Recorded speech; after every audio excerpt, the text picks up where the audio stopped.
Gonna take it slow. When I'm loving you. Gonna take it slow. When I'm loving you.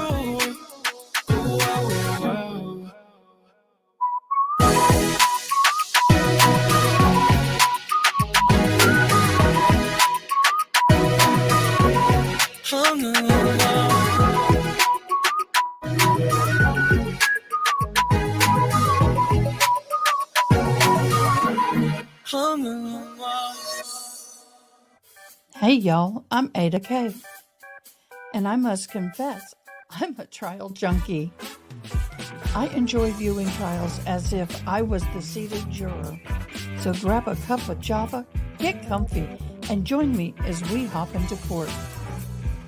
And don't forget to comment, like, and most importantly, subscribe. And if you're really enjoying the channel, please join our membership.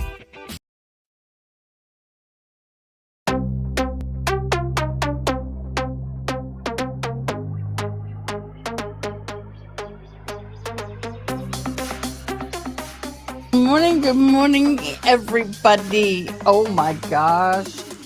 I feel like I haven't seen you in a year. I take one day off and all this stuff kind of happens. Yay. Glad to be here. Glad to see you. Oh my gosh. We got a lot to talk about. We really have a lot to talk about. And it's all Sarah Boone related. I tell you, I was... But most importantly, our prayers, our hopes and blessings and thoughts and all of that go to the Floridians.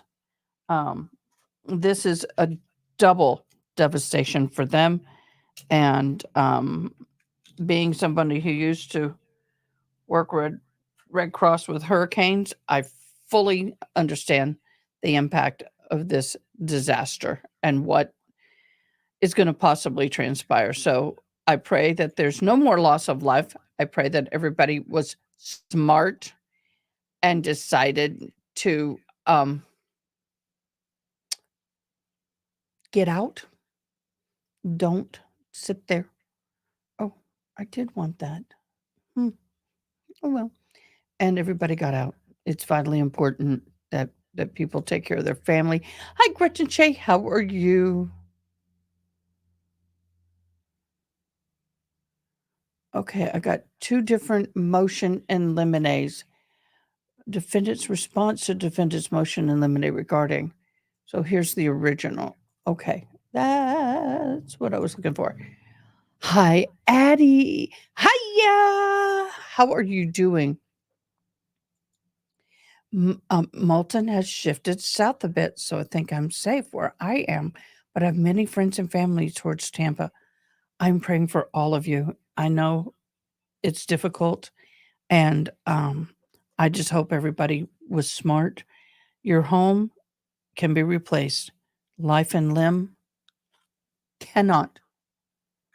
So, yeah, and then there'd be people like myself who would be going there waiting. If I was still in the biz, y'all. I did it for 15 years, and it was like, I'm done. I was disability integration and shelter management. So, yes, dealt with a lot of that. Oh my gosh. So, I have a day off. I thought, well, we're just going to, not much is going to happen. Boy, I should know better. By the way, this is one of the giveaways. It's a glow in the dark. I think if I can get back here, if you could see it, but it's a glow in the dark. For those who join, we're having memberships and subscribe. We're having a drawing. I don't know why people still live in Florida. They should just come to... No, they should just come to Texas, y'all. Come on over to Texas. Although every once in a while we get a hurricane. Just about the time we forget what's one like that hit us. I tell you, Harvey was really bad, but that was my last. Katrina was My first hurricane and my last hurricane was Harvey. So I had my share in between. I sure did. You guys, I know we've gone over the motion in Lemonade. Texas is nice. I've lived there too. It can be nice depending on where you choose to live. Depends on your personality, depends on what you like. Right now, if you see me looking over here, they do have a notice of supplemental discovery that was filed this morning in the Boondoggin trial, or the Booney Tunes trial, as I have labeled them. Well, actually, I didn't. Somebody in my chat called them Booney Tunes, and I can't remember who you are, but that's where the logo comes from, Booney Tune. So court minutes were posted, and it says 2 pages, and it's nothing. It's a lot about nothing. So I wouldn't want to. I might have a house there that's highly insured. I don't know. But then we do have, something just posted.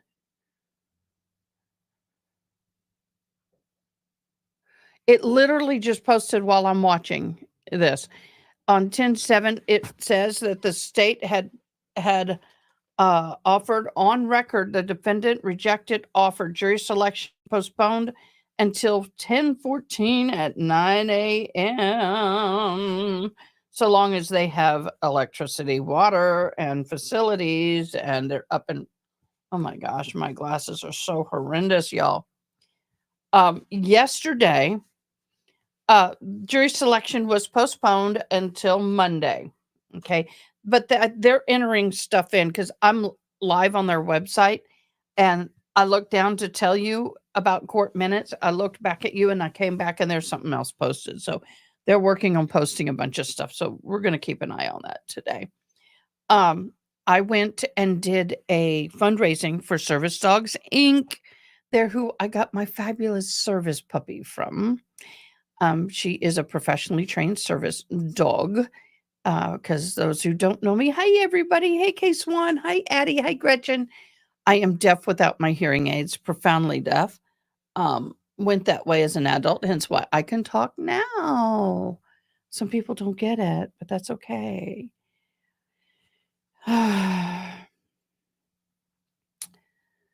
This one is a bit concerning. I'll get to that in a second. But we were at a golf course and we were raising money. Now, I don't play golf, so I know a hole in one is like one of those nearly impossible things. But the guys, it was so funny. They pull up to the first, we were on the hole one, and they pull up and they were told that if you pay $100, you get a hole in one. They'll give you the hole in one if you pay $100 donation. And it was split between Service Dogs Inc. and another, it was something Shield. It was an organization, I'll think of it in a minute, that raises money for scholarships for children who have lost their parent who were military, and they have either been deceased or greatly disabled. They can get scholarships for college. So it was a great thing, a great fundraiser, had a great time. But y'all, I come back and everything just went on my end. So we're going live today. Do you have sound? You shouldn't have lost sound. I have sound. Let me get me on my, let me pull me. Let me see what I hear.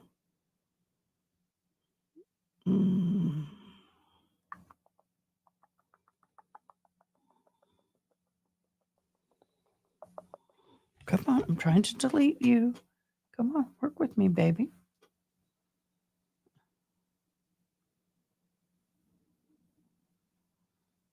I'm trying to go to my feed. Let's see if I got sound. Testing. I'm trying to go to my feed. I have sound.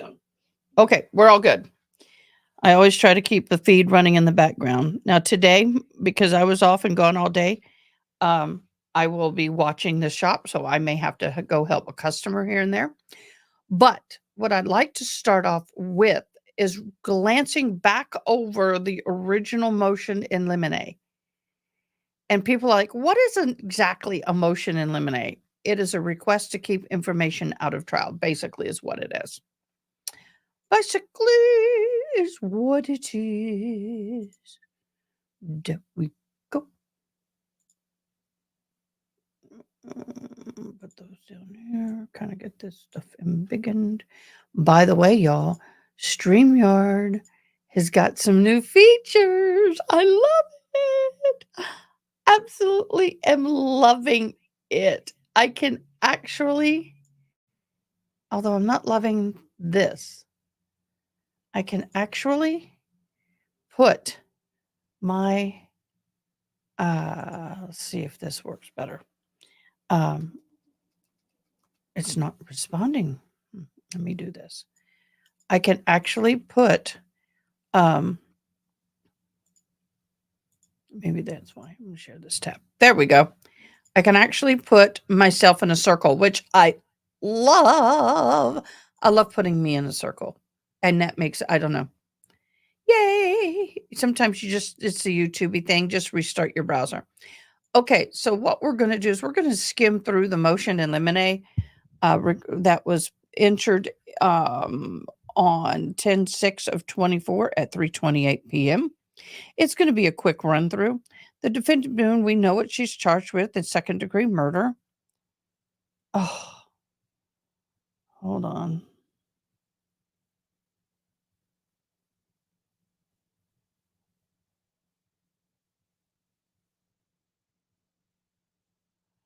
Hold on. It's important. Yes, I am currently in the middle of a live. It would have to be after 6:30. Oh.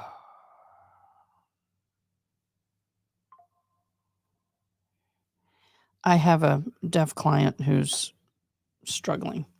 Okay. So we know she's here up for second-degree murder. Yeah, no one puts baby in a square. Ain't that right? No, I prefer soft edges. I just like that. During the homicide investigation, the defendant was asked to come to the Orange County Sheriff's Department office. So she arrived on February 24th or 25th or 24, escorted to interrogation. That is wrong. It should say 2020. She was there for 2 hours. At such time, statements were made by the defendant and the two detectives, some of which they're arguing. Good morning, Toxic. I know you had a rough day with the bots yesterday. I am sorry, but thank you for all your hard work. And speaking of Toxic Orchid, you guys, we have partnered with um let me get my head around it. I can't. Where is it? There it is. As the gavel drops, they are the go-to place for documents and information on any case that's currently going. Right now, they are following approximately 500 trials and cases. They do have some of the older stuff if you want to go back and look at that. But if you want to be kept up to date and you are not wanting to watch someone like me commentate and you just would love to sit there and read it yourself and dive over it, go to As the Gavel Drops in Discord. It is free. Make sure that you do validate yourself when you go in and request to be a part of that channel. They are fabulous. Absolutely love them. Love, love, love them. Love, love, love them. Let me get my thing back up so I can read. Okay.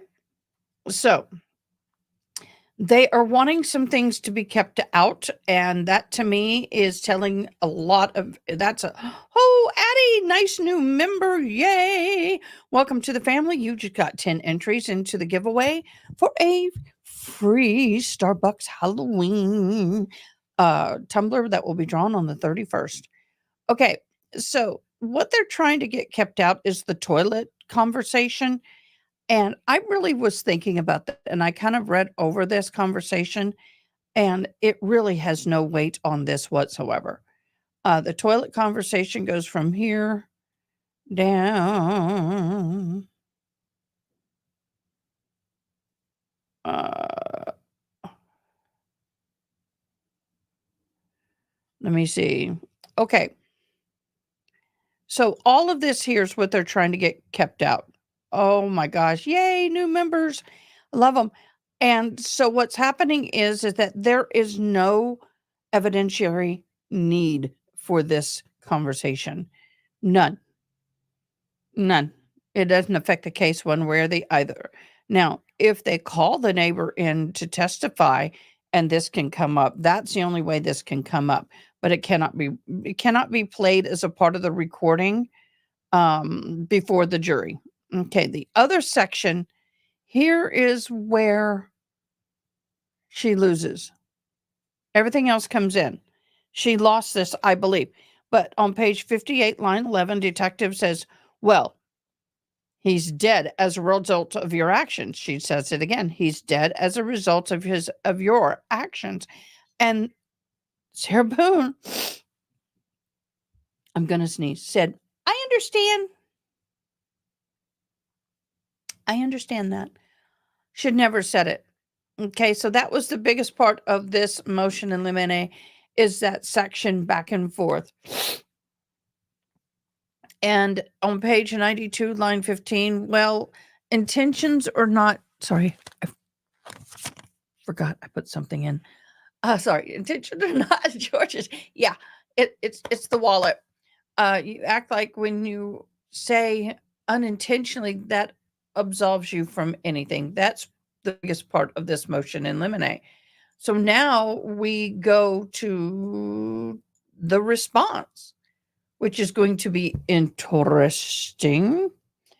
Let me refresh because I am highly watching.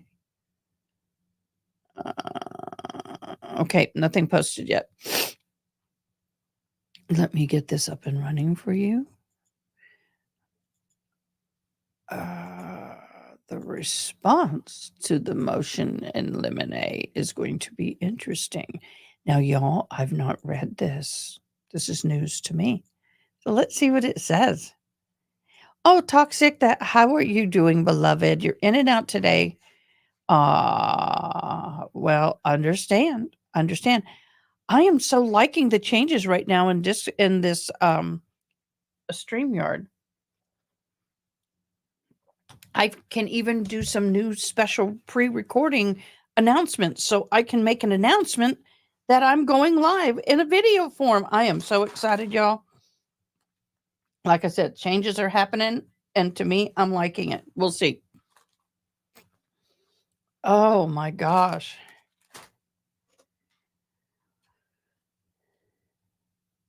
Addie, I was just, what dropped? I lost my sound the second you said.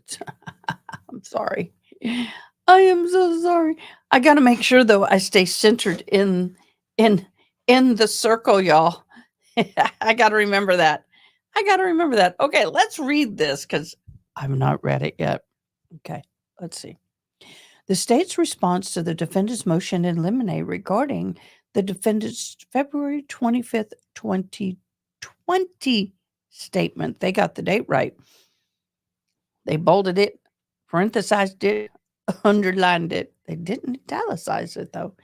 Come now, the state of Florida, the attorney in alleged states as followeth. The state does not object to the defendant's request regarding pages 69 to 71. As per, it is irrelevant. The state does object to the defendant's request regarding pages 53, 55, 56, and 92. Bush versus state. The statements are designed to elicit response from the defendant, and they did. They are not statements regarding the law or ultimate issues of fact for the jury. At issue is whether the death was an accident, as she continuously insisted in this case, even as recently as October 1 of 2024, not whether she caused the death. Yes, go take care of pain levels through roof. Always. You are priority, not me.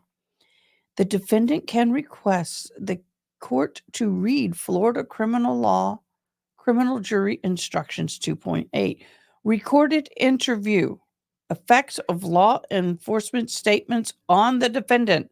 Read as follows. Okay, Hope you feel better soon, Toxic. You are about to watch a recording interview that contains opinions and statements by Detectives Copesel and Lowen to Sarah Boone. These opinions and statements are pertinent only to explain the reactions and responses they elicited.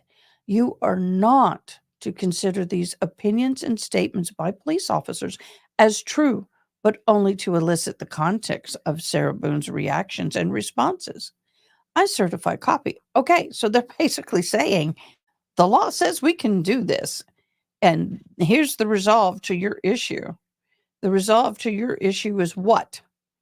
You instruct the juries that they cannot use any statement the police or any officer of the department says as fact.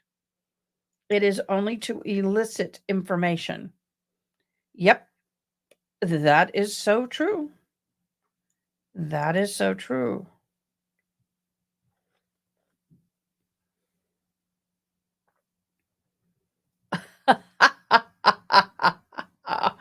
Addie, oh, yeah, arthritis time.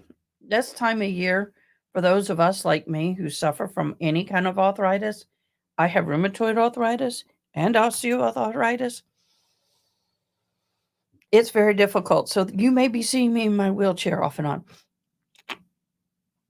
Annie, I love the way the state writes versus Sarah's lawyers. Well, they are. I mean, they're two different, sides of the coin, and that's the way they do it. You okay, Matt?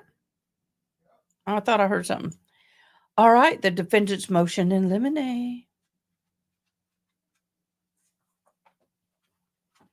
Okay, that's the original. That's the state's response. Let me get their response up. I apologize. I thought I had. Thank you. I'm a Jedi.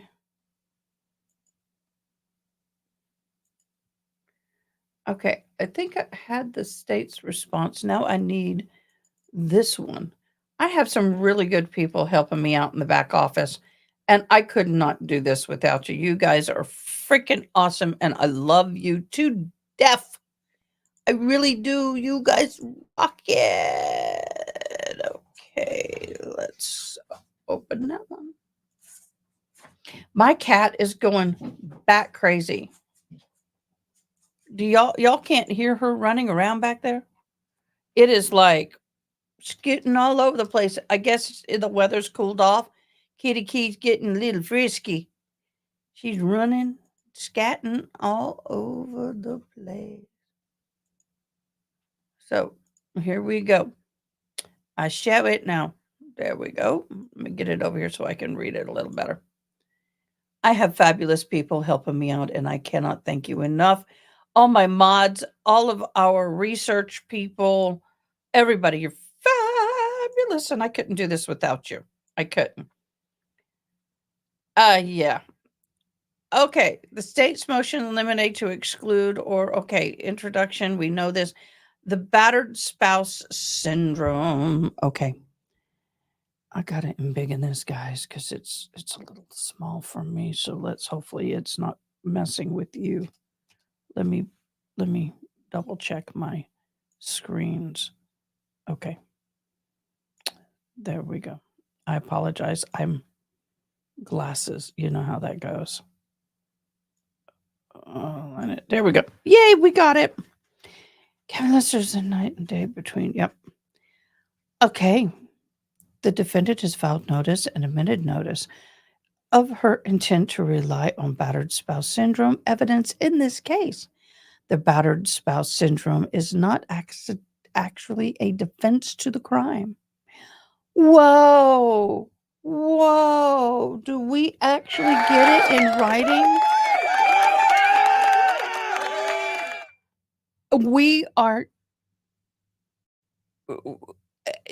We're supposed to be in jury selection, and now you enter this in? Oh my gosh. Really? Surname? Sensei, go lay down. Please. Please. Okay. The introduction of battered spouse syndrome evidence to support a self-defense theory is not for the purpose to justify the defendant's misperception of reality or to explain why an unreasonable belief was nonetheless justified due to her condition.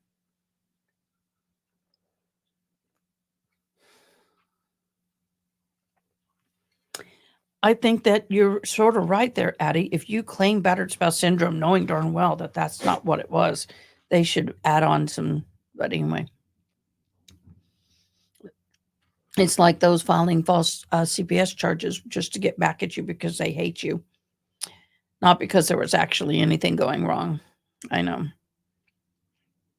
Rather, the Florida Supreme Court has sanctioned the use of battered spouse syndrome to show why a defendant's actions were reasonable, to show spite of reasonable. Gotta have them. To show in spite of reasonable perception of danger from the battered spouse, the battered defendant would remain in the home with their batterer, where she may resort to extortion of force against him to prevent imminent death or great bodily harm. Well, they need to take him and her out of there because a man can do the same thing. Very rare, but they too can be in that same situation. The facts. Okay. Well, let's see what these facts are. Oh my gosh, because I'm sitting here going, your facts and other people's facts don't match. So let's see what you're going to claim as facts. Let's see how this is going to roll. I know some of y'all have already read this. I'm reading all this for the first time. Why am I struggling with my right eye? That is so weird. The defendant has presented several accounts of what happened on February 23rd of 2020.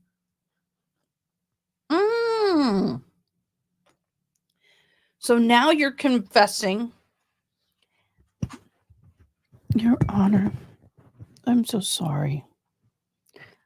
I actually entered several different misrepresentations of what actually happened, Your Honor. I am sorry. Let me clarify what happened. Let me dig the hole even freaking deeper.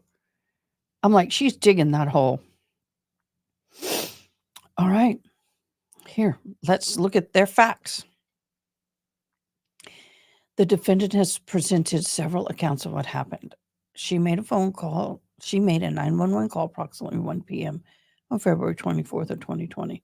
She spoke to a parole deputy on body-worn camera shortly thereafter, providing statements to the detectives a few hours later on February 24th of 2020, providing a second statement to the detectives on the 25th. The defendant retained Julie Harper as one of her battered spouse syndrome experts in 2020. Over the course of the next several years, Harper interviewed defendant about the events on February 23rd of 2020 multiple times. Exhibit A is to the hearing and the motion, blah, blah, blah, blah, blah. The state does direct to court pages, blah, blah, blah, blah. Dr. Harper deposition of the defendant's statements on February 23rd. The state retained Dr. Tono Werner as its battered spouse syndrome expert. Dr. Werner evaluated the defendant October 2nd of 24. Oh, real recent. Dr. Werner was disposed on October 4th. Exhibit B at the hearing on the motion will be Dr. Werner's deposition. The state would direct the court to pages 75 and 79 of Dr. Werner's deposition for the defendant's statement about February 23rd, 2020.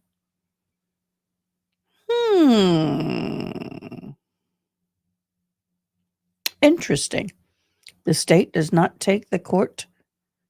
ask the court to make any credibility determinations about the defendant's statements to the doctors, and that would be for the jury to do in the full context of the cross-examination with the defendant's statements to the law enforcement. What the state is asserting is that as a matter of law, the defendant told the doctors does not entitle her to a self-defense instruction nor does it entitle her to introduce evidence of prior incidents of violence, reputation of evidence of the decedent's violence, or the battered spouse syndrome evidence to help the jury understand why what she did was objectively reasonable. What? I got to go back. Let me read that again.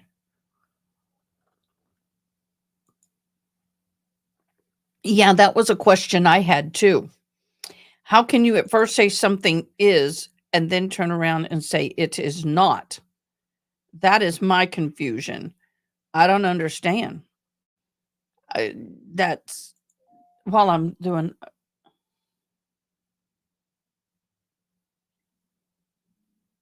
Oh, sorry. I am refreshing page when you see me looking off because there's court stuff that's dropping, and I just want to make sure to grab it. The state is asserting as a matter of law that the defendant told the doctors what the defendant told the doctors does not entitle her to a self-defense instruction, nor does it entitle her to introduce the evidence as prior instances of violence. Okay, let me keep reading, but I have a comment on that. I'll highlight that number. I finally figured out how to get it to highlight in a not all over the page kind of way, but more of a uniform. The defendant told the doctors that because of the past violence between her and the decedent, she had generalized fear every day that the decedent would cause her serious bodily harm or kill her. And he wasn't living with you. So he wasn't supposed to be living with you. That's the part that interests me. Y'all remind me. Maybe I ought to make myself a note. Why don't I be self-efficient and reliant and make myself notes? I didn't. I want to get one of those notepads, those digital notepads, because going through all this papers sucks. So what was it that I wanted to say? Number 7. Okay, and then the accidental versus. So the thing. I know I got to get this organized. There we go. The defendant told the doctors because of a past violence. Okay, hammer killer. However, on this particular day, no, none of her stories have made sense. However, on this particular day, the decedent did not take overt action, even in the slightest, that made her believe he would cause her seriously bodily harm or death. He did not. But once she zipped him up in the suitcase and it has come in, beat him with the bat and stomp him and do whatever else she did and flip him and abuse him in the suitcase, that then the fear became real. What is he going to do when he lets me out? I think that is going to be if they're smart, that's where they're going to go with this. What was he going to do to me if I let him out? According to the defendant, she and the decedent woke up. The decedent wanted to drink alcohol. Oh, it's 1 in the afternoon. Why not? 12 o'clock. It's 5 o'clock somewhere, right? She did not. So, in order to distract the decedent, she suggested they instead clean the defendant's townhome, which they did. Okay, drink, clean townhome. Football game, clean townhome. PlayStation, clean. I'm thinking of a man's mindset. How many of your husbands, boyfriend's significant other would clean a house over having a beer? They would have the beer while cleaning the house. That doesn't make sense. What do y'all think about this comment? To me, it doesn't make sense. That to me is, I think, one of the biggest BSs we've heard thus far. The defendant's townhome. And see, once again, he's not even supposed to be there. they have I mean, what was it, a restraining order, I believe, at the conclusion of cleaning. The decedent still wishes to consume alcohol, so the two of them began consuming alcohol. Oh, so you weren't really wanting to deter him from the alcohol. You just wanted him to clean your house before you got him drunk. Okay, I get it. Y'all really. The defendant did not want to consume alcohol, but she did so to placate the defendant.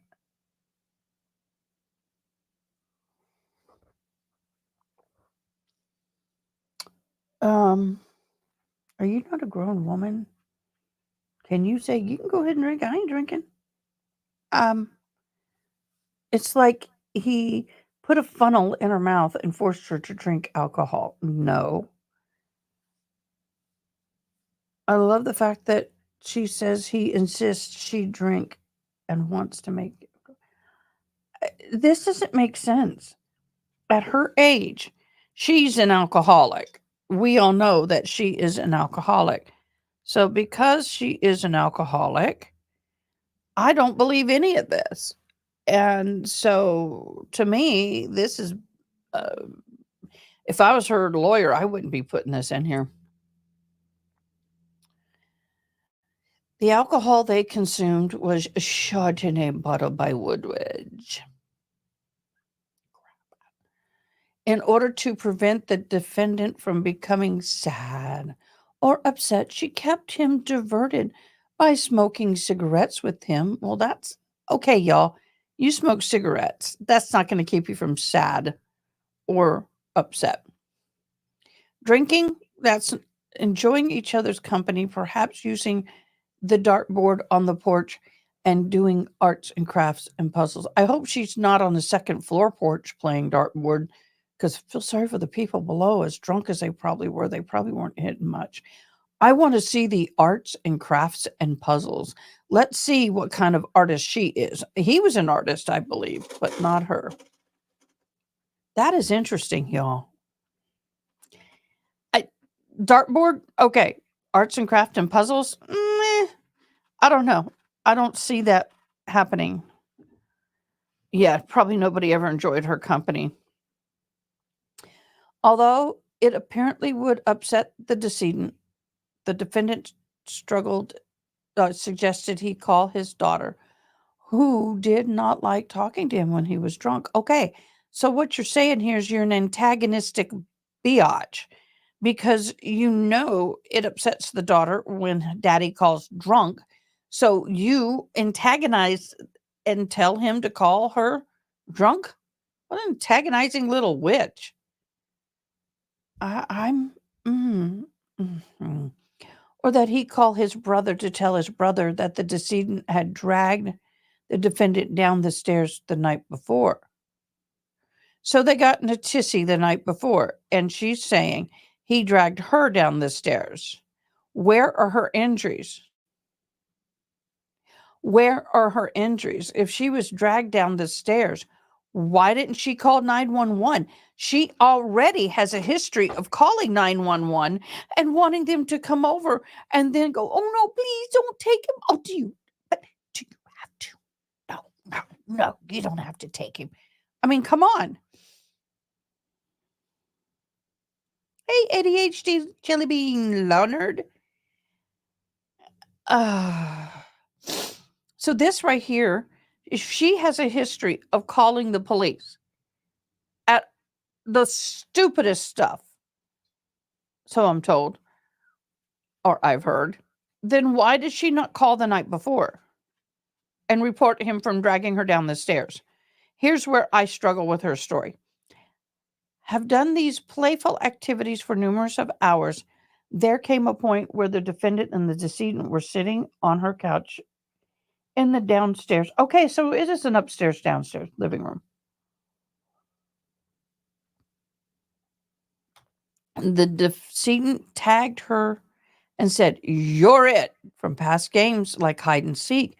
The defendant understood this means that he wanted to play hide and seek, and she begrudgingly engaged in the game, as with everything else, to placate the decedent.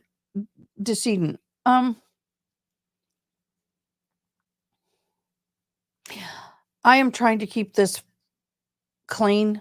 Members only live. I can have more fun with this. I'm only 40 minutes into this live, so I can't say what I want to say. But there is a child version and an adult version of this game. I'm not too sure which he means, but once again, the the boyfriend's deceased, so he can't tell us what his intentions were. We only have her. So at this point, she ran up to the shower after becoming cold and perhaps some misunderstood. Wait. So you're playing hide and seek. He tags you and you go, okay, let's go. Where the heck did that come off of? And all of a sudden, you go to the shower and you're in the shower. Why are you? What the heck is this? Something just dropped. Oh my gosh. I'm losing screws out of my mic stand. Oh, I hope I'm not going to have something fall apart. Let me just put this here so I don't lose it. I don't know where it came from. I hate that. So she actually got in the shower and turned the water on. When you're playing hide and seek, you hide in the shower. You don't turn the freaking water on. I'm perplexed, y'all. I'm confused, y'all. Became cold and perhaps some misunderstanding about the rules of hide and seek. She left the shower upstairs and returned downstairs to find the decedent placing himself in the shoe case to hide. Okay. Are there any other rules other than you're finding me, I'm finding you, count to 100? You give count to 30 and hide, and I will come find you. Is there a national, international organization for the laws of and the rules of playing hide and seek? To have a misunderstanding?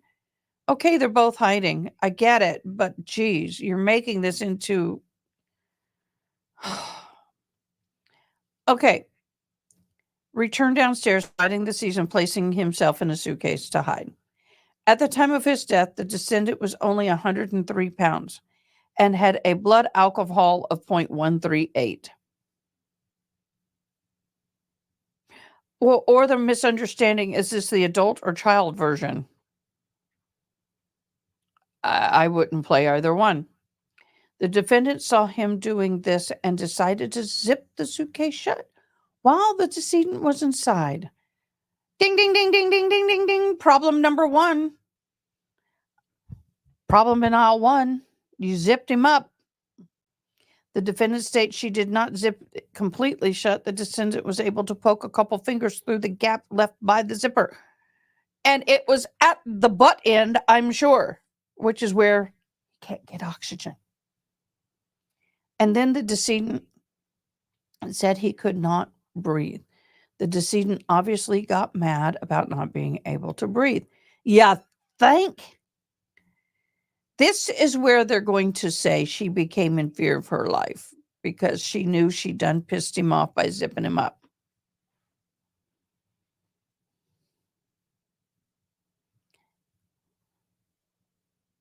I know. It's just, I'm being facetious. When you're drunk, there are no rules. Well, I guess you can say that. Definitely guess you can say that. But y'all, I mean, how many of us have played hide and seek at this age without having a grandchild or child to play with? I mean, that to me, this whole thing is just interesting. Oh shoot, I got to refresh my record search.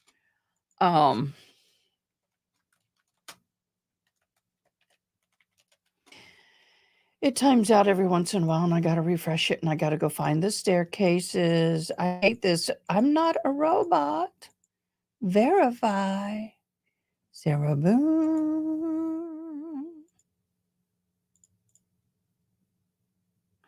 Okay.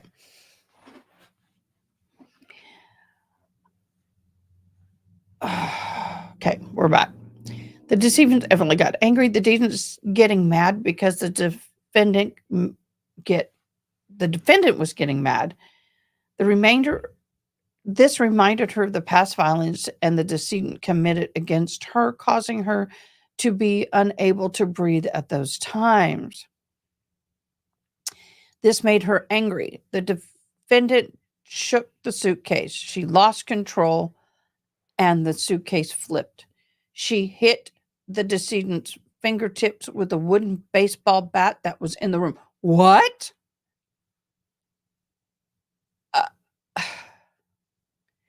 Now, after having committed the independent forcible felonies of aggravated assault, aggravated battery, the non-forcible felony of false imprisonment, and the defendant believes the decedent would kill her.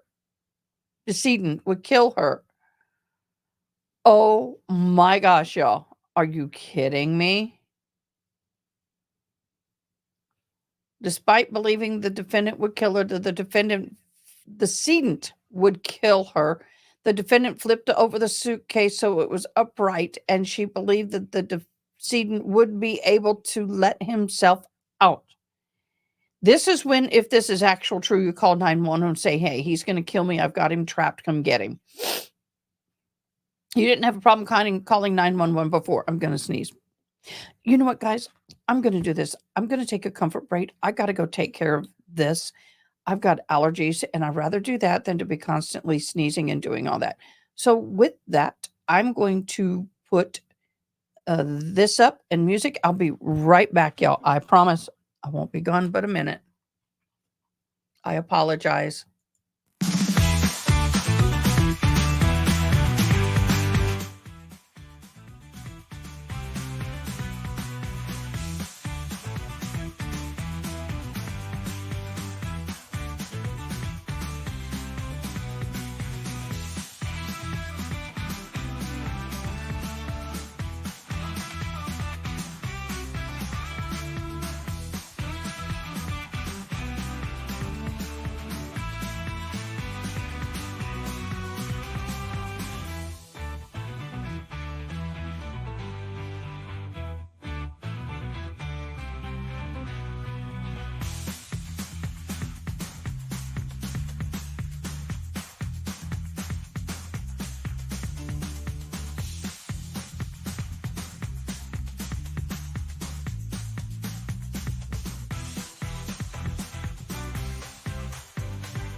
You guys are so amazing. Thank you so very much. I do apologize.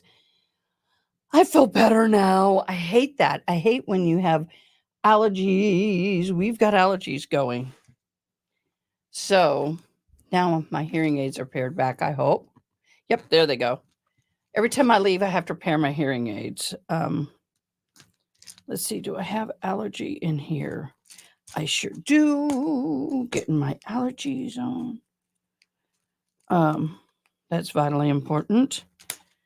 So, let's look at comments.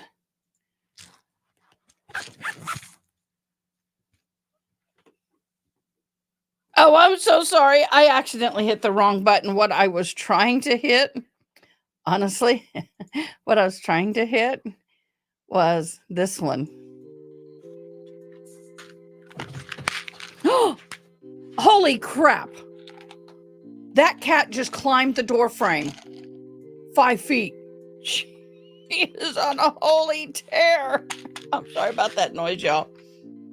This is what I meant to play. It's just better.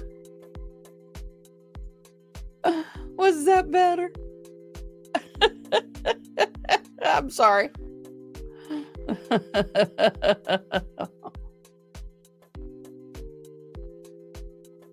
I can just keep this in the background as I read. Is that too loud?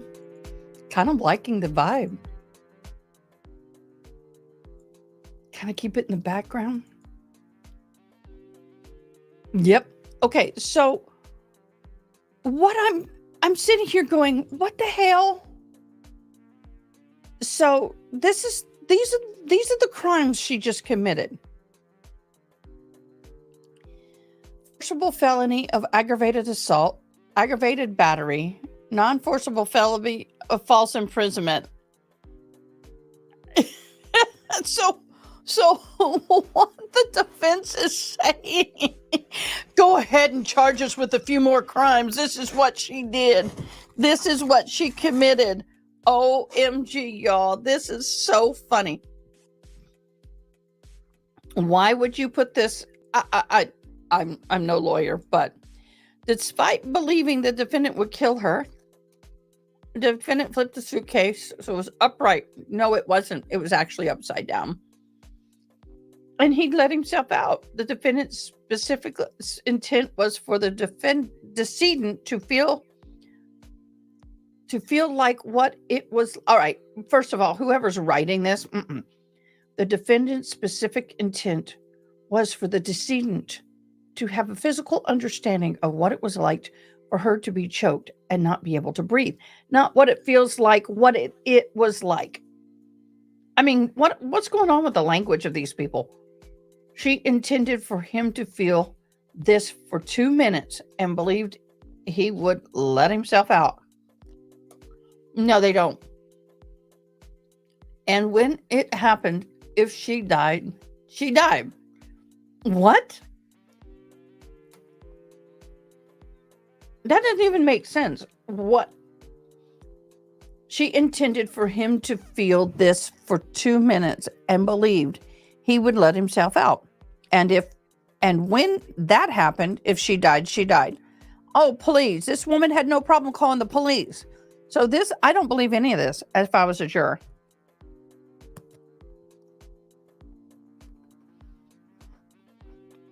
The paralegals are writing this, not the actual lawyer. She did not intend to kill him, and she did not believe that leaving the decedent in the predicament she placed him in would kill him. Hence, his death was an accident. Okay, then you cannot claim battered spouse.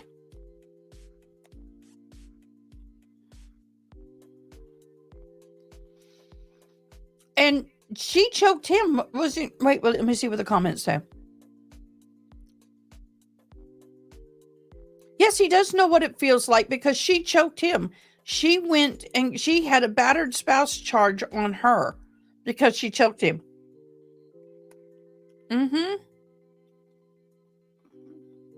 Right. And then if you notice, it says here, placed him in.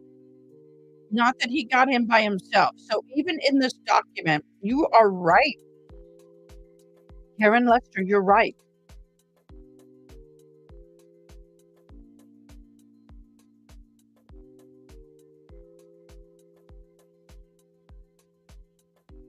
That's right.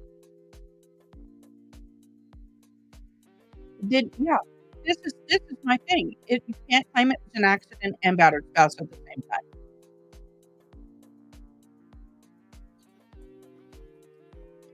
Battered spouse syndrome, legal analysis. Okay, this is what I'm getting into. And by the way, guys, I'm taking this in college right now. Research and analysis. It's one of my classes. Battered spouse syndrome evidence is inadmissible for the defense is an accident rather than self-defense under Wagner versus State. There you go. The defendant's testimony is that she intentionally zipped him in the suitcase out of levee and was kidding around with the decedent during the friendly game of hide and seek. Yep, that's right. ADHD, they're contradicting themselves in this document, which to me is like, oh, I love it. Yeah. If I was on the state side, I'd be throwing so much crap right now. Um, yeah, that, and if I'm on a witness, if I'm a a juror, I would be going, no, no, honey, no bueno. You can't do both, so I'm deciding this. The defendant's testimony is that she intentionally zipped the suitcase out of Levy while kidding around about with the decedent during a friendly game of hide and seek. Oh, it wasn't friendly because he coerced her into it. Remember, she didn't want him. She wanted to appease him because he was drunk. Then when the decedent informed her that he could not breathe, she intentionally decided, out of anger, to make him feel like he was trapped there for a couple of minutes while she beat and shook the suitcase and hit his hand with a baseball bat. Right there, guys. This right here is intent. She decided. It is no longer battered spouse. It is no longer an accident. She decided out of anger. This is aggravated assault. Yep, aggravated battery and false imprisonment. She stated that she flipped the suitcase right side up. Okay, wait a minute. How is that possible? If he got into it right side up, she flipped it upside down, then she flipped it right side up, which is not what was said earlier.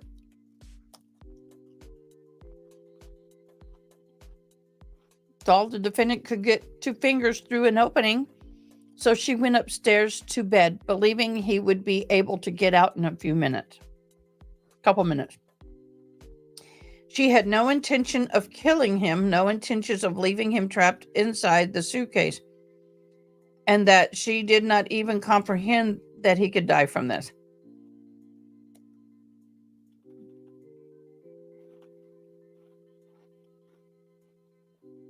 I know, Karen.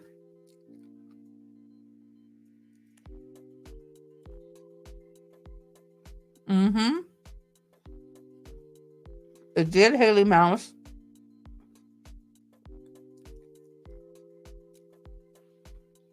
Mm-hmm. Correct, case one. Defendant is thus still saying that the decedent's death was an accident.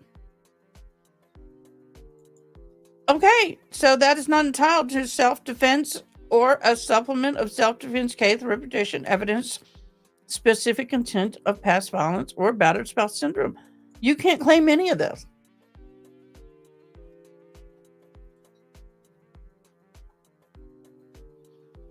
The defendant's statement that she perpetually lived in the same state of fear of the decedent is not sufficient to allow for self-defense instruction, and all of the ancillary evidence of reputation testimony, specific acts of past violence, or the battered spouse syndrome testimony.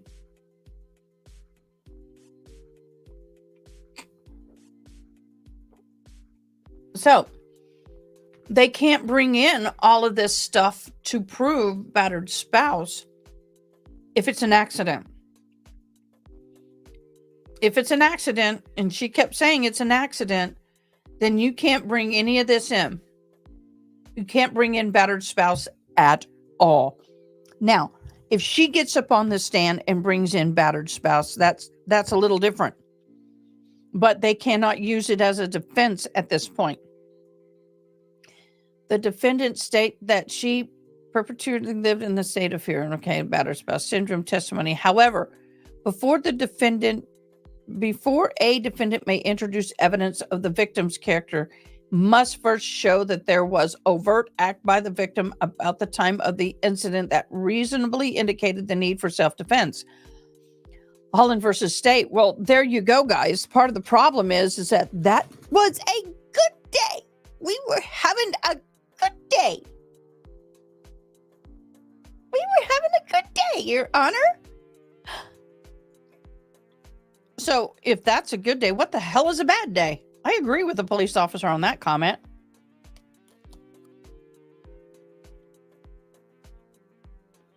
Look at all this case law. Holden versus State. Juanita versus State. Williams versus State. Rudlin versus State. Reed versus State. I mean, there's all kind of versus states here.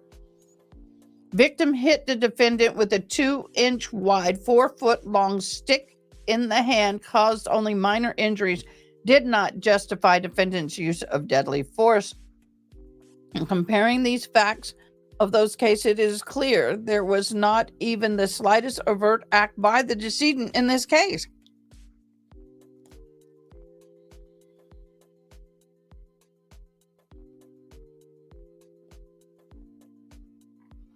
I don't know who got upset earlier in the chat, but we'll deal with it later. Prior to the defendants committing aggressive assault, aggravated battery, false imprisonment, there is no imminent threat from the decedent.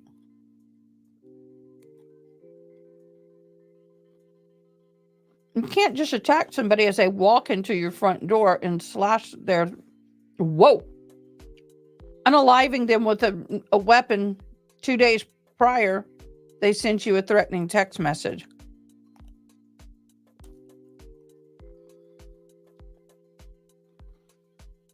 So they're saying just because y'all had an argument a couple of days ago and they threatened you, and then they come up to your door and there's no threat at that moment, that you can go ahead and end their life because a threat made days or weeks or months or years ago.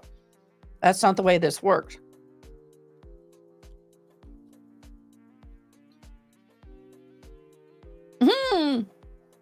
The evidence is improperly admitted. It would be a departure from the essential requirements of the law, which would result in an irreparable harm that cannot be corrected by post-judgment appeal. The state, so this is the state, of course, acknowledges that the defendant is entitled to change her story yet again. I love it. I love this. Y'all, that is funny as hell. Shade. Much? So if the court does not exclude this evidence now, the defendant should be barred. Ooh, I'm going to highlight this whole thing. From mentioning battered spouse syndrome evidence until the defendant testifies to something that justifiable use of deadly force. Oh, Shay. The BSS evidence properly excludes unit defense until defendant testifies when. Okay, so the defendant must testify when that's the only source of information. So there's no other source of information. So, first assistant state. Oh, that's the assistant state attorney. Oh, y'all. That didn't mean to remove myself. I love that. I was like, Shay. Yeah, she can change her mind again and decide to change her story yet again. So did we have any video from yesterday? I'm going to go to court to see.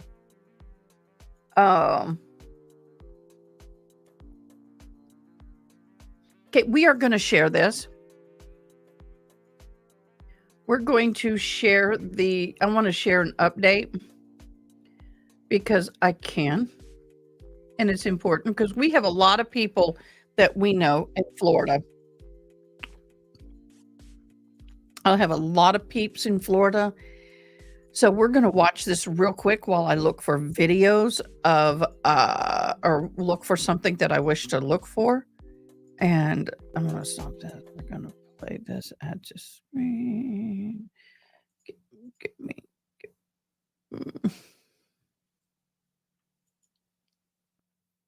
Mo better. Okay. And play. Northeast toward Florida. The 11 o'clock track is in from the National Hurricane Center. We are here to break down all the developments with the 11 o'clock major advisory that has just been issued here on Tracking the Tropics as we kick off our Tuesday coverage from the Stream Center. Hello there to you folks. Welcome back in to the Stream Center with meteorologist Eric Stone. I'm JB Buno, kicking off a long day of streaming coverage right here on WFLA.com, the WFLA app, our Facebook and YouTube pages as well. If it's your first time on the program, this is an interactive program where we feature your comments, both text-based comments with our hashtag system and video questions that are going to be coming in as well. But the core function of this program is no matter where you are watching from, maybe you have relatives in Florida, no matter if you're watching from, somewhere else in the country or even out of country, we are here to provide you coverage right here as accessibly as possible on Facebook Live, YouTube Live, right here on social media. And should you lose power in the impact area, we're also right here in the palm of your hand on Tracking the Tropics. The 11 o'clock advisory is in. I will be monitoring, of course, your comments with hashtag HeyJB and hashtag HeyEric. Let's send things over to meteorologist Eric Stone for the latest on the 11 o'clock advisory. And Eric, the new track has just dropped moments ago. Yes, Yeah, that's right. that's concerning So me. The track is now changing. The storm has strengthened a bit. It's 150 miles per hour. We did expect slight strengthening. The storm underwent an eye replacement cycle. And again, that usually means it does weaken a bit and then it strengthens a bit. But it will be encountering some wind shear. So let's show you the new cone here, in fact. And you know what? This didn't change all that much, but it did change a lot from yesterday. Yesterday, the cone was right through Tampa Bay and even slightly to the north through about St. Pete Beach. If that scenario does happen, we would have a lot of storm surge pushed into Tampa Bay, right? But if this scenario happens, where I think it's going to continue to push to the south, and that would bode a lot better for us, then water would be taken out of Tampa Bay and so many more homes would not be as severely impacted as if this track was slightly to the Well, yeah, but you're now impacting below you, my dear. north. So again, it is expected to be a major hurricane still at 8 o'clock Wednesday evening, and the times just keep pushing later and later for landfall. So we're looking at landfall now sometime between midnight and maybe 2 a.m. Wednesday night into early Thursday morning. And then once it makes its way into Central Florida, pretty close to Orlando, look at that. It's still a Category 2 storm at 100 miles per hour.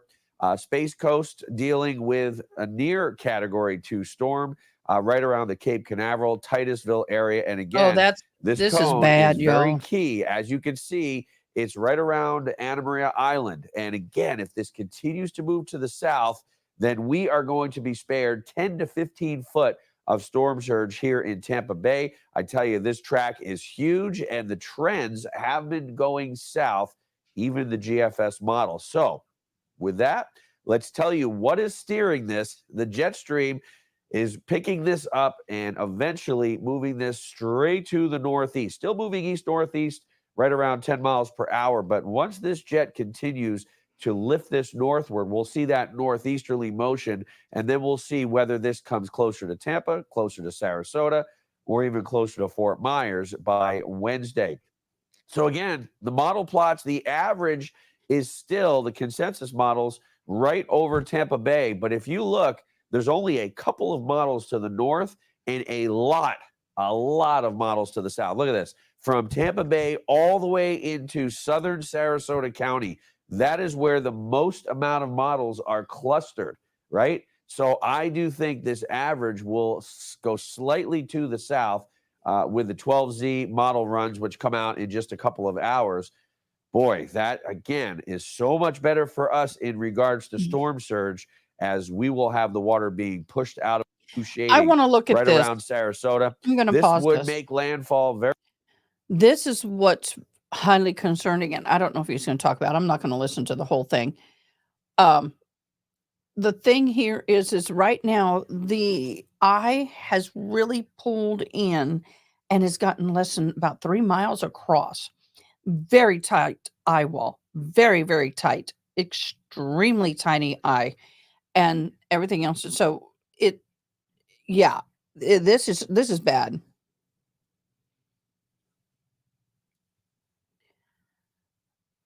Well, exactly. Adele, and I was going to talk about that. The fact that they're sitting, I think that was one of the wisest decision. Let's look here. Look at the size of that eye wall right there, and look at the size of the storm itself. Massive. That is huge. Huge, huge. So it's really, yeah, that's a tiny, tiny wall. Yes, I know. I know. I'm a storm chaser. And if that was coming up towards us, I'd be out of there, y'all. I'd be gone. Like totally gone. Okay, while I was going to do that, while we were doing that, I was going to do this and then someone came. So let me get this. I was wondering, do we have any video whatsoever from yesterday? Sarah Boone yesterday. Let me do. I was listening. I heard there was some video of her yesterday. That's 5 days ago, 6 days ago. This is what I wanted to play. This is Court TV. Okay, I can share this. I'm sorry, guys. I love Court TV. They allow me to share anything. And I'm so blessed to have that partnership with them. Thank you again, Court TV, for your kindness and allowing us to share this information. Okay, so for those of you who didn't get to see this, like me, we're going to watch it. Now been continued until next week in the highly anticipated suitcase murder trial. The defendant there, Sarah Boone, she's accused of killing her boyfriend by zipping him up in a suitcase and leaving him there to die. Boone told investigators that she and George Torres had been playing a game of hide and seek and that she assumed that he could get out of that suitcase. So there have been a lot of breaking news details today. Let's bring in live now from Orlando, Florida, Court TV legal correspondent Kelly Craft with us there on the ground. Kelly, so many changes today. What can you tell us about these latest developments? Well, hi there, Julia. Yes, a lot of big developments here in Orlando for this case. We have been anxiously awaiting the start of this murder case against Sarah Boone. But today, another delay. So in the past, we've had lots of delays because Sarah Boone was going through so many attorneys filing motions and doing many other things. Okay, guys, she is not in prison garb. She is actually in regular street clothes. And her hair looks a little fluffed. Remember, she could get a hairstylist. She could not get a makeup artist. And she could be unshackled. So let's watch. She definitely is not in prison garb. Things that this trial has been postponed many, many times. And today, another postponement because of the impending storm. A state of emergency has been issued for this area because the hurricane is expected to hit. So today, the chief judge presiding over this case said that jury selection, which was supposed to take place this morning, now will not take place until next Monday. Let's go ahead and listen to the chief judge as he made this announcement today in court. Due to the potential storm and the ramifications of it, the court is going to postpone jury selection in this matter till Monday, October 14th at 9 a.m. So we have a huge crew here from Court TV on the ground, Julia. We were waiting for this case to begin, but of course, over the last few days, we heard about this other hurricane that is expected to hit here and around the Orlando area. And so then you heard the chief judge there saying that things are going to be postponed until next Monday. No, it's good to take those precautions, but certainly that does shake things up there inside the courtroom. And speaking of shakeups, we learned on the record today something about a deal that was offered to Sarah Boone. What can you tell us about that? There certainly was the plea offer made to Sarah Boone this morning before things got going. And of course, Julie, if she would have accepted this, then things would have been more or less over for Sarah Boone in regards to what the impending trial was going to be, et cetera. So she was offered a plea deal of 15 years. Let's look at the communication between him, her attorney, and herself. I just noticed something. Let's watch that again. Pay things attention got to her going. And of attorney. course, Julie, if she would have accepted this, then things would have been more or less over for Sarah Boone in regards to what the impending trial was going to be, et cetera. So she was offered a plea Look at deal him. of 15 years And she's for not responding manslaughter. back. She's already been behind bars for several years. So then she would have had to serve the rest of this term, but she rejected wonder that. what Let's that go was ahead about. and listen to some sound from this morning regarding that plea offer. I wonder what that was about. Do you understand that if we were to proceed to trial in this matter, and if you were found guilty, the lowest permissible sentence that the court could levy in this case would be 22.5 years in the Department of Corrections? Do you understand Wow. that? Do you understand the state's offer to resolve this case? Okay. The offer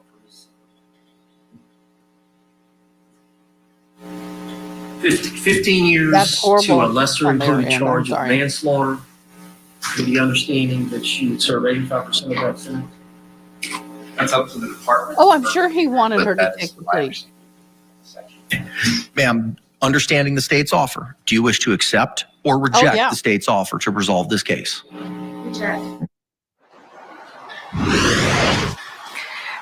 So you heard Sarah Boone there rejecting the state's offer of 15 years to manslaughter. So Sarah Boone did not want that. She is going to move forward. So, by her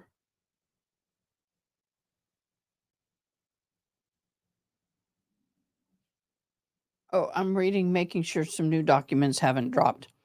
By her rejecting that, she could have been out in another 4 to 5 years. She would have served potentially half of her time by now had she accepted that plea. We were having a good day. Why would I plead guilty? We were having a good day. A good day. Why would we plead guilty if we having a good day? So if she took the 15 plus years, she would have been out in 5 years for good behavior. Well, even though she has been kind of negative marks, that's still considered nothing against her as far as good behavior. She hasn't done anything major. She's not been sent to the hole, for example. So far as I'm concerned on that, yeah, but you know, she is absolutely overwhelmingly stupid for not taking that plea deal. She wants to go. She wants to go all the way through trial. And the minimum is 22 years. So how old is she now? 46, I believe.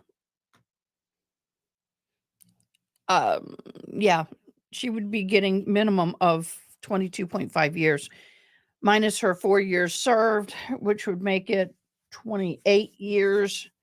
We'll just round it down to 27 years. 17 years.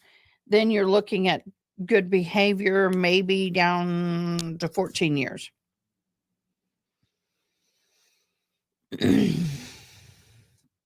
Wow, y'all. Insane. Okay, I wanted to know that we've done the full Sarah Boone thing. Would y'all want to, or would you guys be interested in the husband burned murder trial? I kind of watched day 1, not a whole lot of action. Would y'all like to join in on day 2? She's well, and the more delay, yeah. Oh yeah, her birthday's the 10th. I have a doctor's appointment that day. Somebody got a birthday card and they were going to give it to her attorney, and I'm all like, it's got electronic devices in it. You can't do that. But I thought it was funny as hell. We'll throw her a birthday party. Yeah, a lot of rainbow poop will be going on around here. So, being that we were all prepped for her, now we got to figure out something else to do. So I think what we're going to do is join into day 2. Let me get that up and going. And then I got to grab that door. So let's get this rolling and I'll be right back. Okay. And here we go. Oh, no. So, never mind. Somebody coming in my door. I don't need to go. Okay, we're good. So, let me go into this and get this trial underway. This is a woman who is accused of ending the life of her husband, and in doing so, decided to put him on the burn pile. I'm like, really? Ending the life and then putting him on the burn pile. I'm like, oh my gosh. Why would you? So I'm looking for that. Roll those beautiful bean footage. So we're going to go to that trial. Hey, Doug, how are you, love? We are doing well. Coming to pick up stuff for Miss Tracy. Yeah, she's getting her immuno right now. Um, So, I'll be right back.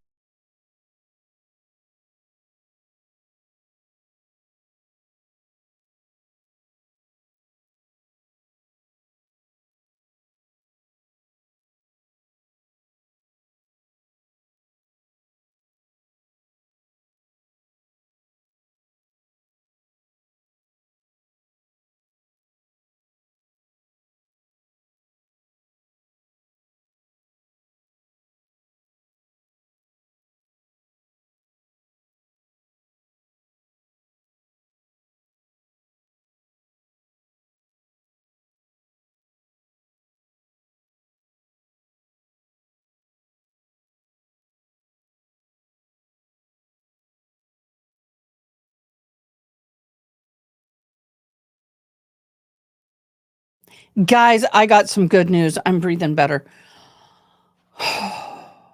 Okay, I gotta take a little breath, y'all, because I gotta tell y'all what's been going on. Y'all know my sister Tracy is going through horrible cancer, and it is she's gone through 2 rounds of chemotherapy. She has been really struggling with that. And about a month ago, she went to a wedding. Her husband's daughter got married. So a relative gave her a hug, and she felt this big pop in her neck, an excruciating pain in her neck. She said it almost passed her out. It was really bad.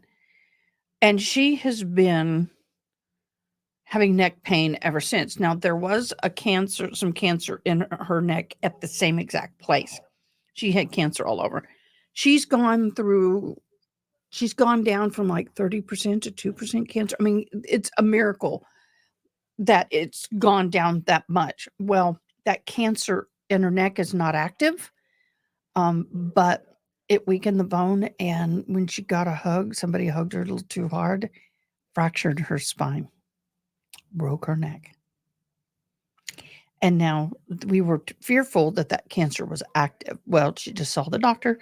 The cancer is not active. It was just damage to the bone because of the cancer, weakened it. When they hugged her real hard, and you know how we would do, it fractured. So she's going to be getting, she's going to continue her immune therapy. She's going to be getting medication to boost and help her bones recover. It's like you get when you have osteoporosis, something very similar. And she's going to wear a neck brace, but she is stable and fine. It's a roller coaster, guys. I don't think y'all understand. Well, some of you may, but I have just been on eggshells since the last couple of days. So forgive me. I But anticipate as this case progresses, it's going to get more attention, and so we're going to have more folks join us, which is fine. But my goal will be to, if y'all have any questions or concerns, I am in y'all need me great doing, relief. I can't begin to tell let you me know. I how much talked to relief I am in over this. But my poor Court TV sister has a folks, broken kinda neck. Gave them the outline of what I wanted last week. Yep. So I'm going to kind of go back over that with y'all. Okay. Now we're into this other trial. All right. So I have the Tribune. Can y'all hear it okay? I've got it gained From up. the Tribune. All right, and you're wanting to use your phone to record and then also take some photographs.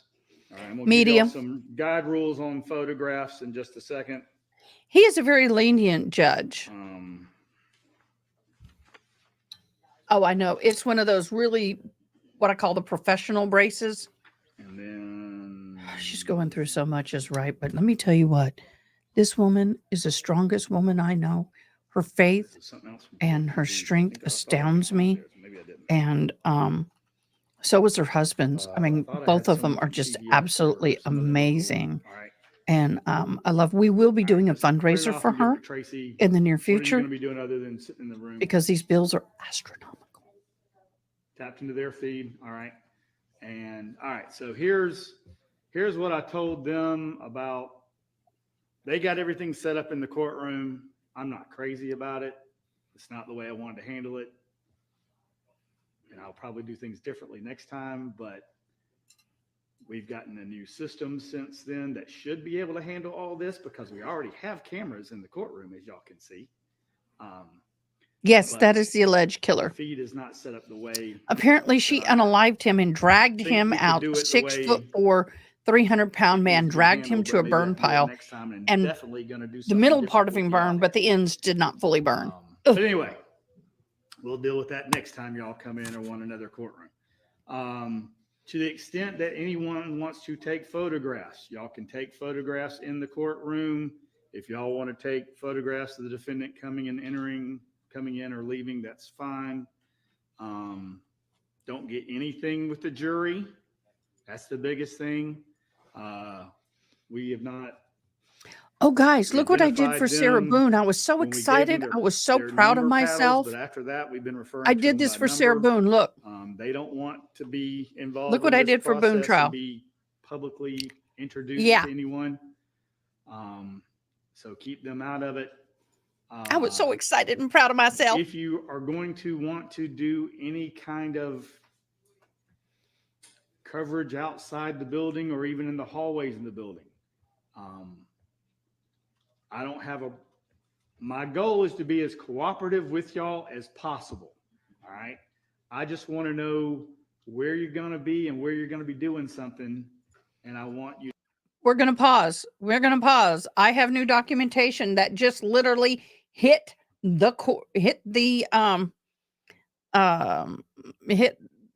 website. So we're going to pop up and read this real quick. Yep, that's it. Okay, we're going to share this real quick because I want y'all to see this. We're going to full page. Get rid of that. We're going to move this over here so I can see it. Y'all can see it. Let me expand it. This just hit. It's only a one pager, but you're probably going to see it here for the first time because it literally just popped up. I watched it pop up out of the corner of my eye. So let's go and look at this. Okay. Let me delete it a little smaller. There we go. Here comes the state of Florida by and through the undersigned assistant state attorney and hereby makes the following information available to the defense state and states as follow. Transcripts of the defendant's testimony on MTS October 2nd of 2024, pages 892 to 920. Copies of items listed will be provided under separate cover. The previously discovery provided included 1 through 891. Please verify the receipt. So, they're getting more transcripts, y'all. Not huge, but now we know what the new evidence is. It's additional transcripts. So, there we go. Mo. We do Mo. And bringing him to screen. There we go. You to check in Nothing big. with the court administrator's office. And I think Randy Grizzle is going to be the one that would designate. And it's not really more of, I want to limit where you are. It's where the best place for you to be would be. So we have other court that's going to be going on. We have all every conference room in this building is booked. There are people in them. The courthouse is completely filled. So if you're recording in front of Judge Baker's courtroom, it's likely there are going to be people coming in and out of there. So Mandy can probably guide you better where in the building the best place to be would be. To Oh, they set can up wear if you wanna have necklaces. you know, She could have a live necklace. The on-scene lawyer can put it reporter, on her and take it talk off. about whatever. But no, she is not in. She If you're going to do bonded that out. and bring in another camera crew for that purpose, I'm fine with that. Just let her know what you're doing and when you're planning on doing it. I probably don't have a lot of control about what y'all do outside, except that the jurors are going to be parked outside. There's going to be a designated spot for the jurors for the rest of the week. So I want you to avoid that area. I think that's going to be inside underneath the parking deck. So y'all probably wouldn't want to do a shot under there because you're not going to have good light, etc. When I talked to the court TV folks about it last week, they said, well, we would probably rather do the front of the courthouse anyway. It's a better shot. But then someone set up this afternoon on top of the parking deck, which I don't really, and shot back toward the back entrance of the building, which I don't really care. Again, it's making sure you're out of sight of the jurors. I also have security concerns. And so if you're filming around the building and the building is going to be in the shot, I would prefer that you check in with security and let them know what you're doing. They are not going to tell you that you cannot film. They may have a preference as to what your sight lines I like are. this guy. And that's because of security concerns. It's not that I think y'all are going to do anything else. He's not I'm liking afraid of the guy having who's to going do show this, up but I next like week him. with the camera and start taking pictures of the courthouse and video and everything, and then saying he's with the media and no one pay him any mind, and then him come back in a few weeks and do something else. Okay, so again, I'm not going to tell y'all can't do something, but security may say, can you shoot from this angle? And you can do that because we have cameras and things around the building. Okay, so if He just wants to anybody make has sure any that the jury questions or is not caught in any of concerns the about any of that, images. just when we're at a break or the end of the day or beginning of the day, give me a shout. And then, like I said, if you're doing something inside the building, I'm check in eating with thin Mandy. She may wafers. want a They're deputy healthy. I have to around have y'all something. as I well, had just medicine to this morning. make sure everyone leaves y'all alone. But the jurors are going to be in the back, and I'm going to have a bailiff with them when they come and go. Did I ask if anybody? Yes, I don't do think I asked appreciate if anybody that, else spoke. Karen. I do appreciate that a I'll lot. ask them that when I do my charge, my opening.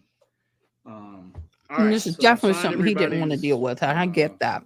Rule 22s that I have. Tracy will print out yours and we'll take care of that.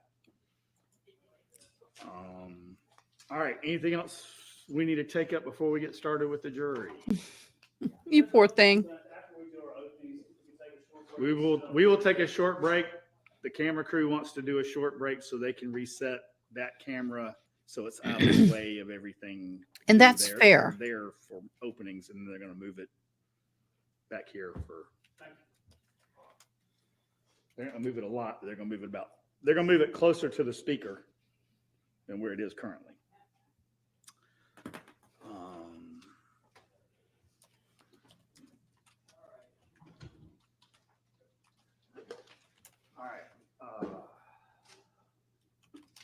All right, for the lawyers. I know y'all didn't ask for the additional scrutiny. If there's some issue that happens because of that, or y'all need a break, or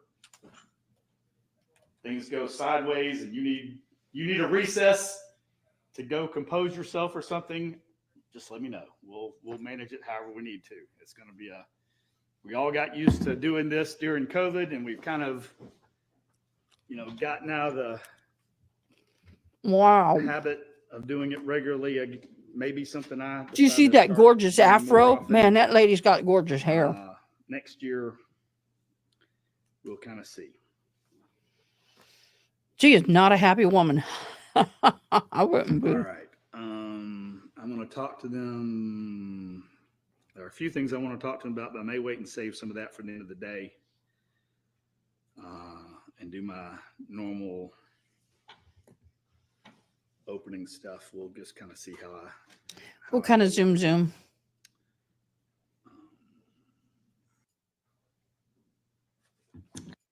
After that, I will explain to you the specific law that applies to this case. That will be the jury instruction, or as I refer to it, as a jury charge. I'll then ask you at that point to go to the jury room to deliberate and reach a verdict. It is important that you pay close attention during the trial. If at any time you cannot hear or see evidence, I know our angles are tough. We have 2 screens. Hopefully you can see it. If you're having a problem, you let me know and we'll try to figure out a better way to do it. I think we have that screen turned as much as we can. The one that I had installed previously that was over there had an arm and could slide out a little bit better. But if at any time you cannot hear evidence, let us know. If you're suffering from discomfort or need a break, let us know. Y'all stand up and stretch if you need to. If someone needs to, has a condition where they need to have snacks, you can bring a snack in here. Bring your coffee, bring a bottle of water, whatever you need. We'll have bottles of water for you if you need them. We'll have coffee available. I'm going to be drinking lots of coffee up here. Bring in your own cup if you want to. The security folks prefer that it be plastic or paper. If you bring in a ceramic or metal one after 4 weeks of trial, y'all might use them against each other. So we want you to be safe. But you're free to bring that in. If anybody wants, I'll go ahead and talk to you about lunch a little bit while I'm thinking about it. All right.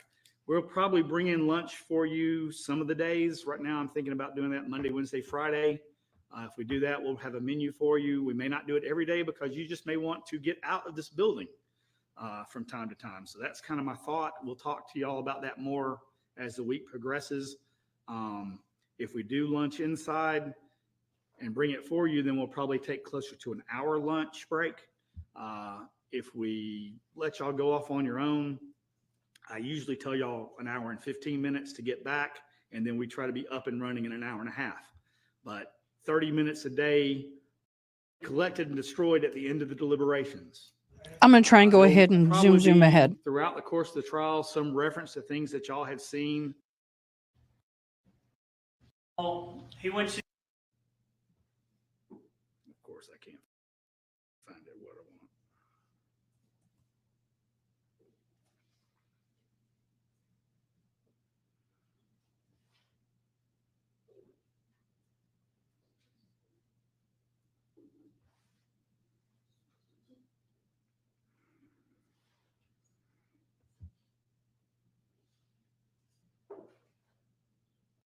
Anyone to communicate with the jurors except as specifically authorized by the court.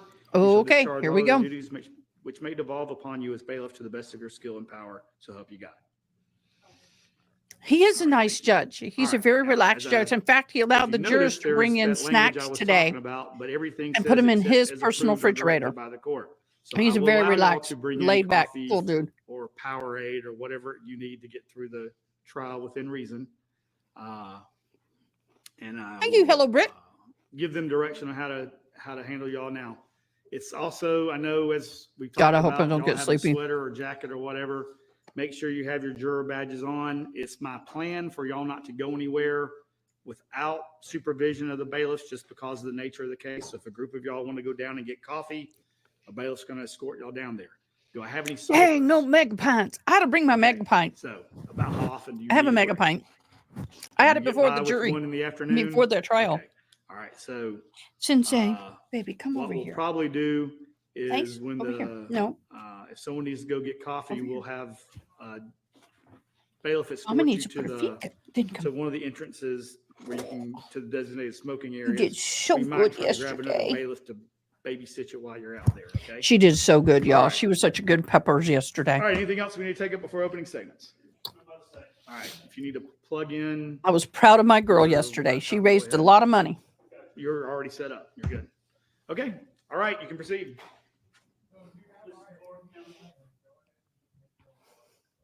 Ladies and gentlemen of the jury, when we're doing jury selection, I talked to you about being legal investigators. The object. Hi, hazelnut pretzel. The discovery of truth. That's why you're here.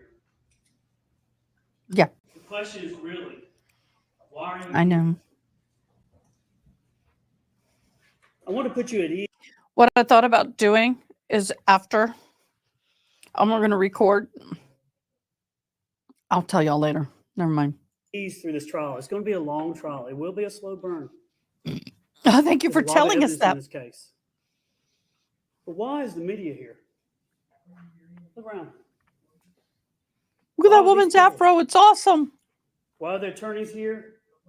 Why is the defendant here? Good question. Gary Ferris will not walk through that door.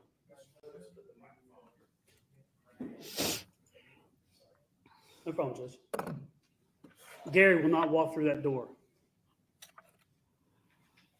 In this trial, what you have to do is ask yourself, what is the truth?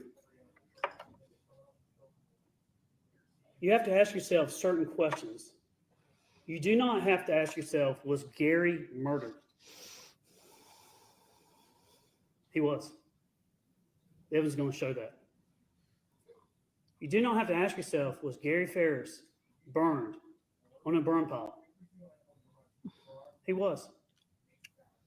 The question you have to ask is, That's horrible. who did this? Who did it? I'll be right back. This is a murder. And This shut is my a door. heinous murder. He was shot, killed, put on a burn pile, and burned. The question you have to ask, what the evidence demands an answer of, is who murdered Gary? Now, these people that are here to see the trial, what I want you to do is they are going to follow the evidence too. I want you to look at me. Don't worry about that. Follow the evidence. The evidence demands an Really? answer. And the answer is close. It's at hand. It's close to me. It's close to you. It was close to Gary.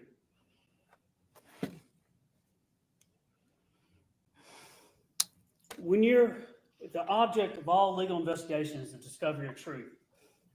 At this trial, what you have to do is you have to shrink the world. When you see the evidence, this is Cherokee County. They don't have a lot of murders. They definitely don't have a lot of murders when someone's shot and put on a burn pile.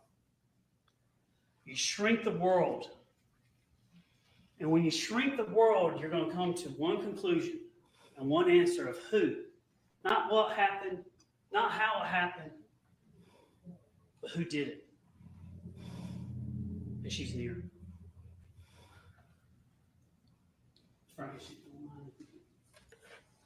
I can get this technology working. Megan's going to help me here. I'm going to move.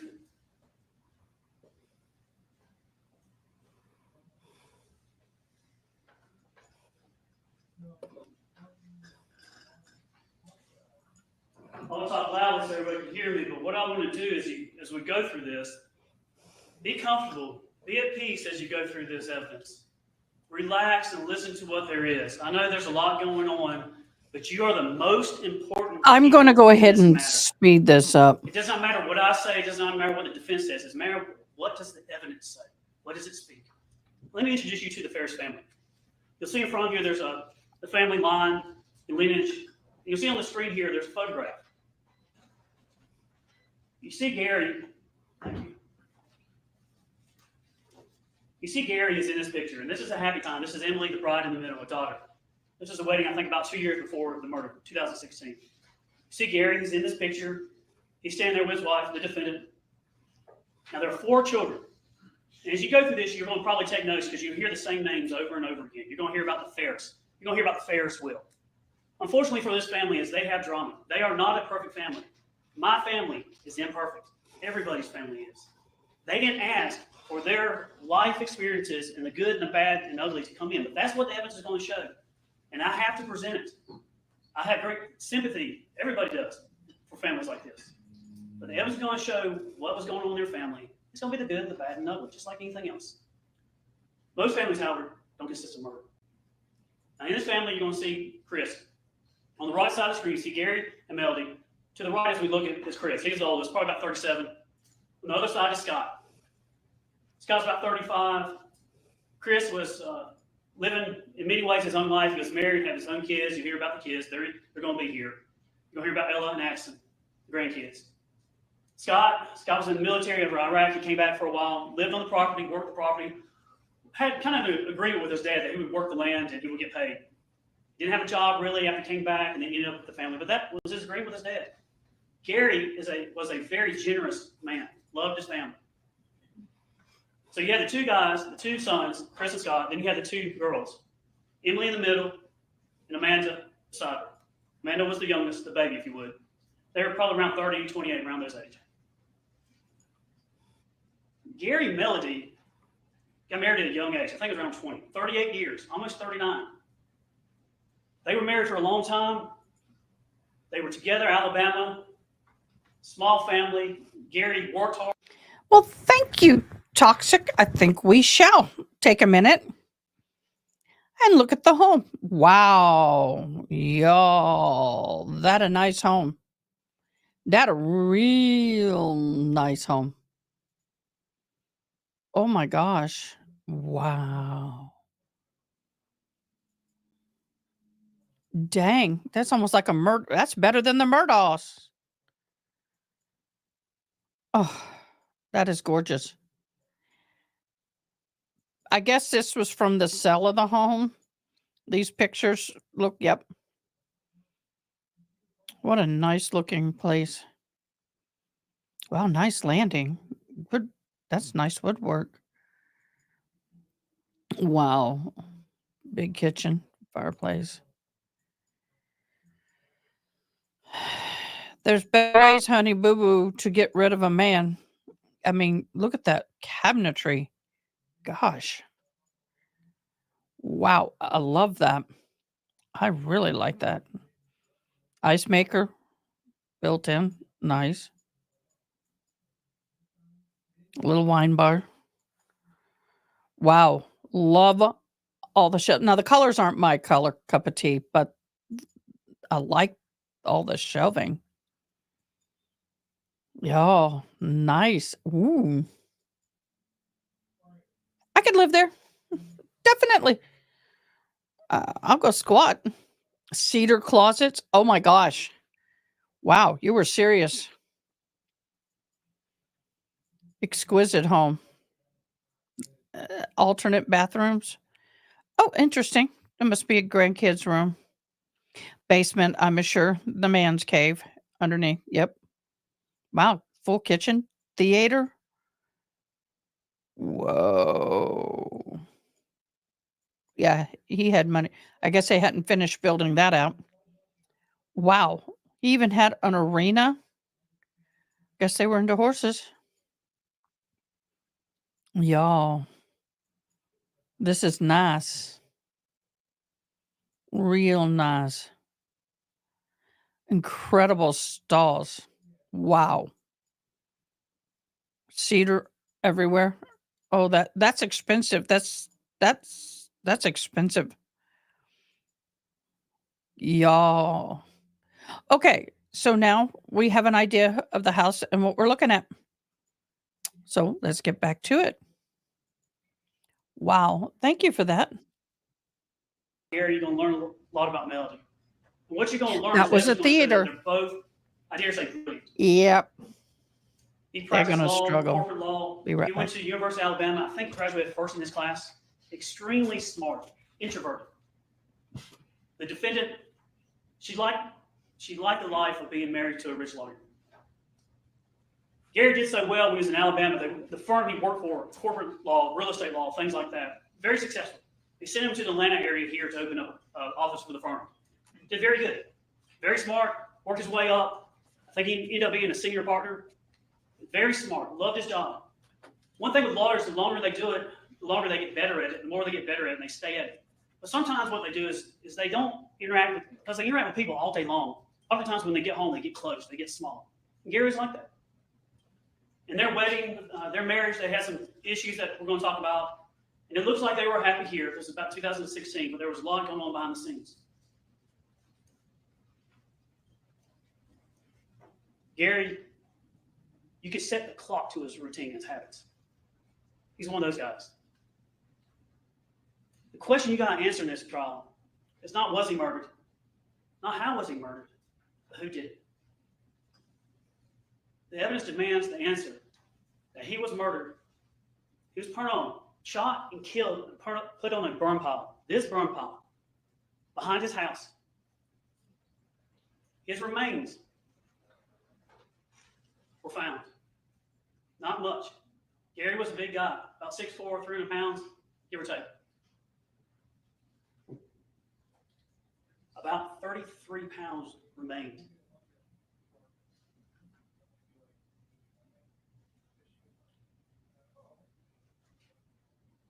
When you shrink the world, no robbery, no home invasions, no enemies, no road rage, nothing like that.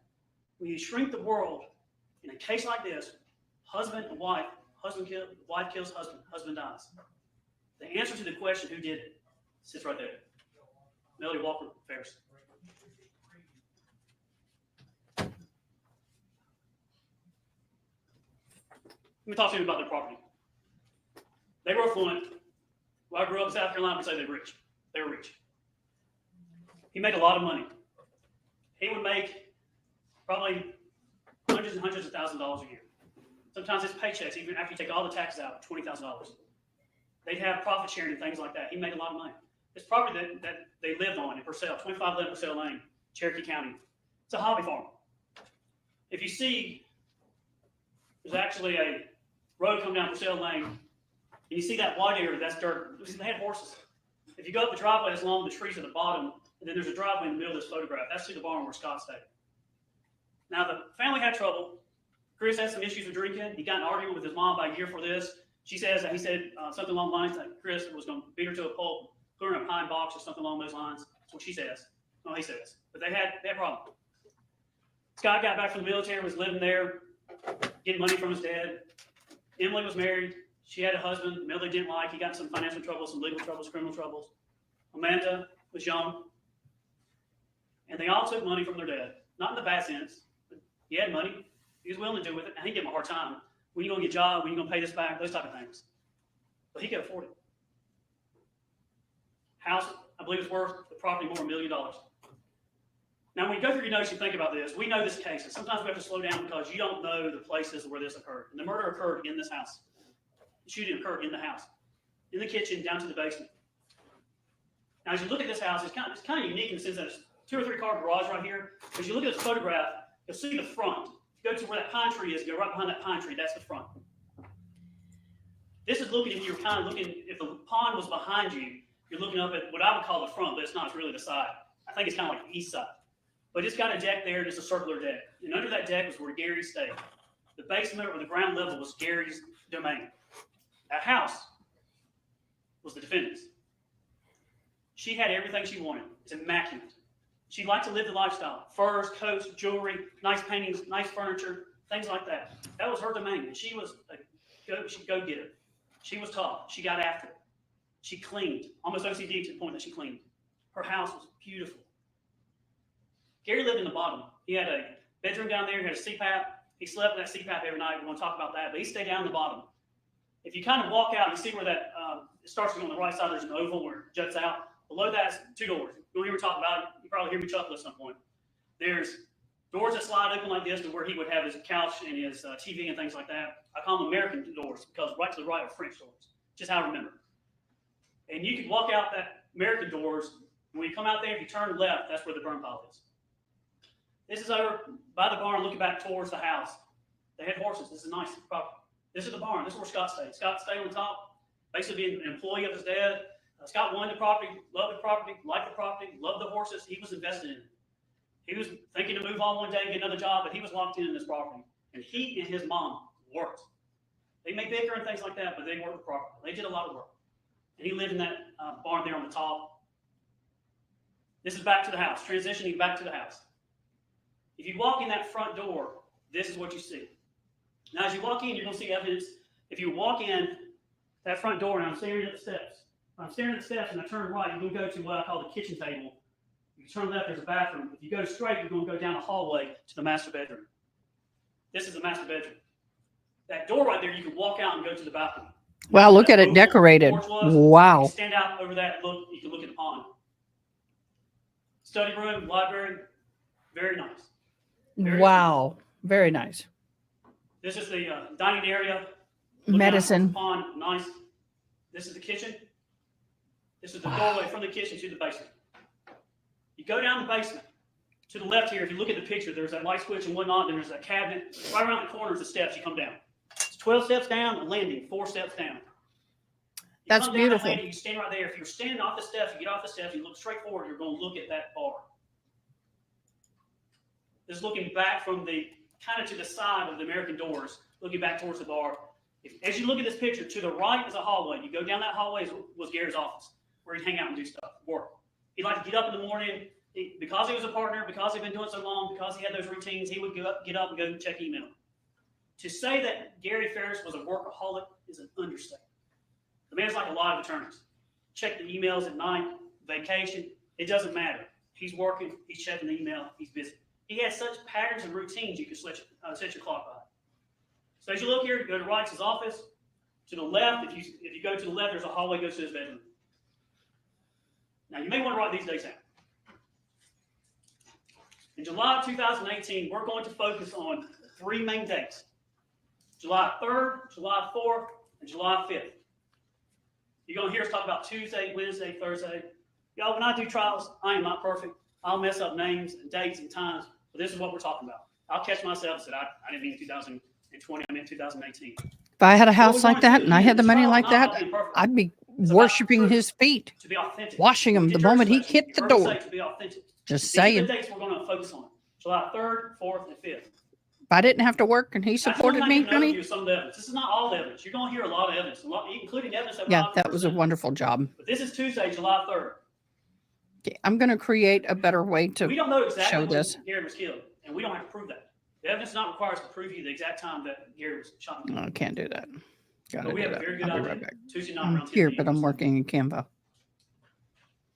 Last time he used that CPAP was Tuesday morning. A little after midnight, he got on it. He got up that morning and turned it off. And that machine, when they did a search warrant, shows the times. Okay, one thing that a lot of y'all, if you don't use a CPAP, and some of you who do don't know, my doctor's office, it has a memory card and it has its own modem, and it will send my doctor's office my reports. So even if, no matter where I'm at, what I'm doing, if I use that machine, if I don't use the machine, all of those reports go to the doctor. Can't manipulate that evidence. He's not going to bed without that CPAP. He never used it again. We have no reading that was used again. Now, on Tuesday around lunchtime, Gary had an interesting relationship with his family. They had some good times, but it was also different. I don't know about y'all, if I go to a restaurant and I see a friend or family, I'm going to go up and say, hey, Tom, we're going to hang out, we're going to do stuff. Especially if it's my dad. Well, on Tuesday, Scott and the defendant were working, and they decided to go to lunch. They went to Cherokee Ranch restaurant, a local restaurant. While they were there, Gary was already there. He pays his bill and he leaves and doesn't say a word. Of course he had affairs. That's not uncommon. Their relationship That is doesn't not surprise me. a touchy-feely type of relationship in this family. That's not this family. They communicate a lot by text messages, emails, instead of just calling and talking. That afternoon, Scott went to a lake house. He was there that afternoon and evening. There's a text asking about sleeping over for Addison, which is Chris's daughter, grandchild. There's a text from her, from the defendant, saying, what about tomorrow night, not tonight? And that was going to show that the defendant loved her grandchildren. If they were close or she could get to them, she would get to them, but not this night. There was a visit Big Daddy and Grandma. That's what they called Gary Meldy, Big Daddy, Grandma. Chris and Addison came over that night. Gary was getting the burn pile ready to go. He liked to burn things. He liked to do it. They were there talking to him, seeing what he's doing, and they left that night because couldn't stay, so they went back. About 10:52 p.m., there's a phone call between the defendant and Scott, and it was basically the defendant saying the horses are out. When you coming home? Scott's with his friends. He's down the lake and whatnot. She's calling. When you coming home? The horses are out. He gets home. Scott does about 11:30. Sees burn pile's burning. I think it says something along. I see Dad's burning the burn pile, or he's burning the burn pile. Wednesday morning. Scott gets a debit card from his mom because he's going to go play golf. He has this thing on 4th of July that he would play golf. He and his buddies. You're going to hear about his buddies. Philip Ted. That's just what he did. So about 6:15, I think he goes to the door. I think he calls or texts his mom, the defendant, says, needs a card. She comes out, gives him the card. He goes to the ATM real quickly, right down the road, gets the money, and comes back to go play golf. He's playing golf with his friends, Chris and family. They go to the Peachtree Road Race. Chris and Aston, they then go to the Cracker Barrel, I believe, that morning. Scott goes to the lake on a pool party. He's there in the afternoon and evening. The defendant actually leaves for Lake Lanier to go be with Amanda, Chad Brooks. You're going to see things here. You're going to see it's kind of this way. Chad Bruce was the fiance, now husband to Amanda. Amanda Bruce was Amanda Ferris. And they go there and hang out, and you're going to hear about that. And at some point, they come back from the lake. Chris drops Aston off at the house on Wednesday night because they want to see and hang out. Now, these times, they change. I may get them wrong. But you're going to hear the times as we go through. Wednesday night, July 4th, kids around 11 or 12. They come in, they live out of state, they come in, they want to see everybody, they want to see Big Daddy, they want to ride some of the stuff on the property, they want to do things. It's 4th of July, and the defendant wants the kids to go to bed early.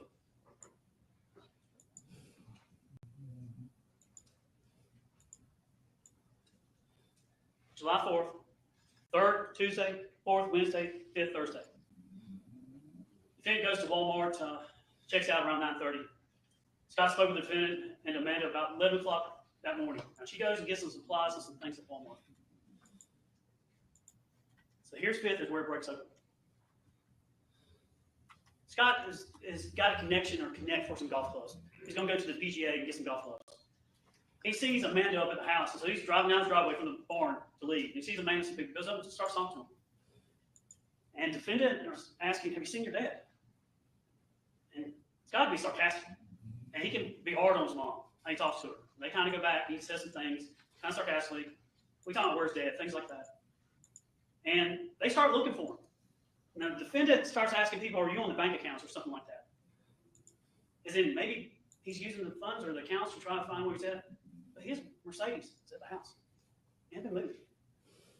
Now, they would say Gary would kind of go away sometimes and just kind of disappear.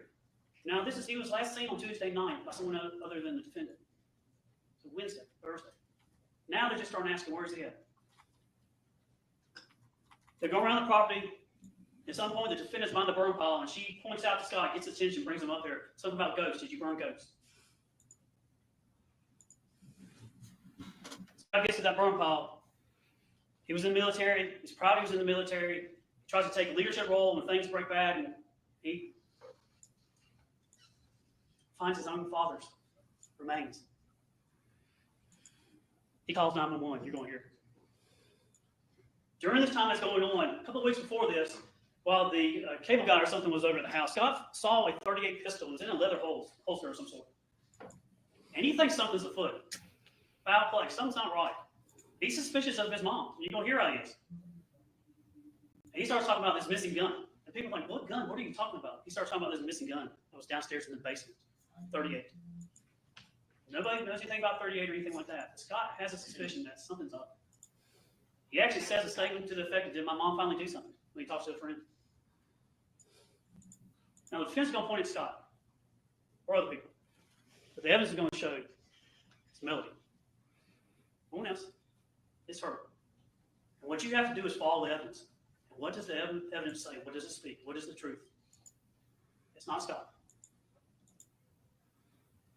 Law enforcement gets there, they start talking to people, and when they get there, what you're going to see is they get a call to someone in need, emergency services. So they bring the big long back thing you carry people on like a stretcher. They bring all this defibrillator, things like that. They get there, they don't know, they think they're going to find a person back there who had a heart attack or stroke or heat exhaustion or something, pass out. And they get back there and they find nothing but remains. Law enforcement still doesn't really know what's going on in the beginning. They think it was just an emergency. They don't think anything about crime. They start talking to people, and then they realize the conditions of the remains had to burn for a long time. The CSI people at the sheriff's office, they're like, all right, we have to call in an expert, forensic anthropologist, Dr. Gooden. Comes in, and you're going to see what she does.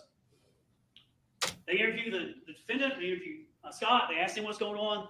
And in the beginning, the defendant, she starts right off the bat talking about, well, Gary had these medical conditions. And then she says his family got some mental issues. Maybe suicide. Thank Starts laying you that foundation so of these much, things. Toy. Any enemies? No. You're Kids do this? No. awesome. Anything else? No. Anything missing? No. You're No. No. awesome, no, no. love. We Laying the love foundation. you. Thank you, Good picture. Law Toy. enforcement gets there. Dr. Gooding gets involved. They start marking it. And You then were things so change. awesome. Thank you. Thank you. Thank you. Thank you. They Thank get the you. remains of Gary. We're stipulated these remains of Gary. He's actually identified dental records. He's burned up so bad. When they get there, they find in his rib a 38. They think it's a 380 in the beginning, but it's a 38 special bullet projectile. It's in his left ribs. It's front to back, anterior to posterior. It's in his ribs. So now they think he's medical condition, but he's burned up too bad. Then when they're doing it, that's a bullet. Changes everything. There's no gun. We do not know where the gun is. We look for the gun. The missing gun is evidence of consciousness of guilt. Because if it was a suicide, the gun would be right there. If it's murder, you can't get rid of the evidence. Burn the body, get rid of the gun. Things change now. It's a homicide investigation. Now, this family had problems. And they had disagreements. You're going to hear about dishes being broken. There's several instances of dishes being broken. One time, when she's talking about dishes, you're going to hear the defendant talking about, I had some dishes on top of the car and they fell off onto the ground and broke. Scott's going to talk about an incident where his mom said some very terrible things about his dad, wishing terrible things upon him when she broke some dishes because she was mad when she went down to the basement where he lived and got the dishes. He spilled Mountain Dew or something like that. The man loved his Mountain Dew. Loved it. Cigarettes and Mountain Dew. She got so mad that she broke the dishes. Slammed them. Found it in his trash can. A set of dishes. When she's talking, the defendant is kind of all things to all people. That's what the evidence is going to show you. It's going to pivot. It's going to pivot. You're going to hear about two people in this case that pivot. She pivots. She's talking, she's smart, she knows what's going on, they're asking questions. She says, at one point, their marriage is not good. They live in the same household, but they're not living really as husband and wife. There are some good times, they try to do some stuff. They're living in separate rooms, separate floors. At one point, she comes across and they ask, you've been married to him for 38 years, and if it's that bad, you'll hear about how she describes the marriage and things. Why'd you stay with him? I took a vow to him. I took a vow. The evidence is going to show in this case that the defendant is loyal to two people. Very loyal. She's loyal to a man. There's something called prior difficulties. About 10 years before the murder, the defendant had an affair. We believe the guy named Ted Wiley. Ted was in a relationship with Gary's sister. They met, they hung out, and they started doing stuff, and the family knew what was going on. They separated, we believe because of this. Gary considered divorce, didn't do it. They reconciled, but they lost trust. And this is where things change. The whole relationship changed because of this. And Gary worked with a lady, probably had a fling or something with her, not to the same degree years ago. So they both had their issues. But the degree and the extent and the blatantness of this changed everything. And Gary started controlling finances. Her mindset was to law enforcement, I took a vow to him. Because you're going to hear evidence in a text message between her and another guy that would shrink the world and rule out. A guy that's a neighbor that met her when she would walk, because she would walk all the time. She's tough. In a text message, when she was upset with Gary, we believe, she said, my response to his fit he threw was, I hope you die alone in a gruesome death. She's asked on law enforcement, she didn't say anything about hoping he died or anything like that. Terry responds and says, there you go, he's going to push you over the edge. I know, and that scares me. Told him finally to go where could not even see or hear him, it would be in his best interest. You're going to see some text messages, things in this. She portrays this, pivots. But an ever constant in their marriage, an ever constant tension is money. She did not like that Gary used his money the way he did. It's referred to sometimes by people as a Ferris wheel because there was drama. And there was definitely drama. Chris had his issues. Melanie didn't really like Chris. Chris would use checking account numbers and credit card numbers and things like that. And he had paid for, coming up to this point, he had paid for a beach vacation. I think we're in a condo or something like that. And Melanie was furious. She did not like that Gary was just going to go with him. And Gary basically he'd say stuff, but he'd write the check or he'd say, okay. He wouldn't really do anything. It's his kids, his sons. He could afford it. She'd say things like, this is the last straw. I've had it, I'm taking measures. It shows that her mindset is this money, this money, this money. And that leads to this. Bullet in his ribs. They go in the house, they look at the house. These are steps going down to the basement. There's blood. There's going to be evidence of blood and cleanup in the kitchen. Her domain. Down the steps. When you get off those steps, if you take off those steps, you can see it. Scott saw some blood on the floor down there. Law enforcement saw it. They go back and spray Blue Star. This chemical stuff that lights up, and you'll see it. You see those 4, 3, 2, 1 placards there? It's a trail of blood. I've circled this so you can see. Down there is a sofa. There's an ottoman, I believe it's the term. And as you get closer, law enforcement found another bullet. We do not know how many times Gary was shot. We know he was shot and killed. We know there are at least 2. The blood trail from the kitchen up there, we believe the evidence is they had an argument. She shot him. He goes downstairs trying to get away. She shoots him again. Whether he was able on his own to get out those doors or she got him out herself. Top to bottom. No home invasion, no robbery, nothing. That brings us to what we call means, motive, and opportunity. How do you get away with a murder if there's no confession? How do you get away with a murder if there's no video of it? How do you get away with a murder if you try to burn and destroy all the evidence? You don't. When you use your common sense and all the evidence to put it together to shrink the world, and the only reasonable answer is she did it. For example, if they say Scott did it, Scott's not going to shoot us dead when he's paying all the bills. He's a great trainer. That's just not going to happen. Let's first talk about opportunity. The reason why you shrink the world down, and you will see at the times in this case, when he was killed and when his body was moved, when things are going on, the only person that's going to be at that house, the only person is her. No one else. Just her. Sure, people were coming and going, not when things were going on.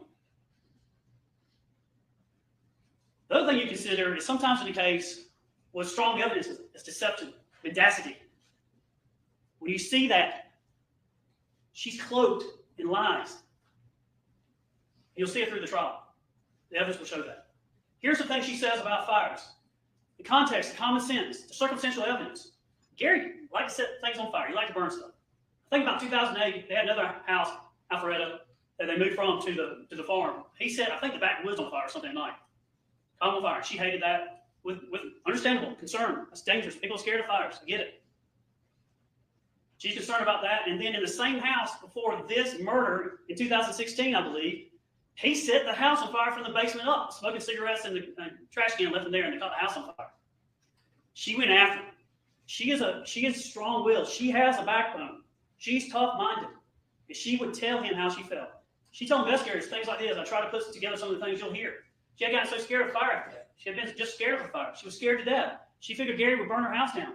They just didn't leave him here much alone because he would, I think she said, break a steel trap or something like that. She told Gary, don't leave the fire. She told Gary, please don't leave the fire. She told Gary, when discussing dinner, they cannot go off and leave that fire. She told Gary, you got to watch the fire. She said, there's no reason with him. He's a lawyer. He was going to burn it or die trying. Slip of tongue, but that's what she said. That was opportunity. It's going to be her. Means. Means is how could you have done it? Because the question you're going to have in your mind, and it's going to boil down to this case, is how did that little lady get that big man on the burn pile? She's a cowgirl, farm girl. Her daddy owned a hardware store growing up. She's ran around it. She had ropes, leads, straps, tow lines. Did I mention they had a tractor? Means. Necessity is the mother of all inventions. You just committed murder, you'll be motivated if you have the means. Did I also say they had an RTV? She knew I was driving a bucket. Wednesday morning, Scott leaves to go play golf. Sorry, y'all. That was my daughter from college calling in. She's got a big speech today, so y'all wish her well. Y'all have an awesome, yeah. I'm sorry, y'all. She'll have an awesome day. I just know she will. She's wonderful. Following this narrative, yeah, he lost me at the fire bit. Basically, it's like you put a log on a fire. The middle of it's going to burn to 100% ashes, but the ends a lot of times are not completely burned.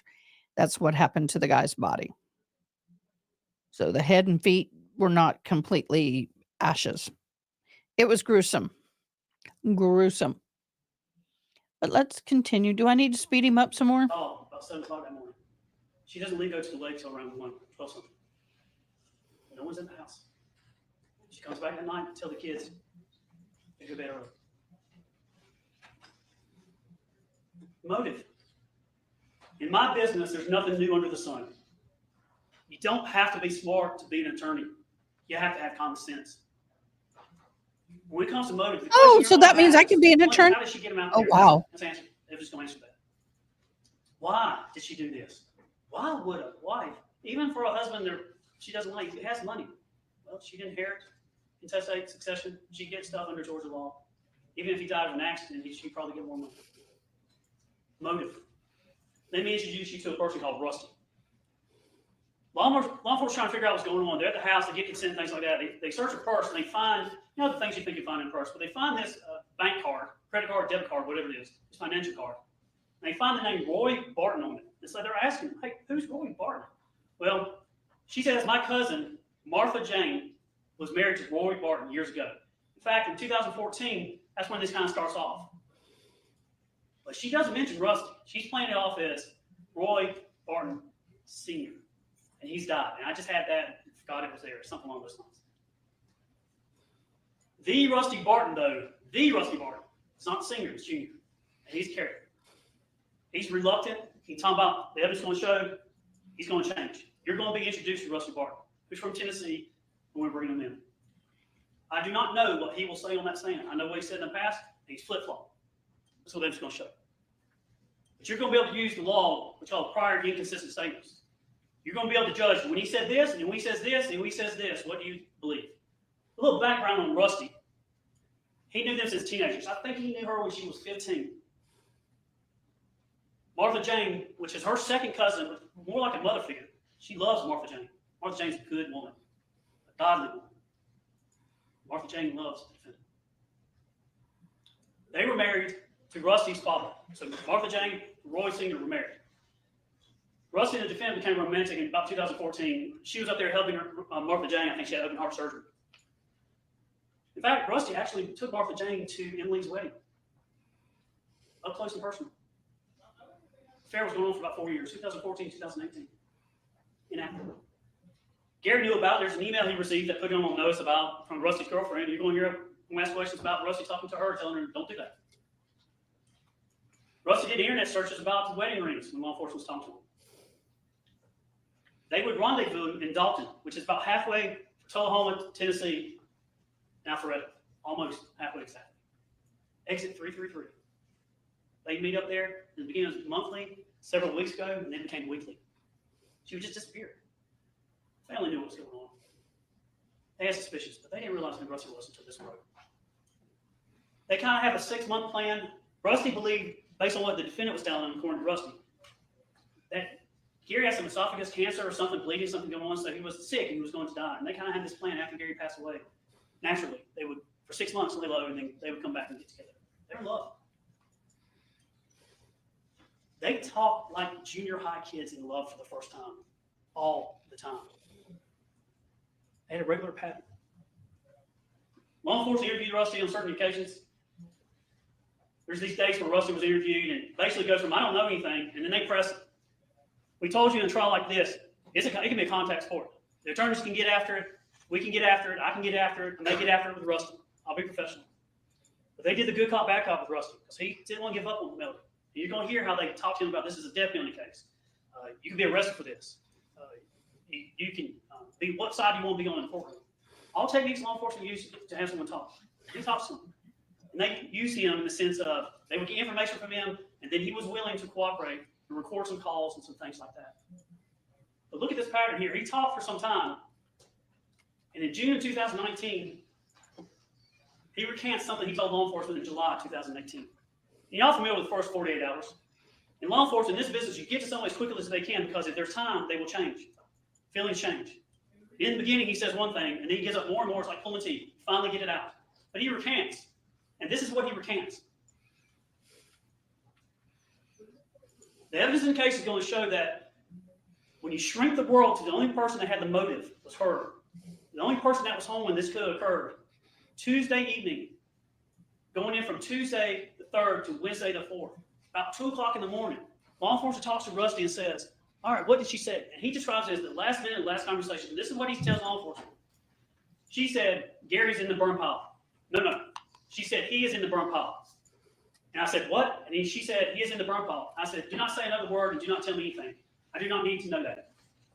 This is what, before the murder's known, anything like that, he's on the phone. The record's going to show that he had 3 or 4 main phone calls during this time. It's going to show that his pattern when he would talk to her was abnormal for this time. There's a phone call. He says, I talked to her. And this is what she said. He's in the burn pile. This would have been July 4th. Now he comes back a year later and recants. Well, his presence and companionship is with the defendant. Law enforcement goes, gets arrest warrants, goes up to Tullahoma, Tennessee to arrest her. And guess who she's with?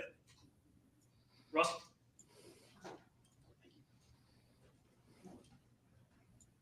After she's arrested, she's in jail before she bonds out.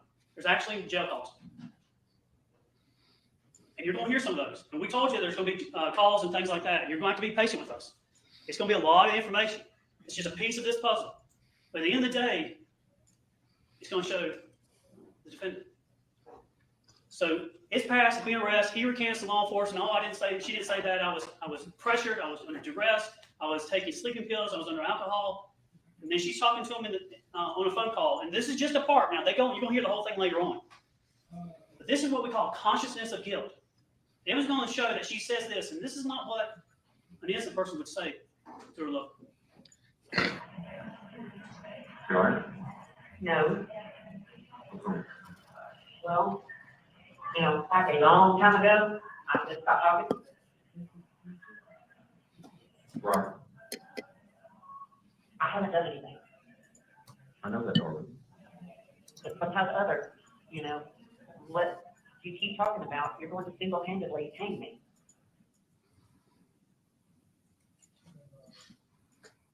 Speak the truth.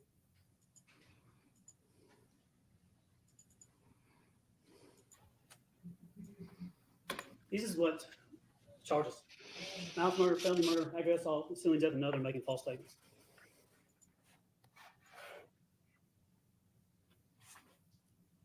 We are here because Gary cannot be here.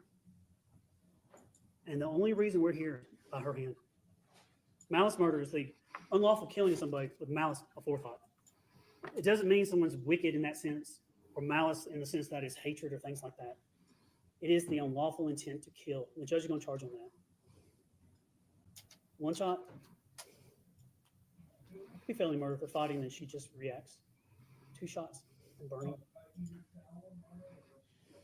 It's depraved. Felony murder, the evidence is going to show that even if she didn't intend to, with malice, to kill him, the intent to kill, that she had that gun in it, just went off. Not the case because she shot him twice.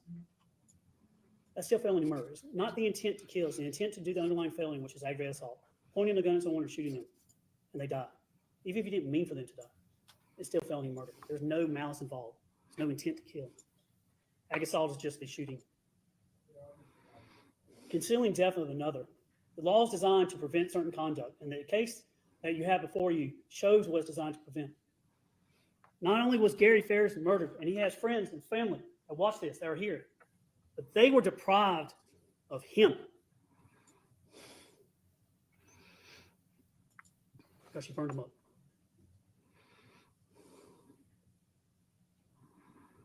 False statements because she lied to law enforcement about Russell. Y'all forget about all this out here. My job, representing the district attorney, is to present this case to you without fear, favor, or affection. Your job, under your oath, is to speak the truth. I talked to you about veritas. You see the word verdict. It's truth, speak. It's the word veritas with dit in Latin, to speak. When you're done with this case, take all the time you need. Forgive me when I bumble through things. when I get sideways, when I'm doing my job. But remember, I am representing a voice that has I'm been kind of a little floored, and taken away. And Megan kind Ferguson and of a little will present you with evidence. floored. There's How's two sides to the truth. How's That my, is where you see the deceit and the lies in this case. I was going to say fishing buddy, but that hasn't You see happened. the opportunity, the means, and the motive. Money, sex, new life. I just, As sad as it is, as hard as it is that the defendant nothing like a woman's scorn. You've heard that saying before. and desecrated her own husband. There is nothing like a woman's scorn. Ain't that the truth, y'all? That's right. We just need to time for a break, or? I'm gonna let y'all go and then we'll break. I'm trying to do something I've never done before in Canva, and I'm keeping an eye on this Sarah Boone. Got one taker. All right. God only knows they We'll go have ahead an and take a extra break. week. It'll There's be- going to be a lot more One of y'all want filings. to, and all the dominoes will fall, so it'll be 10 minutes. So we'll go ahead and take a break. That's fine. All right. They started it. Okay, guys. Well, Zach. Oh, Zach, don't be mean. Not a yes, mean no.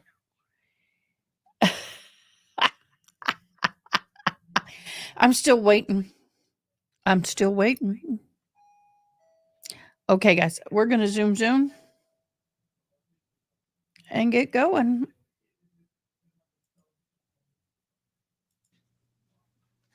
Okie dokie. Be right back.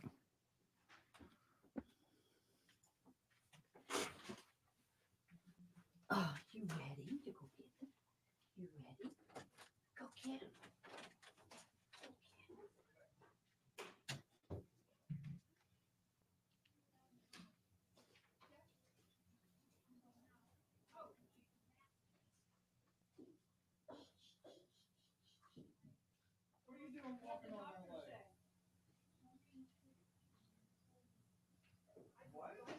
All right, Mr. Ray, you ready to proceed? All right, go ahead.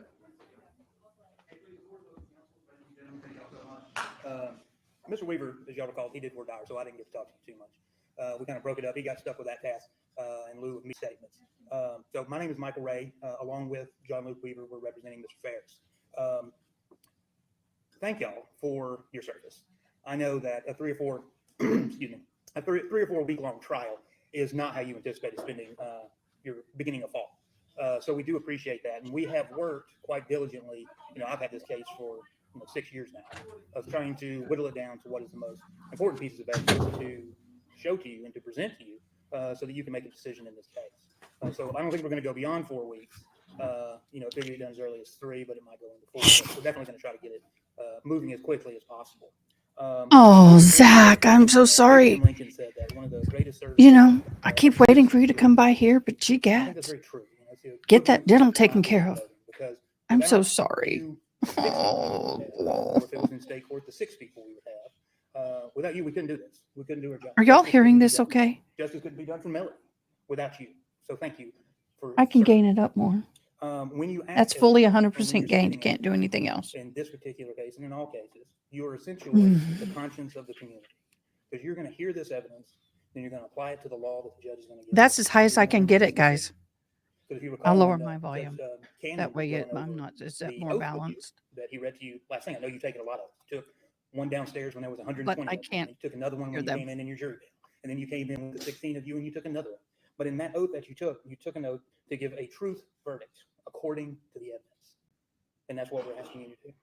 And you heard the judge say that it's your duty to render a truth verdict based on the evidence. And that's exactly what we'll be asking you to do. Now, Mr. Focus, he did a good job in his opening statement. So some of the things are duplicated, because obviously when he came in, he didn't know what I was going to say. And when I came in, I didn't know what he was going to say. But I don't want to sit there and regurgitate the same things. But we got to talk about a few things. That one being the indictment. Mr. Focus did a great job going through explaining it. So just kind of to recap what Ms. Ferris is charged with. 1, malice murder. That is essentially, to keep it simple, and we'll go over it much deeper at the end when the judge actually gives you the charge. Then we get to argue. What malice murder is: somebody's alive, I don't want them alive, and they're dead. That's malice murder. Felony murder: I commit a felony act, and it causes that person's death. Like trying to rob somebody, you accidentally shoot them, felony murder. That's what it is. In this case, the felony is the aggravated assault. The state alleges that Miss Ferris shot her husband, Gary Ferris. And that was an aggravated assault. And as a result of that assault, he died. So that's how felony, murder, and aggravated assault are linked together. Concealing the death of another is pretty obvious. There's a little more depth to it when you actually look at the actual elements of the offense, but you can imagine what that is. Somebody has passed away and you have concealed it. Making false statements, that's lying to the police. We always say defense attorneys police can lie to you, but you cannot lie to police. It's actually a crime. So, this case, and you've heard a little bit of it from Mr. Focus, but you've probably seen on your crime show, because I know from Board Diary, a lot of you watch the podcast, the crime shows, the true crime and all that. And you always see defense attorneys talking all the time about there's been a rush to judgment. They're starting to label us, Rush y'all. to prosecute the first person that you can get your hands on. But that wasn't this case. Melody was under investigation in this case for over almost a year, between the 911 call that you're going to hear shortly and her arrest on June 18th of 2019. So there wasn't a rush to judgment, but what we had in this case was different. It was called confirmation bias. And we'll talk more about this in close, but what a confirmation bias is you got a belief and you've got facts. And that belief and those facts merge together. And that's what you believe.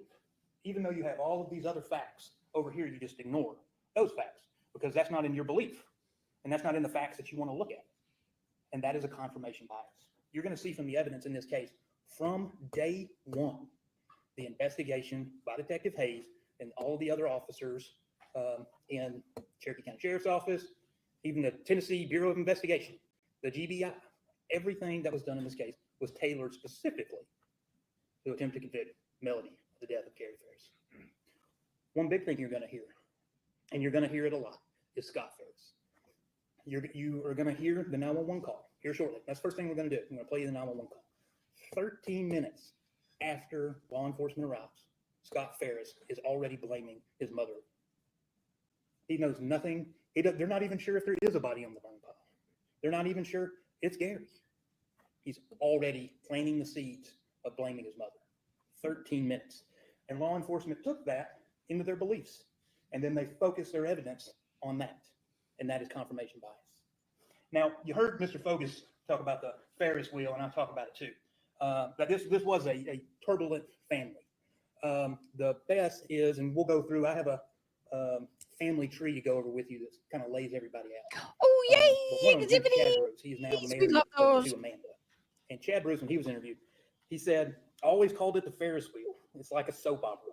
Something is always going on with Chris, Scott, and Emily. And it's true. All the time. All the time. And I'll talk a little bit more about it. But you're going to see text messages. Gary mad that they're blowing money. Chris can't survive on his own, always needing money. Scott, a grown man, can't survive on his own, always needing money. Coming to get mama's credit card so he can go get some money out. Emily, with her turmoil, with her new husband, and all that. In fact, you're also going to hear that Gary and Melody had to buy Emily and her husband the house up in Tennessee where they live. There was a lot of turmoil in this family. But jumping on the Ferris wheel, first off, who is Melody? Melody was born in 1960. They didn't have she was born to. in Smyrna, They She chose had a somewhat to. unusual upbringing, especially for that point in time. Melody was very little, and they moved from Smyrna and moved to Tullahoma. You already heard a little bit about Tullahoma. It's actually where Melody was arrested. That's where Martha Jane lives. That's where Rusty lives. And I'll talk a little bit more about all this. They moved to Tullahoma, and Melody and her mother, Kay, lived with Melody's grandparents. And that went on for a few years, and eventually Kay Walker met a man named Carl Walker, and they got married. And then they continued, once they were married, they bounced around a little bit. They went from Tullahoma to Nashville, Nashville to Florence, Florence back to Nashville, just kind of bouncing around this North Alabama, Central Tennessee and back down area, just moving around. Then when Melody was a teenager, they finally settled in Florence, Alabama. It's in the north. You've probably heard of Muscle Shoals. It's right there. And that's where eventually Melody started going to high school, was in that area. And so now you're like in the mid-70s, and that's actually when Melody meets Gary Ferris. They met when they were 16 years old. They didn't go to the same high school. They actually met through mutual friends at the same church, and they began dating. And they dated through high school. And then in 1970, they got married. So at 1960, I think it was 79, they got married because Melody was 19 years old. Now, they get married, right out of high school, and they both go to the University of North Alabama. Melody's there for about a year, and then she drops out. Gary stays on. So Melody leaves. They're still together. They're still married. And she's working at General Electric Credit and Ace Hardware. Her Kay Walker, her mother. Yes, Carl I'm Walker, having my opened up coffee, Ace y'all. Hardware in Florence, Alabama, and that's where Melody worked. And you'll hear a lot about Ace Hardware. She worked there for many, many, many years, helping them. Oh, out with another their business. interview. What interview, So in Toxic? 1980, while Gary's still in school, Get me in Discord, Toxic. Chris What you talking about, Willis? What you talking about, Willis? now Melody is working full time at this point Interview. at the hardware store. Gary's full time college student. 1983 rolls around. Scott Ferris is born. Melody's still working at the hardware store. Gary's still going to school. Now you fast forward a little bit. Gary's graduated, and in 1988 they have Emily. And at this point, they've moved to Tuscaloosa to the University of Alabama, and that's where Gary goes to law school. So they're living there with the 3 kids while Gary's in law school. And then in 1989, Amanda Ferris, who's now Amanda Bruce, she's born. Excuse me. In 1989, the following year, Gary graduates law school, and the family moves to Birmingham, where he works for Burr & Foreman, the same firm that he was at when he passed away. Now, in 1995, the law firm sent Gary to Atlanta. They were trying to expand. As part of that, I think when he actually first got there in '95, there was no. There's only him and another person. That coffee Wasn't smells this so good, big law y'all. firm, at Look least at here in that Atlanta coffee. At that point in time. So '95, you had 4 kids. You know, really ranging from kindergarten to Chris at that point in time being about 15 years old. Melody's a stay-at-home mom. She's going back and forth to Florence to help her parents with the hardware store and just living. And an interesting point then comes later in 1997 to Melody is Carl Walker, who she thought was her father, passed away.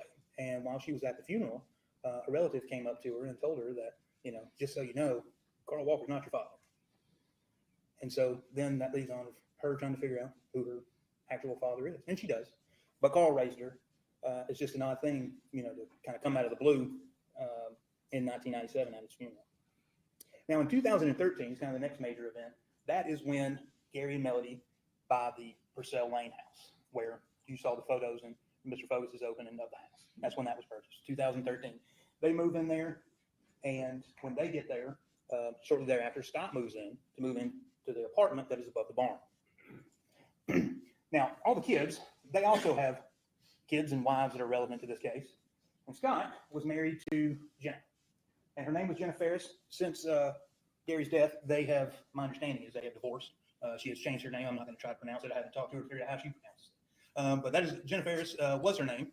Chris also has other children by another woman, and that is Ella Ferris and Addison Ferris. Ella, at the time in July, the 3rd, 4th, 5th of 2018, she was over at her friend Emma's house. And Addison was over at Melody and Gary's house on the 5th, on the 4th. She came over after the lake. And I'll go through the time. Emily, this is Chris Payne. You know, with the prior difficulties of the family, Chris Payne was a little bit of that. And Amanda is married to Chad. Chad's the one I was telling you about. He's the one who talked about the Ferris wheel and about how there's always something going on. And basically, this family is like a soap opera. That is Chad. And Chad also has a daughter by another woman, and her name is Cameron Bruce. Cameron is who was there with Addison on the 4th.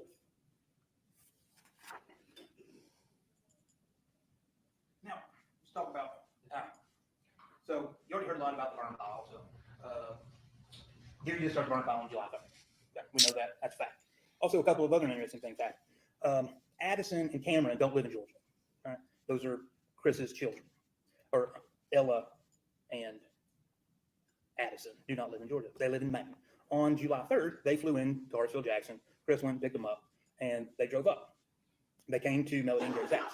Ella had already been dropped off at Emma's house, and Addison came with Chris to see Melody and Gary, and they see both Melody and Gary.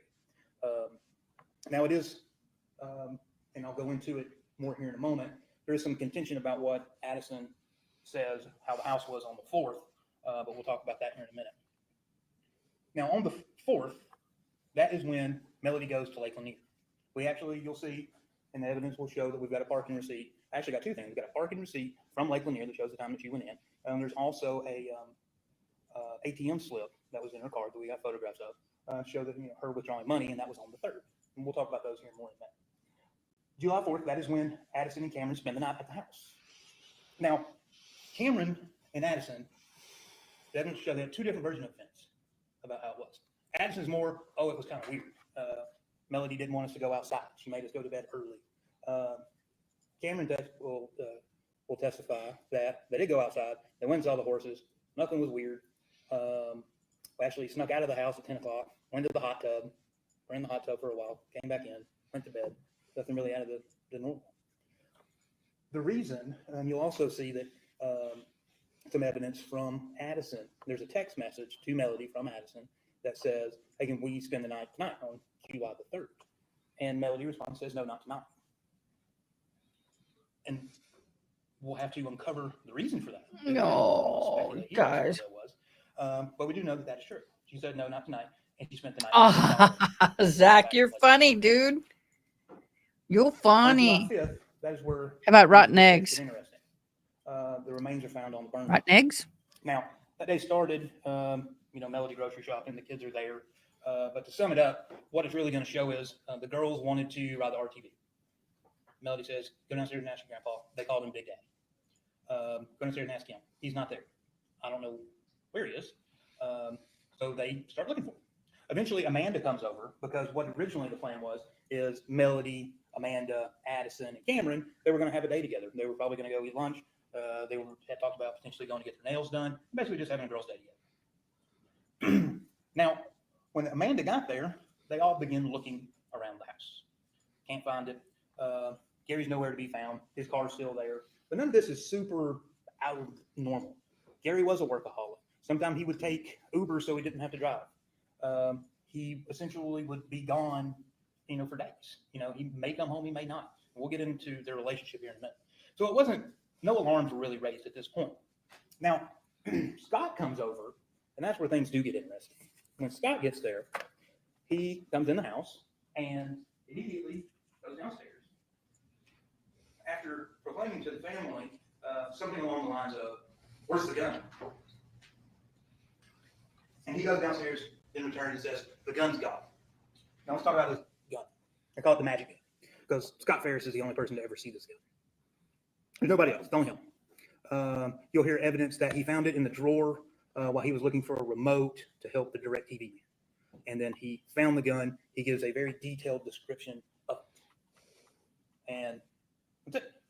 Nothing else. And this was a few months before July when he had the DirecTV. Actually, I think it was the beginning of June. So about a month before is when Scott sees this gun. And he claims he has no idea. He's never seen this gun before. It's very strange. This gun is here. And he didn't know anything about it. But he also didn't do anything about it. Now, 6 years later, this is where Jenna Ferris kind of comes in and is interesting. 6 years later, she gives an interview to the district attorney's office claiming she also saw a gun in the basement that you saw in Mr. Focus's opening, where Gary was. However, this gun looked completely different than the one Scott described and is in a completely different location than where Scott said it was. So these are the only two people that have seen this gun, and the guns they described don't even match each other, and one of them talked about it 6 years later. Now, after Gary's remains were found, he was taken down to Georgia Bureau of Investigation Forensics Department to the crime lab, and that's where an autopsy was performed. But after July 5th, 2018, 348 days go by. Melody's not arrested at this point. She's interviewed several times. I believe the evidence will show that, or I believe that state will be playing those interviews for you, so you'll actually see Melody testifying and answering law enforcement questions. But 348 days pass. And in that 348 days, you'll see evidence they were doing audio testing. What that was is they put a ballistics dummy in the living room of the house, and they shot it with a revolver. And they had members of the Cherokee Marshal's office, as well as some sheriff's office, out there with decibel readers at different points. They were out at the barn, they were out by the road, and they were also in the house, measuring what the decibel was for firing this revolver into this ballistic dummy. And then they moved the dummy downstairs, and they shot it a bunch of times downstairs. And you're going to see all this. They're going to play all the videos of them doing the shooting and recording the sounds and all that. Diving in the lake, you're going to see they brought out the Cherokee Sheriff's Department to dive into the lake to see about where the gun was. Didn't find anything. Recording Melody's phone calls. And we'll talk more about this momentarily. Rusty, because you already heard about him, agreed with Detective Hayes that he would put some kind of app on his phone and record all their phone calls. And he did, months. You're going to hear a lot of those. Also, during that 348-day time, Scott and Chris are interviewed several times. Sometimes Scott and Chris are interviewed together, at least on one occasion, and several times Scott is interviewed alone. And then, on June 12th, over 11 months later, the crime lab issues the autopsy report, saying that Gary was the manner of death and the cause of death. The cause of death was gunshot. Manner of death was homicide. And it took them 11 months to issue that report. You'll see, especially when the forensic pathologist who did the autopsy, when he testifies, they weren't waiting on anything. They knew that it was Gary. The forensic, the dental forensic had already come back. It was already Gary. But for some reason, unknown. And you'll see this happens a lot in this case. There's a lot of unknown, and we'll talk about that. No idea why it took 11 months to issue the autopsy report. No idea. But 6 days later, Melody gets arrested. And Mr. Focus is right. She wasn't in Tullahoma, Tennessee. She was up there with Martha Jane. They called her and said, hey, we got an arrest warrant for you. And she came and turned herself in. Nothing to hide. Now, John Luke and I came up with this. Actually, well, we didn't come up with it. He had gone. We were having been a long day already, so he was done for the day, so he left. And he went up to the drugstore, and there was a girl in there. And the drugstore, I don't know if your office is in downtown Jasper. There's a Jasper drugstore right on the corner on Main Street in Jasper. It's being sold, and they're doing renovations. He went in there and asked them a question about something, and they didn't know, and they go, sometimes the Look at the guy's face back here. He's smiling. That guy's dude is like grinning. It's like, But that's kind of what we've been talking about the whole time with this case. Because thank so you, many things Tori. you're asking yourself so many times in this case. Toey. How did this happen? How did this happen? And How did this Addie, happen? welcome. We appreciate y'all. So let's talk about some evidence and questions without answers. So evidence, Melody and Gary. It is no fact. I think also Melody and Gary affairs. It is common knowledge that they had affairs. People knew. You can even know the grandkids. The evidence will show that even they had their suspicions and pretty well knew that, there was, affairs happening. Melody did. She was having an affair with Rusty. Gary did. He brought, when they moved here in 1995, Angela Phillips was his secretary. He brought her with him from Birmingham to Atlanta. And she was his secretary for 28 years. And she's a bit hesitant to talk about it, but I believe you'll be hearing from her about how they did have a relationship. Gary was also having a relationship, at least somewhat by text and email, with another woman who worked in his building named Joanne Ward or Joanne Hill. So, and you'll also hear Ted Wiley. Okay, they live completely separate lives. In the house that Mr. Focus is showing you, in the house, Melody lived upstairs. You saw the house, and it may not be in evidence, but you saw it. That place looks like Southern Living magazine, decorated to the nines. Melody did all that. She lived upstairs. Gary lived downstairs. It was just how they'd done it. It had always been that way for years. Go lay Ever since the down. 90s. They lived two separate lives. They would sometimes go days without even seeing each other, without speaking to each other. They didn't really talk, didn't really communicate. They did. They had kids. So they had to have some interaction together. They went and saw Emily and Chris's daughter, her name's Olivia, when she was born. They still did Christmases together. So they did some of these family things together, but for the most part, they were just married people who did their own thing. And Melody did her thing, and Gary did his thing. And it was just what worked for them. Now, granted, with the affairs, it wasn't something that was flaunted in their faces. You try to keep some level of discretion, but it was known, and it was just how they lived. Now, Melody's interviews, I expect that you'll be seeing those interviews. And really, the only thing I want to point out that is Melody is very blunt, very to the point. She's just who she is. She's a hard woman. And that's how she comes off, and that's how she is with law enforcement. She's very matter of fact. Here's what happened. Here's what I was doing. That's just how she is. But one of the most important things that she says in her interviews, in the very last interview that she ever gave to law enforcement, last thing she ever said to law enforcement was, "I just want my family back." Forensics. There's a good bit of forensics in this case. Some is pretty interesting. I'm going to talk to you. I didn't didn't want to do any of the photographs. But those blood drops that were talked about by Mr. Fogus, you're going to see that there's blood. Well, let me back that up. You will see there is a substance leading down to the basement. You're going to hear from the GBI Lana Coffee. She sprays Blue Star, which is a substance that is supposed to reflect when it's blood. Now, that's a whole nother thing. You're not going to hear anything about that being tested, of whose blood it is, even if it is blood. And you go down the stairs. They did take a swab, but they find some little drops of blood. Some of them are about as small or even smaller than 1 centimeter on the floor. Take a swab of those, send it off. That was Gary's blood. Those blood trails never lead out of the house, upstairs or downstairs. You also, the bullet. We're going to be talking a lot about the bullet, how there's no textiles found on the bullet that is found in the basement. We also have our own forensic pathologist who will be testifying about what his opinion is regarding the manner and cause of death of Gary. And we may also end up calling an additional ballistics expert, depending on how things play out with the ballistics experts going to testify for the GBI. But that is just the way to see. Yeah, the Zach. The text messages to Terry Braswell. Mr. Fogus said that in his opening, the hope you die a gruesome death. It is a text message. We expect Terry Braswell to come in here and testify. We'll be able to cross-examine him about that text message. However, we do know one fact, excuse me, is that text message was sent 2 years before. It wasn't something that was done in July of 2018 or even June of 2018. Years before. Especially see text message from Gary and Scott about their tumultuous relationship, especially involving money. Gary said to Scott, I better have my debit card back. Also see Melody and Scott, they used to text back and forth a lot. And recorded phone calls. You're going to hear all those calls with Rusty.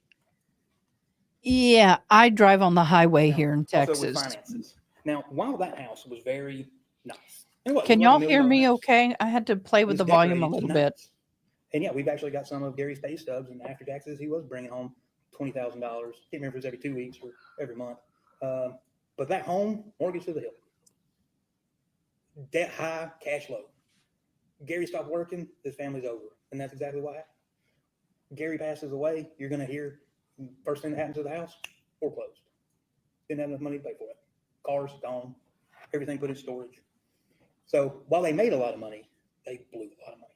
Now, Gary did have some good investments. He had a 401k with his law firm, 401k, profit sharing with the law firm, insurance, life insurance, things like that. But, all those aren't accessible cash that you can use. So Gary had to keep working to fund this lifestyle. Now, questions without answers. Where was Gary shot? When Dr. Goody testifies, she's going to have a drawing of a skeleton. And it's going to show the ribs, and it's going to show he was shot somewhere here. Is it the front or in the back? Not going to be able to tell you that. Angles, don't know. No idea. Also, that's just where was he shot in the body? They can't know he was burned. That is going to show while there may be some blood, and that was not tested, so we'll call it maybe blood. Upstairs in the living in Melody's portion of the house, we'll call it, and a trail leading downstairs to Gary's portion, we'll call it. You're also going to get evidence from, most likely from Amanda, how a few days before July the 3rd, 4th, 5th, that Gary, excuse me, that Gary had been bitten by one of Melody's dogs on the ankle and was bleeding as he walked down the stairs down to his room so that he could stop the bleeding in his ankle. And that's where the blood came from. But where was he shot? No idea. How was he put on the burn pile? You're not going to hear about that either. You're going to see photographs of tractors. You're going to see photographs of RTVs. Probably of horses too. But you're not going to hear anything about Gary being moved on one of those vehicles. You will hear, though, that there was one drop of blood that was Gary's on the step getting up into the tractor. There's nothing in like the bucket. One drop of blood on the tractor. Where is the gun? Don't know that either. Now, you're going to see photographs of guns. There were guns on the property. There was no 38 found on the property. I think there was an old 32 caliber that was found on the property. But we know that wasn't the gun in question. But what you will find is that Scott has quite a bit of 38 caliber ammunition in the barn. And in fact, he's got it in his bedside table.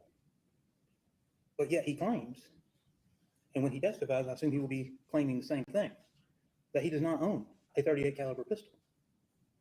He will claim that he owned a .357 Magnum at one point, but that gun had been stolen years ago. And he didn't have anything that would shoot a 38.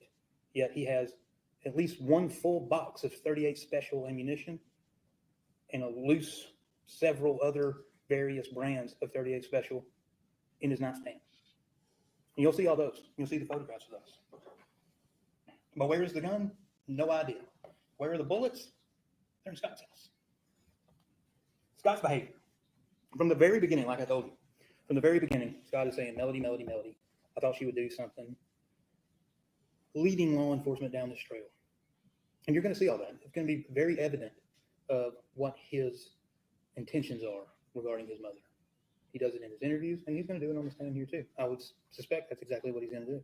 But the most important thing is just in that few minutes of getting there, he's already talking about guns. Rephrase it, Zach. He's the only person that's Rephrase it. seen. Then he goes out looking. You're also most likely going to be seeing, there's a trail camera that was, if the burn pile was where I'm standing, it's kind of, don't exactly know how far, but down closer to the lake. Kind of pointing out that they had a deer feeder down there. Take pictures of the animals.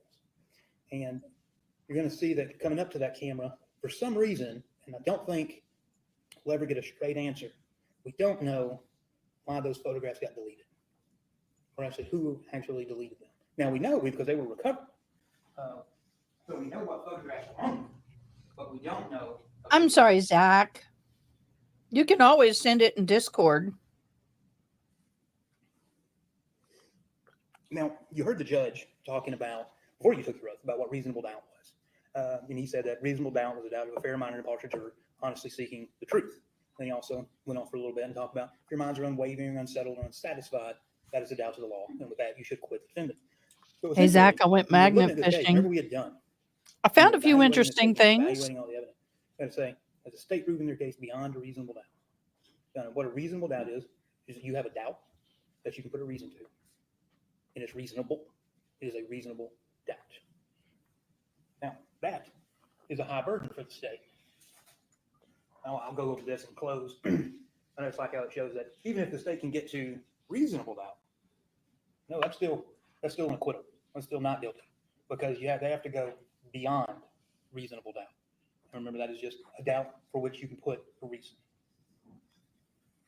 So, ladies and gentlemen, when you have, like in this case, when you have questions that go unanswered, when we're talking about unanswered questions of how did we get to the burn pile? Where's the gun? Where's the bullets? Where are these simple things that we should be able to find? And why, when we find them, they're in a place that, well, we don't like where that's going. Law enforcement saw the bullets over in the barn. Yeah, here we are with Melody charged, malice murder, felony murder, ag assault. Nobody heard anything. You're not going to hear anything about this case that Melody heard, or that anybody heard Melody shoot him, or that she admitted to somebody that she shot him. You did hear from, and you'll hear from him again, from Mr. Barton, from Rusty, that he said, Melody said he's on the burn pile.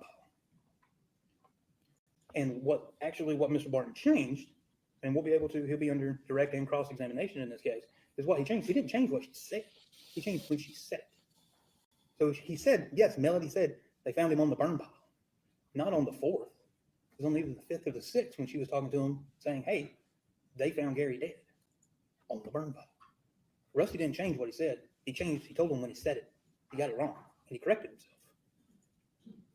So, ladies and gentlemen, when you have unanswered questions in a case like this, really the only answer is not guilty.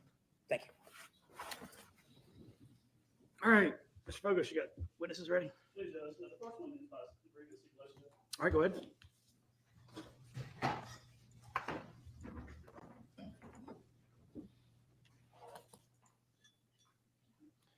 Y'all can decide whether y'all want the mobile lectern to stay there or whether y'all want to get rid of it. The last trial, everybody used both of them. So. It's good, Joseph. We keep it. The first exhibit is going to be, it's labeled 911-1 or 911 call, and it is July 5th, 2018 at 12:47 p.m. July 5th, 2018 at 12:47 p.m. It's about 2 minutes and 21 seconds, and it's Scott Ferris. And Judge, I've seen that evidence this time by stipulation. May I publish? It's 911 and then 1. Here's the.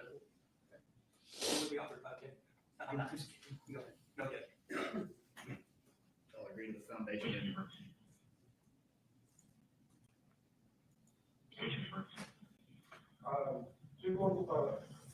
2155 or so. Wayne. My father has come up missing, and we just searched the property. It's a small farm, and I just found something near the farm that doesn't. There was a huge burning brush. Now there's nothing to follow that. It could be him. I don't know. Okay. All right, sir. What's Purcell Lane run off of? It's right off the Birmingham Road. You said 2155 Purcell Lane, that's correct? Yes, sir. Okay, what is your name?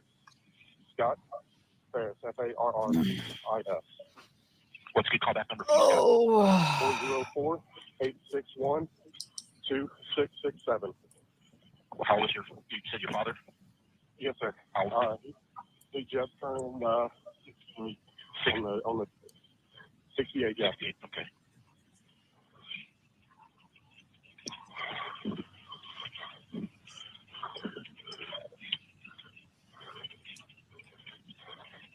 Now I'm calling you to say that we've been walking around looking for him, and I went where the fire's still smoldering, and I'm ex-military. I was deployed to Iraq. I've seen what burned up bodies look like, and this looks like a body. Okay.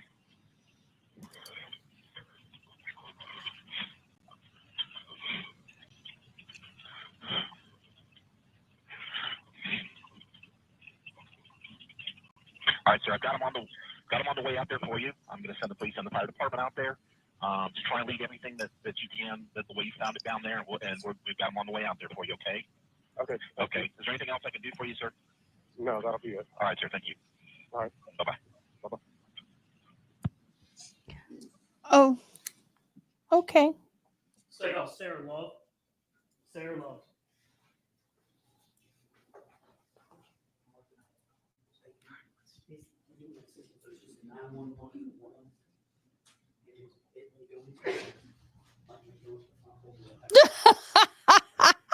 Zach, it is an oldie, but it is a goodie. I've never heard that one. Okay. Well, since they won't let you type it, I'll read it. Why do dogs go crazy when you blow on their faces? Because the first thing they do in the truck is stick their heads out the windows. I don't know why they didn't allow you to have that, my friend. But I got it. I said it. I read it. There you go.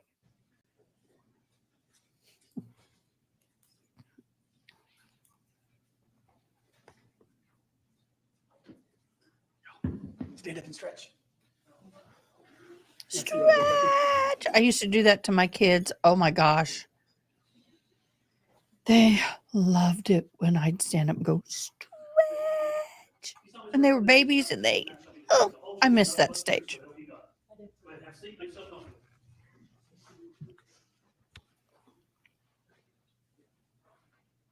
State your full name for the record.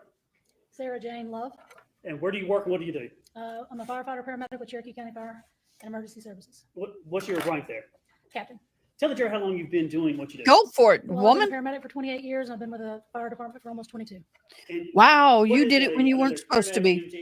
Good for you. How are they different?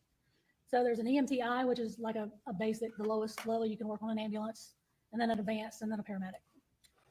And do you have a certain area that you work in the county, or is it just, how does that work? You're typically assigned to a station. You ever had to a testify zone. before at a trial? I'm sorry? You ever had to testify before at a trial? Yes. And you know why you're here today? Yes. I want to turn your attention now back to July 5th of 2018. It was a Thursday. I think y'all responded around right around 12:59 p.m. to the residents in this case. Is that right? I don't have the date and times in front of me, but yes, we did respond. Do you remember? Was it midday? Ah. Uh, For you, Zach, I okay. told you I'll around 1 o'clock. demonetize Any for reason to you. disprove me on that? No. And do you remember where you went to? Where the property was? Yeah, it was in area Freeholm or Alpharetta. 2155 Purcell Lane in Alpharetta, Georgia. Yes. Is that the residence? Yes. Okay. And this was the Ferris house, is that right? I believe so, sir. And Oh, I bet the she's house where you went when all this occurred. What county? a no-nonsense Cherokee woman. County. Do you remember what you got called out for? We got called out for a person fell into a fire. Just a person falling into a fire? Initially, yes, sir. Now, as you were heading out there, Oh, just kind of fell what into did the you pack fire. up? What did you Okay, take? What that's did you expect interesting. to see? Well, we responded with the fire truck and the ambulance. I was on the ambulance that day. We were originally dispatched to a person falling in the fire, and then it became a person down call, which means that they need resuscitation. Means what? I'm sorry. They need to be resuscitated. They don't have a pulse or not breathing. As you were going there and going to the scene, what did you think you were going to find? We were going to find a patient that needed to be resuscitated. Like a person? Yes. Maybe just falling out or something? Yeah, we just from the information, he fell in the fire. When you got there, do you remember seeing anybody from the family, a son or not? Yes, somebody met us at the end of the driveway. The driveway was pretty long, so the guys on the fire truck were getting onto the ambulance with us to ride in, and there was a gentleman there at the end of the driveway so that he would show us where the body was. Zach, Y'all- thank were you. y'all there first before law You're enforcement, awesome. Sheriff's Department? I believe so, but they wasn't far behind us. How long did it take you to get there from the call? The call came out about 12:47. Did it take you very long? I don't believe so. I don't have my reports. I don't know exactly how long. Was it a short drive? Fairly short, yeah. And when you arrived, just kind of tell the jury what you remember seeing and what was going on. So initially we stopped at the driveway, picked up the, what we found out later was the gentleman's son. He was telling us that he had been in Afghanistan and he had seen burned bodies before and he knew what they looked like. And I was trying to get information about if he was, breathing, if he was alert at the time, or, more information about the patient. And he just kept saying that over and over. And then when we got to the house, he rode in the back of the ambulance. When we got to the house, he walked us around to the back side of the house, to a large burn area. When you first met with, who's going to be Scott, we believe, the son, when you first met with him, when you were talking to him, were you trying to ask him questions to see if he would answer him? I was just trying to find out what kind of condition at the time we assumed the patient was going to be in. If we were going to be working a cardiac arrest. Not very good, my or friend. what we were going to find when we got around to the back. Was that because you thought it was going to be Not very human good. being there? Mhm. And did you, when you were asking him questions, was it his state of mind? Was he telling you stuff? Was he able to tell you things? He just kept saying over and over that he knew what a burned body looked like. And I was asking more like, was he breathing and was he conscious? And he just kept saying he knew what a burned body looked like. You have that question with us? Go ahead. I don't have to ask. Yes, sir. Thank you. Now, we've marked exhibits a little differently in this case. Instead of 1 through whatever it is, we've met and marked them by numbers. Go ahead and take those if you have them. Look at those. You had an opportunity to look at photographs before, probably, haven't you? Yes. Go ahead and look at those and see if those. Now, it's going to be labeled aerial as in aerial photographs. Go ahead and look at 1 through 14.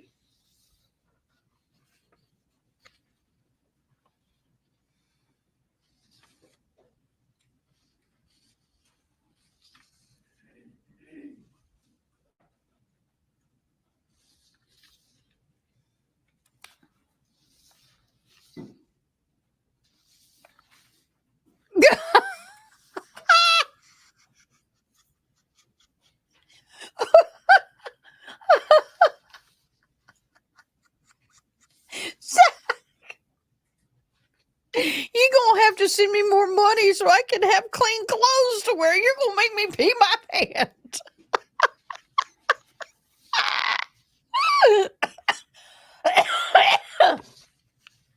Zach, I'm gonna make you bring me some clean clothes in a minute if you keep that up. The area that we're talking about.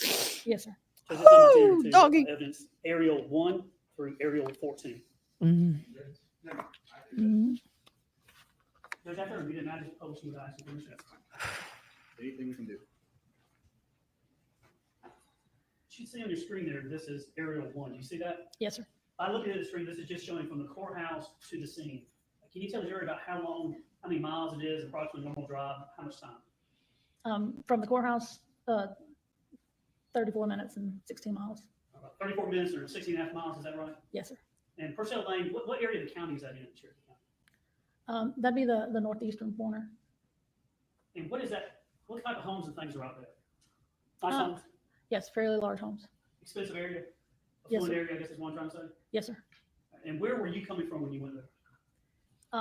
So where it says free home on the map and Highway 20, our station is about Oh, Toy, more money. very close to Highway 20 at that where you would have turned off of Highway 20. I know our station's that right would have there. been all over the This is area place. 2. I would have This is showing charged coming him down an the hour Purcell cleanup Lane as fee. you come down Purcell.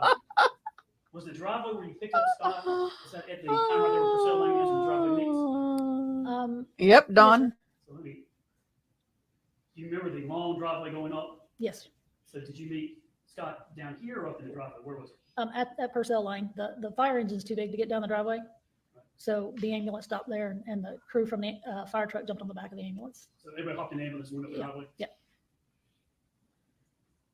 Aerial 3, this is just. Wow, this is Tori, showing hey, property is- Tori, How would you describe Toad. this property if you Oh, say, Toey. this is I'm how sorry. this I keep was? wanting to call you Tori. It's a very large, nice property. My bad. Couldn't really see the house at all from the road, from the trees. It's a very large property.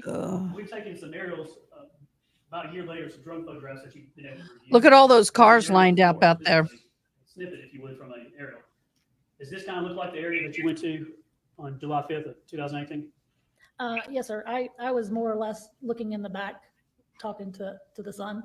So I wasn't paying a whole lot of attention to the driveway, but yes, sir, that is the, As we look at aerial 4, this photograph on the left of the screen is this big long driveway. Do you see that? yes, sir. As aerial 5, as you move up the driveway, is it correct to say that? So, Zach, there's when's your a next road or fishing driveway trip? Go to the right to the barn, but y'all went straight up to the house? Correct, sir. And then aerial 6, is this an aerial showing the pond? Yes, sir. Is this the house behind the trees here? It appears to be, yes, sir. How about that? Aerial Yes, sir. 7, Yes, sir, that is the house. aerial 8, just another overview. And when you're parked, and again, this is about a year later, but as you walk, did y'all walk around as where my mouse is on this item that's here, this white item? Did y'all go around this side, this left side, if you were facing the house? Yes, sir, I believe so. And then as you came around, did you come over to the back side where the burn pile was? Yes, sir, we did. Tell the jury, when you arrived expecting to see a person, when did things change for you? What did you see and what changed it? As we're walking up to the burn pit, you could see some long bones. I saw a foot and the skull. And when you saw that, what in your mind was going on? What were you saying to yourself? What the I didn't make hell? sense of it. I didn't. I mean, it's not something you would typically see. So I was like trying to, like the I'd skull. be going, I thought what maybe it the was a rock. hell? So I No, I kind of wouldn't be moved a saying little it bit, that put it way. back the way I found it. And the foot, is probably what stands out the most is the foot. What things, equipment did you have with you to expect to find a person? So the guys from the engine grabbed the bed and the equipment, the cardiac monitor, the jump bag. and It they is were way too coming much behind me, fun. And me and the son were walking, a little bit ahead of them. When you got there, what was found? What happened? Well, when I saw the bones, I advised dispatch that it wasn't a person down. It was a signal 48, which means a deceased person, and then to have the coroner en route. Did anybody touch the bones or do anything with it?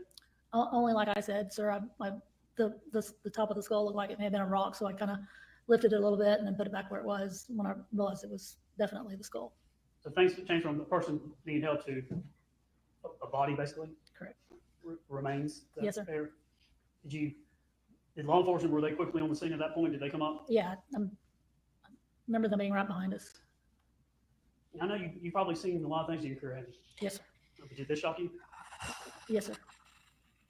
Let's take aerial 11, just showing there's a photograph showing the house in relation to the pond. Yes, sir.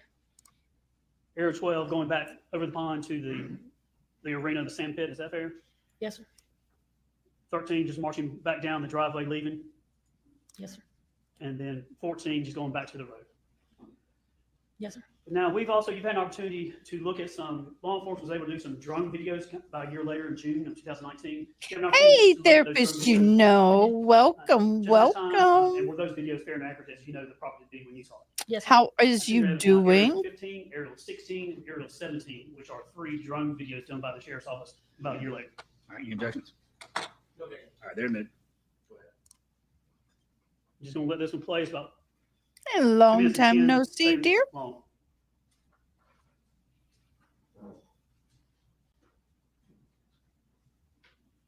Haven't seen you in a while.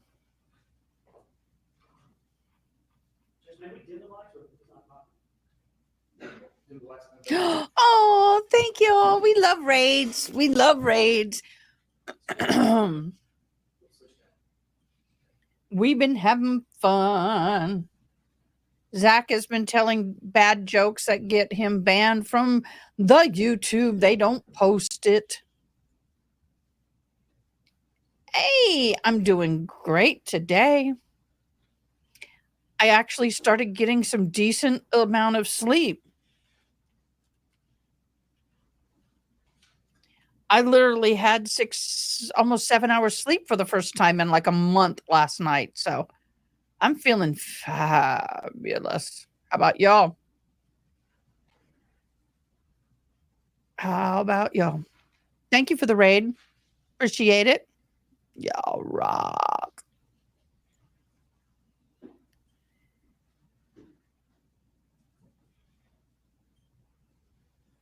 Oh, no, we do not. And I am a first responder. And I guarantee we do not do that. We do not do that.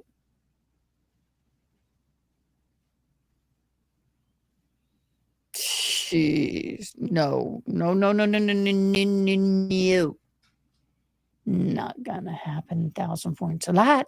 If y'all know what that refers to. We played now. Aerial 16, But we love which is the about humor. 7 minutes and 13 seconds long. Love the humor in it. Really love y'all and the humor in it. Technically, while that's going on, you went around this as the drone is going. This left side is kind of how y'all approach the burn piles. Yes, sir.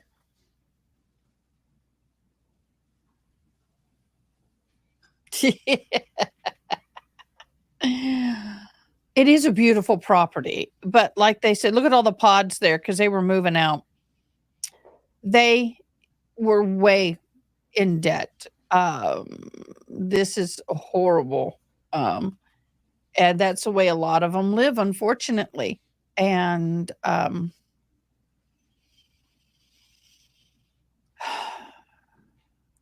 that's sad. That is sad. That's how they live. That's how a lot of people live nowadays. They sit there and just very upside down. They have these fabulous big places that they don't need. I mean, don't get me wrong. I would love a place like that, but I wouldn't want to have to take care of it. That's a lot of work. I'd be like, downsize it. Make it look very similar, but downsize it.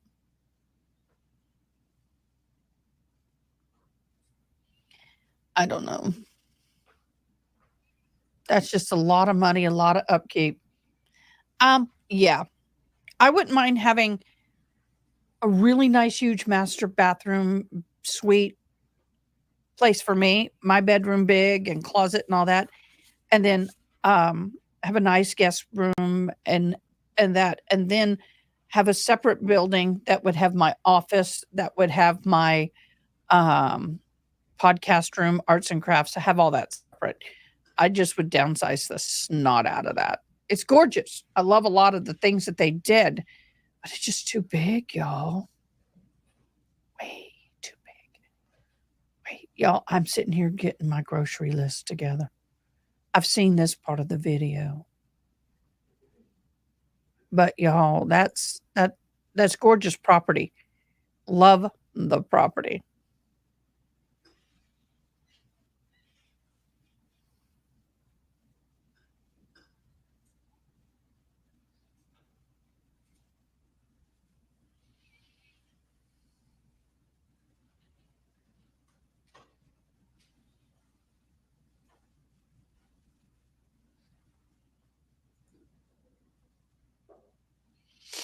It's beautiful. I could pitch a tent there any day.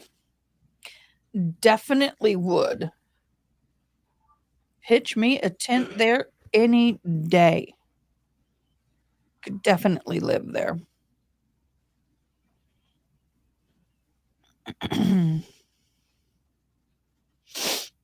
Y'all, I can't wait till I get my camping gear. It'll have to be in the spring, but I've got my list made. Oh, y'all, it's bad. It's a bad list. It's a bad list. It's really expensive. I wish I had some cool music to play through this. It's finally chilly out. I'm sleeping better. I can't sleep warm. You know what, Dawn? I think that may have been it. That may have been it because I slept so freaking good. I can't even begin to tell you how good I slept. It was awesome. Awesome, awesome, awesome, awesome, awesome. Awesome. Okay, so now we're looking at the ground. Oh, yeah, they got a sprinkler head there. And that's it. Oh, thank you, Glamping Gear. Fun. So, yeah, I'll have to show you some of the stuff. Oh, my gosh. And I'm going to start taking y'all along with me. You know, court TV by the fire. we can watch court TV, or not court TV, but we'll stream my lives by the fire. I'll have a camera set up and we'll sit there and stream them by the fire. Oh my gosh, wouldn't that be wonderful? Wouldn't that be great? Oh my gosh, that would be so freaking awesome. Trial by fire. Trial by fire. Okay, guys, how do y'all like? I'm going to have to put my grocery list on hold. How do you guys like the circle thing? I'm liking it. Y'all are so much fun. Thank you. I hope you're not showing. This is making me actually a little dizzy. Is this the fire pit that they're showing? Because I don't think we need to see. You know, I have seen burnt bodies before. They don't smell good. They don't look good, and you smell them a mile away. Head above on State's Exhibit Aerial 16, roughly. That's the 7 pit. minutes. Is this a view showing from the burn pile to the house? Yes, sir. Thank God not all the remains were going to be moved. Some of the ashes were going to be him. Next is State's Exhibit Aerial 17, which is 4 minutes and 27 seconds. Another drone video. I could do this, but it shows the logo, and they don't like us doing that. Camping gear fun. Oh, you're so sweet. Oh my gosh, y'all are amazing.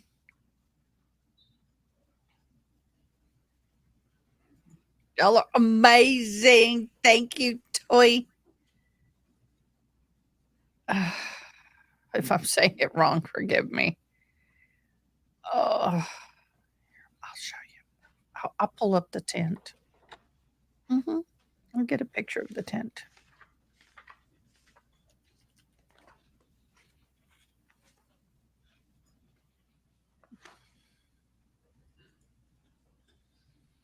I don't want to show you the price because it's is not what I'm going to be paying. It's a 2-room tent.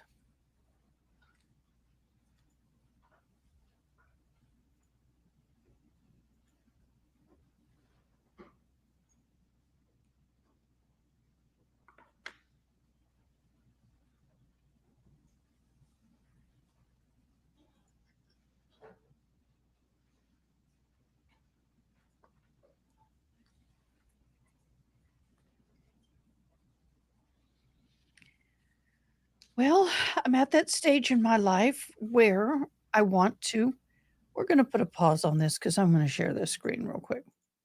This is the tent I'm hoping to get. And then eventually I'm going to get an individual section to make it a 3-room. I know.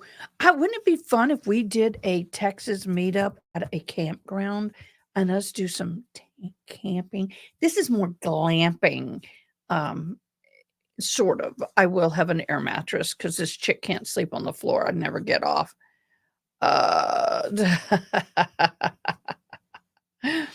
Oh, Julie. So, what I'd like to do is go to powwows, and eventually, one of the reasons why I'm doing this is the back section of the tent. Let me get this page up so I can see you guys and what my cursor is doing.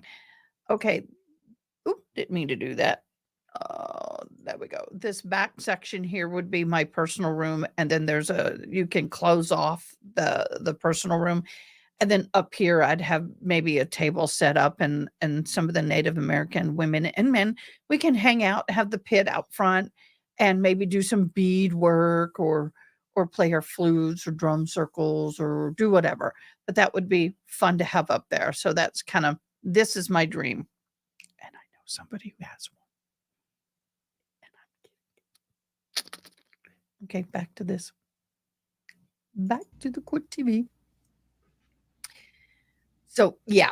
But the thing is everything else to fill that baby, like the stove, the heater, because I would love to go take it up in the snow just once.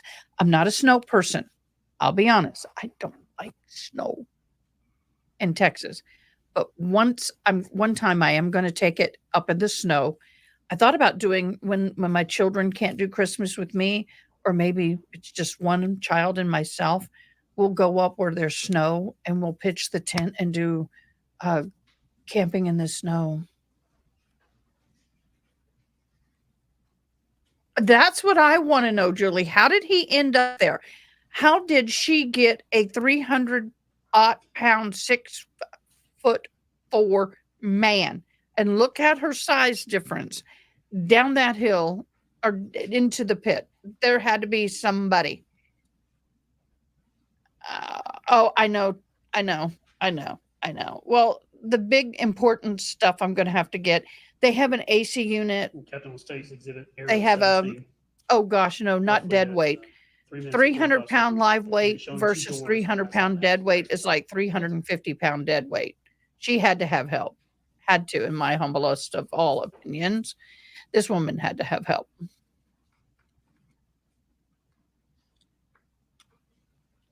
Had to. No way she could have done that on her own. And if she did, she's very, very resourceful and knows how to use a pulley system.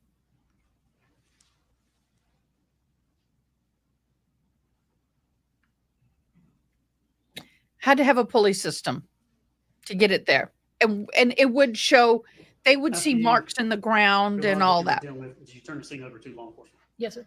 No further questions. Kudos to you, my friend. You are a rocking woman. We playing the video. She was in that in the EMS and fire department when it was not cool to be a woman in the EMS and fire department. Good afternoon, Captain Love. My name is John Luke Weaver, and I represent. That would have been more accurate. And it is more Captain, accurate. Correct. I'd be shifting for on that bullet, day, you responded metal with it. detecting. Something else I'm getting. Me and my partner, Kenny Holland, were on the ambulance. On the fire truck was Jacob Kinney and Megan Hamilton. Okay. So you got off of the ambulance. Yes. And the fire truck could not make it up the driveway. Correct. Why was that? Because the weight of the fire truck, we don't typically drive the fire truck on driveways. If No. it's a long driveway, they'll either have to walk or they'll jump in the It'll back of the bust up the ambulance. On asphalt. that That call, thing they'll weighs come a back to the ton. ambulance. So you get out, you've got your pack, you don't really know what you have at the time, as you testified to earlier, but you walked up the driveway and you encountered, who did you encounter? So at the end of the driveway, when we stopped and the crew from the fire truck was getting on, there was a gentleman at the end of the driveway telling us that he could show us where at the time we thought a patient was. Okay. Now, you stated earlier that he kept saying to you he knew what a burned body looked like. Correct. And that's something that's resonated in your memory 6.5 years later. Yes, sir. All right. That was Scott Ferris, correct? Yes, sir. All right. What was his demeanor? He was, I guess the best word is just panicked. Okay. Do you remember anything else? Did he say anything else to you about where the location of this was? that he would show us. He said it was a pretty good walk. He would show us where it was. Now, were there any other family members close by as this was happening? I did not see anyone else. Did you speak to any of the other family members on the property? No, sir. Did he mention to you or to anybody that worked with you that day, did he ever bring up anything about a missing gun? No, sir. But I how many think that times was do you a think different he time. said he knew what a I burned don't know. body looked like? Probably 2-3 times when I was asking questions when we were still in the back of the ambulance. Do you remember anything? Yeah. Another Um, fire pit. I don't remember Murder. when he said it, but he said his dad had been missing for a couple of days and they'd been looking for him, but that wasn't unusual for him to be missing, I guess. He said that to you. Yes. And that's when he walked you back there himself? Yes.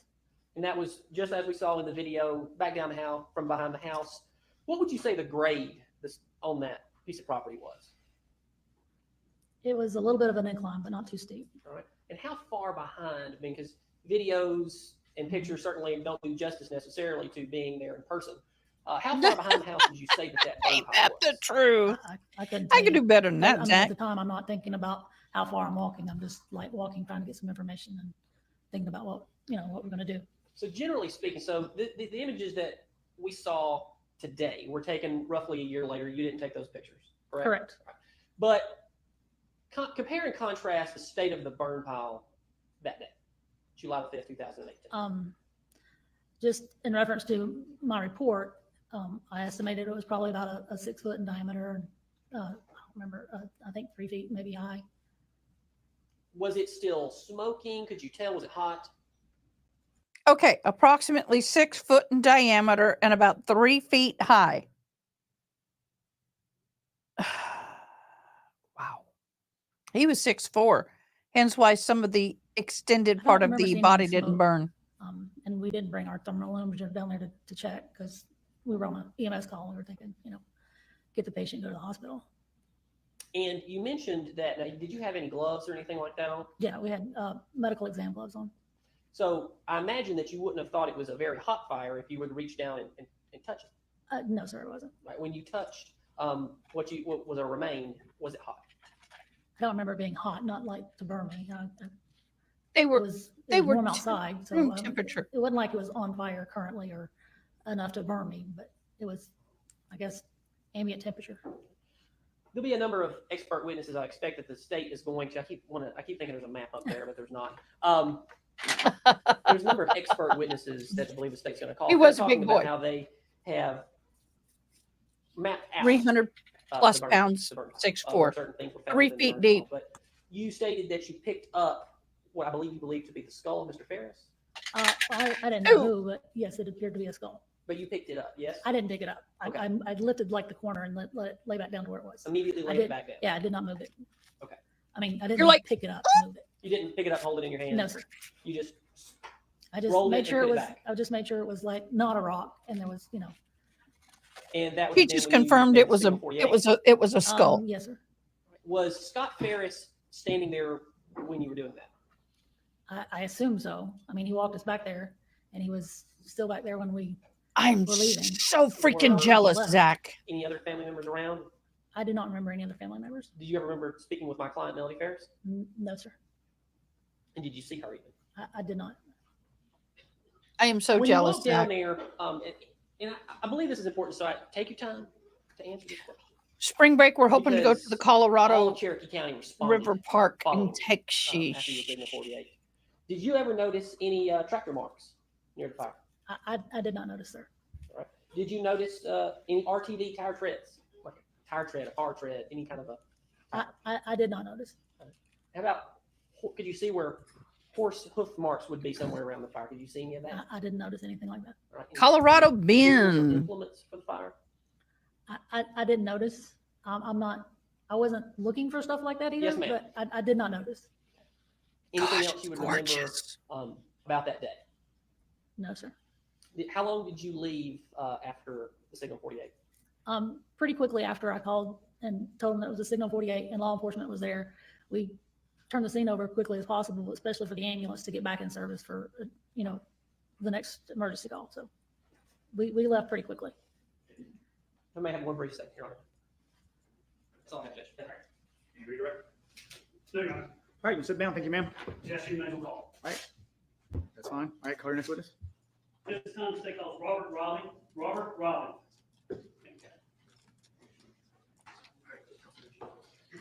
I'll stretch.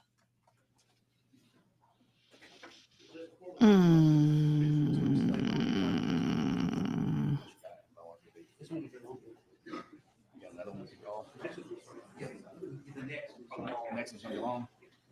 Are they here? Do the preliminary stuff. I like the casual. They are so casual in this courtroom. No, Judge. Judge, I'll tender to evidence now State's Exhibit Raleigh 1, which is a calendar. Did you beat me? Yes. There you go. All right. So looking at State's Exhibit Raleigh 1 for your name and your one exhibit there, number 1. July 2018, Tuesday, Wednesday, Thursday. So you respond July 5th, which is a Thursday? Yes, sir. About 1 o'clock? Yes, sir. And you have an opportunity to review State's Exhibit Raleigh 2, which is just a portion of your video from your patrol vehicle. Yes, sir. Is it fair and accurate and describe you pulling up the driveway? Yes, sir. Judge, at this time, I'm tendering to evidence State's Exhibit Raleigh 2, which is a clip from his patrol vehicle video. Okay. Tendering to evidence this time. Go ahead. Yes, you. Yes, sir.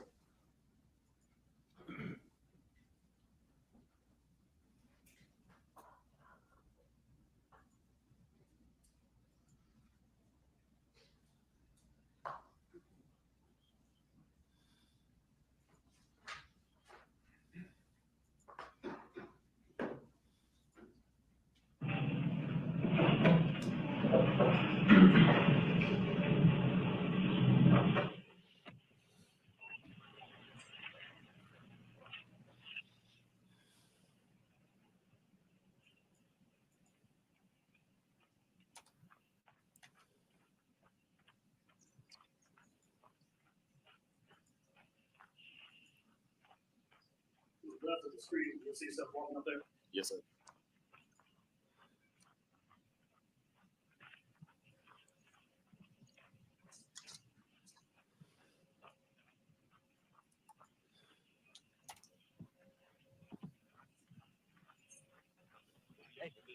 I have no idea. It looks like one of ours. You go around to the left of the house. Yes, sir. Thank you.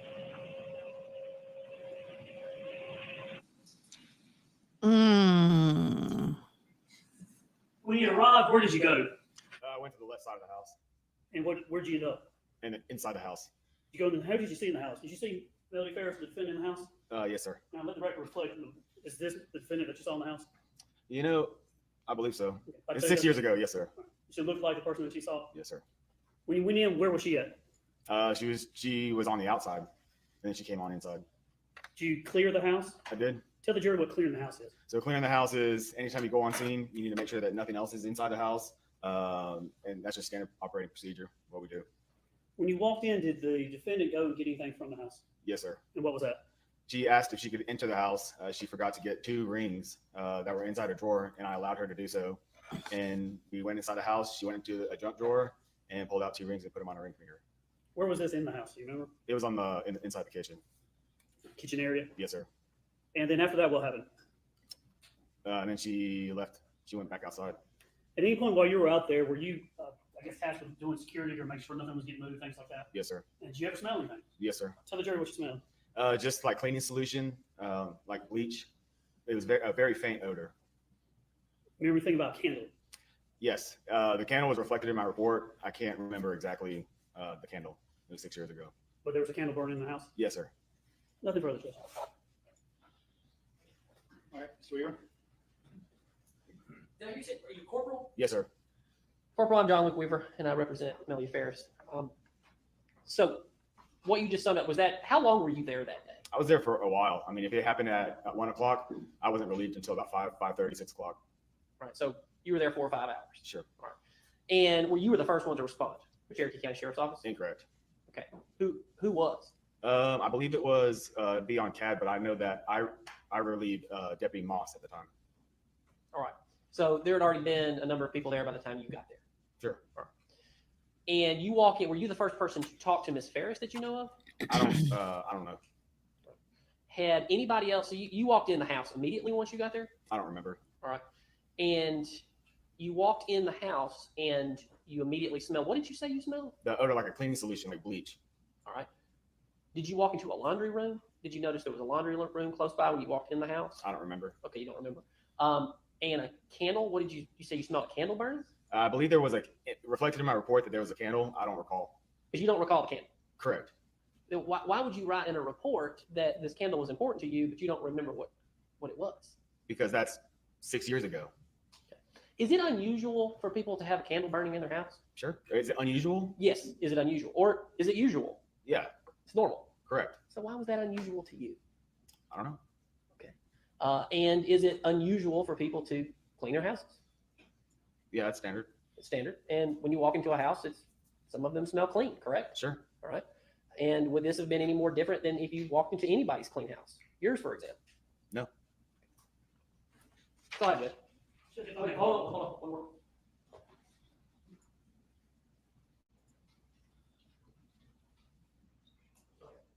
All right, so you cleared this house, yes? Correct. All right. And was anybody else with you? I believe Deputy Moss. Okay. And when you cleared this house, did you notice anything else out of place? I don't know. Okay. Did you notice any blood splatter? No, sir. Did you notice any droplets of blood? No, sir. Did you notice a bullet surreptitiously placed in the floor in the basement? No, sir. Okay.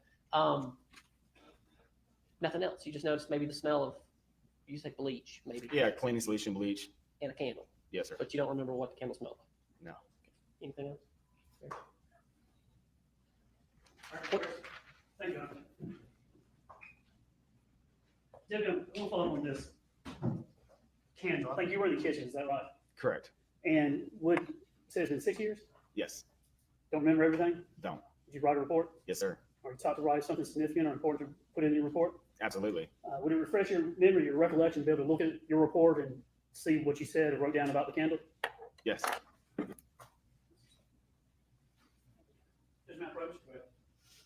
With all this technology now, I have the reports on my laptop. So what I want you to do is take my laptop, just hold it to yourself. Is that your report? Yes, sir. Do me a favor, go ahead and just read it to yourself. Don't read it out loud. Go to the section at the bottom there where it talks about the candle. All right, now being in the kitchen, there was a door. Where was the candle at?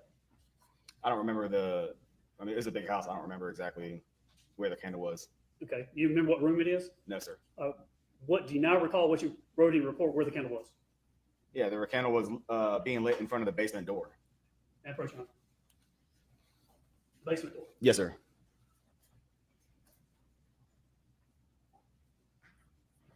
None further.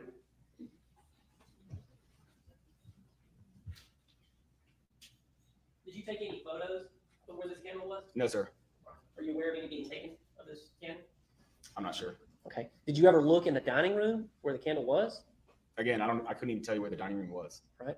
And you couldn't tell me where the laundry room was either. Correct.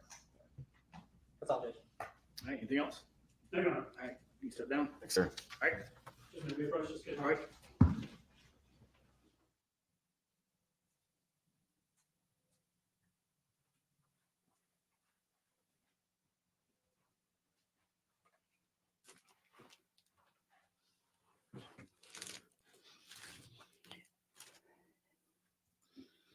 Sorry about that.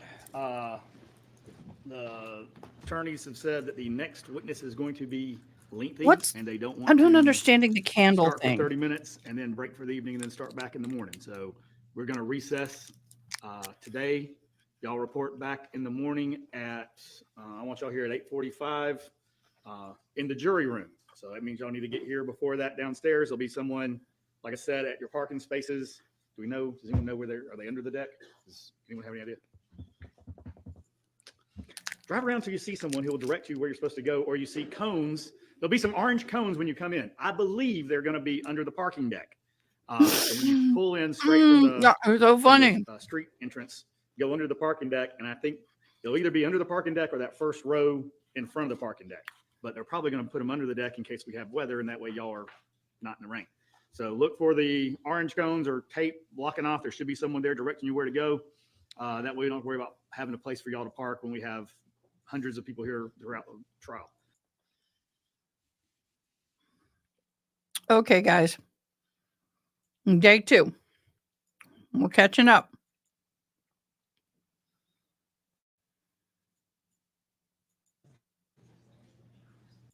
Crime scene response unit, and I'm all.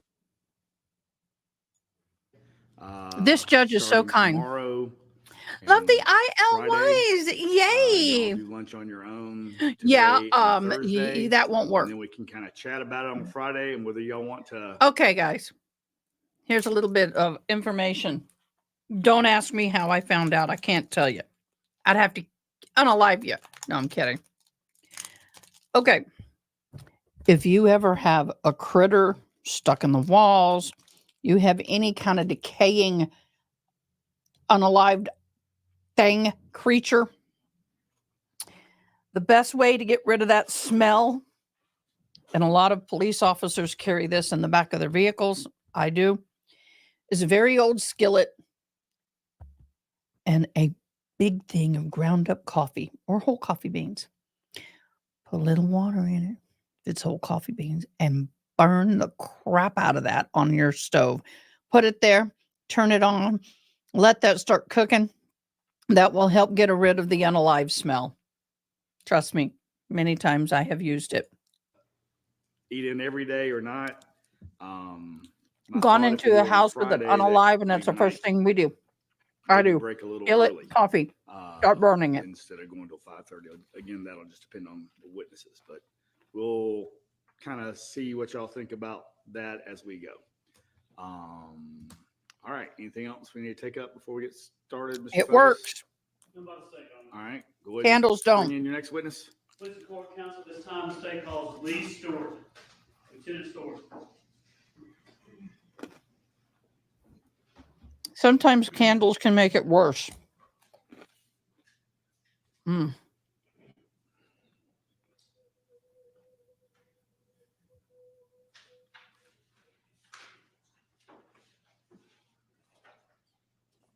Yeah, we'll put that under our noses. But you want to try to cut it down because the poor people in the home, like this happened a lot in apartments. It helps get rid of the smell.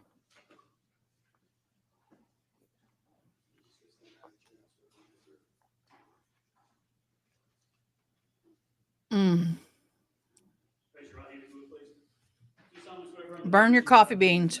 Yeah, I promise I'm gonna tell the whole truth, nothing but the truth. Joe, help me, God, Jesus. Hand down, go ahead and have a seat. That's what that Make looked yourself like. comfortable. We're gonna be there for a while. No, Judge, we can We were talking about moving it Oh. to the hallway yesterday, but we can do that later. But just move it out of the way for now and put it up against the wall. Coffee can even get rid of bad, like fish odors, and coffee's good at getting rid of odors in the house. In fact, if I have I have a monkey, and if she ever gets sick, Lieutenant Lee Stewart. doggy. Where do you But work? I always burn. I've always Currently put a little employed with the coffee Cherokee County ground Sheriff's Office. in a And skillet. Currently, what are your main duties that you do? So currently, I'm one of the assistant division commanders in the court services division. I'm assigned as a crime scene technician on the crime scene response unit, and I'm also in charge of our motor unit for the sheriff's office. How long have you been policing? Since March. Small March community, we 23rd, do a lot of 1998, so roughly 26 sharing of and a half duties. years. You started in 1998? Yes, sir. Did you come out of high school, or how'd you get involved? Where'd you go? Was it high school into law enforcement, college, or something like No, that? sir. High school directly into the Marine Thank Corps. you, love. And then Appreciate you, man. And then I enlisted in the Marine Corps You're so Reserves. And then amazing. I started law enforcement because I needed a It job. will go to that. And been here ever since. What attracted you to be a law enforcement officer? And we have a new family friend member of ours, today. who was the sheriff down in Alachua County, Florida years ago. I really looked up to, and I thought that listening to his stories, that this would be a fun job to get into. Where'd you go to police academy at? I went to back when I went, it was just behind Kennesaw Mountain. It was in Georgia.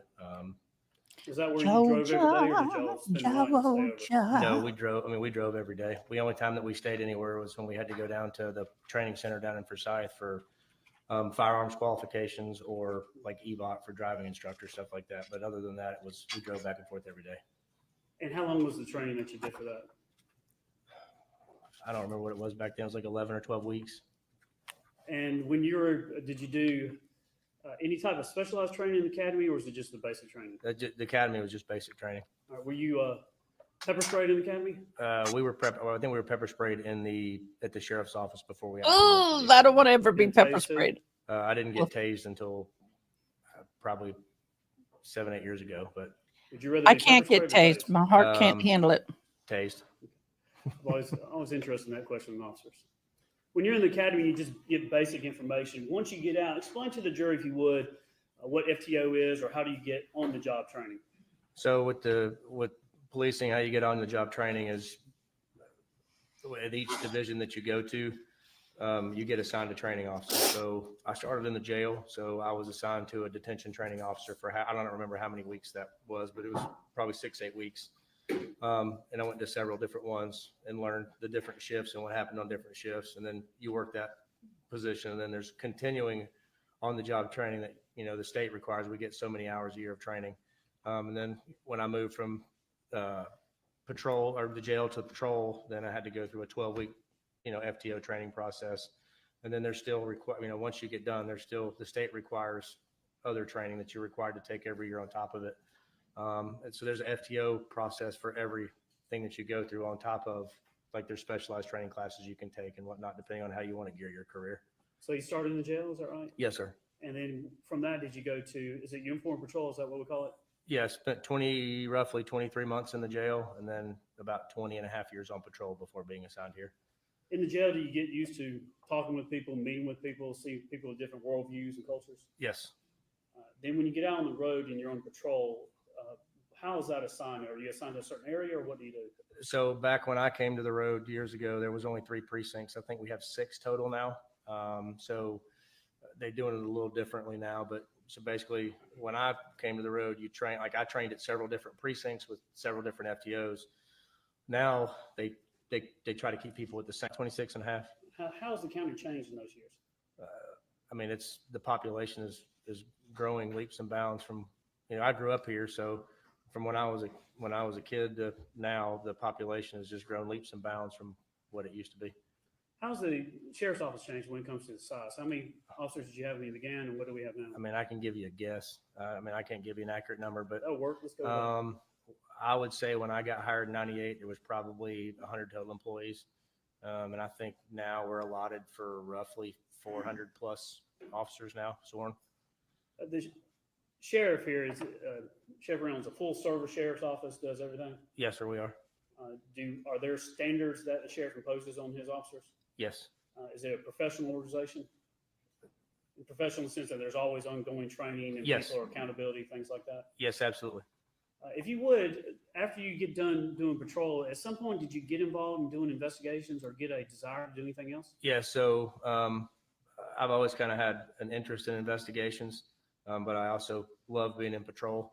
So while I was on patrol, there was a posting that came available for the crime scene unit, being on the crime scene response unit. And I applied for that position. It was an extra duty.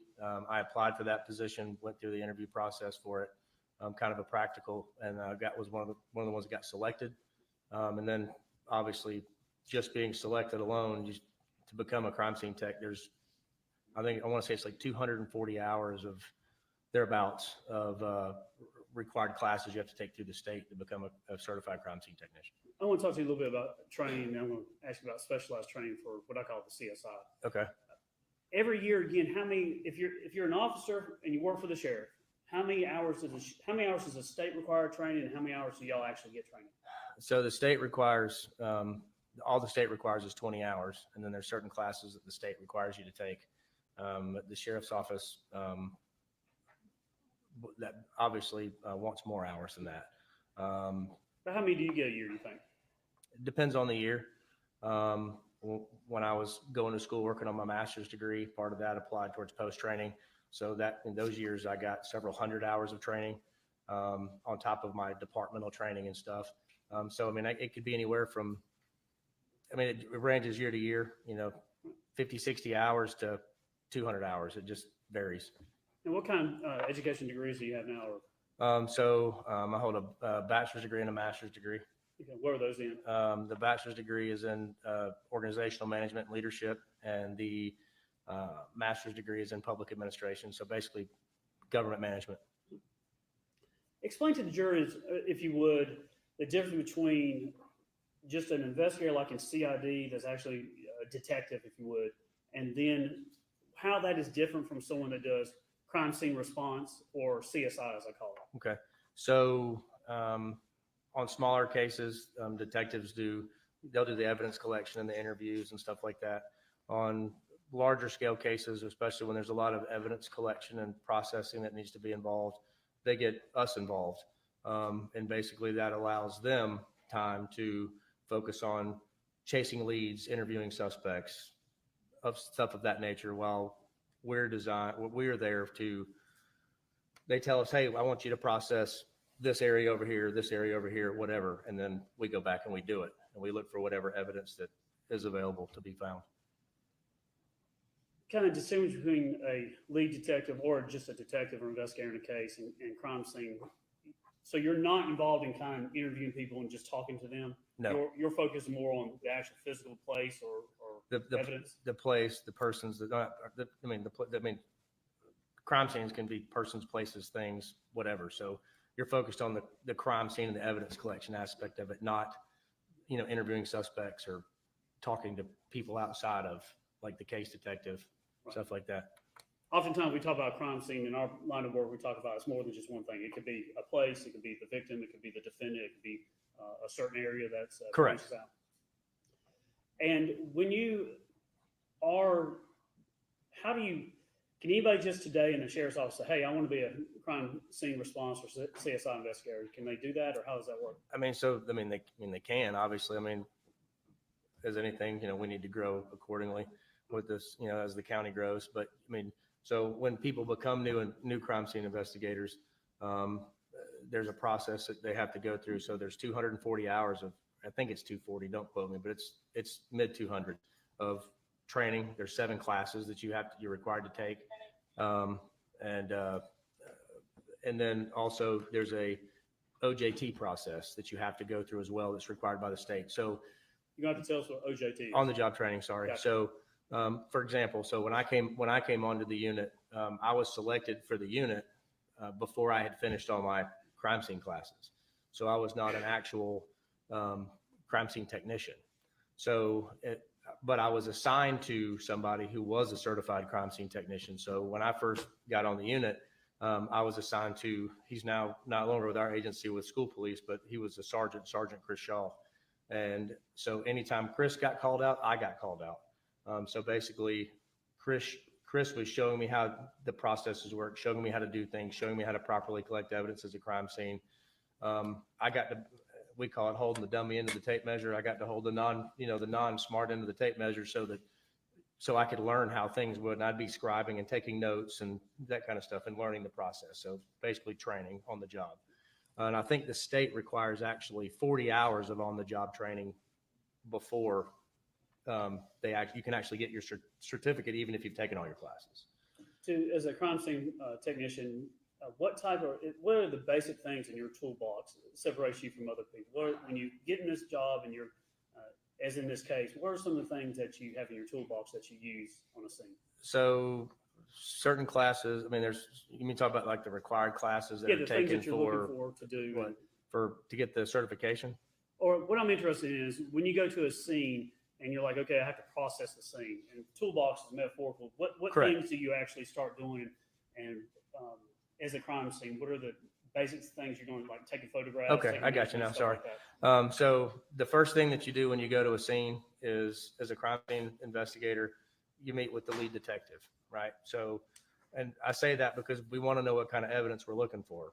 So, if I'm gonna, if I don't know, am I going to process a car for, is it a stolen car? Am I going to look for a gun? Am I looking for a knife? Am I looking for a baseball bat? I need to know what I'm looking for. I can't just go at it blind. So first thing I do is I meet with the case detective and say, hey, what you got? What's going on? I'll make some general notes. And then before I do anything, after that, I'll walk through the scene, sometimes by myself, sometimes with the case detective, depending on how complex the scene is, and get kind of an idea of what I'm doing. Because after that, the first thing you do is you take photographs, because you want to properly document the scene as you found it, right? And I don't want to be stepping in the middle of evidence that I should be collecting or kicking stuff out of the way that I didn't see originally. So I want to try to get a basis of what I'm looking at before I start doing anything. And then sometimes before I take pictures, let's say that I look up and it's going to rain and there's evidence like outside that could deteriorate based off weather, like blood or DNA or whatever. I might kind of go out of sequence and grab that first and put it away so that I can protect the evidence accordingly. But typically the first thing you do is photograph. And then once you photograph, then you start collecting your evidence. It depends on circumstances of what you collect first, whether it's your biological evidence or other things, because you have to have a kind of a process where you systematically go through the house or the outside or wherever you're going, because otherwise stuff gets missed.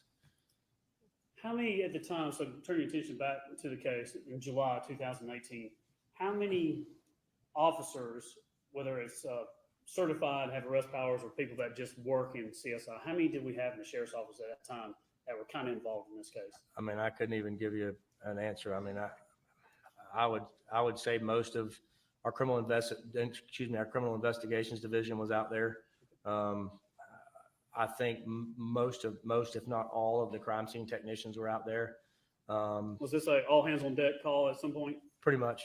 I remember talking to you about this case. You remember how tired you were working that scene? It was a long time we were out there. Tell the jury about how many hours y'all were putting in, what y'all were doing. So for me, I know that I'd worked the day of on patrol, because when I was on patrol, I was also a crime scene technician as well. So I was carrying double duty.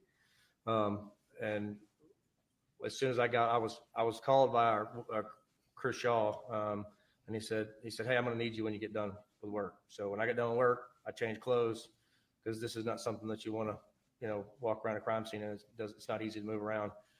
Went out there and I helped. We worked most of the night, collecting evidence, taking pictures. And then obviously there comes a point where you've got to take a break. So we took a break, we went home for several hours, and then the scene was held. And then we came back the following day and continued on. So we were out there a long time. I can't give you an exact number of hours, but we were out there. That's fair. Quite a while.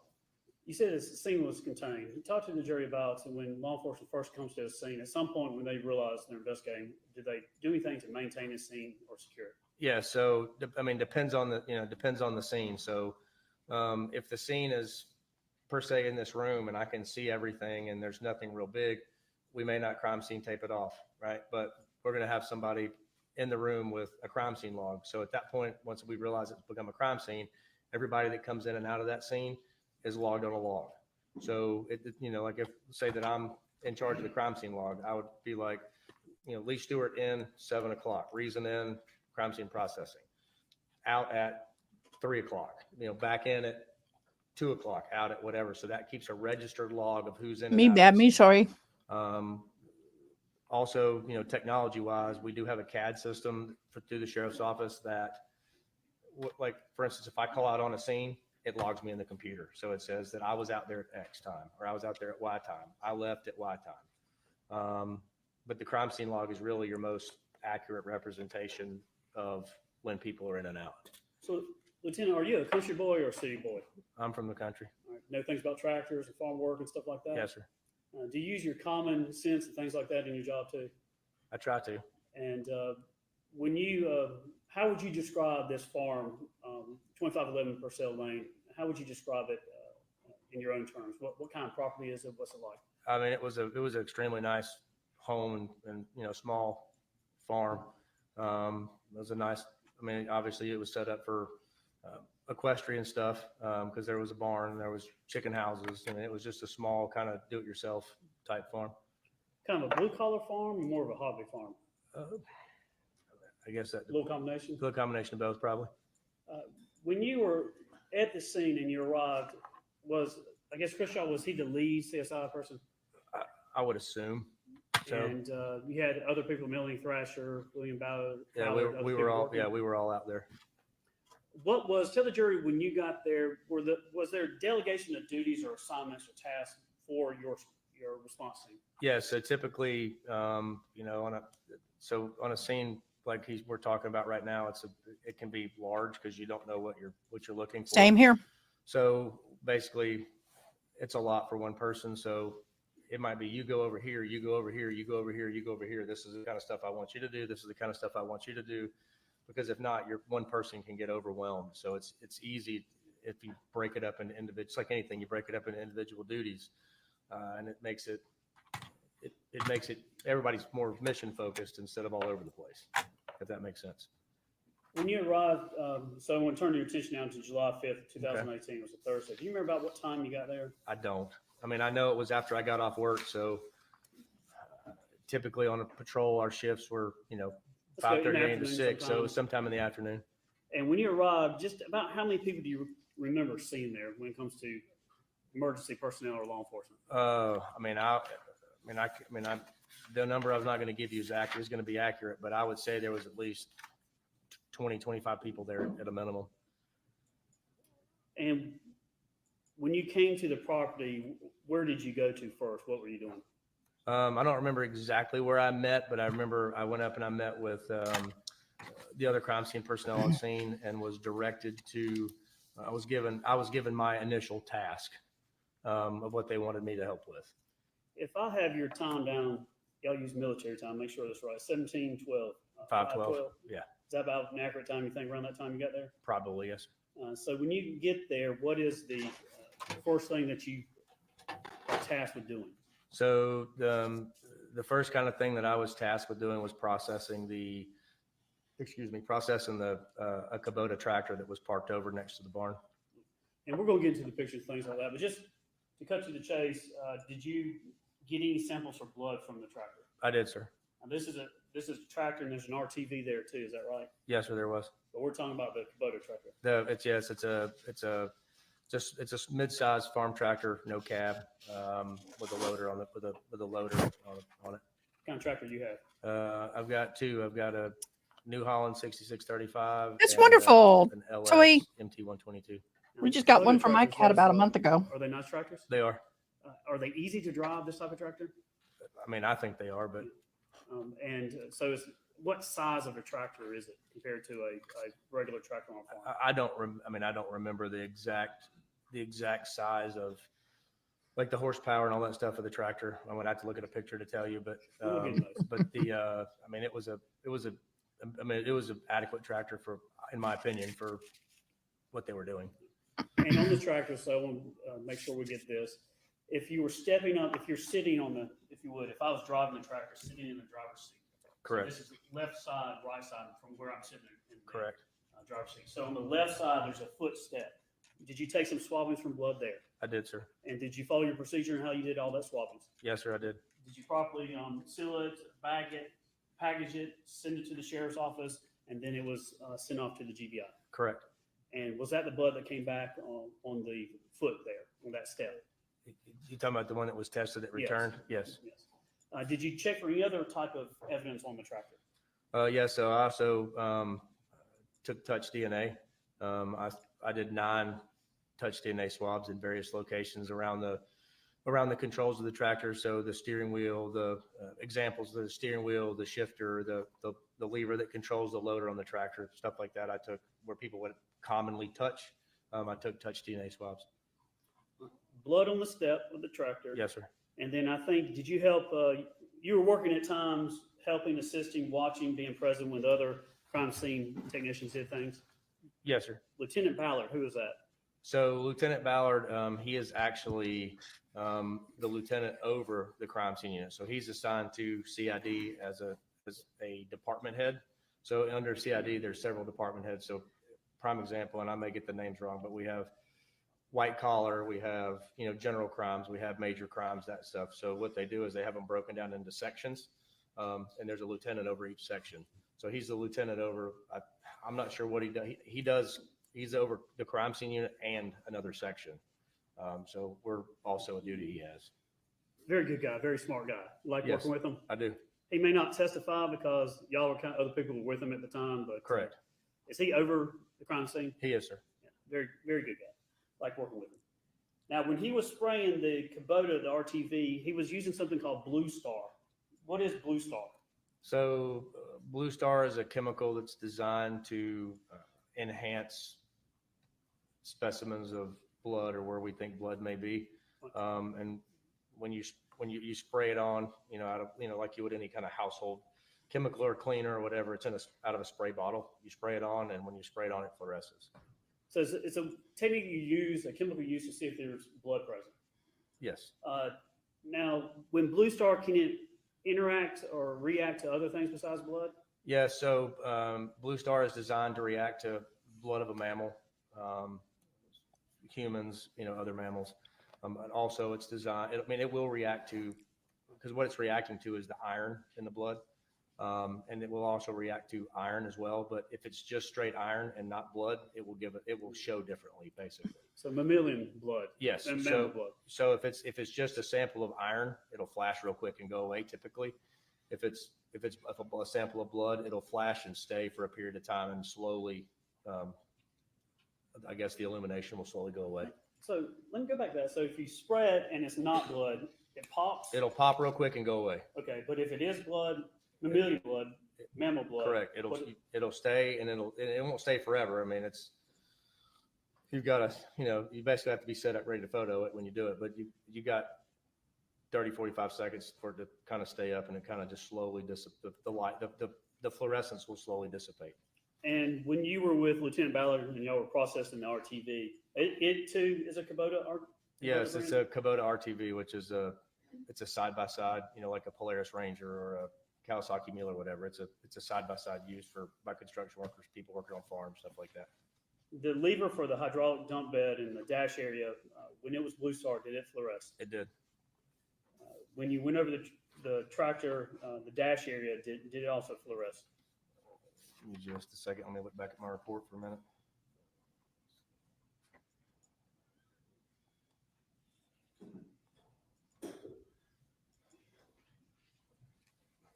I don't remember. I haven't.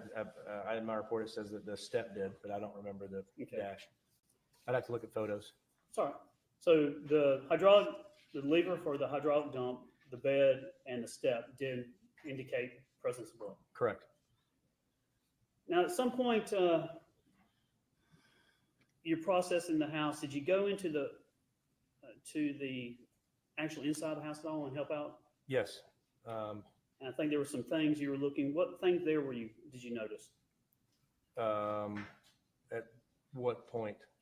Well, let me go back to so I think you were there on the 5th, and y'all, it was when you processed the tractor and the RTV. Is that right? The tractor and the RTV and I took photographs of the barn and whatnot. Right. Lots of photographs. We want to see those. Okay.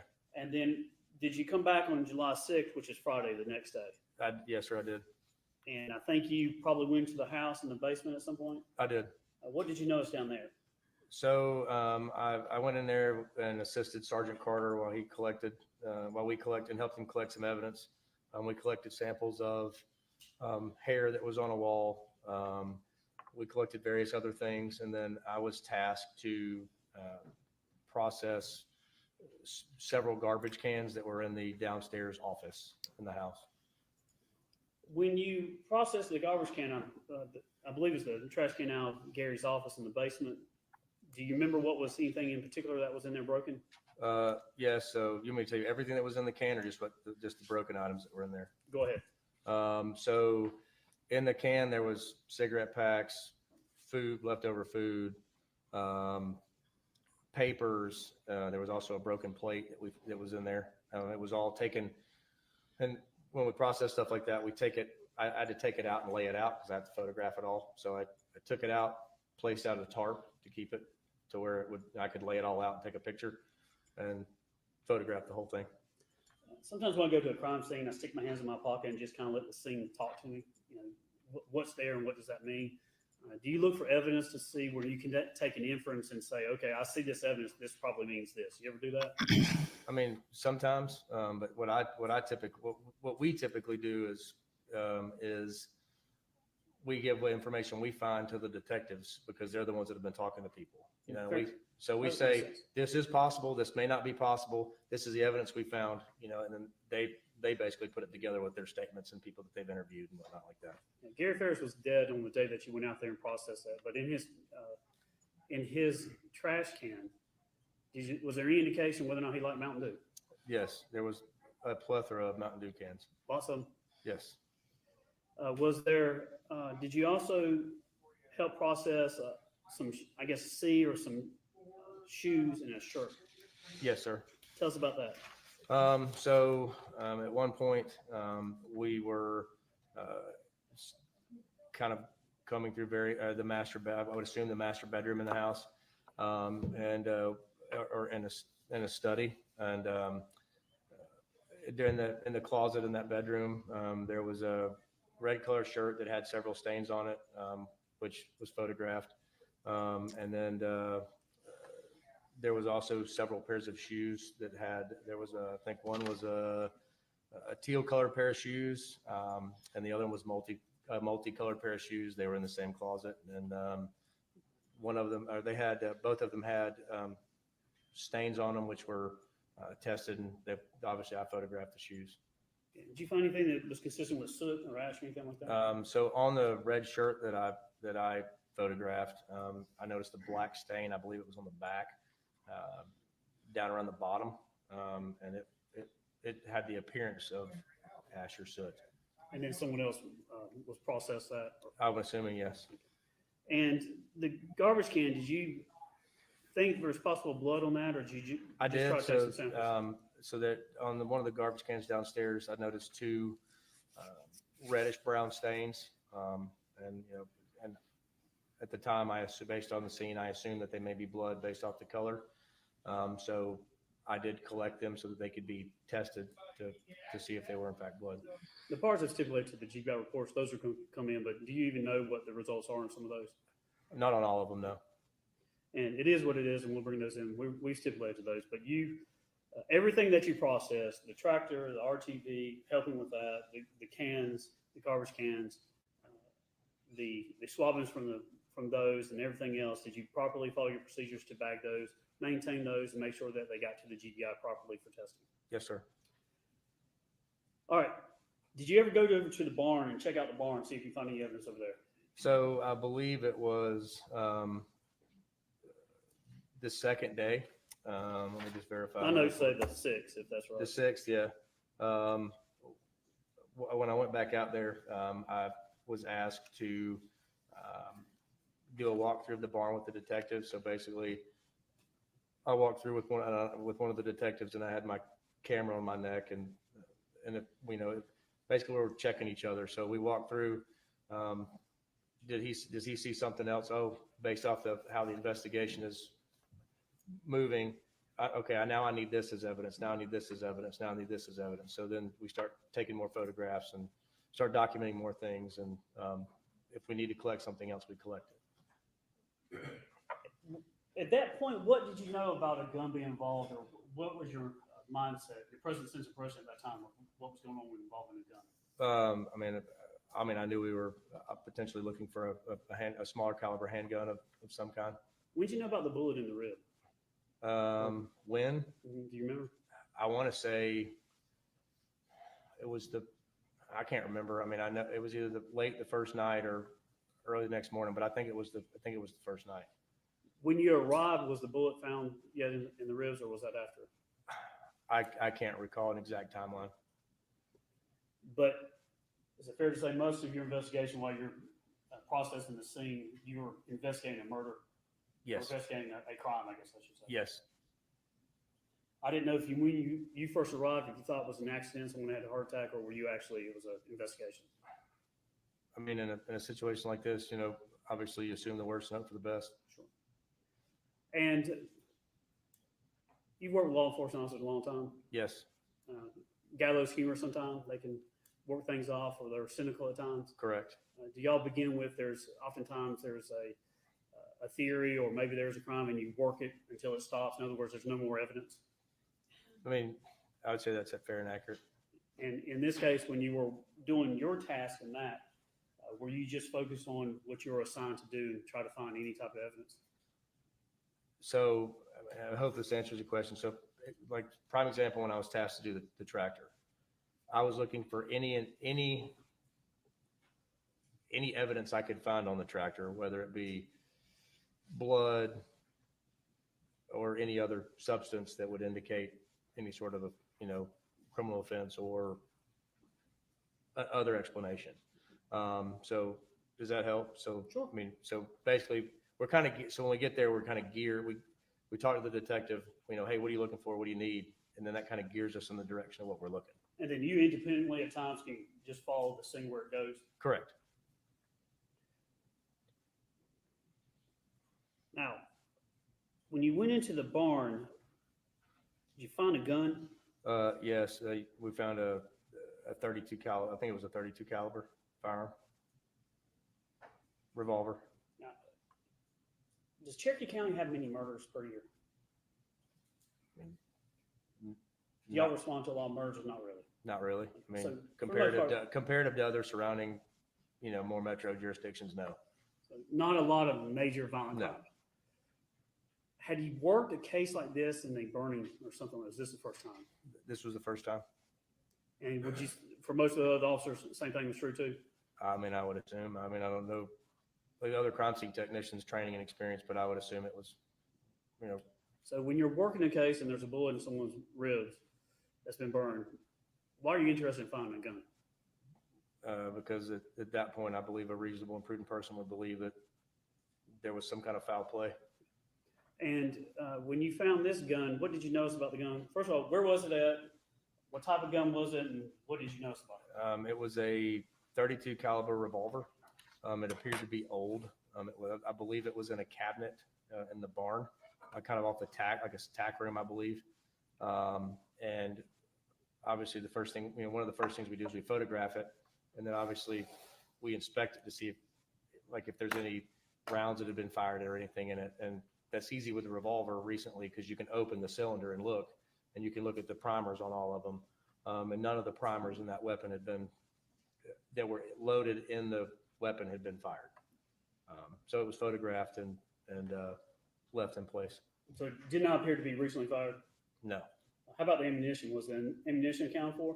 I remember taking pictures of lots of different ammunition for different caliber firearms. But didn't see anything out of the ordinary? No. No blood, no dirty, no moved, or anything that looks like it was recently used in any way? Didn't appear to be to me, no. All right, tell the jury, if you would, are you a gun guy? I am. Like guns? I'm not an expert, but I like Sure. guns. I like to shoot. You have more common knowledge. You think somebody doesn't use guns? Probably. I'm not going to ask you how many guns you own because I wouldn't want you to ask me how many I own. But what is the difference between, say, a 32 and a 38 and a 357? Size. And what do you mean by Size, that? speed, weight of the cartridge. All right, for people that don't know, let me just start on this side, going from small to large. 22, Mm-hmm. then you step over a 32 Yep. bullet, then a 38, Yep. 357. Correct. All right.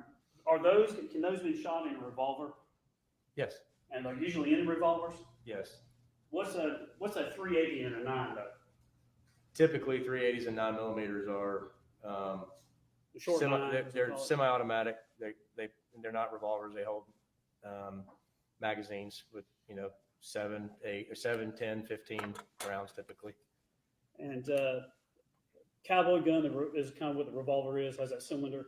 Correct. And don't get upset when I say this, but oftentimes people say with a semi-automatic, it has a clip in it. I know it's a magazine, not supposed to have a Right. clip, but that's where you put the magazine Correct. and charge it, rack it. Correct.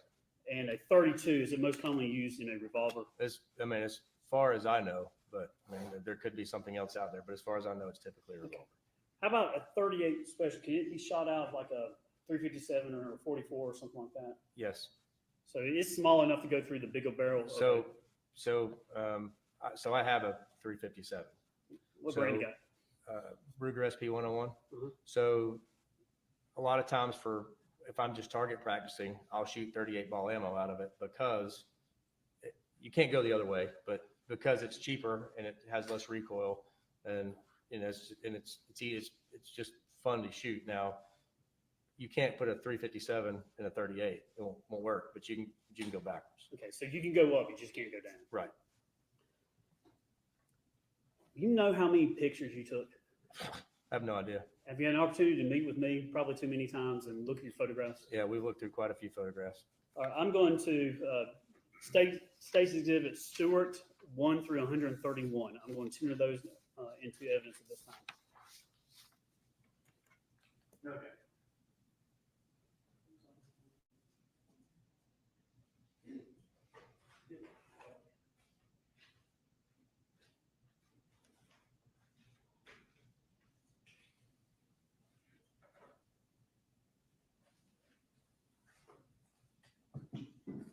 See if you ever need to get some water or anything, make yourself comfortable. Oh, good, sir.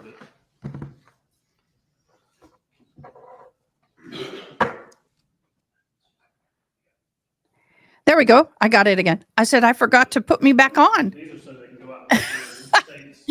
Today. 131. I'll bring them up on the computer too. Okay.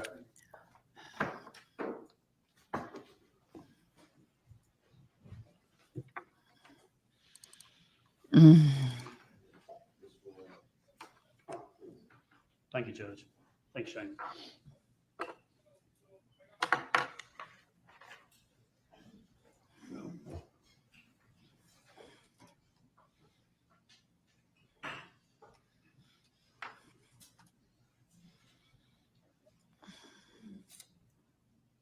Screen looked like I had it on because I can see it. Yours is. Yeah, Just sorry.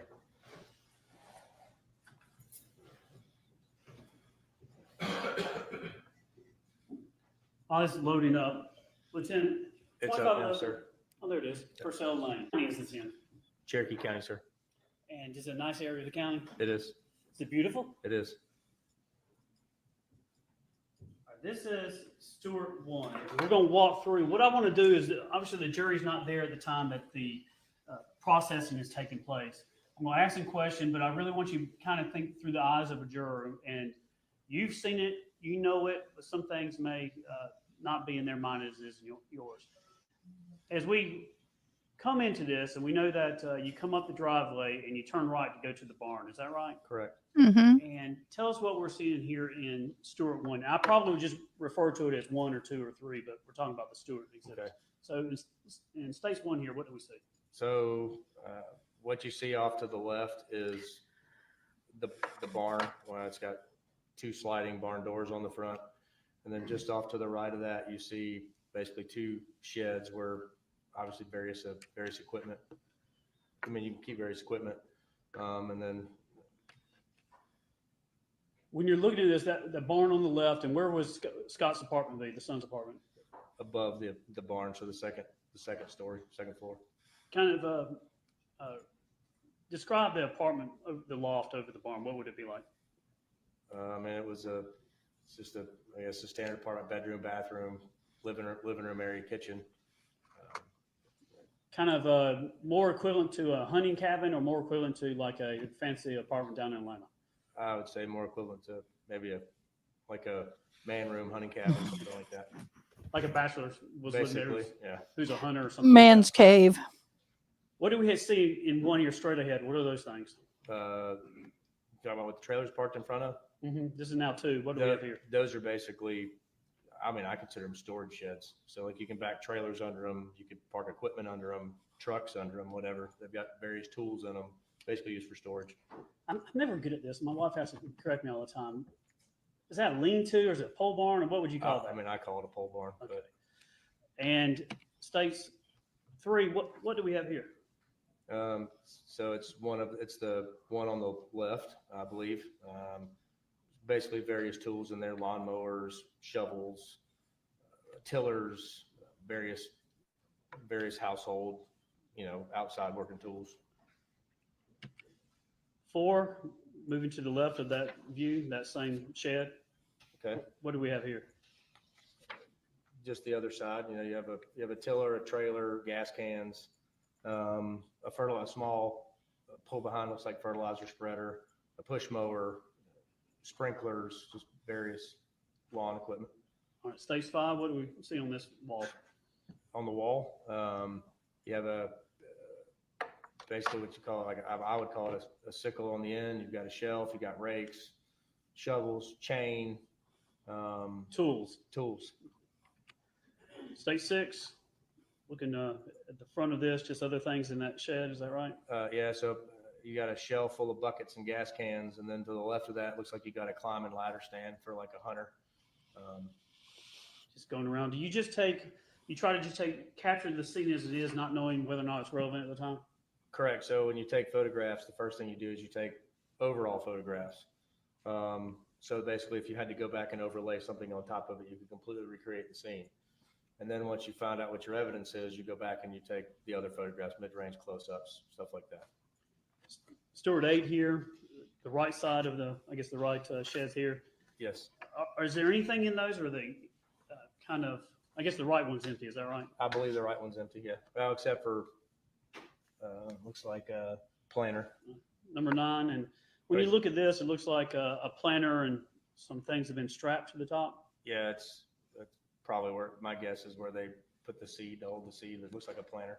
I don't know if you call those toe straps. What do you call those straps? I mean, come along straps? Ratchet straps is what I call them. But you use those at your farm? I don't know if that's the technical term, but that's what I call them. Stewart 10, just empty, right side of the shed here, is that right? Yes. All right. Stewart 11. Tell the jury what we see in this photograph and kind of where it's at in relation to everything else on the property. So this is behind. So what I see here is obviously you're looking kind of at the side of the right shed. Looking down, there's obviously another lean-to or pole barn or whatever you want to call it off to the back, but there's various other equipment. And then like wheelbarrows, storage ladders, and then down behind that, parked next to a mulch pile is the Kubota tractor that I mentioned processing earlier. And this Kubota, what does it have on the front and what does it have on the back? So on the front, it's got a loader, which is, commonly used, farm stuff. And then on the back, we'll have to get closer, but there's a farm, there's an implement on the back, like a small set of harrows or some like drag plow or something like that. But Stewart 12 just showing a view looking at, I guess, the front of the tractor. Is that right? Correct. Now describe for the jury what is to the left of the tractor, and is there anything in it, or is it empty? The left? This is the whole lean-to issue with me. You see that, that okay. roof that comes over? I'm looking at it from being on the tractor. So Okay. All right. So as you're looking at this photograph, Right. tractor's to your right? Correct. To the left, that little shed area, what's in there? Looks like on the left, it kind of looks like a wood chipper. We got some various piping hanging on the wall, a wheelbarrow, and then looks like a plastic storage, like a storage container to store liquid. Or Did you learn where the tractor was normally parked, whether it's normally parked under there or out like this? I don't recall where it was normally parked. I know me personally, I keep my stuff under the barn because I want to take care of it, but I don't know. Some people keep stuff outside. Stewart 13, we're looking at the right side of the tractor. Correct. Want to kind of focus in on those tires. Did you notice anything about the tractor's condition, whether it's clean, not clean, or otherwise? It looks relatively well taken care of. Cleanish. It's got some dirt on it. Got some dirt on the tires. Stewart 14, going back and looking at that, what I call a rake, or what would you call the implement on the back of the tractor? A rake of some sort. I don't know what the technical term is. Some sort of harrow, rake, something like that. And what is that usually used for? That in particular, I'm not real sure. I would be assuming it's for moving ground. All right, Stewart's 15 on the back side. Who's that gentleman standing there to the right? Do you know? That looks like Detective Kuykendall. And he's not crime scene. He's just a detective. He's a sergeant in our criminal investigations division. So this is a back view of the tractor. Has that what I call a rake on the back. Left side, just seeing the tractor's position on Stewart 16. Yes. Stewart 17, kind of another going around it. You just try to walk around. Is that what you're doing? Correct. So I'm doing overall. So I'm taking pictures of the overall piece of equipment going around. And Stewart 18 is coming to the scoop or the bucket, or Yes. what'd you call it? The bucket. 19, a little close on the back. All right, 20, I want to go around I think we got pictures of the tires beginning on the right side, the right back. What do you know about this tire? As far as, I mean, there's dirt on the outside of the tire. It's Stewart 21, as we're going to the front. Stewart 22, what do you notice about the front right tire? there's dirt caked in the tread of the tire on the front where it's stopped. Stewart 23, front bucket. If I said that bucket's about 5 feet in length, would you disagree with that? I mean, I'd probably say close. I mean, I don't know the exact dimensions of the bucket, but I mean, I'd probably say that's close. All right, 26, that's the front right. Yeah, yes. And I'm going to back up just a little bit. You see on Stewart 22, you see that white round part on the tractor. Yeah, you talking about the oil filter? Yeah, the filter. So Stewart 26, we're talking about the front right. Yes. Stewart 27, what is this picture of? That's the front right tire. The mud on the tire. Yes. Stewart 28, back picture of the right front tire. Is that right? I think so. I can't really tell. And then Stewart 29, the back right. Yes. Stewart 29, the back right. Stewart 30, excuse me. All right, now on the left side, the writing's on the other side. Let me go back so you know this. So you see in Stewart 20, you see that HST is on the right there.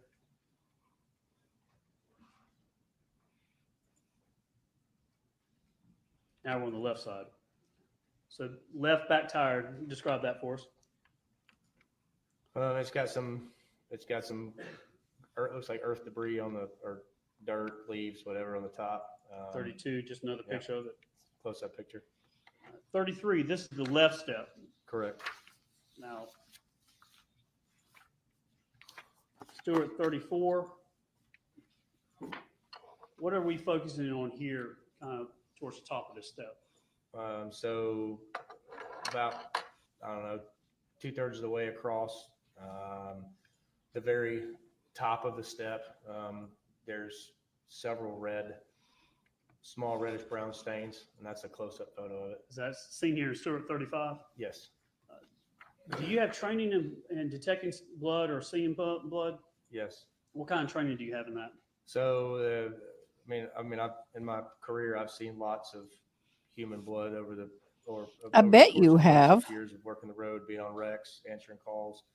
But we also, as a crime scene technician, there's a 40-hour class you have to take. It's called blood stain pattern analysis. So it helps you learn how to identify different stains. Stuff like Really, that. Julie? What do you learn in those classes?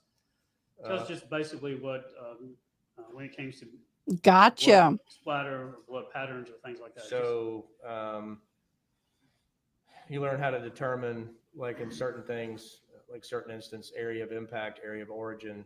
So like it doesn't really apply in this case, but because obviously we don't have anything else than just one piece of evidence. But so if you have, a blood spatter on the wall and it's here, and somebody says, I was standing up and, I was hitting the head with something, you basically can say, well, I don't think that's the case because the area of origin would be down here. So you learn how to pull measurements and strings and whatnot to kind of determine.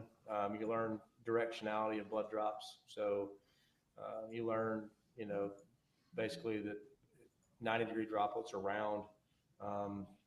You learn various patterns of blood. There's all kind of patterns of blood, white patterns, white patterns, saturation patterns. Basically, it's just the scientific way to describe what kind of pattern it is. So, for example, if it's a white pattern, I'm sure everybody's seen where somebody's tried to clean something up and they wipe it in a circle. You can tell obviously that that's what they call a white pattern. It means it looks like it's been tried to be wiped up. Or you have a swipe pattern, which means like if I'm bleeding from the hand and I walk by this wall and I brush it, you know, obviously that's two different looks. That's what they would call a swipe pattern. Basically, I swipe something across it. I swipe the object across it. Does that make sense? Oh, absolutely. So if I was shot in the arm, I held my arm out, and blood would drop 9 degrees down vertical, what would it look like? It would be completely round. And can blood be transferred from one place to another? Yes.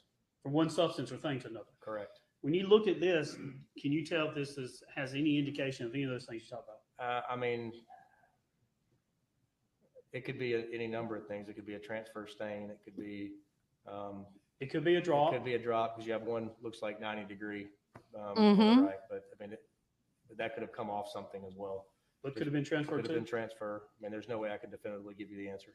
He could have had a cut on his finger from working out there. And 36. Yes. Just a closer of that. It's another close up. It's done with a AVFO scale. That we use those to in close up photographs so that people can get a size reference on how the size of something. So if we have to, you know, go back and recreate something later, if something has to be recreated later, you can get approximate size. And technically, I think this was going to be GBI out of 1919B, and it's a swab 2 sample that you took. So this is the sample of the blood from the tractor that you took and was turned into the GBI. Yes, sir. And how many, when you take swabs, it does, we're stipulating to this, so it doesn't really matter, but when you take a swab, how many swabs are you doing? So it depends. So on something like this, I took, because I have one sample, I do 2. So when you collect this sample, it was dry. So if it's wet, you don't have to do anything. You can just swab it up. If it's dry, you have to use some sort of substance to be able to lift it. So we use sterile water, denatured water, whatever you want to call it. So the first thing that we do is we're going to use 2 swabs. The first one, we put the water comes in little vials, if that helps you guys out to kind of picture it. So you drop the water on top of the first swab. It looks like a big Q-tip basically, and you put that in. You package that, so that way. Julie, I'm with you, girl. You can go back and show later that the water was not contaminated. The water wasn't. There was nothing wrong with it. It was sterile. It came from a sterile environment, and then you go back and you wet the second Q-tip because the moisture in the water is just what's going to basically reconstitute enough of it to where it's not going to turn into a liquid again, but it'll reconstitute it enough to get it to lift with that, and then that got packaged as well. And as you did in this case, when you package something, just describe the packaging that's put in. So, and you package it separately, my dear. Evidence such as blood gets packaged in Read, cardboard. pay attention. And the reason that it does is because obviously, you know, everybody's put stuff in a plastic bag and seen it turn to mold or, you know, seen it grow things inside. Well, because this is biological evidence, it goes inside typically we use swab boxes. So they come flat like this and you have to fold them up and make a box out of them. And they have a little tab, 2 perforated tabs that pop up that it's a long swab. So like a longer dental type swab that slides in there. So that's the way we package them. So that way they can, because cardboard's porous, so that way it can dry and it doesn't allow moisture to stay in there and turn things moldy or grow things or whatever. All right, going from there, Stewart 37, just in front left tire. Stewart 38, same thing. And then 39, do you just start walking around the backside of the barn? Yes. Stewart 40, Stewart 41, Stewart 42, Stewart 43. Is there an area at Stewart 43, an opening where you could drive a tractor into that overhang? Correct. I mean, I'd have to make sure it was tall enough, but I mean, I would assume that's what it's used to park equipment. And the rest of the pictures up to Stewart 46, kind of just showing pictures of the backside of the barn. Yes, sir. Stewart 47, were there animals on the property when y'all were out there? Do you remember? I want to say there was horses and chickens. All right, so we're going to start going into the barn. You took photographs of the barn? Correct. Stewart 48. I'm just going to kind of walk through them if that's okay. Stewart 49. Stewart 50. Stewart 51. Have a little visitor there. Do you see him? Yeah, little lab. Stewart 52. Stewart 53. Don't blame the 54. Did you lab, see the y'all. horses on the property? I mean, I don't recall, but I would assume I did. Stewart 55. Don't blame the little lab, y'all. We love 7. such a lab. 58. 9. Nice barn. 60. 61. 62. If she was having an affair, I would not be surprised if that guy helped her unalive. 64. 65. 66. 67 now kind of the tool room. Yes. 68. 69. 70. And did you notice that there were ropes and other things around the property? I mean, yeah, Of course there would be. You see There's a rope horse hanging barn. off the extension cords. There's ropes hanging on the wall. There was chains in one of the shed earlier. So yeah, there's ropes and chains all over the place. 72, now up to 73, 74, 75, 6, 77. Wow. 78, we see some of these rifle shotguns. What are these? You can, it looks like the bottom two are rifles. And I can't tell if the top one's a shotgun or a rifle. Just going through the rest of these. Now 83, this is the tack room for the horses. It's one of them. I mean, there's saddles in there. There's fishing rods, various things. Of course it wouldn't, because if they're smart, they would have gotten rid of that weapon. But did he have a 38 registered to him or her or even the boyfriend? All right, let me go back. Stewart 94. What do we have a picture here? Can you see it? I believe that's the 32 revolver we discussed earlier. For the record, what are we looking at here in Stewart 94? Describe it in words if you could. It was you're talking about we're in the tack room. There's a cabinet, or in one of the storage rooms, there's a cabinet that's open. It's got various items in it.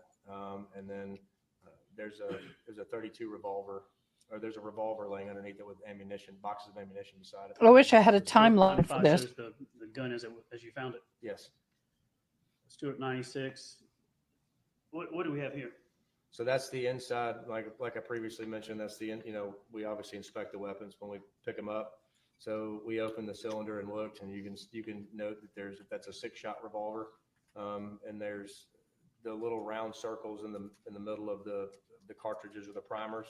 And if those would have been fired, there would have been imagine like taking a nail, like taking a nail and hitting it on a piece of wood and then pulling it out. You'd have like a little indention in the primer. Showing that it had been fired, then obviously we would have collected shell casing. 97, just showing the name of the gun. Yes, it's a Winchester. And then 98, some just pictures of the chicken coop, I guess. Correct. Just go through those.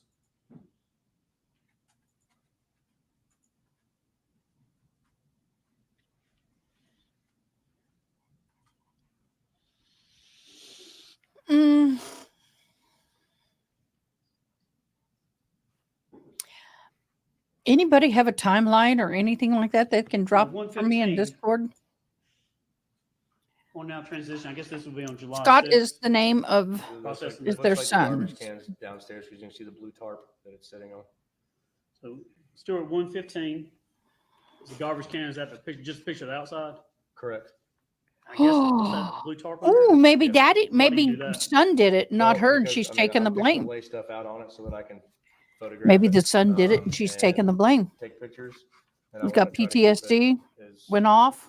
Killed him. I'm outside, so I want to try She to keep it decided to cover her son's butt and took the blame. 116. Now you weren't involved in interviewing people to know anything about dish or why the dish is there. No, I mean I'm assuming it's in the garbage can because it's broken, but sometimes the smallest things can be evidence. So you Sure, can no, document I'm everything. not disputing that, but the point is you didn't talk to witnesses to know anything about it. Did not. You just found it. Mhm. So Stewart 116. What do we see here? So like I mentioned earlier, there was food in the garbage can, packs of cigarettes, and then obviously a broken plate. 117. I guess what you do is you peel the onion, you take some off, take another layer off. Correct. So first, like if I was doing this, I would take an overall picture of the top of the garbage can, Then I would take a few things out, take pictures again, so I can, that way everything can be photographed. And you systematically. Did they lay it find out any across blood the on the park. plate? I'm sure you'll Because see he that could in a have minute. cut their And then you finger. take an overall photograph from the top, so you can see everything at one time that was found in there. Y'all don't just willy nilly get some evidence and throw it there in the back of the truck. Are y'all No. very careful and punctilious in how you actually go through all the evidence, step by step, piece by piece, making sure you're processing it, Yes. packaging it right? Yes. All right, 118. What is this? That's a picture of that's a close-up picture of the broken plate laying on the Did you tarp. put it back together? 119. Still going through the. We're back in the garbage can. This is again. day 2. Day 2. 120. What do we have here? Photographs of the papers. 121. Plant leaves. Looks like plant leaves. There's food. 122 showing some documents and food. Yes. 123, you're laying it out. Is that right? Correct. I would hate for someone to sit there and 124. go through my trash. What is the photograph 124? Stewart 124. So it was Never throw away a those kind of document that was receipts. found in the garbage can. It was referenced second quarter earnings from looks like a talk about finances. Who is it addressed to? This document Equity Partners. from Leo Howell. Yes. What date was it? It was dated June 12th of 2018. And regards, what does it say? Reference. So it says reference second quarter earnings. Want me to continue to read it, or? Yeah, if you could, just Okay. for the record. So it says enclosed are the following estimated earnings through the second quarter of 2018 and the summary income statement through May 31st, 2018. Second quarter live tax draw check, or if you elect a direct deposit, you can do your stub on, looks like mybird.com, but it's all wrinkled, so I can't. Then there's, says LRH and attachments. Correct. Stewart 125, did you find this in the garbage can? Correct. Can you, let me pull it down here. Stewart 125, what's it say at the top, the best you So can? it says estimated year-to-date earnings. It looks like it says cumulative by quarter. If you could, there's 1, 2, 3, are there 4 columns on this piece of paper or this document? Yes, sir. And the left column, is it kind of by, it says something about by quarter and partner, is that right? Correct. And then what is listed in that column below alphabetically? I mean, it looks, to a layperson, and to me, it looks like last names. Okay. But it makes out a name, like that's not gibberish. It's just like Correct. about Jones, Joseph, Cavanaugh, Keller. Those are all common last names that I've heard, so I would make the assumption that they would be last names. Appears to be alphabetically. Yes. The second column has a percentage of 2018 percentage of partnership. Is that right? Yes. And it has different percentages per person. Correct. Third column says YTD year-to-date earnings 3/31/2018 first quarter. Yes. And then year-to-date earnings 5/31/2018 second quarter. Yes.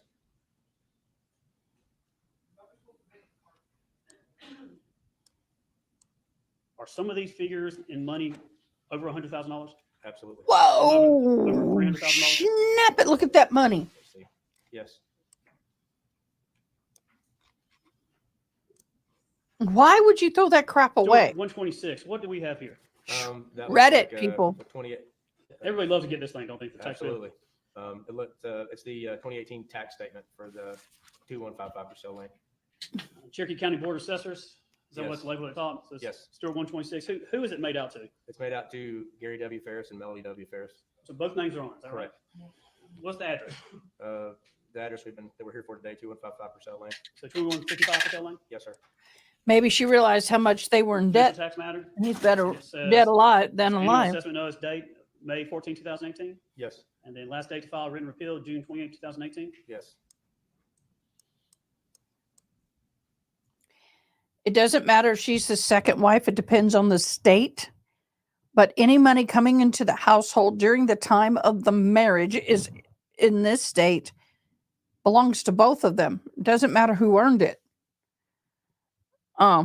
Anything that they had prior to the marriage would be their independent, but anything that was gained during the marriage is 50-50 in a lot of places.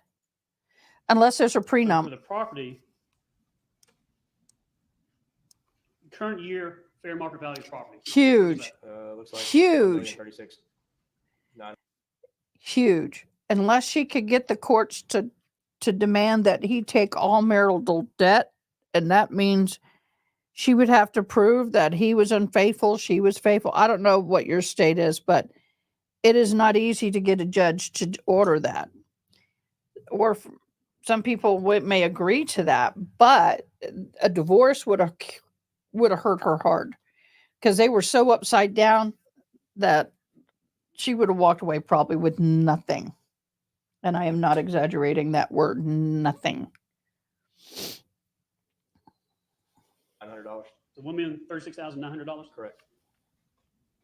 And that was the value of it back in 2018. Correct. I mean, according to the county, yes. Stewart 127. What is this document? It's a pay statement, a paper copy of a pay statement to address to Gary Ferris.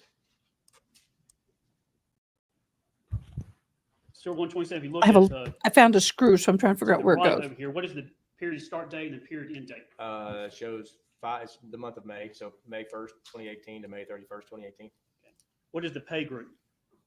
Birmingham Monthly, it says. What was the job? Partner equity. It has a pay rate. It says $159.05. So what was the reason for ending life if they were going to divorce back then?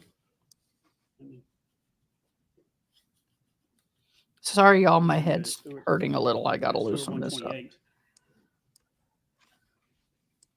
Stewart 120, kind of the same thing? Correct. Just a clear copy? Yes. And this pay date is April. It's from April instead of May. Pretty much very similar to the Stewart 127, but after, not the gross, but the net. What is the amount for that month? It says, the total says $20,969.37.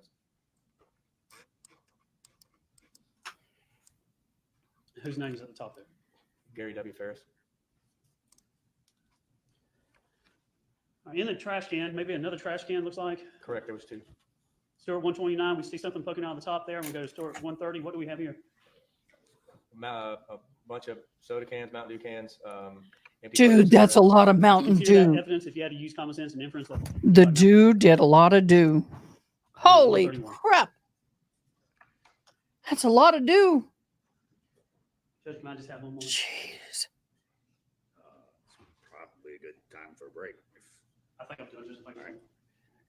There's at least 40 of them there. Dude did a lot of dew. Sorry. It's like 10 minutes longer if y'all need to wander, but y'all can go down and get coffee, take a smoke break. You can sit down. Yeah, you're good.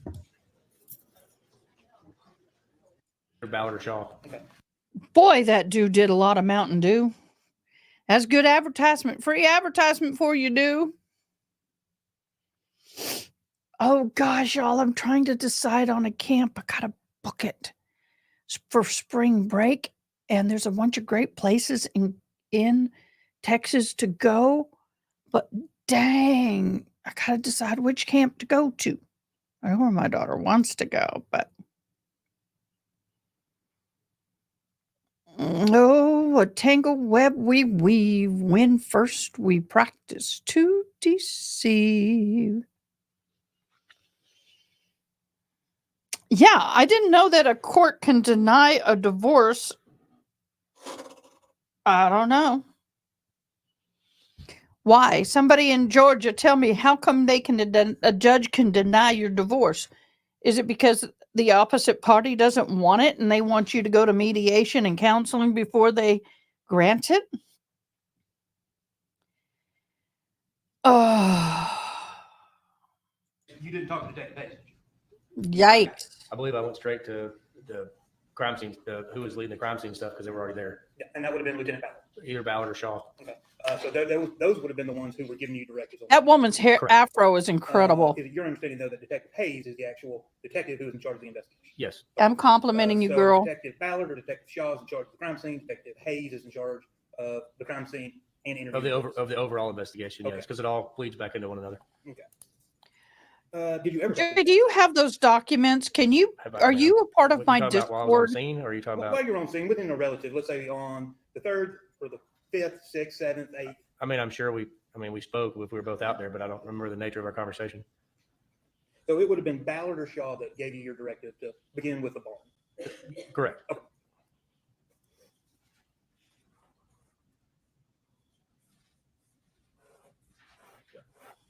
Now, I want to start, I'm going to start with the tractor step, but we'll go to the Kubota, because you had done a lot of photographs of the Kubota. Now, you had taken touch DNA, right?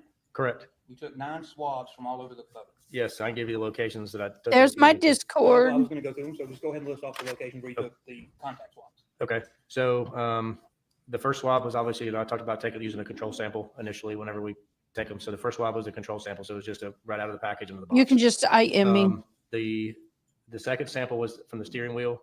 The third sample was from the 3-point hitch lever. That's the lever that raises the implement on the back up and down on the tractor. The power takeoff switch, that's what turns on the PTO that actually if you have a push hog or a mower or something that runs off a power takeoff on the back, it runs that. The fifth one was the hand throttle lever, which is like the gas pedal of a car, which throttles the engine up. The sixth one was the loader control, which is basically an arm that lifts the bucket on the front of the tractor up and down. The seventh was the directional shifter, which basically forward reverse. The eighth was there's a handle on the left side of the tractor up on the fender, on the rear fender, that's utilized to grab to get on and off. That was the seventh. The eighth, excuse me. And the ninth was the ignition key itself. So you took those 9 swabs. Correct. And eventually you packaged them up. Correct. And placed them in the evidence. Correct. To your knowledge, were those swabs ever tested? I don't know if they were tested or not. Do you know whether or not they were sent to the crime lab? I don't know. Looking at number 35, the blood drop on the stair. Did you ever do any Blue Star testing on that? I know when we on scene, I didn't, but Lieutenant Ballard sprayed the Blue Star on it after the evidence was collected, the swab was collected, and they also sprayed the RTV as well on scene. Okay. And you took that sample, right? You talking about collect the blood sample right here? Yeah, Yes, I did, sir. And you packaged that up and that was sent off? Correct. Okay. Do you know if the results of that ever came back? My understanding that it did. Okay. So touch DNA, you don't know whether or not it was tested, but you believe that was tested? Correct. Okay. And by that, I mean, states the photo states 35. Now, with this Blue Star, you have to get specifically trained into how to use it? I mean, there's no real formal training class. I mean, there's directions on the package of how you mix it. Once it's mixed, you spray it. I mean, I've used stuff like Blue Star and Luminol on scenes. I've also used it in photography when I took my crime scene photography class. So, I mean, I guess you could say per se that's training, because you have to have different settings on the camera to take pictures like this. So there's no formal like Blue Star class, or no formal, I would assume, no formal class for spraying chemical reagents or agents like this. But on the job training, plus I've used stuff like this in my photography class and stuff to learn how to take photographs of it. Okay. Well, let's talk. Like you said, because you had to mix it. Like if I went to bluestar.com, ordered some, got it. Is it like a powder that I mix with water? I want to say it's tablets, I believe. You believe it's tablets? What do you mix it? Sterile water. So Okay. yes. It has to be sterile water? Correct. Usually, yes. So you drop it in the water, you mix it, and then you spray it. And it tells there's directions on the, I don't know what that looked in the package, but there's directions on it, parts per whatever, part water per tablet, or if that makes sense. Okay. No, it makes sense. In this case, with the Blue Star that was sprayed on the RTV, was, to the best of your knowledge, who mixed that? I want to say Ballard did. I don't remember mixing it, but It wasn't you? I don't think it was me, no. Okay. Now with the, and I'll get to the RTV in a minute. Did you do any Blue Star testing on the actual tractor bucket? I don't remember on scene. I know that it was later collected and taken to our evidence bay and redone by other techs, but I don't remember spraying it on scene. Okay. And you went as a crime scene technician. I assume you went over that tractor with a fine-tooth comb. Yes. Okay. Did you find any blood or anything in the bucket? No. Just that one drop on stage 35. You talking about the photo? Yes. Yes.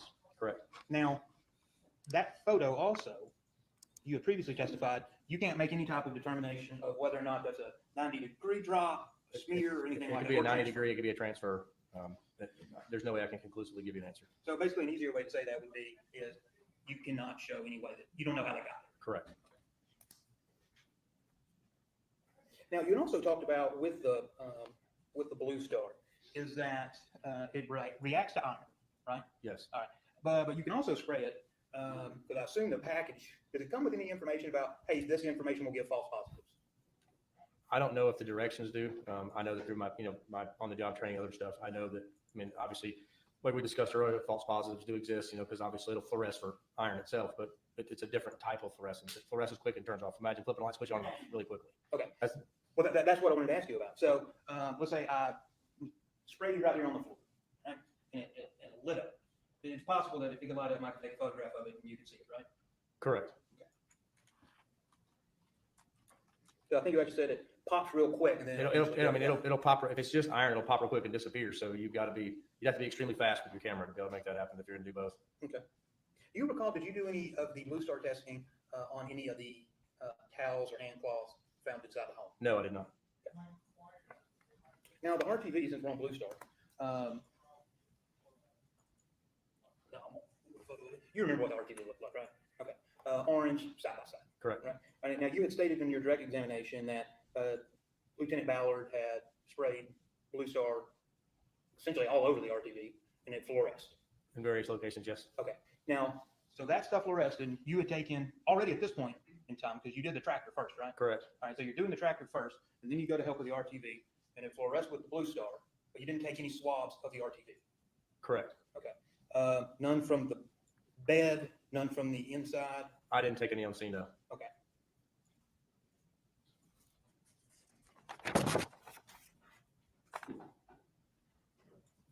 Going back to the tractor real quick. Yes, sir. On good picture yet. There was some other testing done on it later, but I just wanted to ask you. This is Stewart 21.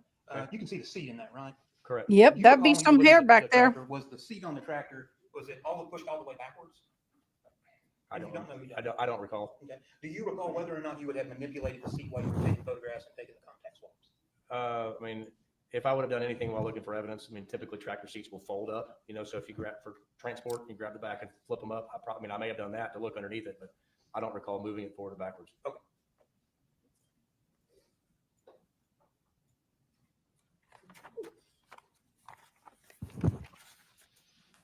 I'm gonna go ahead. During the break, I had showed you what had been previously marked as Stewart Defense 1 through 4, then Stewart Defense 14 through 30, I believe.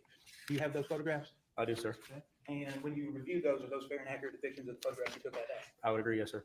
Judge, at this point in time, we move into defense exhibits 1 through 4 and 14 through 30 Stewart Defense. All right. I still like them. All right, admit. Stewart, it's going to be kind of, I think I've got it sorted out, but so we're going to look at one first, okay? Yes, sir. All right, so that's photographed inside the barn. Okay. And in that photograph, looks like you got a water hose leading over to a drain. And then on the right side of the photograph, it looks like it's connected to a water outlet. Yes. Okay. Was this area of the barn, to the best of your knowledge, was there any Blue Star ever used?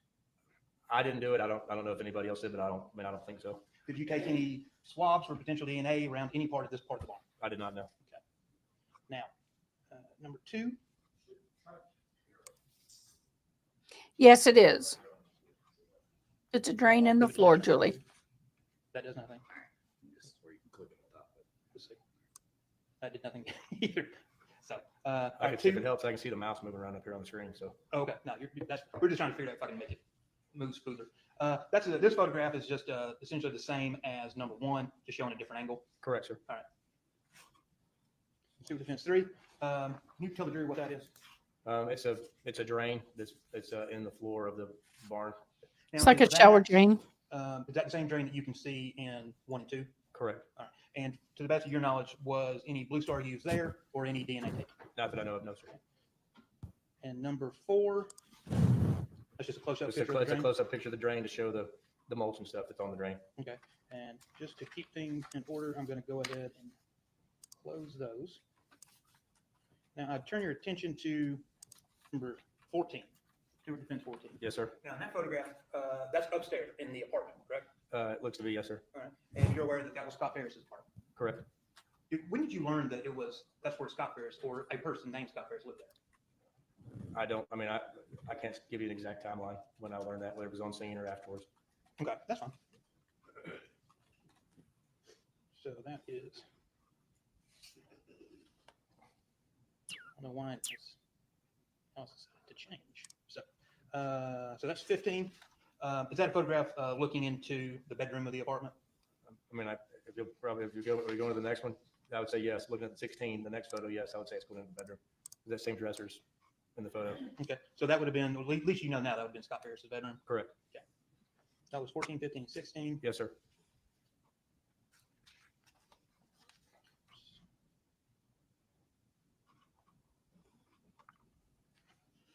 Okay.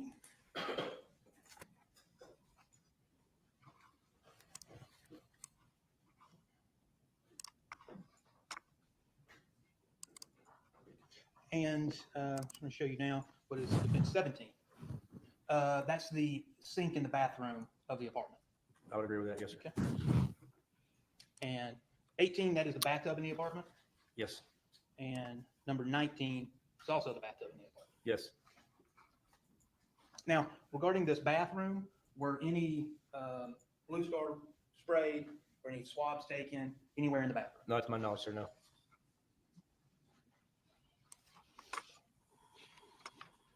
Now back to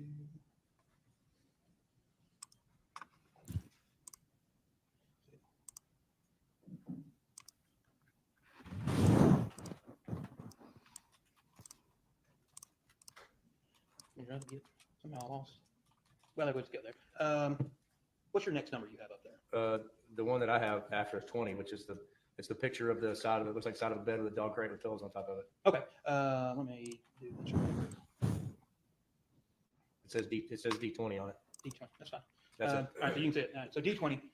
That's in the bedroom. I would assume because there's a bed right next to it. So. All right. And you can see that there's dog feces all over the ground. Yes. Okay. Did you see that a lot throughout the apartment? I mean, I'd have to go back and review every single photo to look at it, but I mean, there was some. You can see in the pictures, the next couple pictures in various locations. Okay. Well, for the next picture, Stewart Defense 21. Yes. You can see that that's also in the bedroom. Correct. Okay.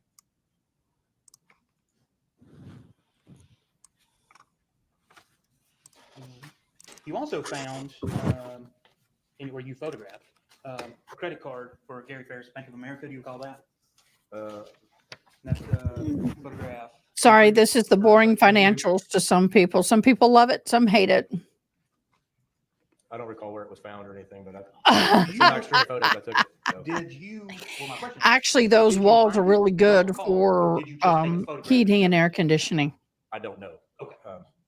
So whether I was with another detective or whatever, and they found, I know I take pictures to document everything. I know. Would it be fair though that if you found this, it was in the barn? I mean, if you say so, but I mean, if it's in with the barn photos, then yes, it was in the barn. All right. So that's 22, and then 23 is a photograph of a laptop with an Under Armour sticker on it. Do you recall that? Yes. And do you recall where that was found? I would assume in the barn, but I don't know exactly where in the barn. Okay. Now, with that laptop, do you thought was that laptop packaged up and taken into evidence? I don't know if it was taken or not. I'm photographed it, but I don't know if one of the detectives took it. Okay. And turn your attention now to 24. Is the computer open, and then you have this series of but it's great, great for economy and air conditioning and heating. Do you know whether or not that, along with or was that in the computer taken into evidence, or you don't know? I don't know. Okay. Just took the photograph and. Typically, when you're photographing a crime scene, you document everything you can and move on. Move on. Yes. Okay. Now, you also, because you had testified with Mr. Fogus, that you had also found several bullets, right? Yes. Okay. So, go ahead and pull this up. You recall out at the scene, or in the barn actually, you found 38 caliber special bullets. Correct. Right? You also, you took some photographs. I don't have those photographs up, but you also found some 380 bullets. Do you recall that? Without looking at the pictures, no, but I remember. I mean, I took pictures of multiple different calibers of ammunition. Okay. And you also, and Mr. Fogus had showed you on direct examination the 32 caliber pistol. Correct. Right. And that pistol had the ammunition in it. It had 6 rounds in it. Correct. Unfired. Do you recall finding any specifically 32 caliber ammunition at the scene? I don't recall. Okay. Now, 38 special. Do you know what kind of bullet was supposedly used in this case? I mean, I Eight. a 38, but I mean, I just documenting possibly. I was just documenting. Special, not sure of. At this point in time, when you're actually taking this photograph, you were just documenting it, correct? Correct. All right. Now, did you find any 38 special handguns in the barn? No. So there was several guns in the barn, the rifles and we'll get to that in just a second. The 32 caliber, but I don't remember a 38. Okay, we'll get to that in just a second. Okay. So 25, that's just a photograph of a box of 38 special ammunition. Yes. So 25, 26, is showing a full box of ammunition. Correct. 27, just a close-up of 38 Special. Correct. And 28 is just another photograph of 38 Special box. Yes. Correct. Okay. All right. So, you also went out to the main house and searched out there, correct? Or you assisted Detective Hayes? I assisted Hayes and Carter in different times. Okay. I helped Hayes in various areas and Carter in various areas. Now, out at the main house, did you find or photograph any bullets? I don't remember, honestly. But you do recall, well, is it fair to say that the only place you recall finding ammunitions and firearms in this case is in the bar? Yes. Okay. All right, now, you also documented while out at the barn other ammunition that was found. You recall that? Yes, looks like a drawer of a dresser. Okay.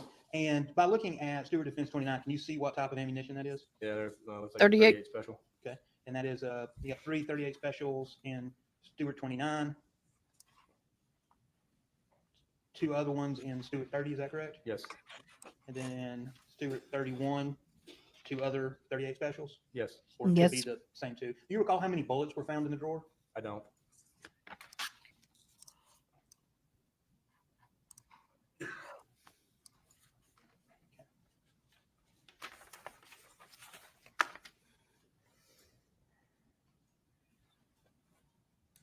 You had talked about, with Mr. Focus, you talked a little bit, like you had some training in blood spatter analysis. Yes. The 90-degree drops.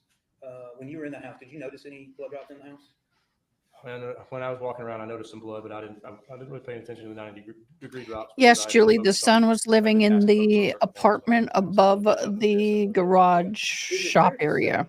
That, and I'm just speaking generally, okay? Okay. So if something, the blood falls straight down, I think you testified on direct that you will get just a circle.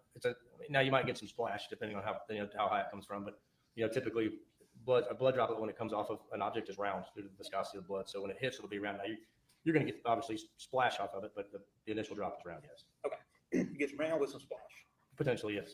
Now, what if the source of the blood is in motion? You would get then like a splash that goes with the motion. You can technically. So like, you tell directionality of blood drops by tails. So if you look at any kind of blood spatter, it'll be, if it's, let's say I had it on my fingers and I slung it. The blood drop as it hit the wall would be elongated. Imagine skipping a stone, right? So the blood drop would be elongated when it hit, and then it would some more of it would come off and basically make a tail. So it would look like imagine a tadpole on the wall. Does that make sense? Yeah. Or on the floor or whatever. And the tail would be behind. The tail would be the direction that it's going. The tail is the direction it's going. Right. So imagine, because I think it's force. So when I do this, it was on my fingers. It's going to hit and impact, and it's going to basically point the direction that it's going. Okay. And would that be the same if the person was walking or running? I mean, it depends, but good. It could be. Okay. Yes. So you, like, theoretically, you should be able to, or you can, like if you had a blood trail, tell the direction of the blood trail. That is a possibility. Yes. Okay.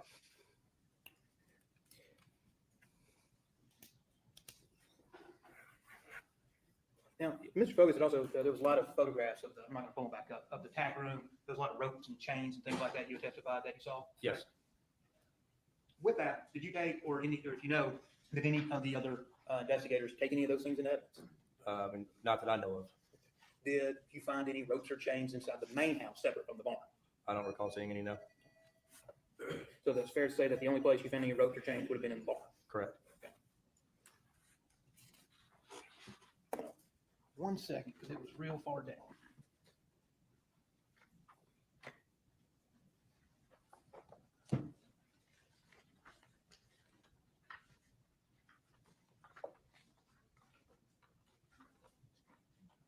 Mr. Focus, to talk to you about states 125. I just want to ask you, because you found states 125, which is the partner equity form. Correct. It came out of that's one of the things that came out of the garbage can downstairs. Okay. Anywhere on that list do you see Gary Ferris's name or the name Ferris? If you'll give me just a second, let me review it. Yep.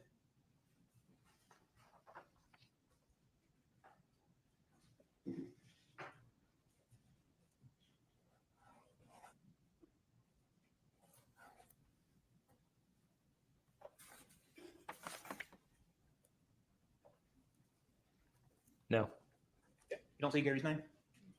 no, but it's in alphabetical order, and so there would be no way that there's an F on there for Ferris. If you look, it's all in alphabetical order. Correct.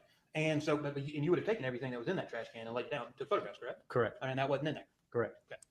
Also, stage 126. This is the tax bill you testified about. Yeah, it's a tax statement. Yes. All right, and you'll see that tax bill is in the name of Gary and Millie. That's correct. Okay. All right.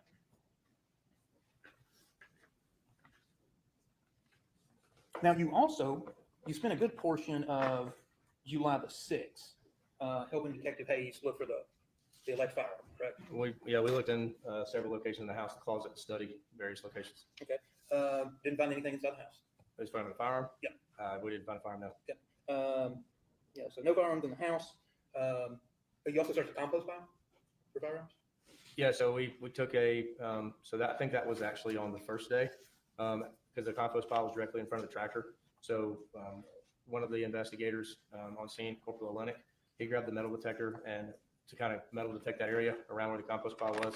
And myself and investigator Duncan took shovels and also moved stuff around, through the compost pile and in various areas around the compost pile while he was using the metal detector in search of any sort of evidence, firearm, you name it.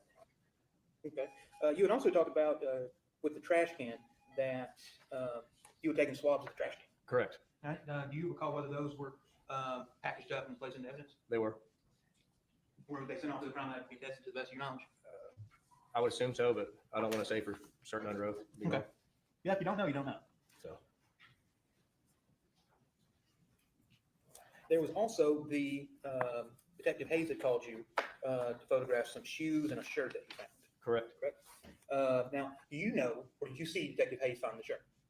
I don't recall if I was in the room when he found the shirt or not. Okay, so you don't know where the shirt was located in the house? I believe the shirt was in a closet, but I'm not 100% sure. No. Okay, so like if I asked, was it hanging up? Was it in the dirty clothes? Was it on the floor? You don't know? That I don't know, no. Okay, and you photographed that shirt, correct? Correct. Right. And also you photographed two sets of shoes. Correct. There was one set of shoes that you didn't actually do the swabbing for the preliminary blood test, correct? Correct. All right, that was another investigator? Yeah, but I don't remember which one it was, honestly. Okay. And did you take those items into your possession, or did Detective Hayes take those items? I did not take those items into my possession to be processed as evidence, so I would assume it would have been one of the detectives. Okay, so you were strictly photographing them? Correct. Okay.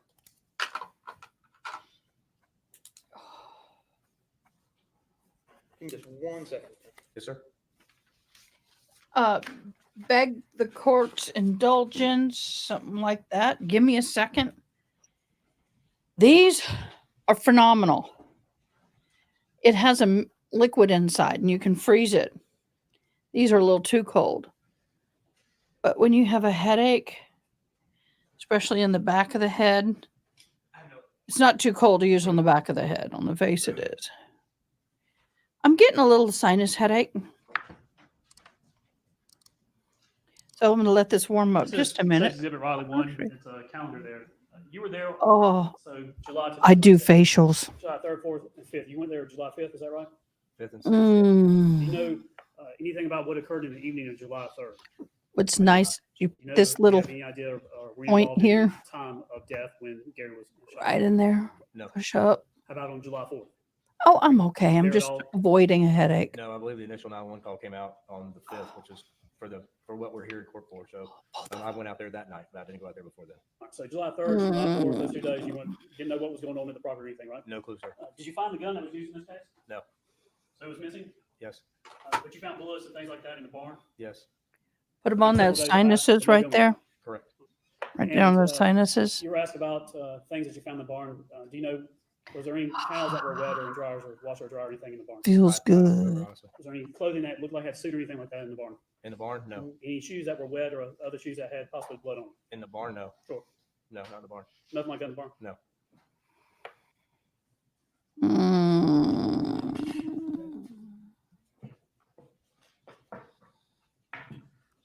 It's really good to lay down and have someone do this to you. Also, see this dip in this thick right here, that section? Just put it on the eyelid, just above the eye, where your eyeshadow would go, and just push on the eyebrow. Frank has a good Feels really, really Find good. Any blood to the naked eye or anything like that in the barn? Any indication that there was blood? No, sir. Nothing further going. Oh, feels great. If your jaw's giving you some trouble, tension, run that little knot. These are like your knuckles. Run that knot underneath. It looks like it's a dresser drawer, a nightstand drawer. It's a photograph of the items that are Come in it. up. And is that fair and accurate? Run him. I would say so, yes. Oh. You got puffy eyes, not sleeping well at the bottom. Right under here. Press. Scan this one, if you'll hit it for me. Feels good on the sinuses.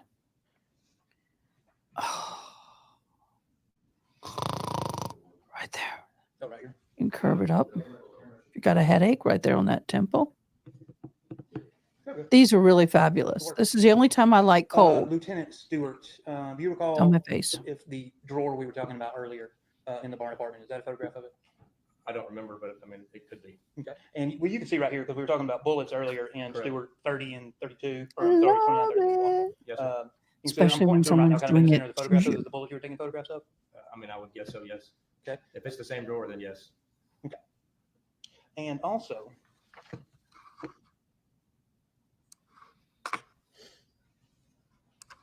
on Toothache for a baby.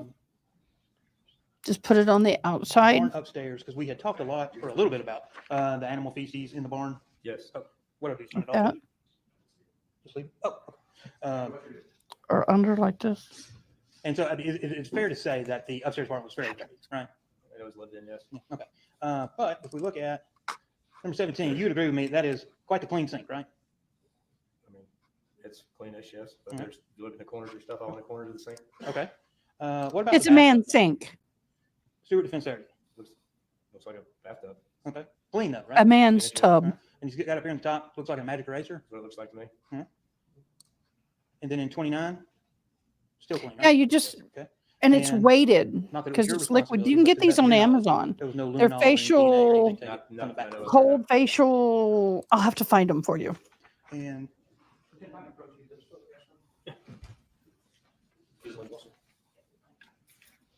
They make them out of glass, and I have those, but those are delicate. This stainless steel. thank you, Lieutenant. Yes, sir.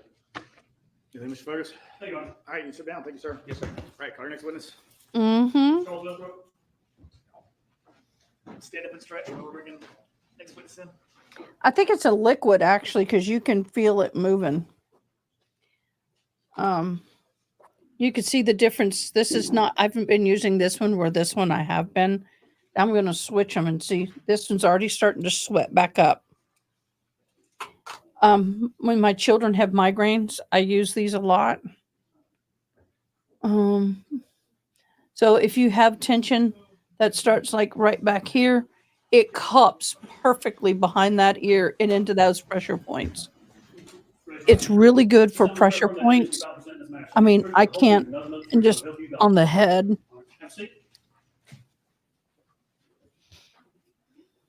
Use it on my feet when I've had some bad cramps and I'm trying to relieve If you want to say your name for the inflammation. record, Really good for the swelling. Roger Westbrook, where do you work and what do you do? the Cherokee Sheriff's Office. I'm a sergeant and I work in the Behavioral Health Unit Crisis Response Team. Or you work where again? I'm sorry. Speak a little bit He louder if works you would, the, I'm working in the Behavioral Health Unit Crisis in other Response words, Team. It's a he's the first responder one unit. who talks people down off the ledge. So we have a mental health professional and myself. We respond to mental health crisis, suicides, people in distress, people experiencing psychosis, and then we do follow-ups and try to get people connected into treatment to reduce the number of folks that go to jail or end up in the hospitals if we can. Okay, kind of like community policing aspect or something you do. How long have you been doing that? For a little over a year now. What type of training do you have to do that? I have a bachelor's in psychology, a master's in counseling, and I'm also licensed as a professional counselor. Worked for about 15 years in the mental health field before I became a law. Cherokee. I thought he said Exercise Turkey, but more it's than just, Cherokee. Catch them, lock them up as they try to do things like this? Yes, sir. How long have you been doing that? We started crisis intervention team training probably 2004 or 5, training officers in behavioral health issues and how to do crisis intervention. Does the sheriff put an emphasis on compassion and community policing in this way? Yes, sir. Absolutely. Yes, this would do Zach well. This would do Zach very well. Started the sheriff's After office in surgery. 1999, did the academy. I'll loan them to him. I think I You can graduated just come over in, here. probably May of 2000 Where'd you go? to North Central. Where's that at? It was down in Kennesaw. It's in Austell now. And after you got out of the academy, what'd you start doing? Did you go here or somewhere else? Here. So worked in the jail for a little bit, did court staff security, then I went to uniform patrol and then CID. That seems to be common starting out in the jail. A lot of officers do that. Yes, sir. Is that mandatory or something that you see? For most cases, it is. There are some lateral people hired in laterally that are already in patrol or CID. They can hire in directly into those units here. But generally speaking, most people go through working in the jail. And at some point, what's your rank, sir? I'm a sergeant. Okay. Now, we just had Lieutenant Stewart, and I forgot to ask him his rank, but obviously he's lieutenant, but ask him about the rank structure. Sheriff's office. Sergeant's at supervisory capacity? Yes, sir.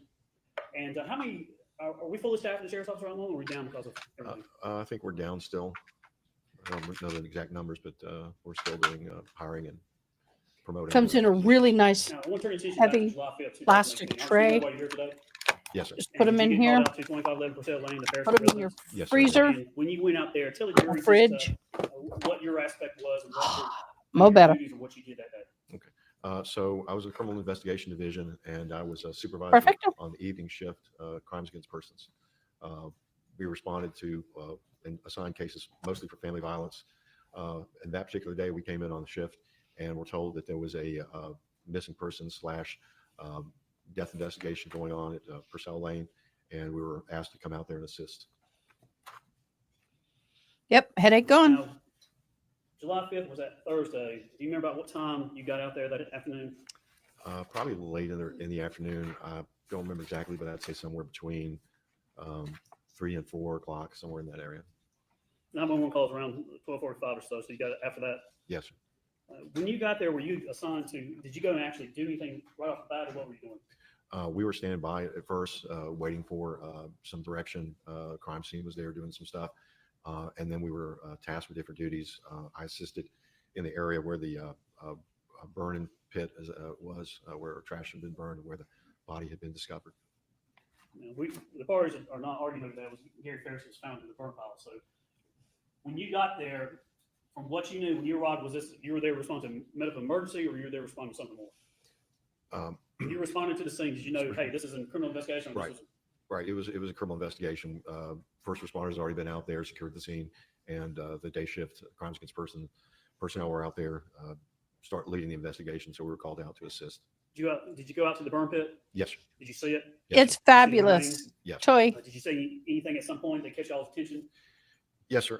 When everything had been kind of sectioned off and pieces of the remains were being placed on a table, and there was a section that was identified as a part of the chest cavity, and I saw something that was inconsistent with the rest of the burned and charred material. Looked almost like a pencil eraser in there, and pointed it out to forensics, and it was identified as a projectile from a bullet, from a cartridge.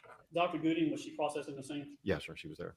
Did she put into a grid system? Did Yes, you sir. help with any of the systematic search or sifting of the remains? I helped set up some of the grid off system and removing some of the other brush that was not part of the fire. Do you work with other detectives? Is it detectives or investigators? I think we say detectives. At that time, we had different rank structure: investigator, detective, sergeant. That's going to make it really confusing. Yeah. So I'm just going to refer to them as detectives. Okay. Were there other detectives there? Yes, sir. All one of them? Yes, sir, he was. Did you end up going and looking in the house, the main house? Yes, sir. I went in with him, starting some of the preliminary searches. You able to go into the washroom area and find anything in the washing machine? Yes, sir. There is a mud room and a laundry room that's off of the garage that goes into the main part of the house. There's a washer and a dryer there, and in the washing machine there were some wet towels. Did you go into the garage and see any vehicles in the garage? Yes, sir. There were 2 vehicles: a Toyota Sequoia and a Mercedes. And did you know that the Sequoia was one of the defendant, Melody Ferris' driver? It was identified as hers. Yes, sir. And did you see Melody Ferris there at the scene? Maybe from a distance. I think she was talking to some of the other detectives earlier in the day. Talk to Hayes and other people. Yes, sir. You weren't really interviewing people or anything like that? Not at that time, no, sir. All right, I'm going to share this with y'all. This is what I had. And it is fabulous. You can use it warm or cold. And they're only $25 on Amazon. They're called Facial Ice Globes Stainless Steel. There we go. Sequoia, the defense Sequoia, did you find some receipts and things like that? Yes, sir, I did. And then did picture-for-picture taken and turned over, other officers grabbed those things? Yes, sir. Crime scene had already been through the house taking pictures, and then we went back through and started identifying and collecting evidence. Now,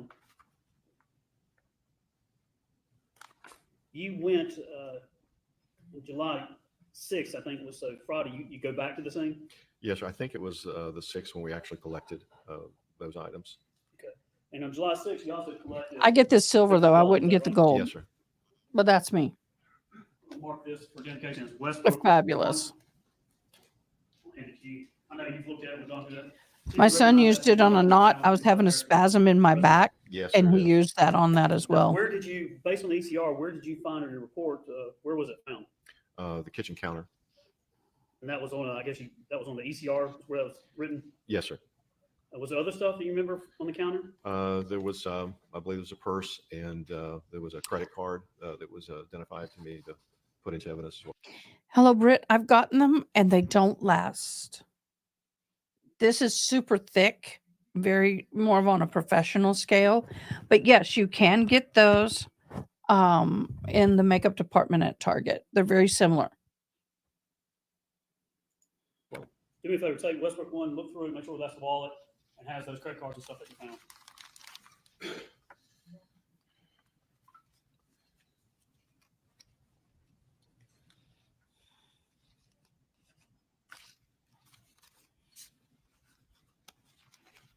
What is he? Oh, the victims. Why don't you have gloves on, dude? Get your freaking gloves on. Yes, sir. Yes, sir, it is. To the best of your memory recollection, is that the wallet that you recovered from the scene? Yes, sir, it is. Pretty much in the same condition as it was for the most part? Yes, sir. Gloves, please. What I'm gonna do if I do this right, technology and I'm not good friends. Because I'm trying to use this envelope.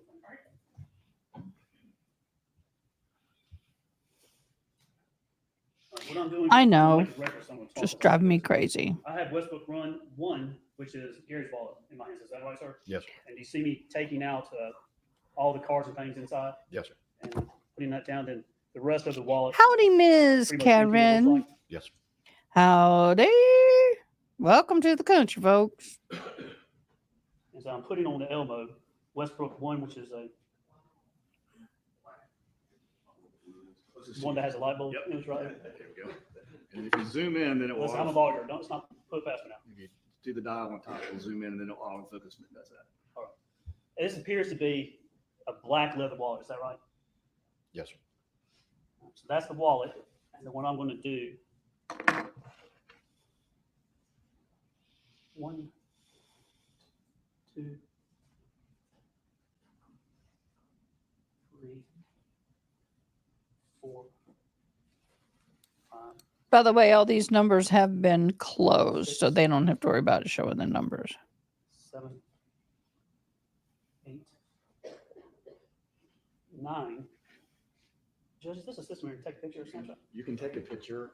Judge, you mind assisting me because I do not know how to do that. Button for it. I can screenshot this and get all the numbers. Yeah, y'all let me know what you're doing before you do it, then we can.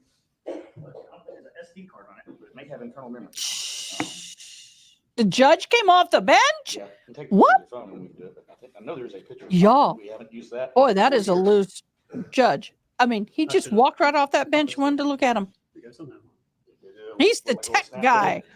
What I'm going to do with course permission, I'll just take a picture of this. He's Stuff I not can only the judge, he's the tech guy. Mr. Ray, Mr. Weaver, y'all good with that?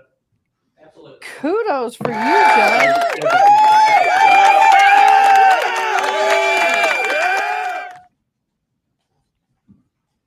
Ah, the judge just came off the bench. I don't think I've seen that happen other than in the Alec Baldwin trial, but she was not in a good mood. This lady you're looking at here, Karen, is being alleged of unaliving her husband with a bullet and then putting him in a fire pit to try to dispose of the remains.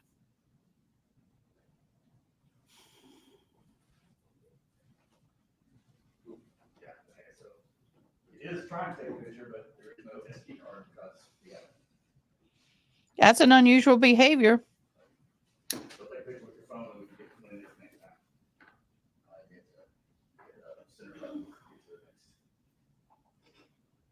policy. Well, but her son was living on the property. He did have PTSD. He was a vet from the military. I'm not wondering if he wasn't involved too, because the victim was 6'4", over 300 pounds, or right at, and this woman's maybe 5'5". Found in the wallet. No, My height. No way I could move that much dead weight. Is your procedure I could barely when you move find it some evidence alive. to keep it in the same essential similar condition as when you found it? Yes, sir, it is. So you would not add anything to it? No, sir. You would not take anything away? No, sir. You would not tamper or otherwise mess or do anything else to the evidence? No, sir.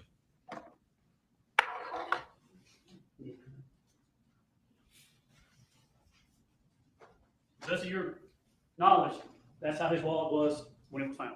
Yes, sir. Now, do you have any idea where it was found in the house or where it was before it was on the counter? No, sir, I don't. And did you have to go back and look at the property receipts to remind yourself where you had to take it from? Yes, sir. So you don't know how it got from wherever to there. No, sir, I don't.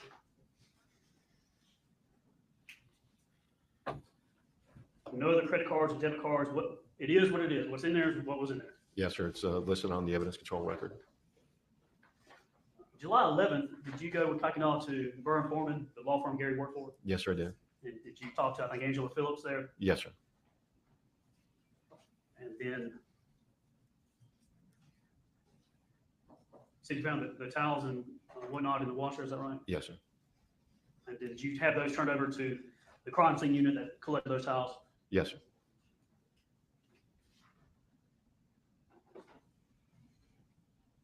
Judge, if I just have one moment.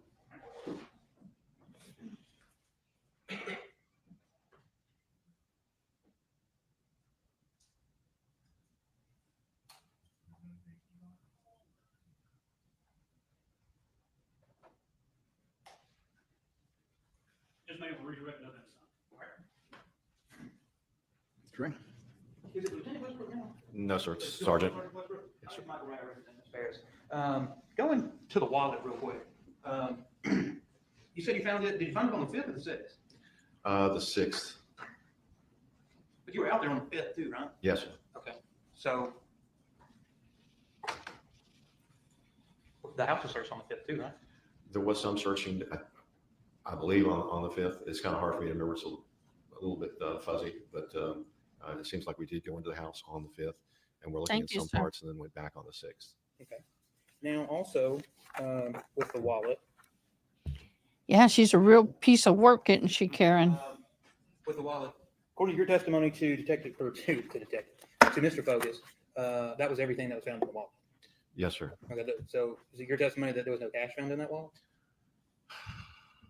I don't recall any cash. I don't remember. I don't think there's anything on the ECR as far Sometimes people don't Okay. carry If there was cash. cash in the wallet, would it be held in evidence or deposited into the sheriff's escrow account? I think normally it would just be kept in evidence because it's part of the crime scene. So as far as I know, Okay, so as far as you know, if there was cash in that wallet, it would be in the wallet now. yes, sir. Okay. Now you did a couple of things other than the wallet that was found. So, and let me just also back up real quick. So just to clarify, that wallet was found by you on the counter in the kitchen of the main house on July the 6th, 2018. Yes, sir. Okay. And you don't know how it got on the counter? No, sir. You don't know where the wallet originally was? No, sir. Okay. You also had searched Ms. Ferris's Toyota, correct? Yes, sir. All right. I'm going to approach with some photographs for you to look at real quick. Because I said, but And he stipulated that they're authentic. So I'm just going to go ahead and move to admit Westbrook D1 through 4. objection, no objection, very good. And sorry to keep those with you.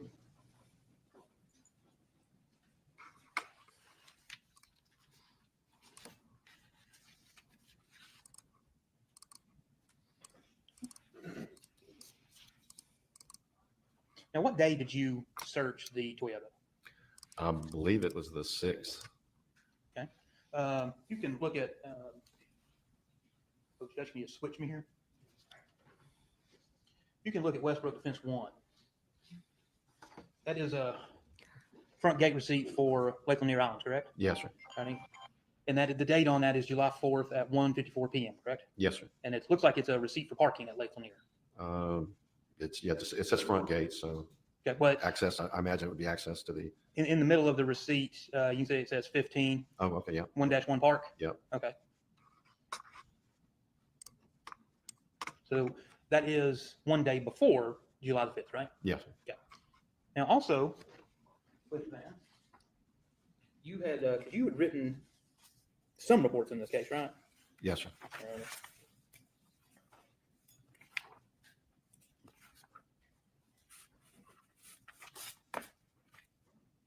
On Westbrook Defense 2,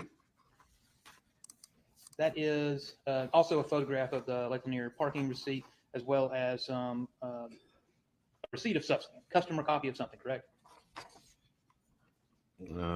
Yes, or something Farms and Company, Birmingham Highway. Okay. You can you see, well, you've actually got it, but you can, I'll zoom in a little bit here. Yeah, you can see it looks like Scottsdale Farms. Yes, sir. Okay. July the 2nd, 2018. Do you see that? Yes, sir. Okay.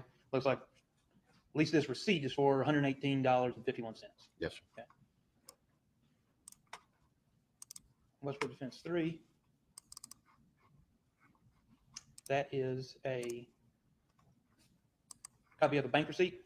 Yes, sir. Okay. Wells Fargo bank receipt. We missed you too, Miss Karen. How you doing, love? Is that correct? Wells Fargo? Yes, sir. Okay.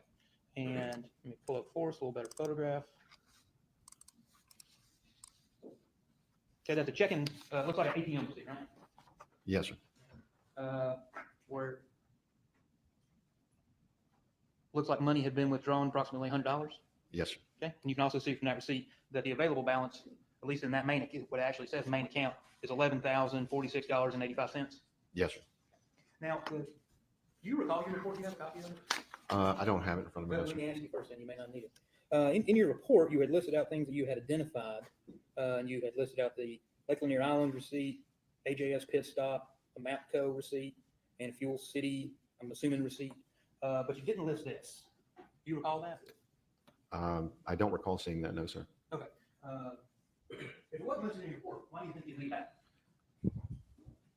I don't know, sir. And just to be clear too, when did you search the car on the 6th? I believe that's what the ECR says. Yes, sir. The 6th. And did you actually take the physical copies of these receipts into evidence? I honestly don't recall. Okay, but you did take photographs. No, sir. I didn't take the photographs. You didn't take, but you were there when it was searched. I was there when it was searched. Yes, sir. Okay.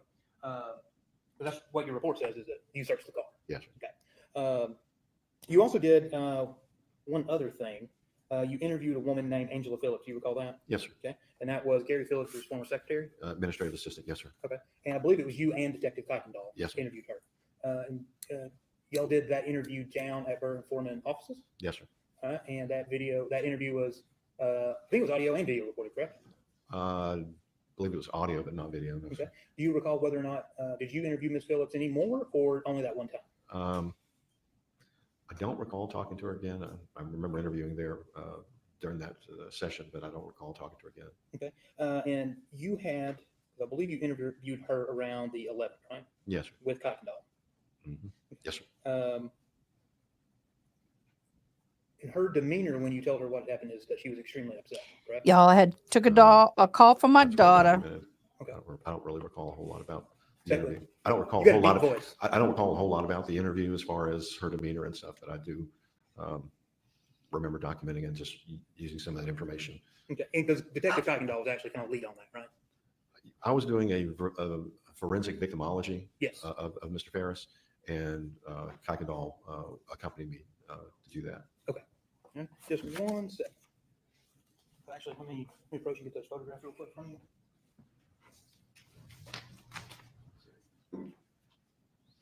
They're pretty laid back in this court.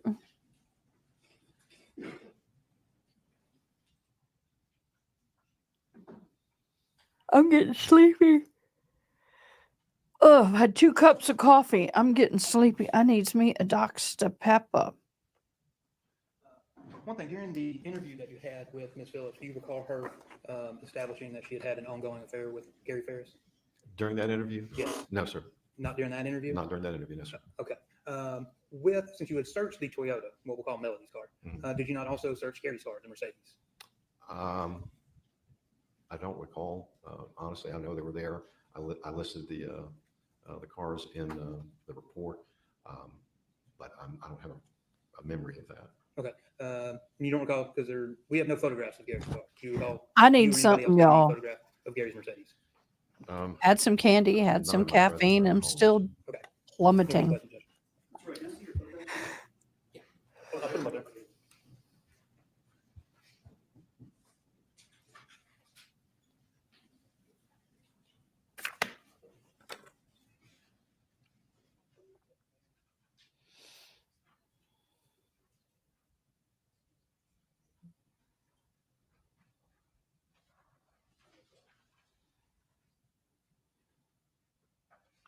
If I fall asleep, don't wake me up. These are the fence. I think this is Westbrook D4 that you're looking at Kidding. on the screen.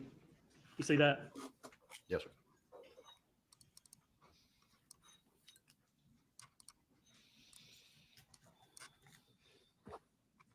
Read into the record for me the customer card number. Don't worry about all the X's, just the numbers after that. The last four digits are 0078. You have any idea whose card that is or where it came from? Not off the top of my head, sir. No, sir. Any idea where that card was found during the investigation? Not that I know of. It may have been one of the ones in the wallet. I don't know. I have to look at my notes to see. Look at Westbrook.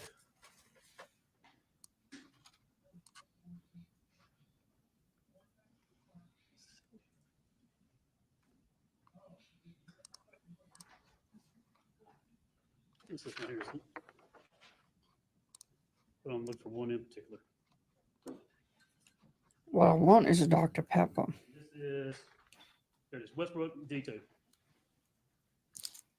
Can you make out on this one the last four digits on this receipt? 0078. 0078.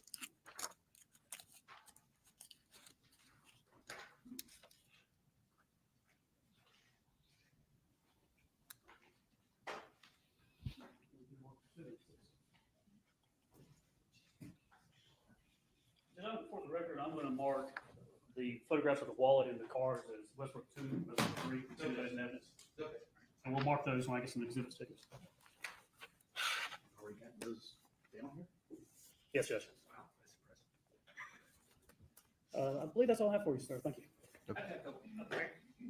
Sir, because you had stated on cross that you were doing a victimology. Yes, sir. Okay.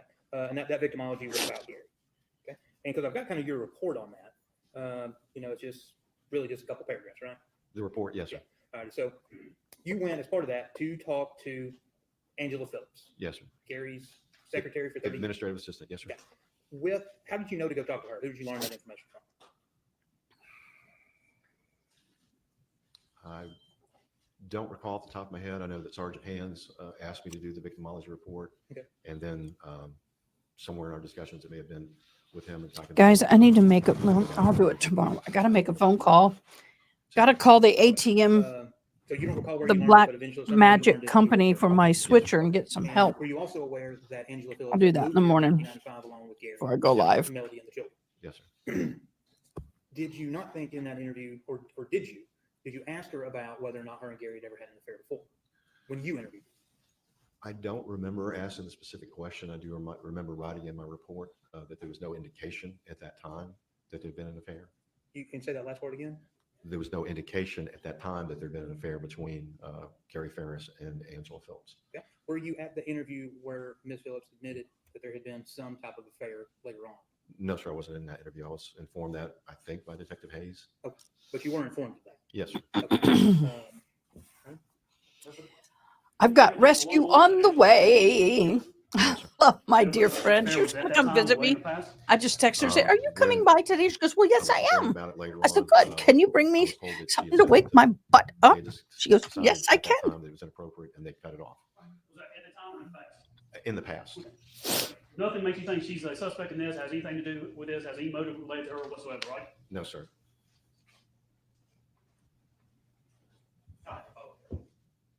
All right, you sit down. Thank you, sir. Thanks. Probably a good time for us to break for lunch.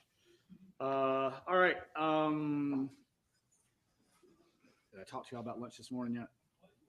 About maybe the rest of the week? Okay.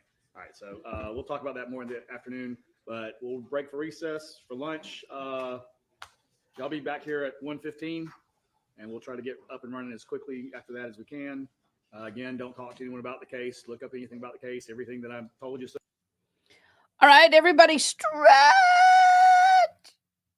Oh, wake up, get up, move around, get the blood flowing. Get that blood flowing. I like my little circle, but I feel like I kind of get uncentered quickly in it. I guess it's okay. All right, let's move on.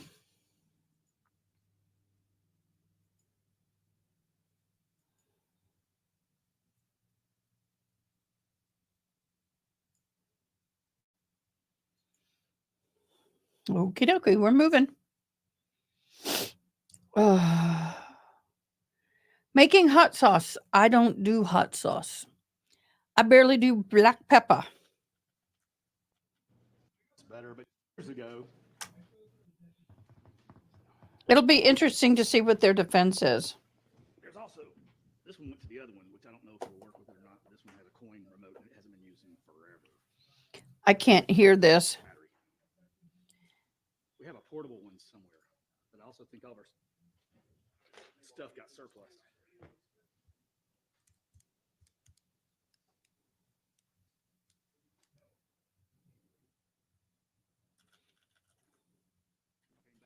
Wonder why she was smiling.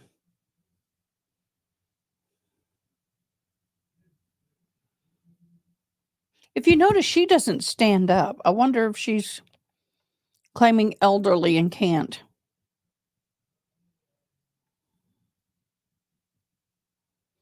Yeah, don't look too happy, my dear. You're fighting for your life. Currently, I'm in crime.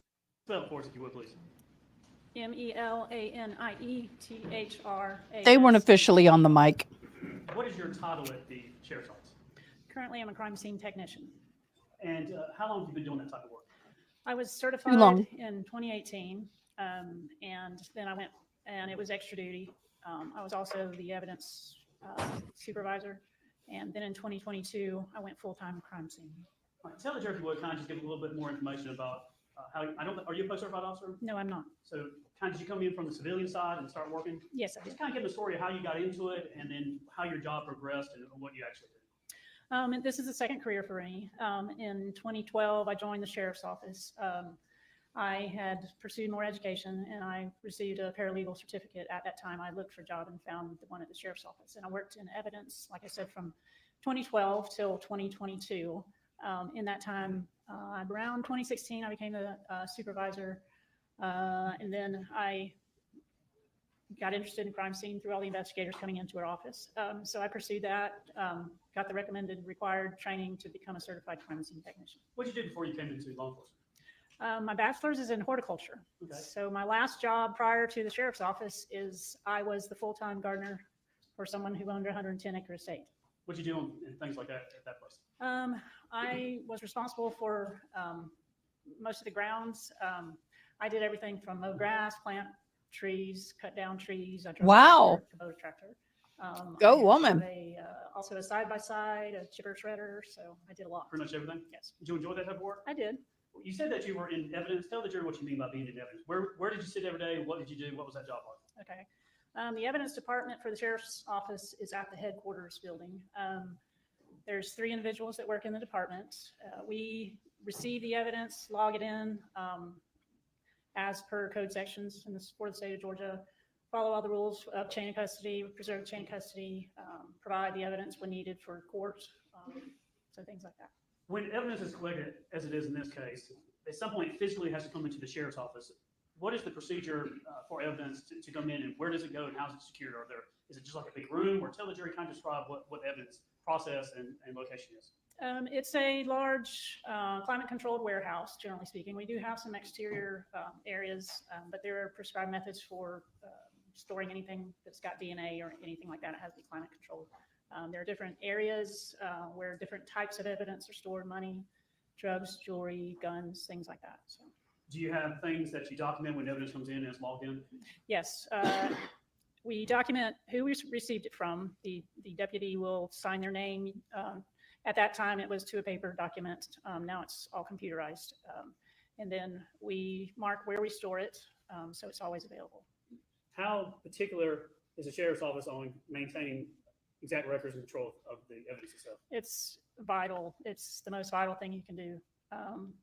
When I left, there were about 28,000 items in evidence. If you aren't careful and don't store it where you say, good luck finding it. So in this case, I think one of the things you did is at the scene, all the evidence was kind of brought to you and y'all transport it back to the sheriff's office? At the time, yes. So that over the first day, it ran into the second day early in the morning. So at that time, anything that was collected, most things that were collected to that point, Rachel Eckert and I brought it back for storage. So if something was found by an officer, they would bring it to y'all would make sure it was properly packaged or whatnot, and then bring it back to the sheriff's office and log it in and do that part. Correct. So I think y'all did, is it true y'all did all the evidence except for the remains and the tractors and the side-by-side? Correct.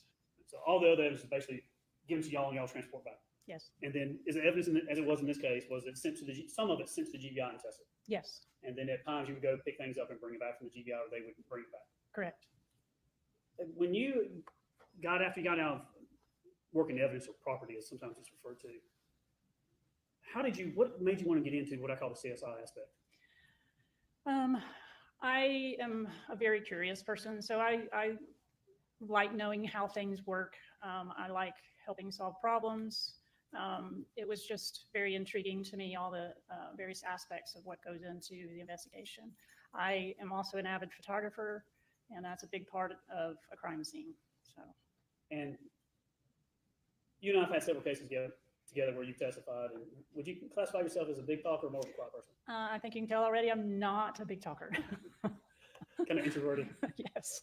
Thank you for your testimony. You do great. What do you have to do to qualify to be, first of all, what does it mean to be post-certified? I'm not post-certified, so I can't get that completely correct, but there's training, and then the Peace Officer Standards and Training Council. You don't have arrest powers, right? I do not. So a fully post-certified officer would have arrest powers? Yes. And you do not have that? You just No. work for the sheriff's office as a crime scene technician? I do. So you can't go put handcuffs on somebody and arrest them or anything like that? Oh, not at all. With your personality and your training, are you the one that goes and interviews people and do things like No, that? not at all. You stick to the property, the scene of Yes, evidence? I like being behind the scenes. And what type of training have you had to do your job specifically related to crime scene reconstruction or crime scene investigations or crime scene processing crime scenes? The state of Georgia the Post Council is the one that has the standards, but they require it's 224 hours of training, such things as bloodstain pattern analysis. There's 3 different types of fingerprint classes, general crime scene investigation, photography. So those are the main ones. Additionally, in 2022, I went to the National Forensic Academy in Tennessee, which was 400 more hours. And 400? What'd you do there? Some of the similar classes, but expanded. I've also had 2 classes of shooting reconstruction. I've had a couple of anthropology classes of excavating bodies,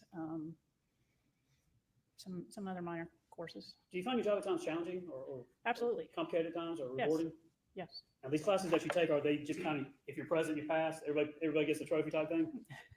No, bloodstain pattern analysis and shooting reconstruction have a lot of science behind them as far as physics goes and things like that. So there is some technicalities to it that you definitely need to understand. So there are standards and things you have to Yes. live up to. Do you know Lieutenant Stewart? Yes. I'm not going to ask you about him under oath per se, but good guy. You work with him? Yes. Lieutenant Ballard? Yes. Let's see. I guess was it Sergeant or Lieutenant Shaw at the time? Sergeant. And then I think you said also Rachel Eckert, who is down in Florida, used to work with you? Yes. And were y'all kind of working, you and Rachel at times working together and doing stuff?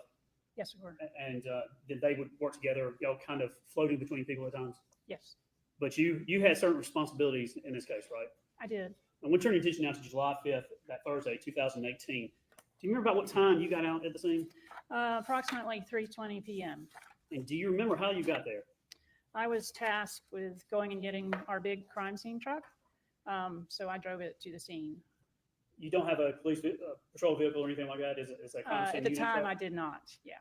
What is in this vehicle that you drove out there? It's just contains generally all the things we could possibly need. So any test kits, equipments, things like that. And when you got out to the scene, what do you remember seeing when you first got out there? It was a very bucolic setting. It was very pretty, reminiscent of where I used to work. Horses, I saw the barn across the field, came up to the house, parked, very nicely landscaped. Were you surprised to be working a murder there? Yes. When you first arrived, what level or what stage were you at and what type of investigation was going on? There were quite a few personnel there, but Rachel and I were very new, so we were tagging along behind Lieutenant Ballard and Sergeant Shaw. So we followed them to the back of the house just to do a cursory preview, and the area had been cordoned off with tape. Did you go out to the burn pit? Yes. Do you remember what it was like? It was still smoldering a little bit. I was told it was still hot. I couldn't tell you for sure who determined that, but it didn't appear to have much left that was unburned. Was the task for the crime scene technicians was broken up to certain kind of divide and conquer things at the scene? Yes. I think Lieutenant Stewart was doing like the barn and the Mhm. tractor, and then other people were at the burn pile. I think Shaw was there. What were you tasked with doing? Once we determined that we were going to wait on the state anthropologist to come assist, I was tasked with photographing the exterior and interior of the residence, just taking overall photos. A couple of the things we're going to talk about. So you took outside photographs? Is that right? Yes. And then at some point you went inside to help process, I think, kind of from the kitchen, the basement door to the steps. Yes. And then there's some, what I'm calling some blood trails or blood droppings down in the basement that you were, the stairs themselves and also in the basement floor. Correct. And then you help package everything and transport everything. And I believe, for the most part, I think you came back another day and collected a bunch of cartridge cases and things like that. That was well after the time period. But I believe like almost a year later, a little over a year later, came back and collected some firearms, ammunition, other things there. Yes. And that was on the back side of the property, is that right? Yes, the northwest corner, I believe. Now, did you have, I've got, you know how we're marking evidence, it's going to be your last name by number and going through it. Do you have an opportunity to meet with me a couple times and look at all your photographs? Yes. And all the photographs that we went over, including photographs, we'll talk about that, were not at the time of the scene, but shows how the house, the furniture in the house, and then sometimes some photographs without furniture in it. In other words, things that were online that showed how the house looked with furniture and without furniture. Yes. Alex says Thrasher 1 through 288. Did you have an opportunity? Are all those fair and accurate photographs, as you know it to be in this case? Yes. So this time I'm going to tend to evidence Thrasher 1 through Thrasher 288. All right, objections. All right, admitted. You can either look at these or if they're admitted, you can come over the screen too. So I'll put them over there in case you want to look at it all. Hopefully you can see on the screen.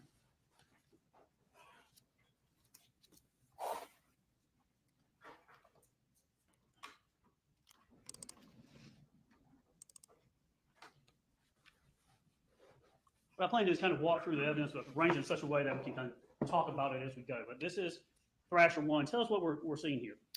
As you come in the driveway from the road, this would be your first view of the house. Thrasher 2, this pine tree in the middle of, can you kind of point to the front door of the residence?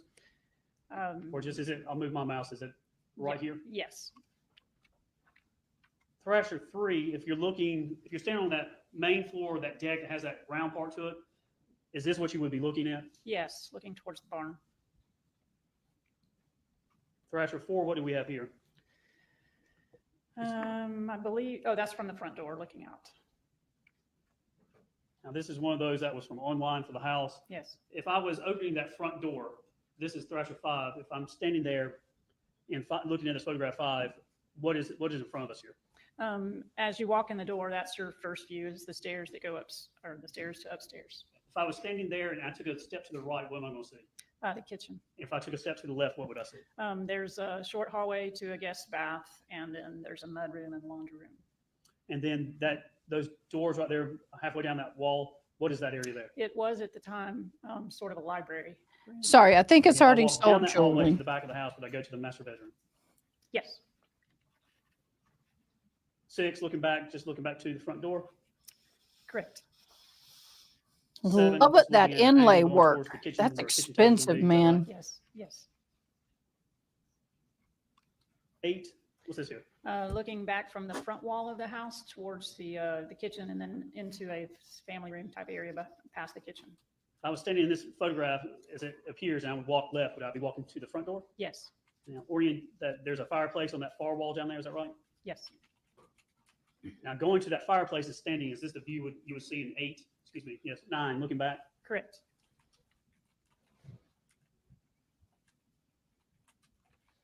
Kind of moving the fireplace to my back to the left. Is this another view? So you see those other doors going out to the other side of the house? Yes, I'm not sure technically if you drive up the driveway and go through, if you could drive through the garage, that's kind of, to me, is kind of north. So you got the east side, which is the pond on, and the west side. But both sides of this house had a deck, is that right? yes, One over the pond is round, the other one's not. correct. All right, standing as looking at 11. Not where fond we're with the standing here, gray, but the I walk down this bones, hallway with the I library, changed the would be colors, still but be on my right? Yes, definitely, was the I door would here to the definitely left, change that's the where that goes colors, to. that goes down to the but the basement. house as a whole is fabulous. Where this is at, I have the mouse, the hand. Did you find what you believe to be blood or blood droppings? Yes, on the just closest to where the landing ends before you go downstairs. And I believe they're about 12 steps down. There's a landing, you turn right and 4 steps down. Yeah, I don't like the gray Tell the jury color. what you found, what type of blood evidence or evidence you found on those steps. It appeared to be blood that possibly was attempted to be, or someone tried to clean it up, possibly. I cut my was finger. very dilute looking. I had to clean up the blood. You want me to leave And it then there? once you got on the floor down below, is this the basement where there's a bar? Yes, Now, if I walked out the steps and stood off the steps, the bar's in front of you, yes, and then kind of to the right is the living room area. yes, This is Thrasher 13. I'm standing what I call those the American doors that kind of just slide like this. yes, You know, I call them the American doors. You slide, if I'm standing in front of those doors looking back to the steps, is the steps right here where this pointer is? correct, And then this hallway, if you went down that, would that have been Gary's bedroom? correct. And if you came down this hallway, it would lead to his office, In the media room. movie room. Yes, Standing, number 14, if I'm standing kind of at the steps, this is the area here that we're going to be talking about. yes. Had a couch and chair. Now, this is from the internet for the house, but this is Thrasher 15. At the bottom of this photograph, what is here that I've got the pointer on? The garage. And then there's a mudroom and laundry room you're referring to. Yes, Porch, the front door here. correct. Standing in the front door again. You turn right, goes to what area? The kitchen area. Turn left, comes down to, I think there's a bathroom here. Yes, Walk down hallway. What do we have here? the study or library. You go up the steps, you go to the second floor. Correct. Deck on this left side, if you're facing the front door, is that right? Yes, Deck on the right side, the big circular deck. yes, Is this where the fireplace is? yes, So go with the mouse. If you're walking along that deck, you could go, and there's a door here. It goes into the master bedroom. correct. State 16. This is the second floor. Correct. Come up the steps, and you have to kind of turn around 180. And then basically on this level, is there 2 main bedrooms? Yes, One room here, then another room, and then a bathroom. Is that right? correct. Thrasher 17, when we're looking at the floor plans of the basement. Coming down the 12 steps, you hang around and go down the 4 here to the landing. Is that right? Yes, Walk up a little bit, and then you kind of go to the right, and in this picture it says recreation room, but is this where the Ferrises had the couches and things like that? yes, there was TV in there too. This bedroom was where Gary's bedroom was at? Yes, CPAP machine was in there? yes, Go down this hallway, hang left, there's a movie room or media room, yes, and then here it says workshop, it was his office. correct. French doors here. Yes, Go back to the living room area, the American doors or the sliding open doors here. yes, And for reference, starting at the kitchen, down the steps, all the steps, and then there's going to be blood at the corner leading out to this area, you believe? yes. I'll rephrase. When you come down the steps here, Yes. was there anything leading from this area to this area? Yes, there were what appeared to be drops of blood. And then this area, do you end up finding something collecting? Yes, there was a projectile.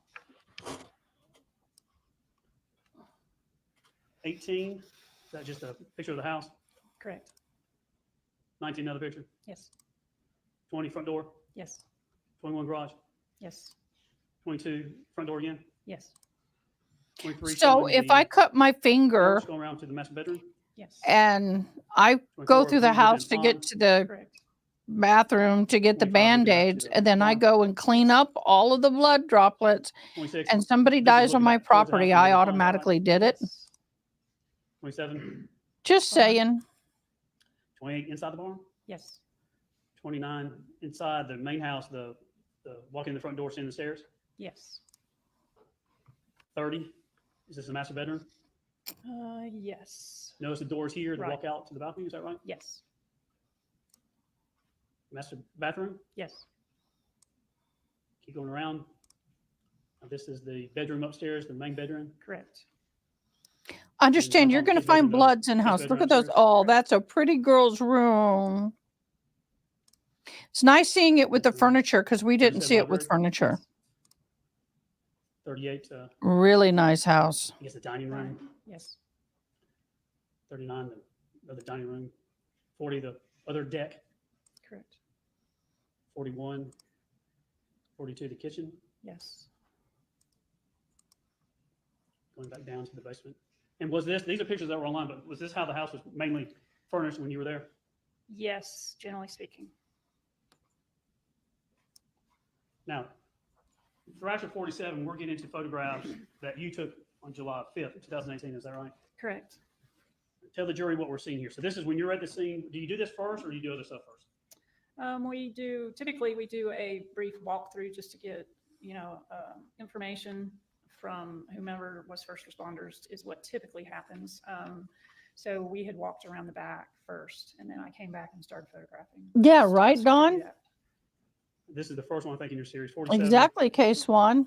48, 49. And what do we have down here? What type of livestock can you tell? I think it's goats. Goats looks like. I don't recall the goats from the time period, but they made it in my picture. So. All right. 50, is this? The front door, leading to the front door. 51, you're going to be walking, I guess, around the east side of the house. 52, 53, 54, 55, 6, 7, 58 now to the other side. Yes. 59, 60. Picture of, what's 61? They had a chicken coop. It had storage too, I believe.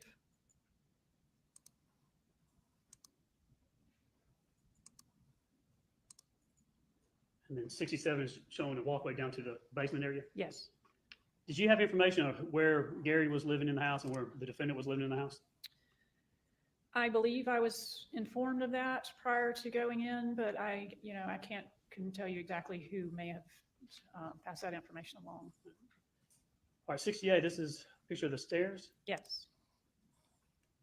This is if you walk in the front door and turn left, is this what we would see? Yes. And what is that down at the end? I think it's in the next picture, just the bathroom. Yes. Now, if you're standing at the front door and you turn right, is this the view that we see in 71? Yes. Now go and stand where you were at 71 and kind of look to the kitchen. Is this how the house appeared? This is the state of the house when you came on July 5th. Correct. Opulent, lots of stuff there. Nice things. Very nice. 73, still the kind of kitchen area. Yes. 74, looking back to the front door.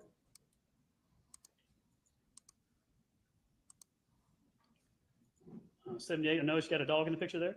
I did. Yeah. 79.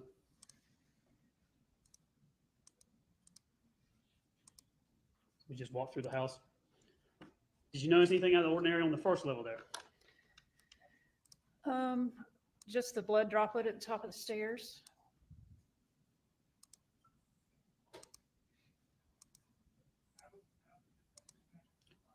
Now we're going to move upstairs. No, this will be the master bedroom. That's on the main floor. Yeah. Okay. That's Let me master. back up to Thrasher 94. We're standing at the door, looking into the master bedroom. Is that right? Yes, The bed in the room, correct. the door, That's the porch. Mhm.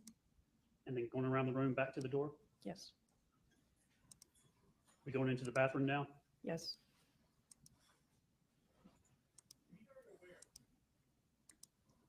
Now It 108, would. on the I back wouldn't deck. want to climb those stairs. 111. This is outside of the master bedroom. Yes, yes. It's upstairs. 115. We're going into what room is this? We're going to be looking at. That's sort of a mud room. The door there leads into the garage, and then to the right is where the laundry room was. Is So 115. That's the garage door. yes, If I step down off this step here and turn right, this is the washroom. yes, Is this the state that you found things when you took photographs, yes, including what was inside that? correct.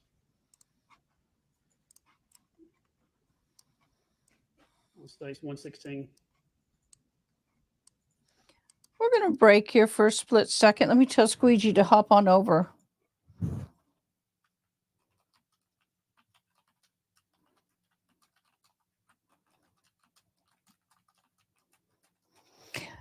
They were asking me about my photos from storm chasing, and I have photos. I don't have a whole lot because it's all on a different hard drive, but I have a few, and they were wondering. I do storm chasing.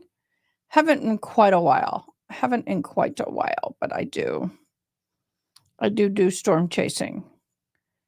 So this one here, let me see if, okay. This is a panoramic view of Kerrville, Texas.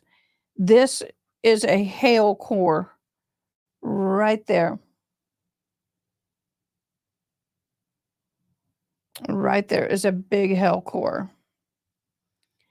And we had an event happened here. This is where I live. I'm standing up on top of the parking garage with hail coming on me. Now, this is out in the hill country. This is the formation. A tornado did hit here. I do not. Now, these are kind of grainy because, well, I don't store the high quality here. But I tell you, I don't punch hail cores. How do you like this? It looks like a duck. See the beak right there, the head, and then the wing?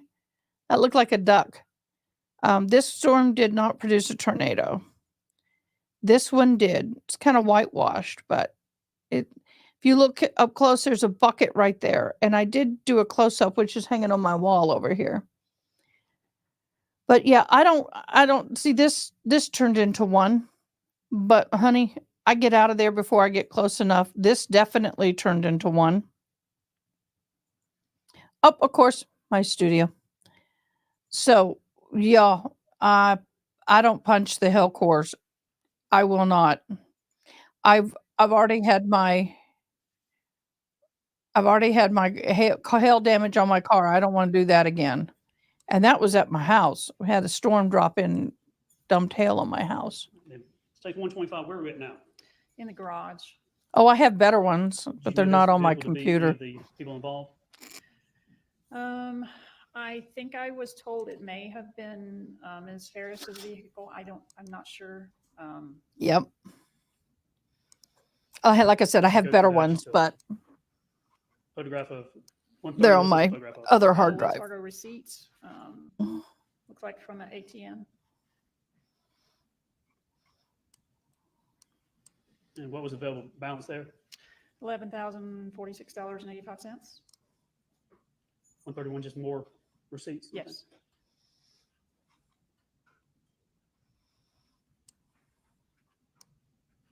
Looks like this is a receipt from a Scottsdale Farm Inc. It's a nursery. All right, now these 133. We're going to head upstairs. Is that what you were doing? Yes.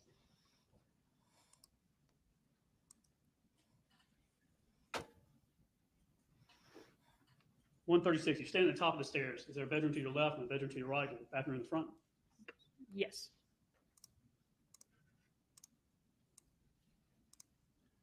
$141. Did you learn that there were some grandkids basically staying over? I did. So we're going to be walking while I'm calling the kids' room. Right. There was, what, 3 beds in this room? Yes, This would be on the right, I believe, and then the 2 on the left. correct. In this room, looking at 145, I'm just calling it Amanda room because there's a picture of Amanda on the side here as reference.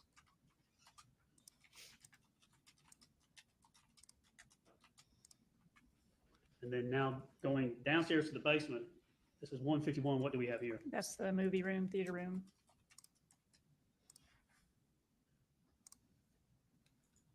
So it's literally a theater room. Say that, repeat? Literally, it was a theater Yes, room yes. to watch movies. Yes. All right, now 158, what door are we looking at in this photograph? That's to his office. Come down the steps to the basement, Yes. go a little bit to the right, go down the hallway. That's going to be his office. You would come down the stairs, take an immediate right, then a left past the bar and go to the end of the hallway. You took photographs just of the office, how it was. Yes. And this was, what day were you doing this? It was July 5th.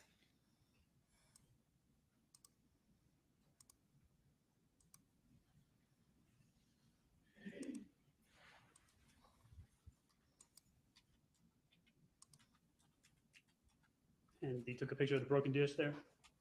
Yes. 177, standing at the office, looking back down the hallway towards the living room, if you would, in the Yes. bar. Down this hallway, what's going to be down here? On the far end would have been his bedroom.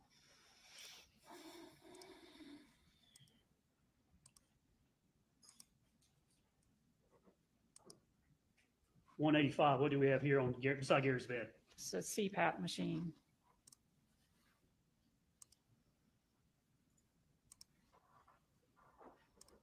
Big deal. They don't This is sleep 188. together. How long were you on the property processing everything? Yeah. We went through it fairly quickly, but I imagine you were there for hours. I arrived around 3:20 p.m. and then went past midnight. We probably left, I would guess, 1:30 in the morning, the next morning, somewhere around that time. Long time. Long time. What I want to talk about now is, as we go through 189, you take a photograph and document what you believe to be blood and clean up. Yes. 191, is there anything significant in this photograph? Parallel, if the door were shut, there is a blood droplet what appears to be a blood droplet right there adjacent to the door if it was in a closed position. How did y'all find it? How did you see it? I believe in the initial walkthrough, we were told that there was some in that area. So we were just very careful about following, proper protocol and looking very carefully before we went forward. From this area right here, the steps at the top in the kitchen leading down to the basement, is it, I think 12 steps down, is that right? Approximately, yes. 192, 193, 194, just closer up, so what you believe to be blood. Yes. 195, that's a photograph here of the steps. What catches your attention with these? The first step, there's just what I would consider a very diluted possible blood stain. It looks the second white pattern from the right. There's an area there that appears to be stained. All right, so 196, what are these spots here? Those were darker. We were not sure as to what that was, but anything we would note anything that possibly could be blood stains. 197, looking back at different angle, what do we have here? Correct. The same. There's as you go down the stairs, there are similar dilute patterns and the dark stains on lots of the steps. Okay, are you talking about these stains here? Yeah. Yes. So this right here, what is this to you? That it could be a attempted cleanup. It's hard to say. And then these are other things you're saying Yeah. could be blood. Is it consistent with blood? Yes. I mean, it's a little bit darker than I would think, but you can't know without possibly testing. As we go on down, you're taking closer photographs of these droppings, is that right? Yeah. So you get one shot at a crime scene, so you photograph everything you can. All right, 205, what is this pattern here? Similar stains, but darker. Now, how would you think that was consistent with blood being cleaned up?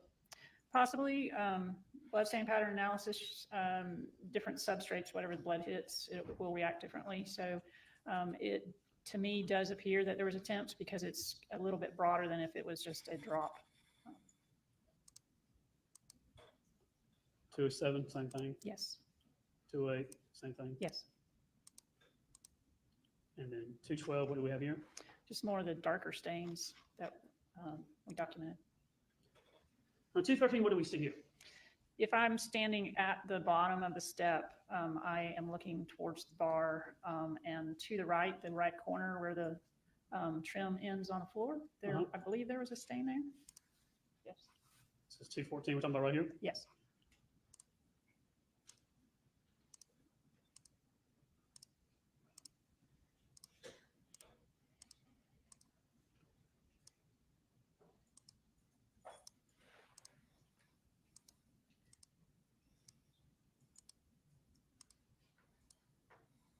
On 234, we're coming back to the wall. Yes. And it's going to be a little hard to see here, but what are you picking up here? There is a stain, a single stain, looks like from the picture, approximately a foot off the wall in the middle of the picture as you have it right now. Right here? Yes, I'm talking about right here. correct. 237, is that what you're talking about? Yes. Is that consistent with a blood pattern? Yes. The texture of the floor can change the pattern a little bit, but yes. 238, you're going to go back and mark these with evidence markers, is that right? Correct. So, but we're talking about this area of the floor? Yes.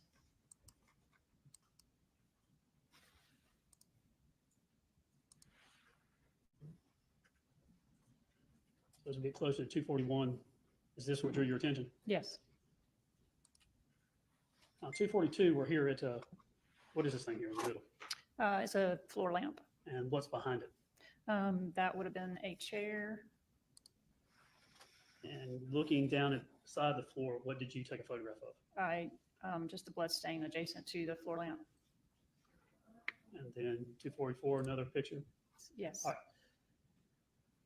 For actually 245, tell the jury why it's systematic, it's tedious, and we've talked about that, and the jury knows what's going on, but you take, I guess, bare photographs and you come back and mark them, is that what you do? Yes. And why do you do that? You want to show the scene as you found it. So before you alter it at all, you take photographs initially.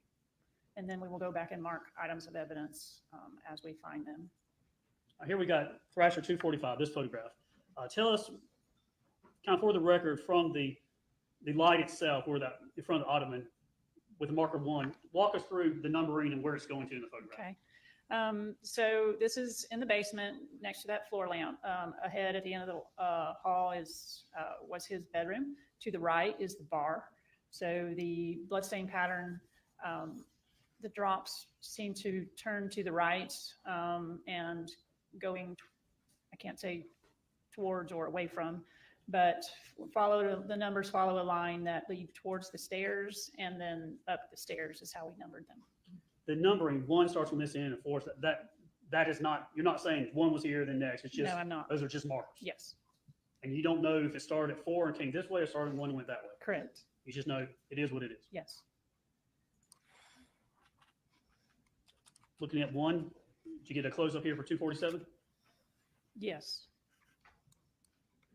Tell us, describe the what you believe to be blood and the pattern. Is there anything about that from your training experience that tells you anything? I review these extensively, and if there is a fast motion of blood falling off of something with the object or person moving, it will create a distinct pattern with what you saw, the spines that come off the drop. So typically, if it's moving quickly in one direction, the spines will all typically be in that direction. These were more broad, kind of in all directions, which would lend me to think that it was a slower motion and it probably was dropping almost straight down. As I stated before, the texture of what it's falling on affects things too. 2, same thing, is the same similar type? Yes. This is 254. What do we see with this evidence marker 2? Evidence marker 1, now evidence marker 2. Ian. It's just multiple smaller drops.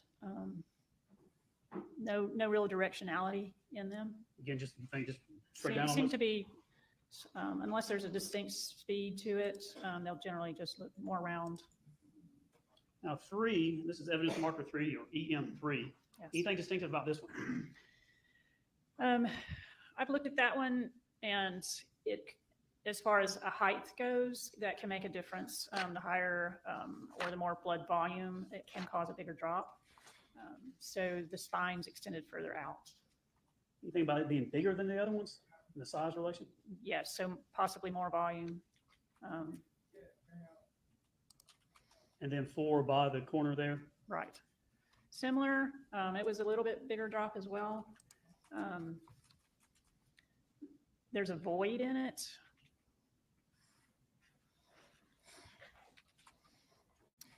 Voids can be from various things. I do know he was potentially shot in a rib. So in that, if someone is shot in a rib or shot in the respiratory system, you can also get the okay.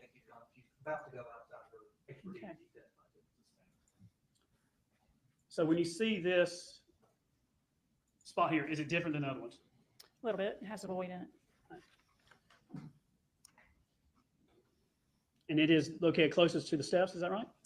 That one was, I believe, at the other corner, the one near the hallway that went down to his bedroom. Let me back up and see. The bar here, and then right here, is this the corner here? Yes. All right, 260, we got some markers here back on the steps, just showing things you saw on the steps that you thought could be consistent with blood. Correct.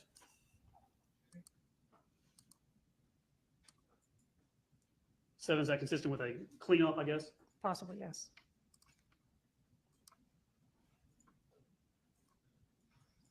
And then spots 8 and 9 up the steps. Yes. And 10 at the top of the steps. Correct.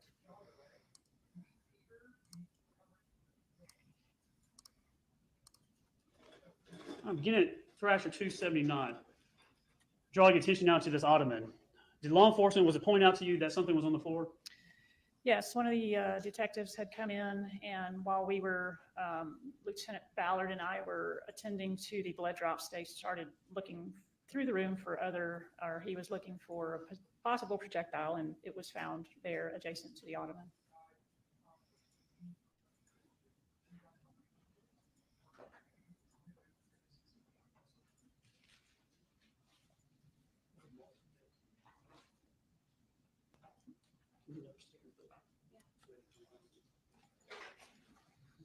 Do you want to?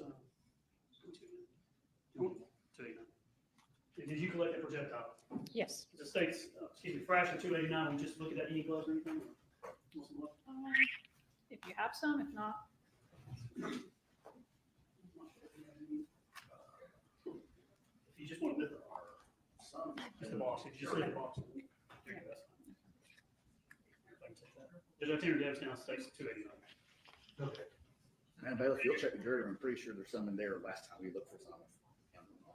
Either on the counter or underneath in the cabinet. There's a way to switch over. I got it. I just want to get to that. Tell me what you want to do. All right, just go to that one.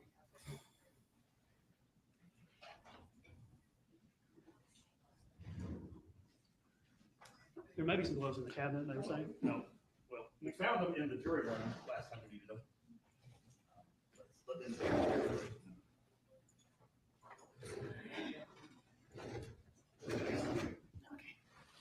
All I want you to do is if you take the gloves, I'm going to hand it to you. If you can just lay it out flat, like just in the center for me, and that'll tell me. Oh, thank you. Is that the line? I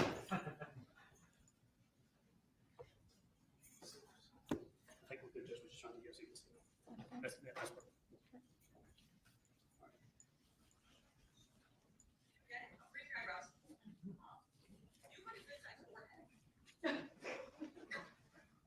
All right, so this is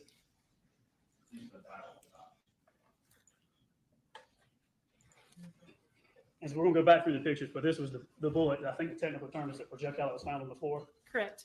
And was that properly maintained and stored and sent to the GBI for testing? Yes, And was that the only projectile that you found or law enforcement found in the residence? in the residence, yes.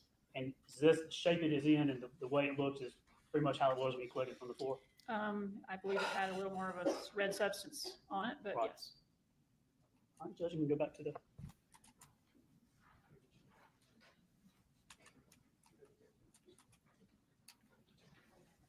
What's that? Yeah. Turn it off. All right, 279. Right here where I'm the mouse, the cursor, is that the projectile? Yes, 280, a closer view. yes, 281, even closer. yes, 282, yes. 283.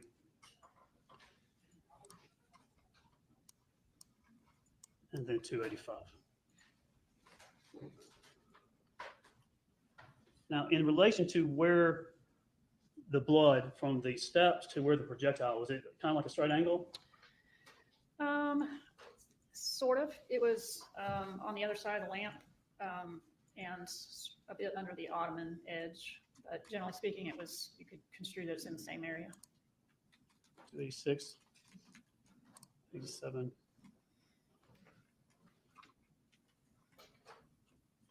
Just another view of it.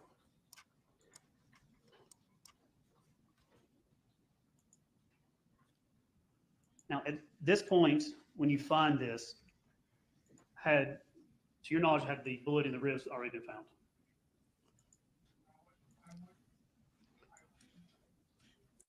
I would have to know. I don't believe so, but I can't remember the time frame. If I knew the metadata and the timestamp, I might give you a better idea. But you were not involved with the outside party, just the inside? I did assist with raking some around the burn pile. Now, when it goes through the blood trail from the steps down to the projectile area, I think you said there were 3 cleanup areas you noted, Yes, and then the rest were the droplets that you noted that we've seen. correct. For the on the blood trail on the floor, evidence marker 1, I think, and evidence marker 2, you took swabs from those. Is that right? Yes, And then did you package those and send them off, maintain those, and then send them off to the GBI to be tested? there were more swabs taken. At that time, I believe there were a total of, they were marked EM1 to EM10. Right. And I believe there were a total of 18. Right. And then I think EM1, EM2, which turns out to be Yes. GBI item 14A and 14C. Yes, correct. All I'm asking is all the swabs you took, evidence marker 1, evidence marker 2, which is GBI 14A and 14C, those were sent to be tested. Correct. And do you know the results of that testing? We stipulated, you know they're back though, right? Yes. We'll get to them later on the trial. Okay. And you helped collect those, maintain those, and then also, I think you helped baggage and transport everything as we talked about, and that's pretty much what you did on that day. Is that right? Correct.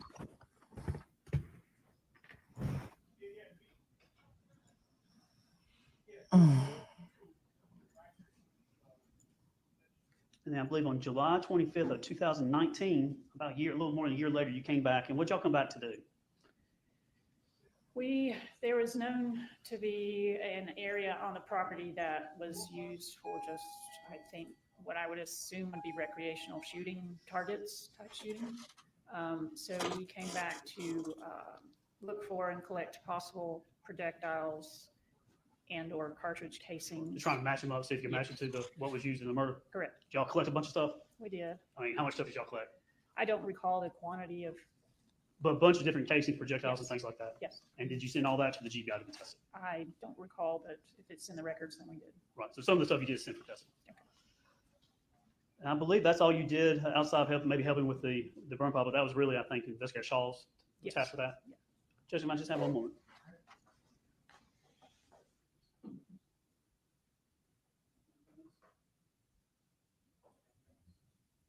There's nothing else this time. Cross.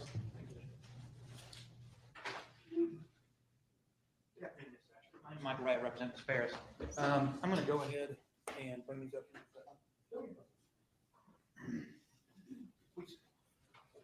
You can look at these quickly and just see. Those are the photographs. Some of the other photographs that you took at the residence.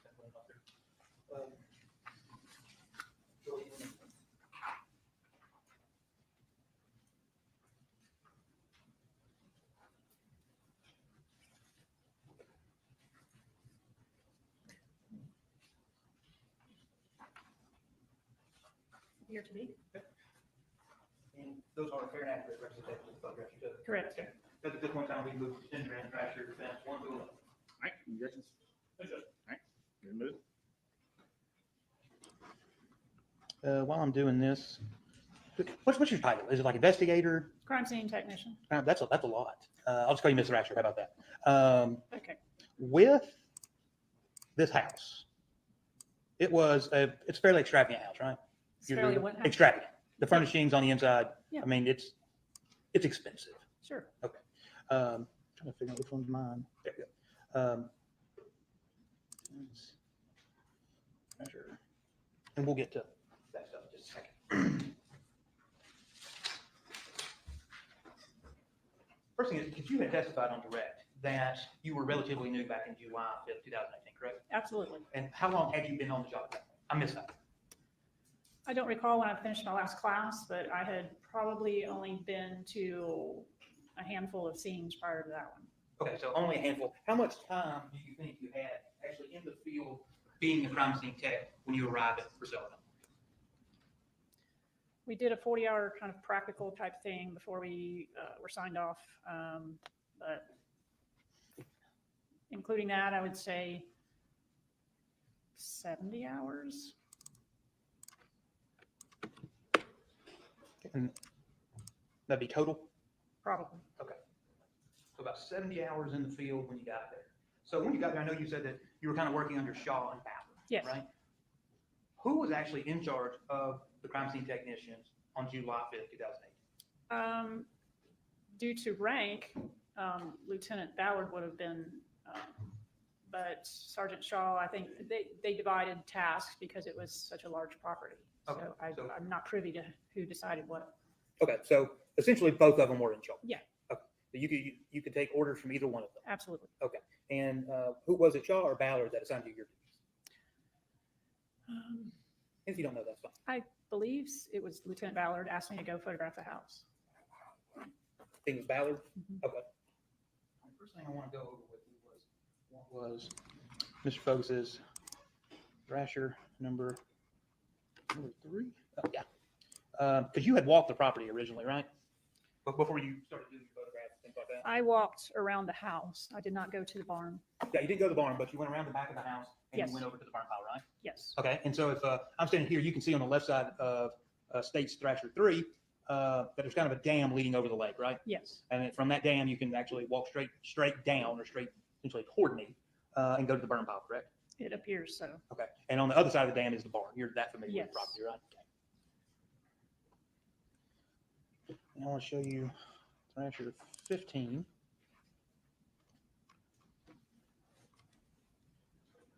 Okay, so the blood drop at the top of the stairs that you talked about. Yes. I've kind of got my, well, it would be a cursor, but now it's a hand. So it's somewhere around where the hand is clicking, right? Yes. And that is that solitary single drop, right? Correct. Okay. Did you actually swab that drop?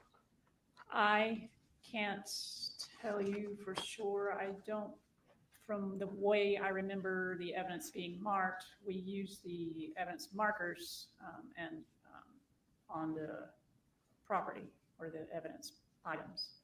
So to my knowledge, I can't say yes or no, but me in particular, no, I would say. If it was, I don't know if it was ever swabbed. Okay. You definitely didn't do it. No. Okay. And do you recall, because I learned through this case that, and if you're not familiar with it, just say I'm not familiar with that, they've got these, I guess they look like little pregnancy tests. And they kind of come up with lines or a plus, and they can use them for preliminary blood testing. Blue Star OBTI. Okay. Did you do that on that solitary drop? No. Okay. And you didn't do, since you mentioned it, you didn't do any Blue Star testing in the house at all? I did not. Okay. Now let me,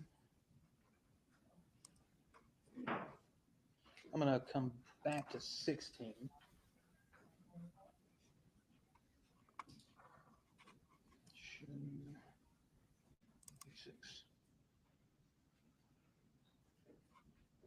So is the 46 the basement photo that you took? That, Yes. that photo in particular is not, It's not your photo. it's not my photo. That is that a photo from one of the Zillow photos, maybe? It possibly is. Okay. So you didn't take this photo. I did not. Okay. It looks similar to some of your photos, correct? Correct. Okay. Such as the ottoman, the blanket on the ottoman, the little blue table thing here. Yes. All of that is in some of your photographs too. Yes. Correct? Okay.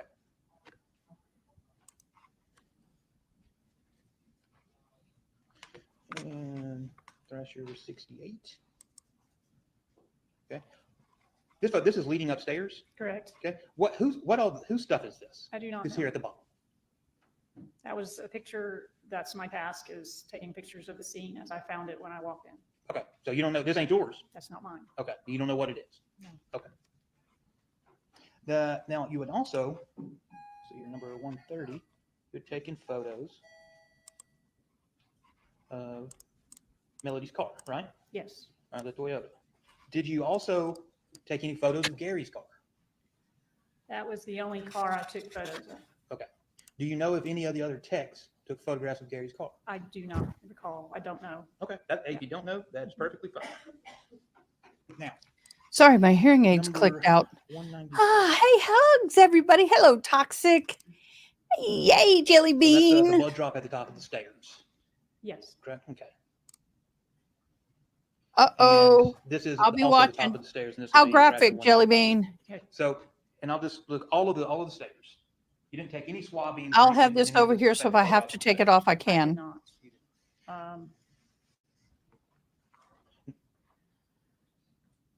The markers, I know the evidence was labeled EM1 to EM10. I'll get to that when we get Okay. downstairs. But at least, let's just say that first set of 12 steps to go down to the landing. Right. Right. All right. You didn't take any swabs of any of that suspected blood, right? I did not. And there was no preliminary testing done on it either. Not that I know of. And to the best of your knowledge, the carpeting wasn't removed, so it could be sent off to be tested either, was it? Not that I recall. Okay. Let me just get.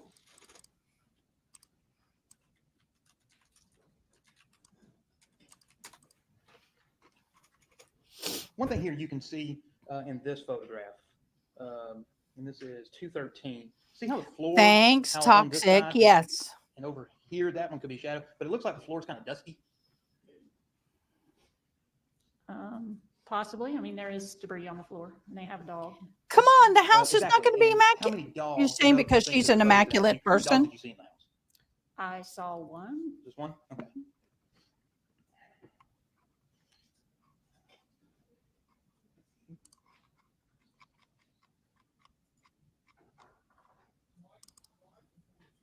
$279. First off, that little dot right there where the mouse pointer is, that is the projectile, right? Correct. Okay. Who first told you about the projectile? We started looking, as I stated earlier, Lieutenant Ballard and I were attending to the blood drops. Sergeant Kuykendall came in and started looking, and he was the one that found it. Kuykendall found it? Yes. Okay. And do you know, did Kuykendall move that ottoman at all to find that bullet? I don't know for sure. He could have. Could have. Okay. Because it's right on the edge of the carpet and almost close to being underneath the ottoman where it is in this photograph of 279, right? Mm-hmm. Okay. I'm going to come back to these real quick.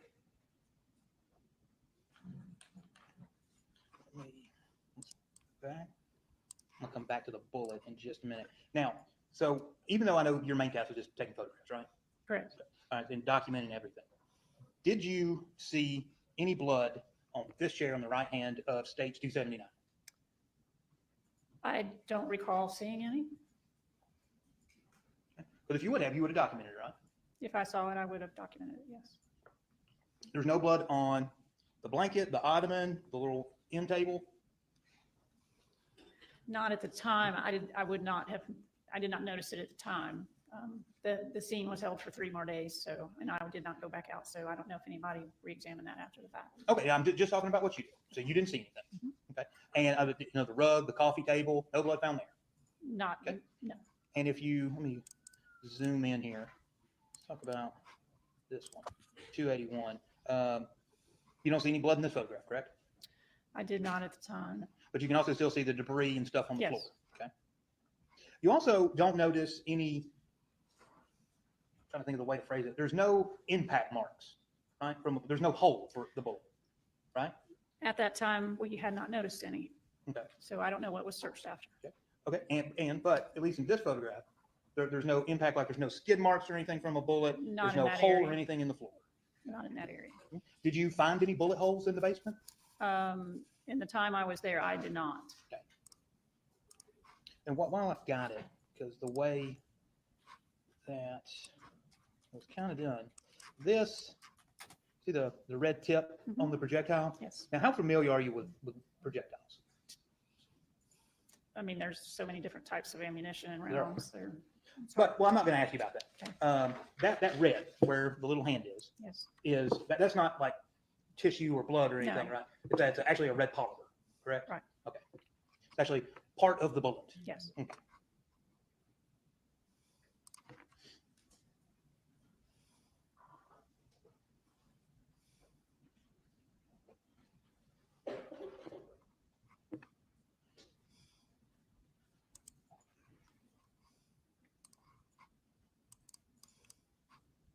I gotta, on one side, I just gotta flip through till I find.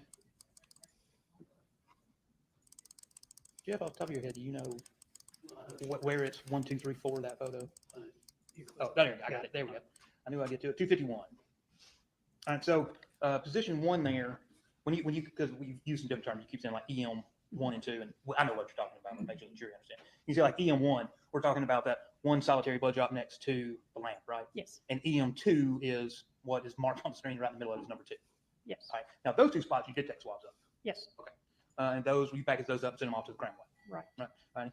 3 and 4, and then we know going around the corner or going back up the stairs where placard number 5 is, not swabbed, not tested, not taken. To the best of your knowledge, you didn't do it. Correct. Okay. Now, past, let's see, past number 1 here, if we go, actually, let me do it this way. That down. It's number 15.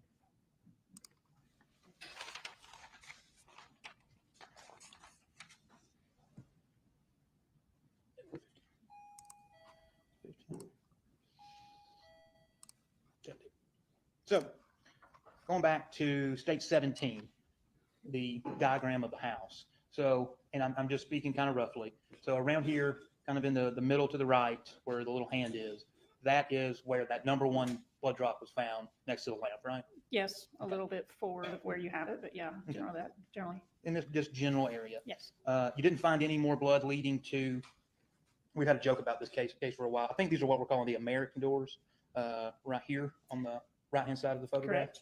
So there wasn't any additional blood leading that way, correct? That you found? No, Okay. There wasn't any blood leading back to the workshop, which is where Gary's office was. not that we found, no. Okay. And there was no blood leading down the hallway toward Gary's bedroom. Not that Correct. we found. And then yet again, the suspected blood that you testified about regarding the stairs was never tested. Not to my knowledge. Okay. And the blood at the top of the stairs, you don't recall if it was swallowed or not. I do not.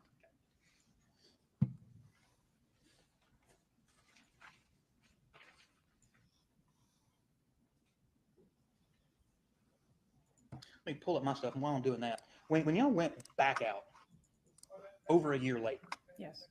who sent you out there?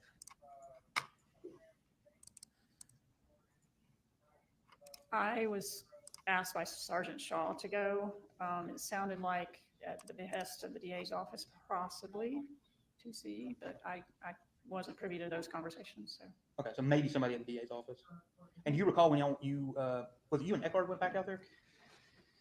No, there were, it was me and Shaw, and I believe there were several others. Okay. And you had just collected up essentially a bunch of We fragments, bullets, projectiles, and gathered them up and sent them off to the crime. We used metal detectors to find them. There was also a tree that was apparently where a target was leaned up against the tree at some point in time. What was that leaned up against the tree? Probably a target that was, Oh, I okay, think, yeah. So somebody told you to go and you went. absolutely. All right. All right. Now, Thrasher Defense 1, did you take this photograph? Because I don't want to confuse you because, Zillow photos get mixed in with other ones. That does not look like a photo I took, I don't think, but I can't be for sure. Okay. But you would agree that's the house you were in, right? Yes. Okay. And you can see that we'll just presume that this is around July the 5th. There's nothing wrong. There's no damage or anything. You didn't note any damage in your report anywhere in the basement, right? I don't recall any. Okay. And number 2, that's just showing the same view, except you can see the ottoman and the table again. And yet again, you didn't find any damage in the chair or the ottoman or anything like that. I did not. Okay.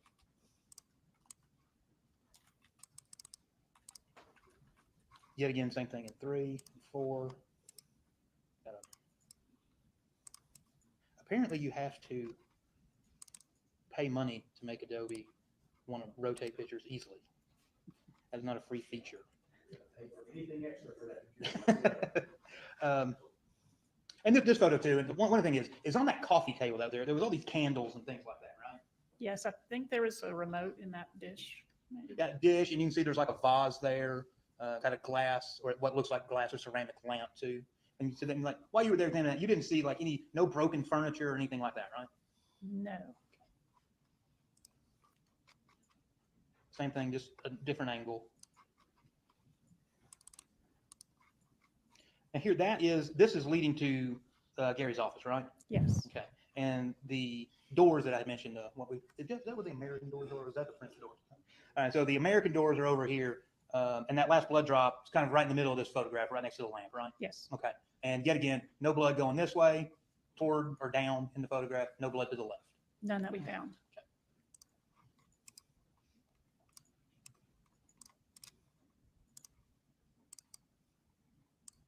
Now, this photograph, do you recall, and I'll ask you why in a moment, but do you recall if you specifically took this photograph? I think I may have. I'm not sure. It's dark outside, so when I was photographing part of these, it had got gone dark? past dark. Yes. Okay. Because I want to ask you about, when you look at this one, if you look at the other ones, everything is relatively in place, right? Yes. All right, and The then this one, the ottoman's moved. yeah, so in this one, you look at the bottom, the ottoman's moved, that Yes. blanket is now on the couch, the pillow Yes. on the right-hand side of the screen has been for some reason taken off the couch. Did you move those things? I did not. I believe Kuykendall continued to search once we found the projectile. Once Okay. he found it. Because here's another question, because I can't see it, because when you put down the placards, I don't know when that was. So I don't know if this stuff has been moved before these placards have been put out. You understand? Right. So is it before or after? Because I don't know. Is this how the room looked when you Y'all, I'll walked be in? right back. Or did it look put No, together? the ottoman had not been moved when I walked down there the first time. Okay, so it was over here like it is in the other photographs. Yes. Okay. Do you have any idea why Kuykendall would move like the pillow and the blanket and stuff like that? To look under the cushions and Okay. things. And were you there when he did that? I think I was still down there, but we were taking blood swabs is a tedious task that takes a long time. So. Okay. And well, since Kuykendall's down there moving things, did you notice or find any additional blood drops, bullet holes, projectiles, anything like that? I was not informed if they did. Okay. Number.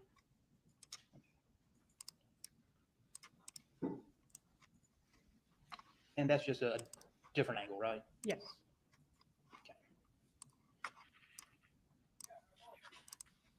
Show you Thrasher 9. I know, right? Toxic. I agree with that 100%. Right, that's just the same placards that 100%. we've seen that you would put out. And number 9 is just going to be a photograph of the blood drop. Right?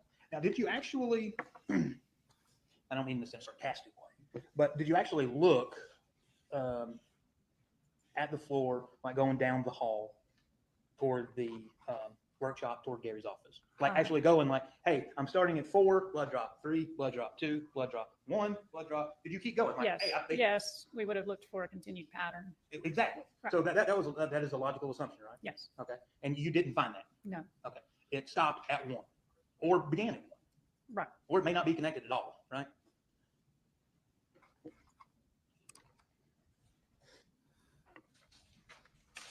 One second, Judge.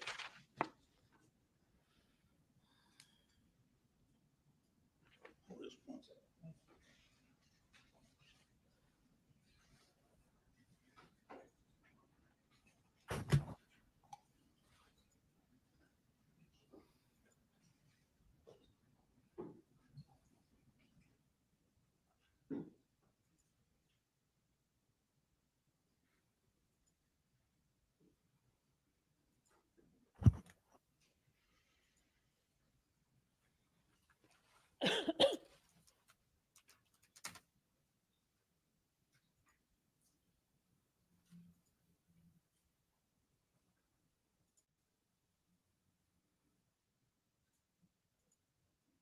Mr. Ashton, a couple more quick things. With the, and maybe I can pull it up, I don't know. With the blood drops, with that numbering pattern, you and Mr. Fogus talked about it briefly. How did you come up with that numbering pattern? Like, why is this 1? I guess my question. Why at the top of the stairs? There's no real reason other than that's where the curvilinear pattern was. It did not have, we were not stating, as we said before, that is where we thought it began or ended. It just was the easiest path. It appeared to create a path. No. Okay, sorry guys. Okay, so fair to say you were in the basement and you had your placards and was You like, would hey, be- there's blood drop number 1. You would be correct. Okay, so basically just the easiest way to do it. Yes. Okay. So now you've been, I know you were relatively new when you first started. Now you've been doing this, what, another 6 years? Yes.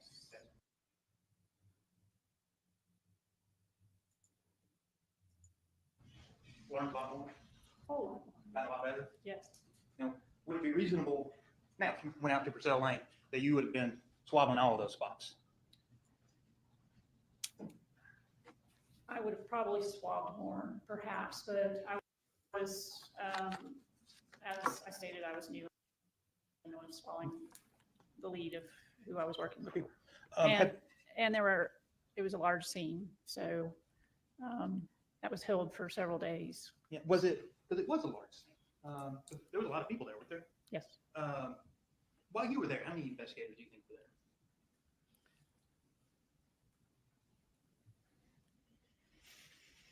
Between investigators beyond the crime scene unit, 5 or 6, I really couldn't, I stayed in my area generally, and don't know who was called in and exactly where they were. Would it be a fair assessment that, I mean, it's fairly a chaotic scene, a lot going on, a lot of people running around? I wouldn't call it chaotic. I mean, it was Busy could be a better word. busy. A lot going on? Yes, you have to, but there were people that have been doing this a long time and were in charge of making sure it was constructive.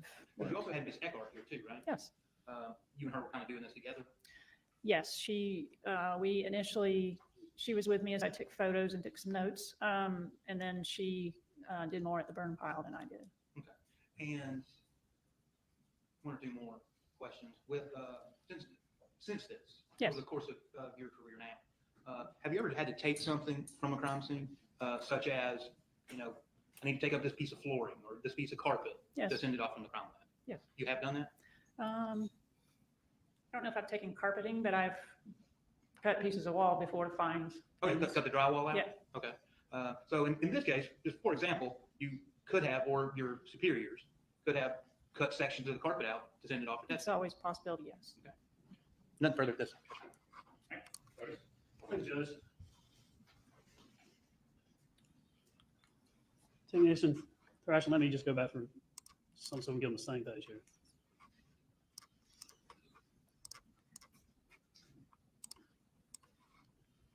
All right, do you see these are Thrasher? We begin with 1 and we go all the way to Thrasher 65. Yes. Let me make sure I get this.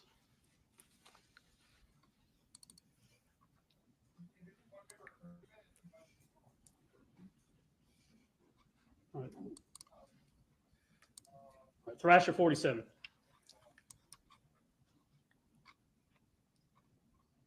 So we get from 1 to 47.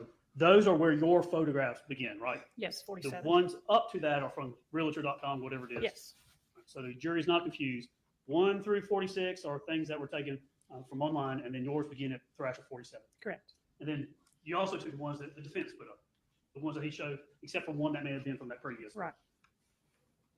Now, when you were there and asking questions, the defense was asking questions about the numbering, and if you had done things differently or gone back. Everybody probably would do things differently in many ways. Would that be fair to say that in some Absolutely. cases you were like, Yes. I did this or that? But when you look at what you believe to be blood in the basement, Yes.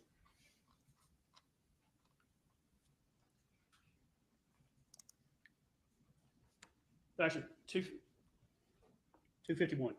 When you look at those placards and you saw the blood there, as you were, it's fair to say, all right, we're down here in the basement with evidence marker EM1. We're going to put it right here and we're going to work our way because 9 is back at the top of the, or 10 is back at the top of the stairs, right? While you were looking at that thing, then all of a sudden did you go, oh my goodness, that blood doesn't look like that blood, or that was totally different than that? No, I did not. And you think, that that was really old, this was really new? No. Did it ever cross your mind that these things weren't connected or related, or one was out of place as another one wasn't? No, it did not. And EM1, evidence marker 1, evidence marker 2, that those were taken and tested, and we're going to get the results of that test to see if it matches anything else down there too, right? Right. And if you did it over and you swab that blood, it's either his blood or someone else's blood. Right. I guess it could be not blood, but definitely the ones that were tested, they're going to come back to wherever they are, right? Right.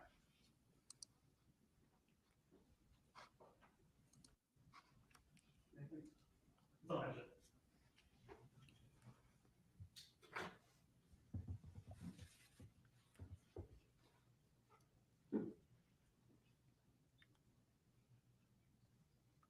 Anything else? All right, you sit down. Thank you, ma'am. You got a short witness, or you want to take a break? All right, let's take we'll try to keep the 5-minute recess to 10 minutes, and y'all can step out, use the other jury room, and I'm going to come down and mess with the mouse, so y'all can use it as a.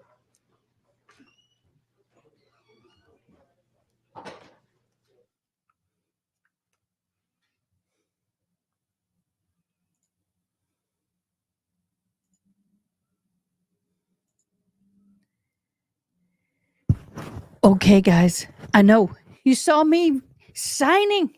I was signing on the other. I went ahead. I thought about doing this. I forgot about doing it. I felt real bad. I thought about doing it and then I forgot to do it. And that was to put up a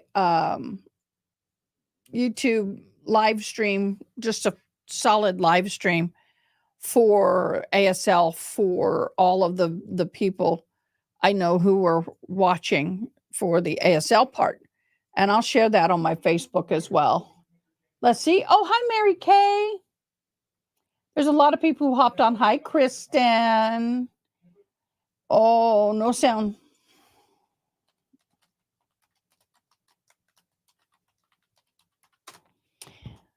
I guess I could talk. I guess I could talk. So let me just go ahead and hop on both of y'all and tell everybody what I just said. Because apparently some people are like, where's their voice? She's not talking. So let me hop on and we'll share with both of y'all. How about that?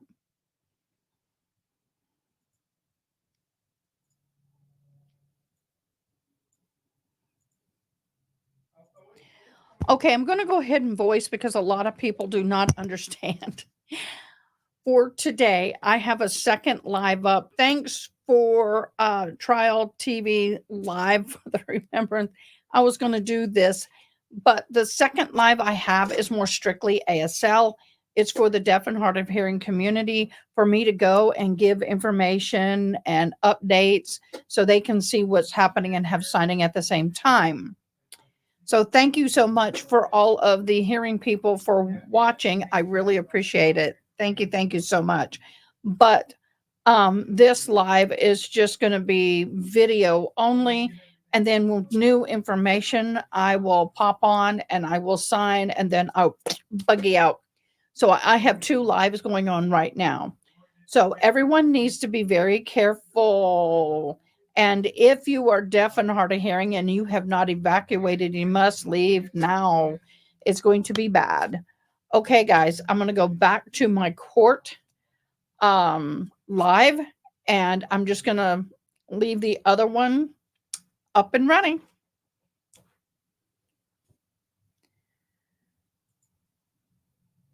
Okay, I had to mute the other one. It's just getting used to doing all of this stuff. I'm going to switch. Start sharing this one live. Showing the evacuation. Y'all are welcome. It's not easy to stand and talk at the same time. You get in a flow. Okay, let's get in a flow down here. Let's get caught up. We're almost caught up, guys. Oh, look at the judge standing there with his phone. Really? That's funny.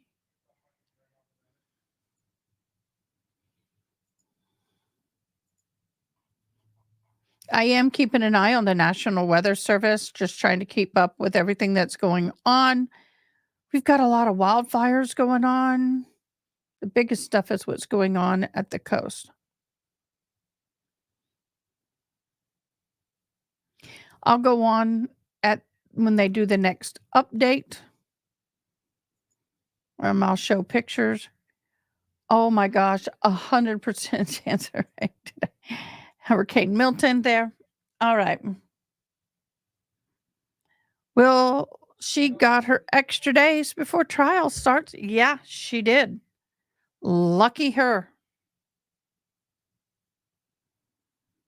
Lucky her. You mean someone actually left me a message?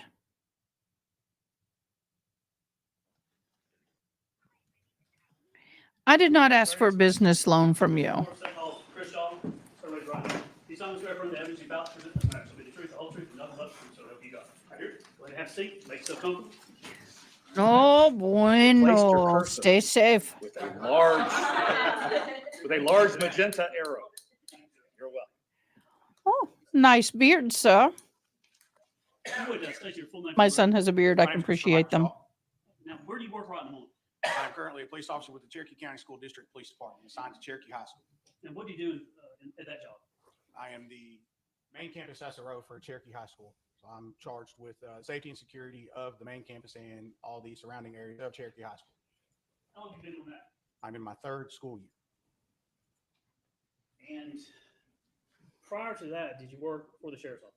I did. I was employed with the Cherokee Sheriff's Office for 15 years. When did you go to the academy to become post certified? In 2003. Tell us if you would, starting with where'd you go to the academy? I went to North Central Law Enforcement Academy at Treadmill Mall. And after you graduated from that, where'd you go? The Holly Springs Police Department, where I completed FTO and was assigned to uniform patrol. And how long did you do patrol? I did patrol at Holly Springs for a year. Then I went to the Woodstock Police Department, where I was employed for 4 years. I was a canine officer and a member of the A-10 Traffic Enforcement Network and assigned to uniform patrol. In July of 2007, I went to the Cherokee Sheriff's Office, where I was first assigned to the Waleska Precinct, and then to the Bridgeville Precinct. And in 2008, I was selected to become a member of the Violent Crime Unit. At the end of 2008, we combined ourselves with the Criminal Investigations Division, where I remained until 2021. So did you work in the jail capacity at all, or were you straight to the? I was one of the agency's first lateral hires at the Sheriff's Office, so I do not have any formal time in the adult detention center. Yeah, so because you have police experience, you're able to come in and just go to patrol? Yes, sir. Done patrol, is that right? Yes. Done canine? Yes. So that's a specialization? Correct. Then got into investigations? Yes. Was it like a suppression team in the beginning or just pure investigations? No, I went straight to the Violent Crime Unit. They were charged with investigating all crimes against persons that did not fall into the domestic violence category as part of the overall criminal investigations. When you went into The investigations, did you have to take any type of particular training or do like investigations 1, 2, 3, or what type of training did you have to be an investigator? So we start our experience trying to figure out your path. I went to the 8 Gypsticks first 1 week criminal investigations course. They condensed it from 2 weeks to 1 week and started there. Prior to that, I had taken training in domestic violence and law enforcement officer response. You get that basic training not only from the Georgia Public Safety Training Center, but then also through your agency and through senior detectives who are teaching you how to work cases with your agency and introducing you into the court systems, learning how your court is going to prosecute and work those cases. And so it's a lot of on-the-job training, and then from there you can go into specializations.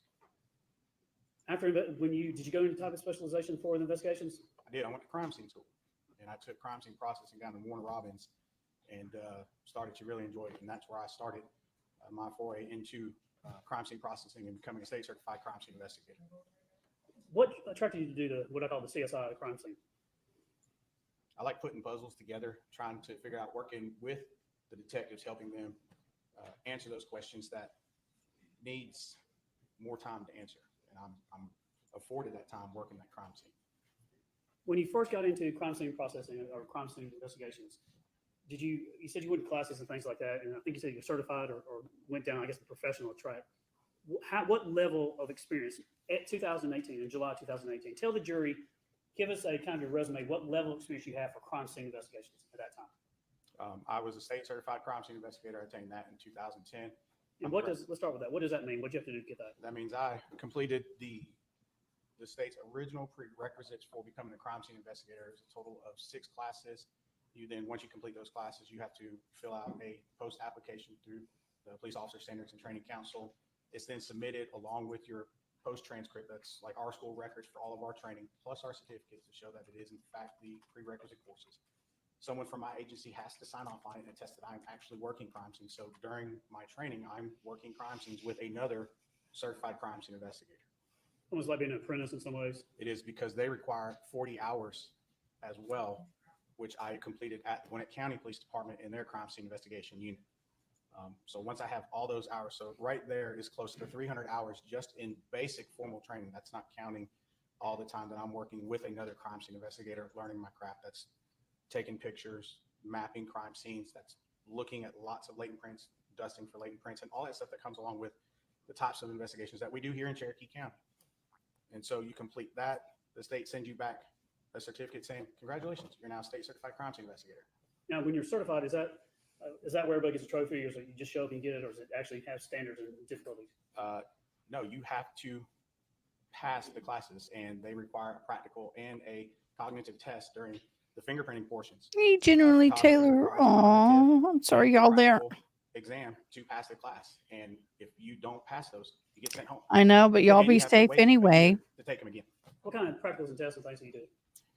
During the fingerprinting portion, during classification, you have to classify 10 fingerprint cards. And so when I was going through in 2009, we were still doing the Henry classification as a manual classification that was created back in the 1800s by Henry in India to ensure that the workers in the British controlled Indian continent were getting paid and not having people come and double dip and take money. And so we've taken that classification. We use that worldwide, and we had to do that by hand. And you have to get all 10 right. And if one's wrong, that's it. Did you have to do like oral presentations, anything like that? Not during the basic classes. That was in my advanced classes that I go to later. So after basics, you're qualified as a state at the lowest level, I guess. I don't mean anything against that, just level 1, I guess. Did you go into a more advanced class? Well, the state only has one level. What they did was they changed some of their prerequisites for the certification, and I took that additional class. And that additional class was the bloodstain pattern and analysis class, and that's a 40-hour basic class. That's your introduction to bloodstain pattern analysis. I went ahead and took it, even though I was grandfathered in under the old state certification. I took that class. If you didn't have to do it, why'd you do it? It's important to my craft. It's crime scene, and what we do is a physical science. It's a forensic science. It's constantly evolving and moving. And so if as a forensics investigator, I don't stay up to date on current trends, I will fall behind, and I will either not see something that needs to be seen, collected, documented, or worse, just completely mess something up in a scene because I'm looking for one thing instead of knowing that the science has changed and changing my way of processing a scene to fit the current sciences. Do you challenge yourself in your craft and what you do? Do you always try to get better, always sharpening the sword? When I was running the unit, I read a lot of white pages because the science was changing so fast that I was constantly on the phone with my fellow colleagues going, hey, I ran into this. This is what I did, and I failed miserably in the lab. What are y'all doing? And so constantly bouncing ideas off my fellow crime scene investigators and being able to call them and going, hey, I'm running into this and I'm having difficulty. What do you think? In collaborating with other crime scene investigators to help collect this forensic evidence. At the time in 2018, were you teaching or educating other people how to do crime scene investigations? I was. In 2015, I had the opportunity to attend the National Forensics Academy at the University of Tennessee. I'm a graduate of Session 39. That's another 400 hours of training over 10 weeks from people across the country who are experts in their fields. And this is photography, latent print development, mapping, human remains recovery, everything that we could possibly do. We got it in 10 weeks and we got to train with people from all over the country. I did not get to participate in an international session, but we had people from as far away from Anchorage, North Dakota, Army CID. I got to train and collaborate with all these individuals. Did you make networks and have, work studies of peers that you, as you talked about, you could learn more from and bounce ideas off of? Yes, sir. Did you do any training locally for people, law enforcement and crime scene? We would host training at the sheriff's office, especially when we started to get new equipment. Our first one was we got our first Faro 3D scanner. We got that in 2015, the weekend before I reported to the National Forensics Academy. And then again, when we got our infrared cameras that they have at the sheriff's office, we were able to hold training on how to manipulate those new camera systems designed specifically for crime scene investigation.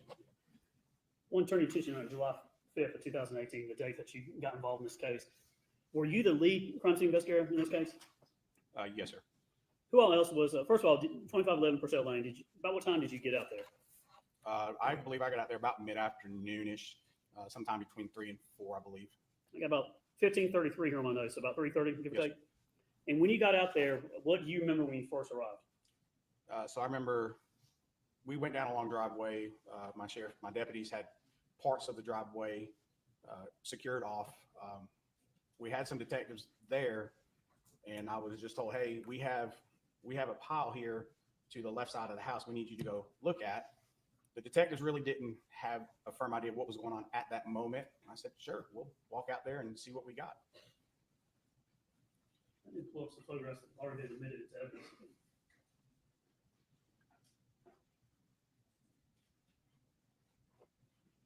This is aerial 3. You follow the pointer here. Can you see that pointer? Yes, you can see the pointer. When you go up the driveway here, you're talking about you came up and then right here would be the garage and the house. Is that right? Yes, sir. And then the burn pile was back over here in the woods over here.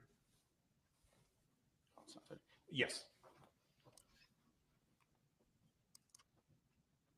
This is aerial 16. I'm going to fast forward. You come around the left side of the house.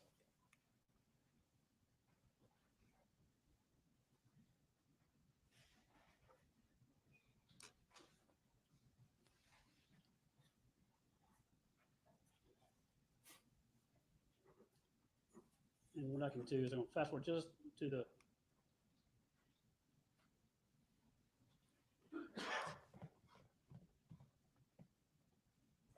So it's aerial 16. Basically where this drone is that kind of how the layout from the burn pile to the house? Is that what it looks like? Now this was a year later, but.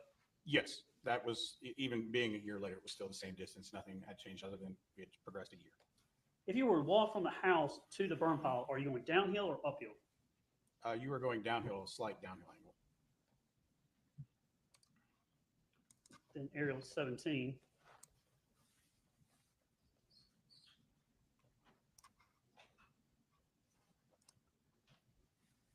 You got the doors on the left and ones I'm calling American doors to the right, the French doors, and then it just keeps turning to the right. The burn pile will be back down that way. Is that right? Yes, sir.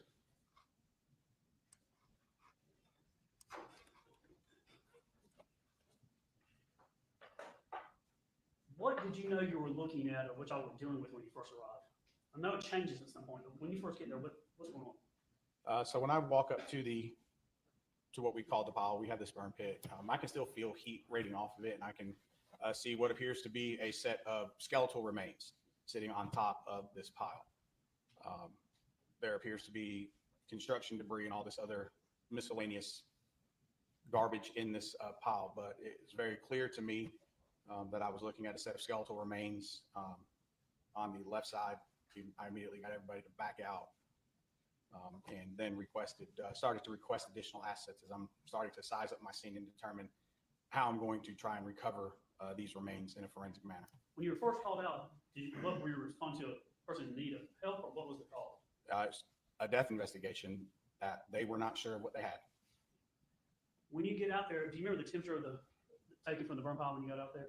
I know it was initially warm off me, so one of the things that I did request was have one of the fire investigators someone come out with thermal to give me a temperature. When they were finally able to get out there, it was still over 200 degrees Fahrenheit with daylight still up at that time. So still hot. Still hot. You back everybody out, then what happens from there?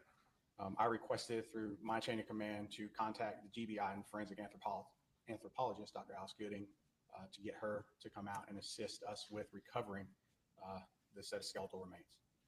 And why did you call Dr. Gooding? What was about her that made you call her? Well, one, she's the state forensic anthropologist. This is definitely well inside her wheelhouse. And two, I'd never done this outside of a training environment. I did not know what I had. I know I had a set of skeletal remains on a pile, radiating heat at over 200 degrees. I don't know how this person got there, how they got to the state.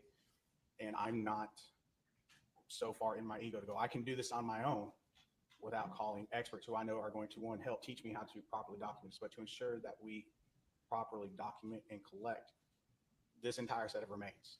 And for me, that's important because that person has a family. I want to make sure we're doing our absolute best to ensure that we do this correct, because we only have one chance to do this. And so if I can call help, that help is here in our state, I'm going to use it. Had you ever had a crime scene like this before? I'd never worked a crime scene like this. I have burned 2 self-immolations in my career, and that is suicide by fire. I have worked those, but never one to this scope where I have both fire and skeletonized remains in an area that I know I need to properly document and recover. Did you know of Dr. Gooding, reputation or anything, or what was it about her that made you know that she does this type of stuff? So through our crime scene community, we knew that Dr. Gooding, one, was in charge of the crime scene work at KSU. She's the lead instructor down there. She has been going in with the Georgia Public Safety Training Center and starting to teach similar classes that students would get at the NFA here at the local level for our local crime scene investigators. And a lot of the classes that she had been teaching and that we had been pushing are scattered recovery remains and what we call buried recovery remains. She was able to teach those classes at the Georgia Public Safety Training Center down in Monroe County. She was coming to a lot of our, I had heard her speak at the Georgia IAI conferences because I'm a member of that. And so that's where I started to learn what her mission, what her outlook was. And she said, anytime you need us, call. We all had her number. She made it known that we could call her for consult. And if we needed help doing a recovery, because she was the state's forensic anthropologist, we could call her. And I did. And did she come? And she did. What is she like? What's her personality like? She's an educator, but she's awesome. She did bring one of her master's candidate students, and she was very nice to ask permission before allowing that master's candidate. I'm going to have to turn the sound off so y'all can't hear me crickling. All vetted through her program, so that person is documented in my report. But she shows up with all her gear ready to go. It's just what y'all have up right now. I'll just rebroadcast you guys, and I gave you credit. For what we're doing, because it's still our case. So I put Trout TV Live is where the feed is being provided from. And I'll put you in my comments in my actual live later. Started to come back to us as we're laying to start setting up our recovery. I also want to get you guys out there in the deaf community as well. So I want to foster that relationship. So we're all good. She's going to make sure we get the complete skeleton. Thank you. I'll post about every hour. I'll go live about every hour there. Okay, back to I trial. like to watch things like Indiana Jones, and then they would go to a site and they would be systematic and have little brushes, little pits, and things like that. How would you describe Dr. Gooding's system as she would get in and start doing stuff? What was that like? Exactly the way I was taught at the National Forensics Academy, because she helped teach up there, and that we do use brushes. What you do see, and that is actually real. Had this been a buried, we would have had a 5-gallon bucket. It would have taken several hours to do this, but we have our lines laid and everything's broken down into grids, and we don't move from one grid to another until she says it's clear, and she's got her catalog going. And so it's very systematic. It's fast, but it's slow, where we can make sure we're accurately documenting everything. She would take the burn pit, did she divide it into 4 quadrants or 4 sections? Yes.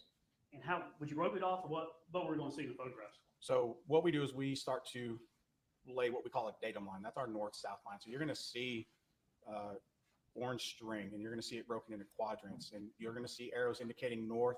And what we're doing is we're trying to express in 2 dimensions something that is 3-dimensional. So when we attack a scene like this, we're looking at it on 3 axes. We're looking at it from length, from width, but we also want to show height and depth.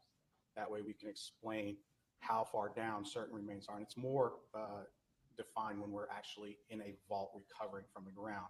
But we still do it on a scattered, because we want to show how far or how close something is in relation to the central mass, if you will. So if we have a large mass in the center, we're going to say that's the center, and then we're going to measure out and say our furthest point is 6 feet down and 8 feet across. And if I can show you that in 3 dimensions on a picture, it makes it easier than just reading off numbers. And so that's why we lay these lines. We also split it into quadrants to make it easier for us to tackle a large scene so that we don't forget anything. What kind of tools or things did you use to do this?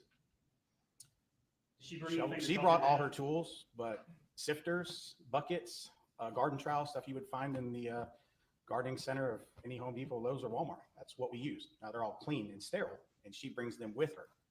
But it's common tools that you would recognize, except for our sifter. Our sifter's waist level.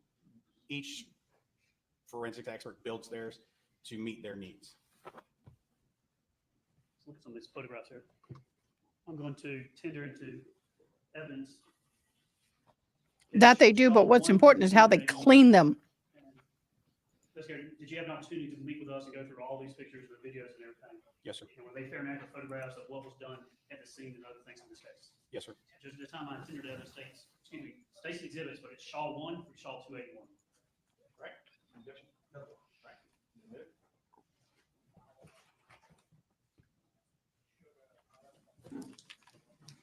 It should pop up on the screen.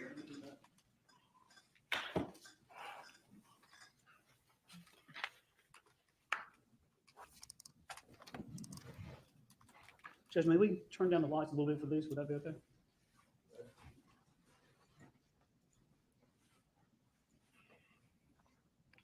All right, we're going to walk through some photographs. I'll make on States 1 or Shaw 1 or 1, but all these photographs are going to have your name and a number. Shaw 1, what do we have here? So with this first series of photographs, all I'm doing is taking overall photographs outside of the crime scene tape. I have this entire stream blasted as high as it will go. I'm as high as I can go.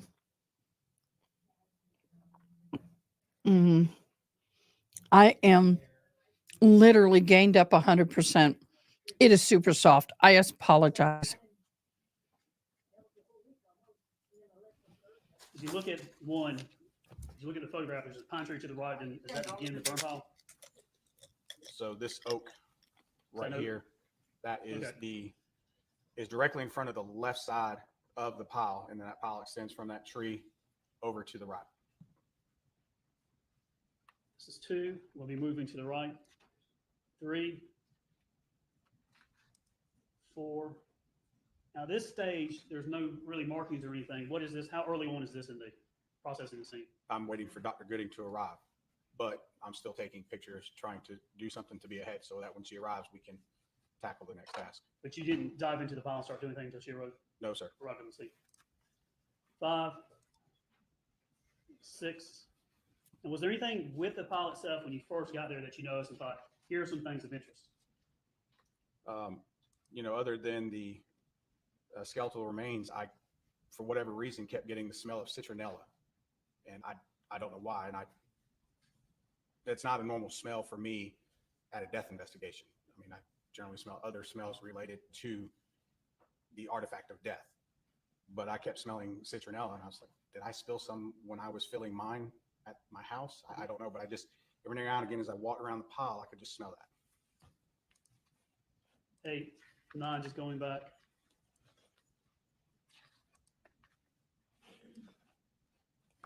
13, this is looking from one side of the file, and you said it was still hot to the touch. Was it on one side or certain parts of it that were that way? So I didn't walk all the way around. When I got close to it, you know, most of it, I stick my hand, I was like, that's still radiating some pretty good heat. And I own firefighter rated boots because I do sometimes have to go into arson scenes. And I wasn't willing to walk close to that in those boots. I was like, let me see what the actual temperature is. One, I wanted it to be safe. And two, I needed to document it because it was still radiating quite a bit of heat for this condition. How can you compare that? How hot is that? It's over 200 degrees. We boil water at 212. We can get scalding burns, I believe, between 110 and 160. That's hot enough for me to go, I'm not willing to melt polyester to my skin, and I'm not willing to risk the firefighter rating of these boots. We get an expert out here, see what the temperature is, and see how long we need to wait before we can actually work. Shaw 14, as I zoom in, what did you notice first when you got to the top? So this one, I'm on the left side, and I'm shooting over. I can see what appears to be part of a hand. At the time, what I think is a hand. I see what appears to be part of the rib cage, and I'm starting to orient myself. I see parts of different degrees of what I believe are temperature variations. So when we look at something, we say clothing initially blocks heat, it won't burn evenly.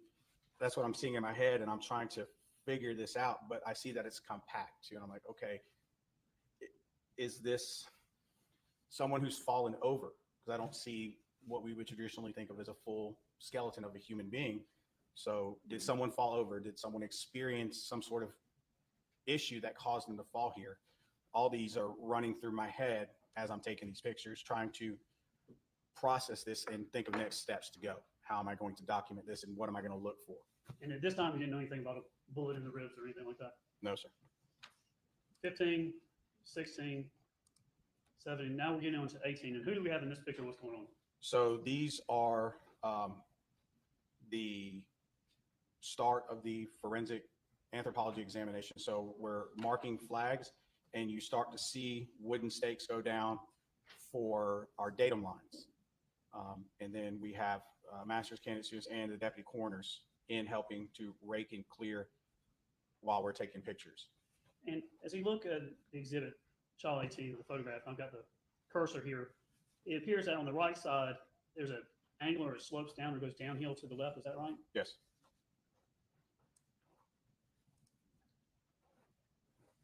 Is kind of showing that angle, that downhill looking up. Is that correct? Correct.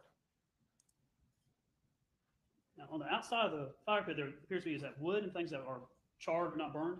Yes. Maybe some vegetation? Correct.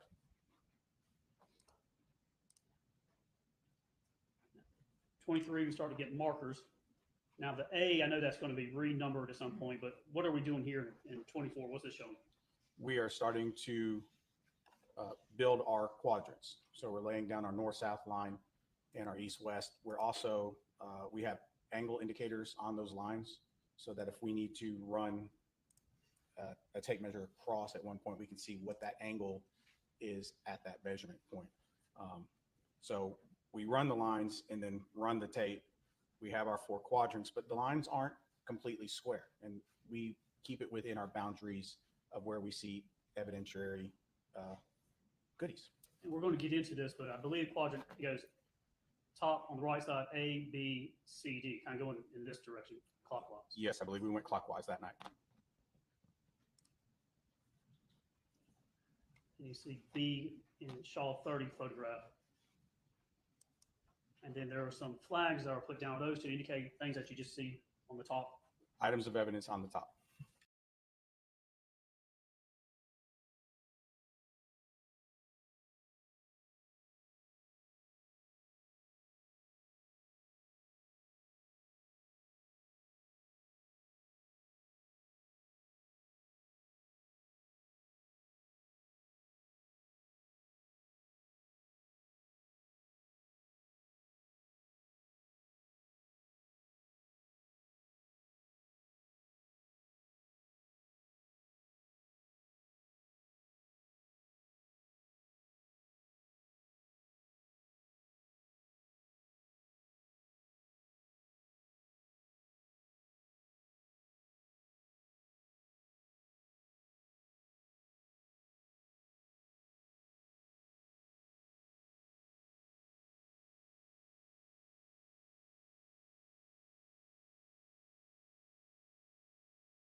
Sorry.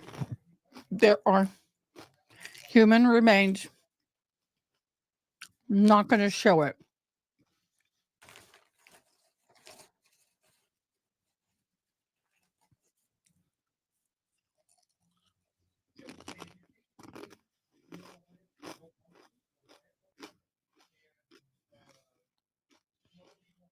We will start to grab shovels and trowels to pick up areas of ash and debris to go over to the sifter. Those will be transferred from a specific quadrant being documented by the scribe there, and then put the bucket from there taken to the sifter. The sifter is placed over the blue tarps, something that will contrast with us, and then it's one bucket at a time. We'll sift it, look through the sifter, empty the tarp back into the bucket, check the sifter, make sure we don't have anything catalog, document that, and then we just keep rinse and repeating as we go through these buckets. So everything starts to slow down at that point once we've removed big items that we can readily see and identify.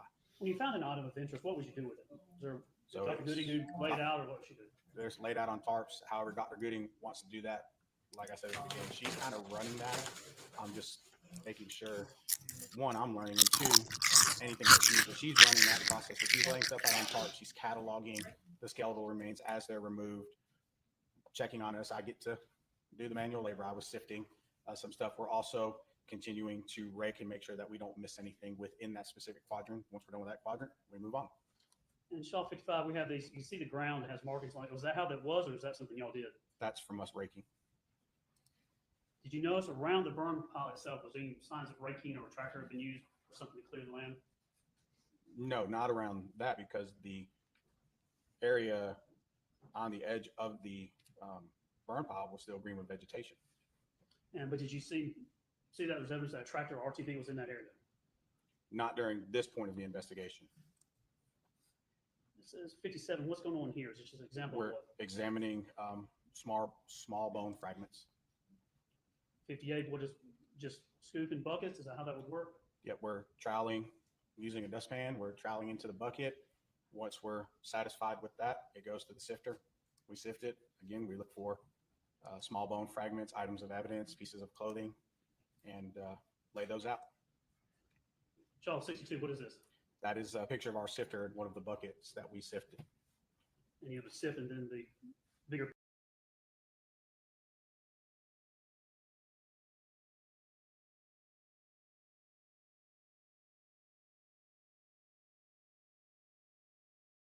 Turn to another area. Items of evidentiary value are set aside to be cataloged later. Up to this time in your career, have you been or responded to scenes where a person's body, whether it's alive or dead, a person's body has been greatly demolished, cut up, hurt, broken, otherwise lost injuries? How many of those have you been to?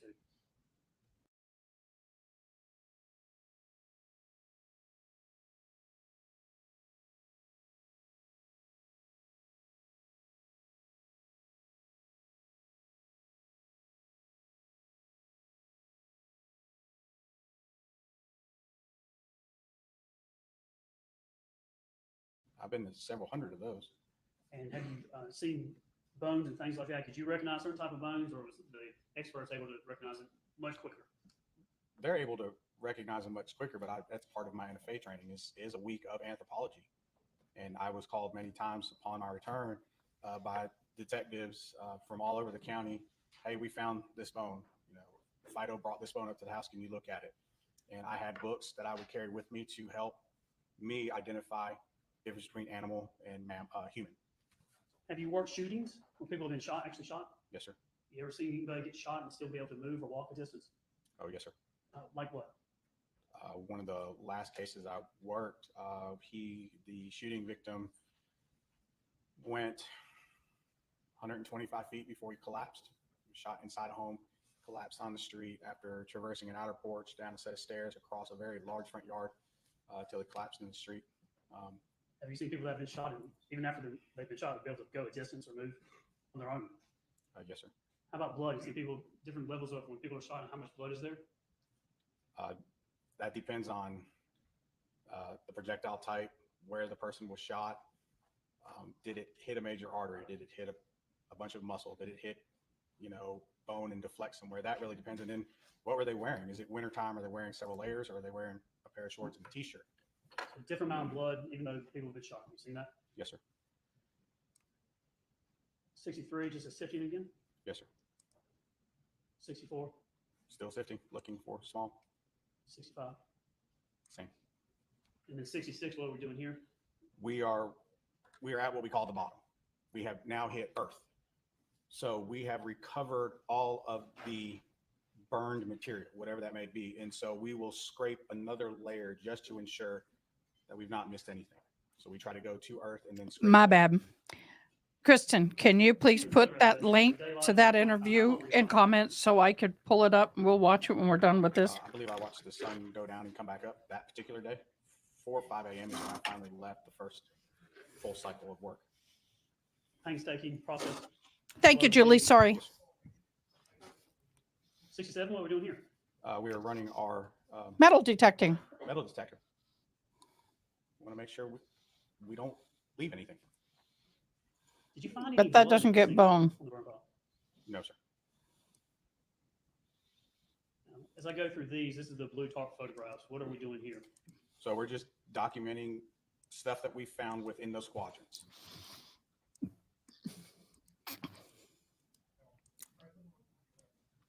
Now we'll get into these. What are Oh, Charlie, they're my what are favorite too. See, These are photographs Morale. of the skeletal Okay. remains that were recovered. Up, not gonna do that. Not gonna do it.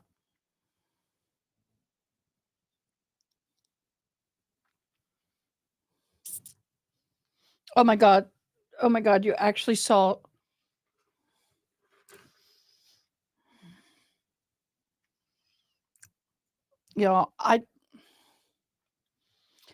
This doesn't bother me, but out of respect, I can't. I was made aware that something had been discovered lodged in the rib cage. This is not gruesome. I've seen far worse, but I just don't think it should be put up for all the world to see. His poor family, you never know where they are. You never know what they're going to watch and see.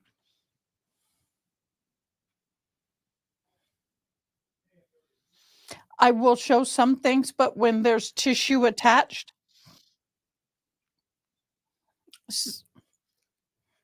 all right, I'm going to pause it and pop this back up.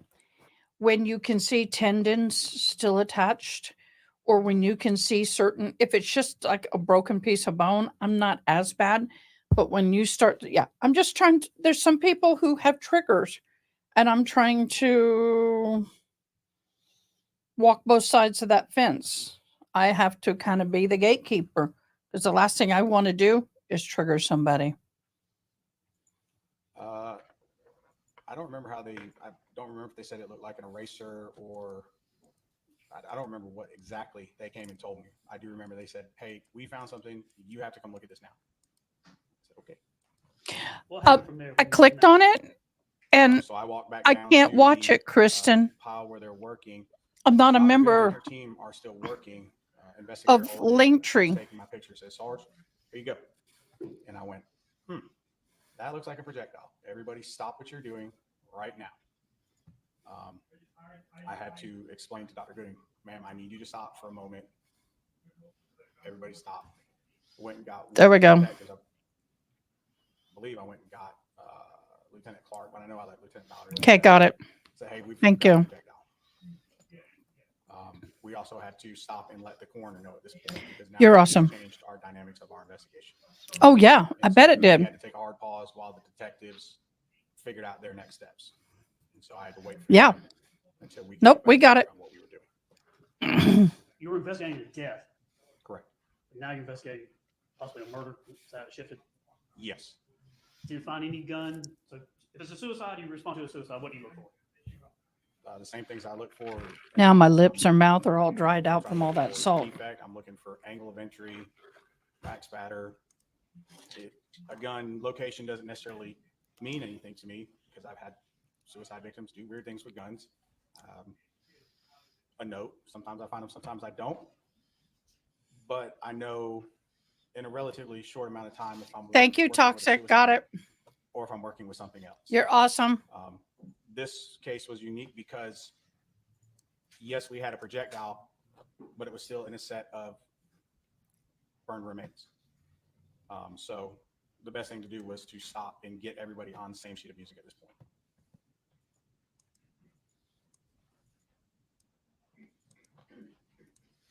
Oh, yeah, that's the kind of stuff I'm talking about there. There's some, oh, the face. Oh, no, you didn't.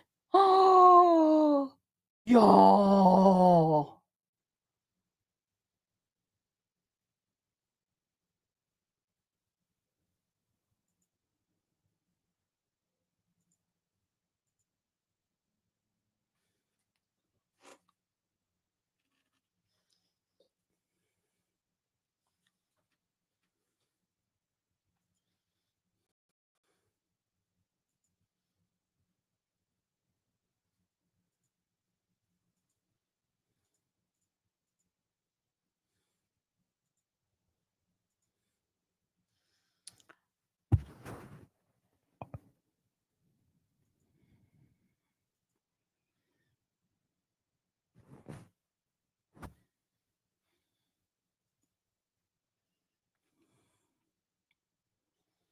Wait a minute, y'all. I'm having a little glitch here. I'm going to share that screen there. Okay. I'm going to share this screen here. Okay. I accidentally messed it up. Y'all, it's one thing to show like ashes. This is the guy's face, half crushed. Some skin and tendons are still burnt. No, I'm not going to show this. If you want to see it, go to Long Crime and play it. It's about 1 hour and 8 minutes from the end.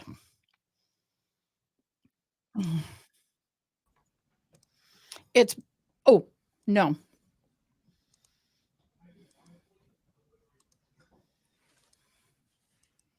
Okay. Now, came back out at some point and we're working this scene, but there's a photograph taken of a tire mark in Shaw 174 in relation That's to bad. where everything is at. Hey, I like the circle Shaw because look, 174, I we look at the disappear in it. tire See? marks. What is at the top of the picture? That's the pond they have on their property in between the main house and their pastures and their barn out to the far right. This is 177, and the pattern there has a unique pattern. We're going to look at this pattern on the tires in RTV later on. And then I believe there was a dive done to look for the gun in the pond. Yes, sir. Were you there for that? Yes, sir, I was. After you were in work with burn pile, you actually did some other things while you were at the scene. So were you able to go home on, so July 5th, Thursday, you probably worked into Friday morning, July 6th. Did you able to go get some sleep or come back? What'd you do? I think there was 2 or 3 hours where I was released and then came back When you came Friday, back, finished the pile. Cherokee Fire Search and Rescue was in the pond. We completely sifted the pile. We also did line searches of the area behind the pile while the detectives were inside the house doing their searches. Well, I understand that, Julie, but that's the feed. And that's why I'm kind of shocked at the fact that they would show some of these images. I understand it's public court. That's the way they go there. That's the way they roll. But I will not just show his face. And the fact that that woman can sit there and watch that, either she is emotionally, hi, baby girl. it looks like you came also back on July 11th, and you were working on ballot process. She's dissociated or Yes, so those days started to run together, but I was out there for everything that I have. We're going to get to the photographs here, but to July 6th, looked like you came out and there was a blood stain that you thought some interest on the front door on the floor.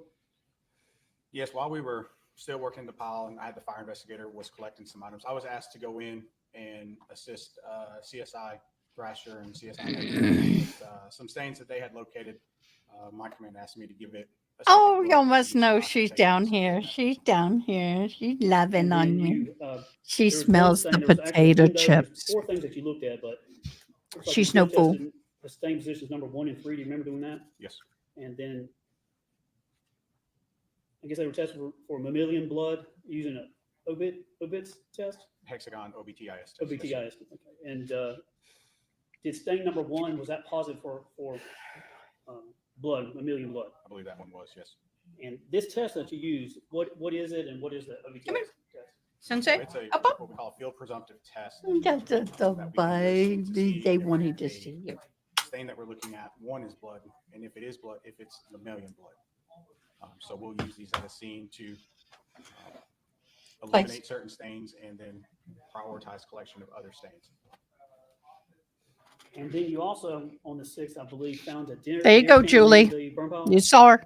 Yes, while we were doing our walks, I saw a trail cam sitting on a trail leading behind the pile to the left down a well-worn path, and it was walking a ranch fence. What do you mean by that?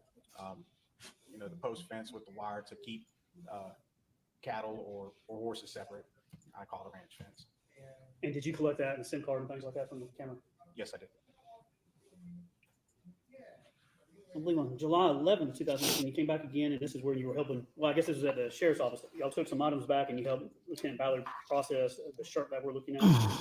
Yes. I think the shirt was originally found in the house as we're looking at Shaw 178. Is this that maroon shirt that we're talking about? It is.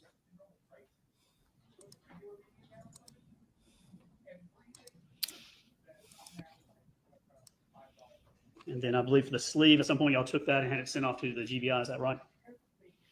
I did not do any further processing after what I did in the lab. I know we did note some stains and let the detective know there was some stuff there that could be sent off. Right. I don't recall if it was. We stipulated to the report that items were sent to the GBI and tested. Oh, yes, sir. She's laying on my toes. 188. This is a picture on the, I think on the front of the shirt. What did that look like to you? At first breath, it looked like a scorch mark. Consistent with soot or something from fire? To me, it just looked like a scorch mark. It was something that was important enough for me to document. So I wanted to make sure that my case detective knew, hey, this is here. And then there was a OBTI test done on the shirt for blood. And what is this? It looks like a pregnancy test, but tell us what this is. Looks like a PG test. At the house, this is in our lab. So what you see is the testing vessel of the hexagon test. It uses a cotton swab and a liquid in the test kit. You will swab the suspected blood stain. And they're the 2 positive lines. See? Right there. 1 and 2. It's a phenolphthalein style solution. Give it a good shake, count, and then you'll break off an end. You'll pour it into the area marked S, it's that trough, and then you wait. And so the first line you'll see is the control. That tells you, hey, the test is working correctly. The second line, the T, that's your positive for mammalian blood. So the control C and the T here. And then some shoes were taken from the house, 2 pair of Nike shoes. Is that right? That's what we're having here. Correct. And then the ones here, these blue Nike. And did y'all notice things on these? I saw what appeared to be some suspected blood stains on the shoes that I wanted to test. And is that what this OBTI test is here? Yes, we did one at the scene, and then we did some more follow-up in the lab.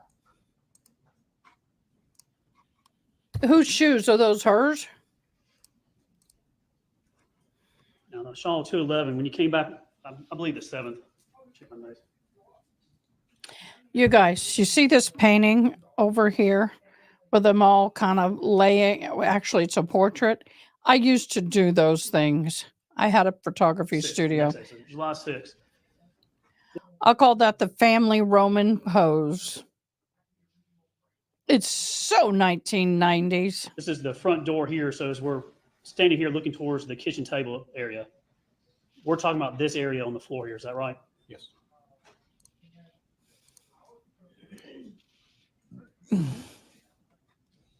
Shaw 215, is this the spot we're talking about? Yes. So how long was he unalive before somebody That was called? one, and that was tested positive for blood. Yes.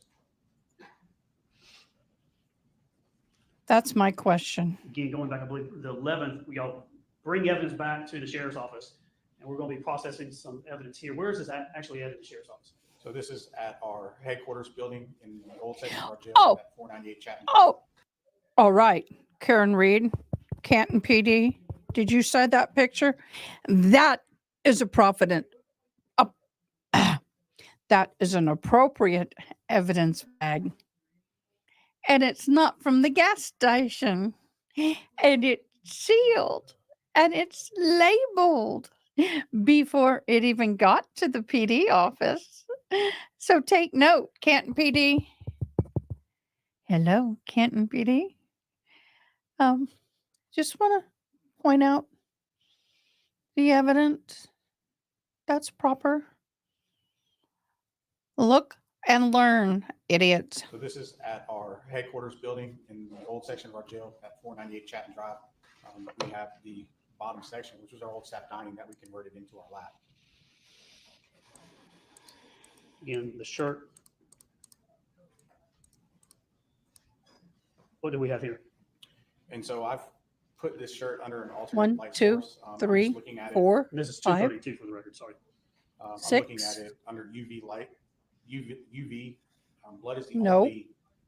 Hey, Zach, how you feeling? It's going to turn brown. Hey, Zach. All I'm using this for is to help locate and verify what I'm seeing in the natural. Y'all, I got these out over an hour ago and they're still ice cold. This is what you need for your tooth surgery. Put it right here, wherever your tooth is. Oh, this is fabulous. It is what we use for facials. It's got a liquid inside and it freezes, but it doesn't freeze the liquid. Well, hammered shite. Is that what you're feeling? Light is a location that I need to Rephrase it. Type it backwards. pictures or do any. I'm dyslexic. I read in all different directions. This feels We good. brought the shoes back too. Still cold. Hour later. And Real then cold. You and Lieutenant Ballard processed I believe the RTV, is that right? Yes, it And does. swabs were taken from, looks like the RTV, the L2 Oh, look shifter. at him using his shifter up there on the glasses down steering wheel, here. I believe. Swab was taken from there, GBI item 25B, and that was Oh. that was taken and sent out to the GBI. Is that correct? That is correct. Oh, this feels good. It does. I don't want to waste the goodness. And what's And then sad though also is you'll you could try feel to the process bumps the where the photos, is that right? tension is. So you turn it flat, hold it like this, Notice the tire marks on the and photo work it. tractor. And this type of tractor, is it one of those kind of easy to drive? You press forward, goes forward, press back, goes backwards. I don't know anything about the operation of the tractor, but I know this one is not one of the models I'm used to, where you have to run the handle up on the top side and engage the brake. But as far as the movement, I'm not familiar with it. But you see the pedals here on the right. Yes, sir. This is Shaw 264. What do we see here? So we're looking at a chemoluminescence reaction with the application of Blue Star onto the hood of the tractor closest to the fuel filling station. Looks like something in 264 is blue here, as I point to it, and blue below it here. What is that? And there's some blue over here. And that's an indication of blood. Could it be? Here's the exact pair. I need to make sure I'm sharing the right one. Nope, I did not. Let me get back to my other live.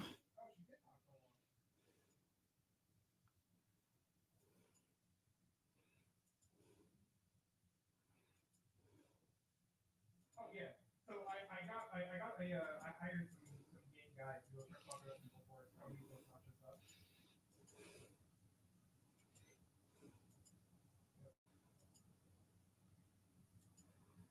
I'm not sharing the right one.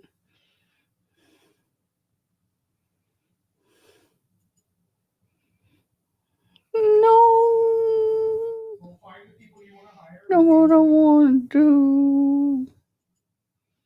There we go. There we go. You can't do it anymore. Let it go. There we go. Got it. Hey, when you got 2 pages going at one time, dagnabbit. When you got 2 pages going at one time, y'all, it's hard to figure out which one is which. Got it. Okay. This is what I have. This is what Misa got. Who's coming in here with food? Oh, Miss Mary. So I know y'all wanted to know what this was, so I'm going to share. They are not expensive. Don't get the gold ones. It's not worth it. They're the same thing. Okay? Screenshot it.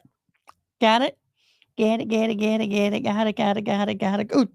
Now let it roll. And I just did the wrong one.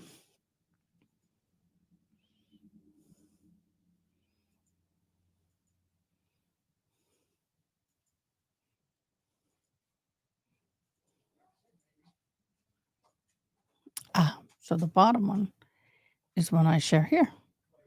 No. I'm having so much trouble sharing all this and doing 2 pages at once.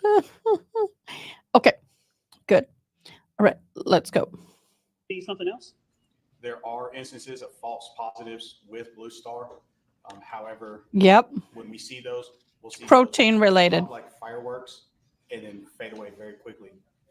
Blue Star lasts longer in its chemoluminescence than the other chemoluminescence that we would use. And so not only is it glowing, but you can see where it's attached itself to any trails of blood as it runs. Yep, see, look, So there's a we know glow. this to not be a false A positive. glow. A glow. Is your Glow. reputation as a crime scene investigator is important to you? It's very important. If somebody, not that they would do this, but if someone's there and just says, take a fast picture of this or something like that, are you going to let anybody tell you how to process the evidence? Not on my case, no, sir. No, you're not going to just, if it pops real fast, get a real quick picture, are you? No, sir. She's like, We've got some photographs here. We're going through the RTV.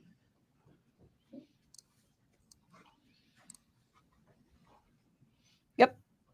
You see him glowing. As we get into them, this is 268. We'll get into things that we're going to try to do something.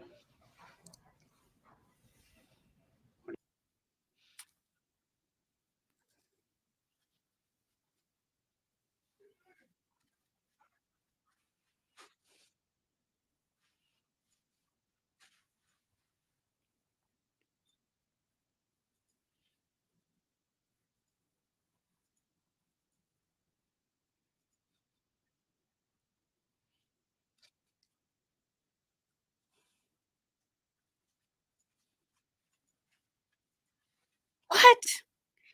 It's changing on me, y'all. Upper on that one.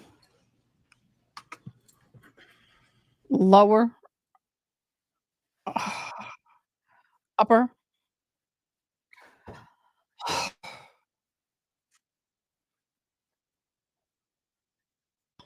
We want to do some basic lighting adjustment if we're shooting in an ultra light. Okay, so I got 2 streams going, and it says there's 2 lines I can share a page with, and the lower one on my left should go to this stream. The upper one on my right should go to my other stream, and they're just flipping, pissing me off. Pissing me off, man. We can come over here to the adjustment side. In here, we look at brightness, exposure, contrast, our highlights, our shadows, and we can move these slides all the way to the left, all the way to the right until we get whatever we want to be exposed. Yeah, And so upper. Oh, I'm sorry. Yeah, soft voice. Go ahead and speak about it. Apologize. What we'll do is we'll move these sliders left and right until we get the desired exposure that we want. So helping to kind of clean up, if you will. We're not actually changing the photograph because we don't save it to the original image. It will always be a copied image. And so for these, when we started to, we were pulling out the brightness in our exposure. And then we'll take our contrast and we want to see how it goes. So we're going to run it all the way to the next. They did it again.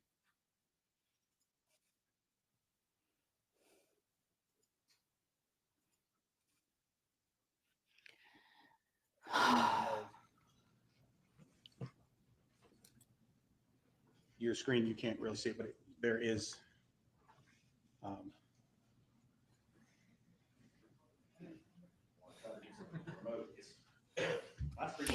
It's not. Yes, sir. It has. I'm having it struggle has with to do that. The tie-in, but I assure you that there is a change on a computer screen where we can then save it as a copy.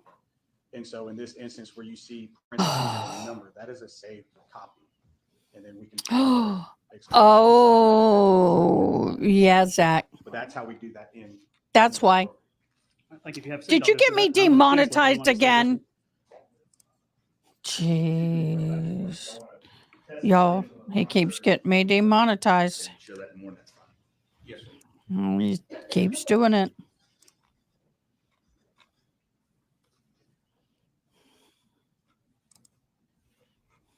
So 268, and then before trial, you were able to get with one of our investigators and adjust it. Is that right? That is correct. So this is 268-1, which is the adjusted. And what do we see here?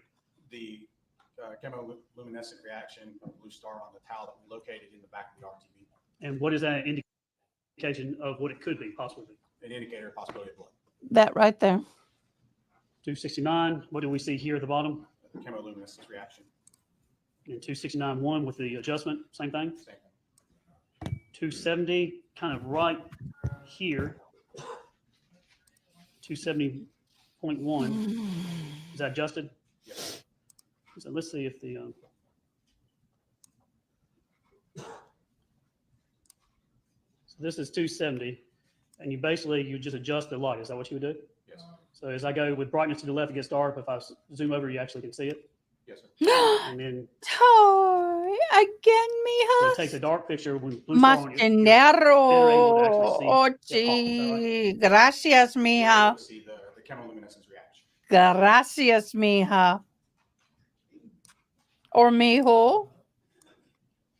Or me whatever. And basically what I just did there is Thank what you do with these photos. you.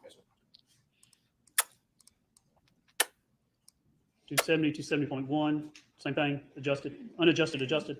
Correct. 271, 271.1, 272, 272.1, 73.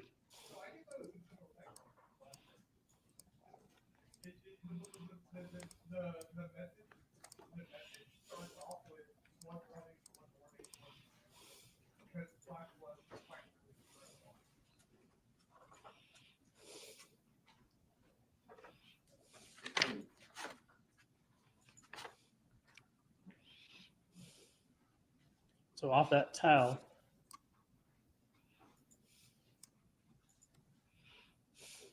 he has some illumination from Blue Star.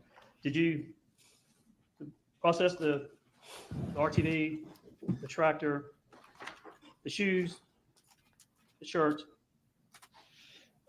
the floor in the house?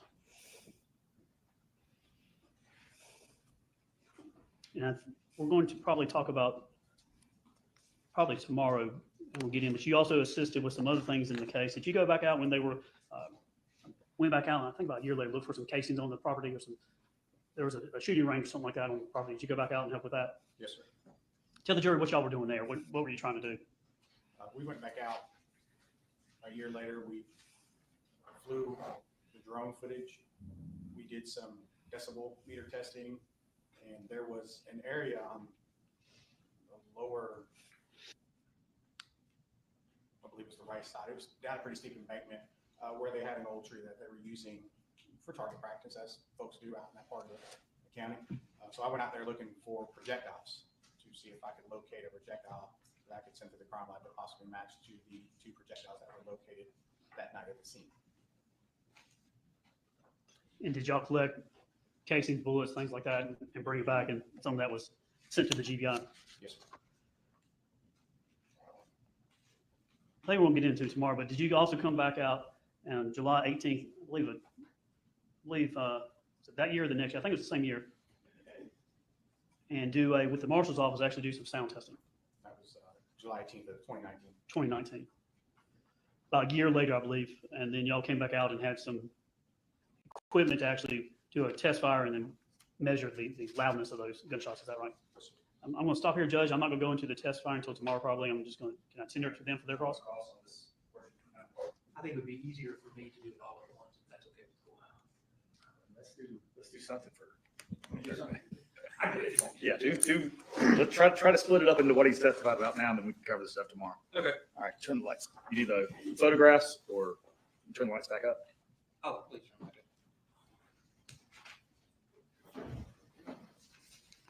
Zach, yeah, that's going to cost you. Julie, thanks for joining. And therapist, thank you. All of y'all are awesome.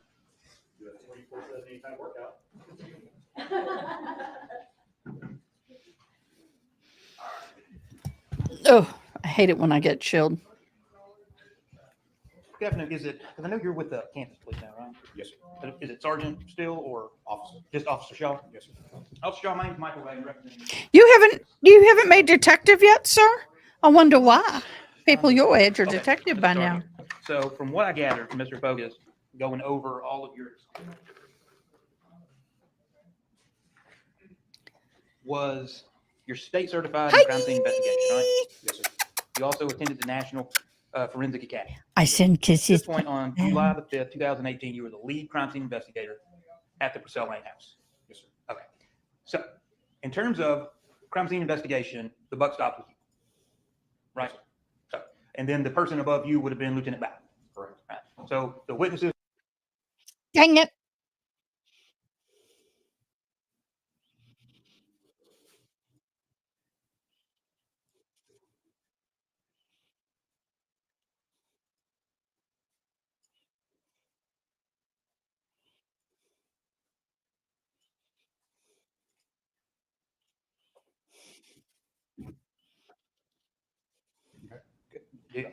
Gracias, my dear.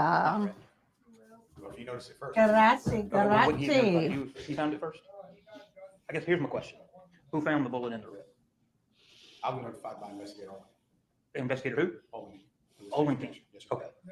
All right, so he told you, and then that's when you would have called Lieutenant Bowden. I need pictures. And that would have Toxic. been presumably into July the 5th. Into the 6th, I believe. We were out there. Okay, you came on the 5th. It would have been the 6th, yes. All right. Okay. And you left at some point because you came back on the 6th. Y'all, at 6 p.m., I will be How did- going this is silent your because crime I'll have to How was interpret the crime scene secured? or the overnight? update. Because I'm assuming not everybody stayed out there all night long. That is correct. So my crime scene vehicle stayed out there. The sheriff's office, we stationed deputies at the entry point onto the property with the crime scene log. Okay, with crime scene log on 24 hours a day. Yes, sir. Okay. Now, and that would have been done until y'all were done with the house. Now, granted, I know y'all have been out there several other times, including over a year later, right? Correct. So, but during that relevant portion of time, law enforcement was there the entire time. Yes, sir. Okay. Now, setting up the grid, and I'm sorry, because of the way your direct was, so it's going to kind of jump around, okay? So if you don't understand what I'm asking, just let me know. So you called Gooding to come out just because that's what she does, right? She's an anthropologist. Yes, sir. Okay. So she comes out and she's the one that sets up that grid, along with, you and whoever else. Yes, sir. Showing Florida.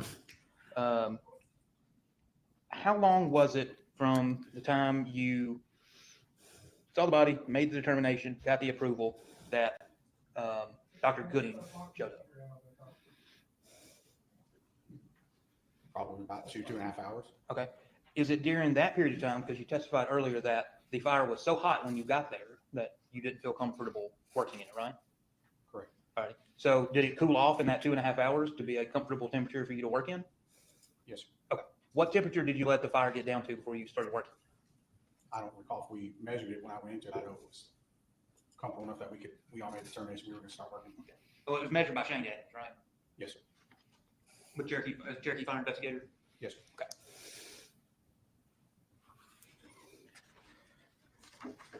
When you were out at the scene or at the burn pile, you're looking at the remains. At any point, did you touch any of the remains? Did you disturb any of the remains? I did not. Did any of the other investigators, as far as you know, touch or disturb any of the remains? From the time I arrived on the scene, no one touched the remains until Dr. Gooding arrived. Okay, so if Dr. Gooding comes and testifies, and she was like, this is where we found this, this is where we found this, this is where we found this, then that is where it was, at least when you got there.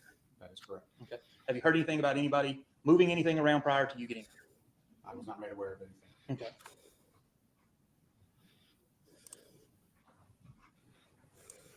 I'm just pulling that up for when I need it.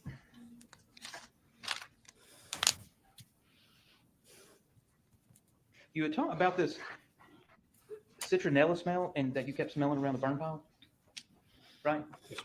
Did anybody else, to your knowledge, ever say that? I didn't hear anybody say it, no, sir. It was my observation. Did you put it in your report? I believe it was in my report. Okay. You also you did note in your report that Shane Daniels had taken samples from the burn pile. Yes, sir. Okay. Do you know whether or not those were ever tested for any type of accelerant or anything? I believe they were sent off. Yes, sir. Okay. Did that come back that you're aware of? The results of that? I believe no accelerants came back. Okay. You also, or do you know that Ms. Ferris they tested her hands for accelerants and that she was negative for accelerants? Did you know that? If it was mentioned to me, then yes, but I know he did his fire investigator duties while at the scene. Okay. So, best you know, there's no accelerant, right? Correct. Correct. Okay. Now, well, I'll come back to that. You stated that there was, you observed no blood at the burn pile, correct? Correct. That would be, let me pull this because this is a kind of a tricky picture. There's no moving money. And that was it. Even though he's not like, even though he ain't there, he's not functioning. So this is actually a photograph. The house is to your back, right? Yes. Right. And so going from the house down to the burn pile is somewhat sloped, right? There's not You didn't enough observe any decline blood to help from the her. house down to the burn I pile, tell you that. right? I did not know. That's not going to let a body You didn't slide observe unless it's any nice, blood wet anywhere oil. around the burn pile, right? Correct. It's going to be hard to drag a 300+ pound, 6'4" man at her own height. I don't believe she did this alone. If she did it, I don't think she did it alone. I think that the son has more possibility of doing it than she does, but I haven't seen any evidence other than what we've seen today.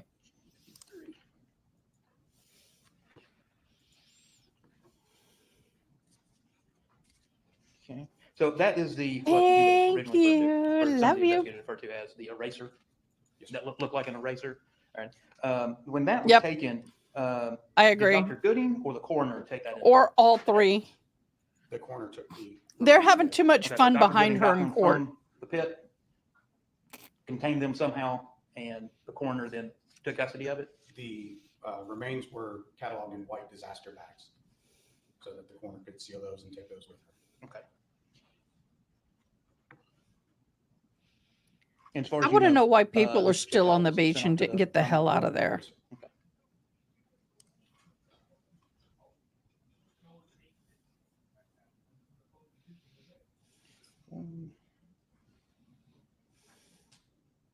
Bear with me, this thing scrolls kind of fast. Bear with me, please. So did, going back to 174, Mr. Fogus had asked you about the tire pattern here, 174, 175, 176, 177. Any imprints or anything done on that? Or did you take any imprints of that, or did you just take photographs of it? What do you mean by imprints, sir? I don't know, like you see Bigfoot walking around, you know, like make a cast of it, so you can compare it to other things later. No, I did not cast that at the scene. Okay. Did you do anything else with it other than just take photographs? No, sir, because I've got a top-down 1-to-193 photograph of it. Okay, so you didn't need to do anything else with it? I did not feel at the time I needed to do anything else with it. Yes, Okay. Just since it's the order of the photograph, so that'll just make it the least confusing. So this red shirt, I understand you did not find the red shirt, right? Correct. All right. Do you know where the red shirt was found? See, it didn't do it. Man, that frustrates me. I apologize, Joe.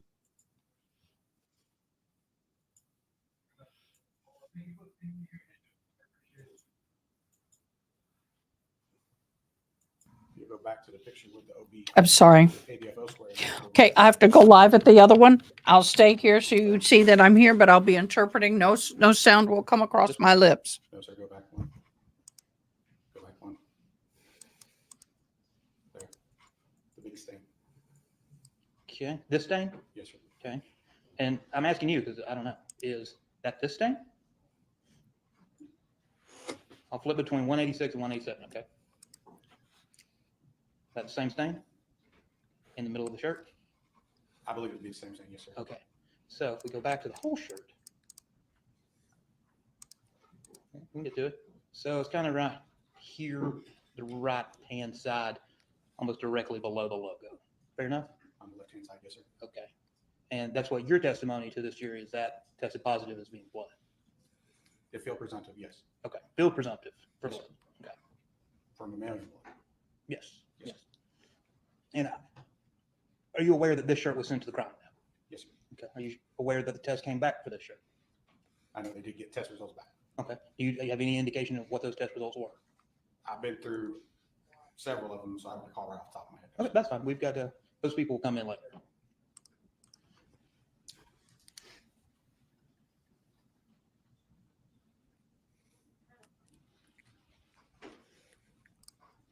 So the next thing with these shoes,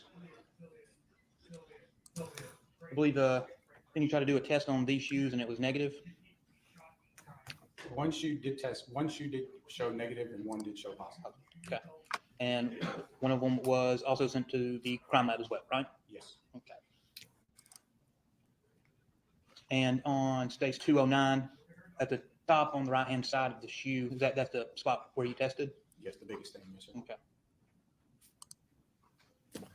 And not putting words in your mouth, but that was sent to the crime lab, right? The shoes were, yes. Yeah, but you're probably not been enlightened as to what the results were on that. I do know the ones that we tested in the lab did not come back. They came back positive for blood, but not for Mr. Ferris.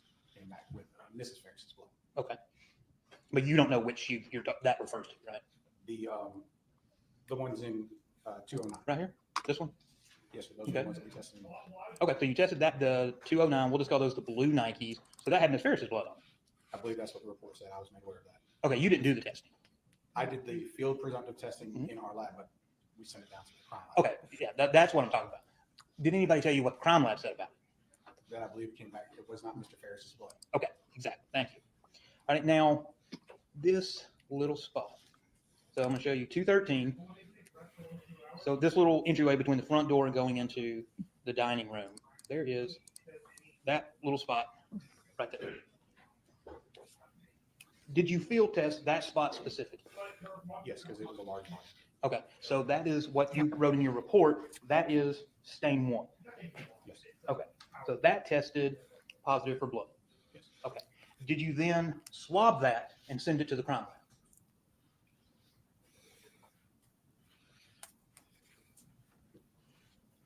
I don't recall if I swabbed it or not. I'm pretty sure I did. Now, whether it went to the crime lab, again, I don't know.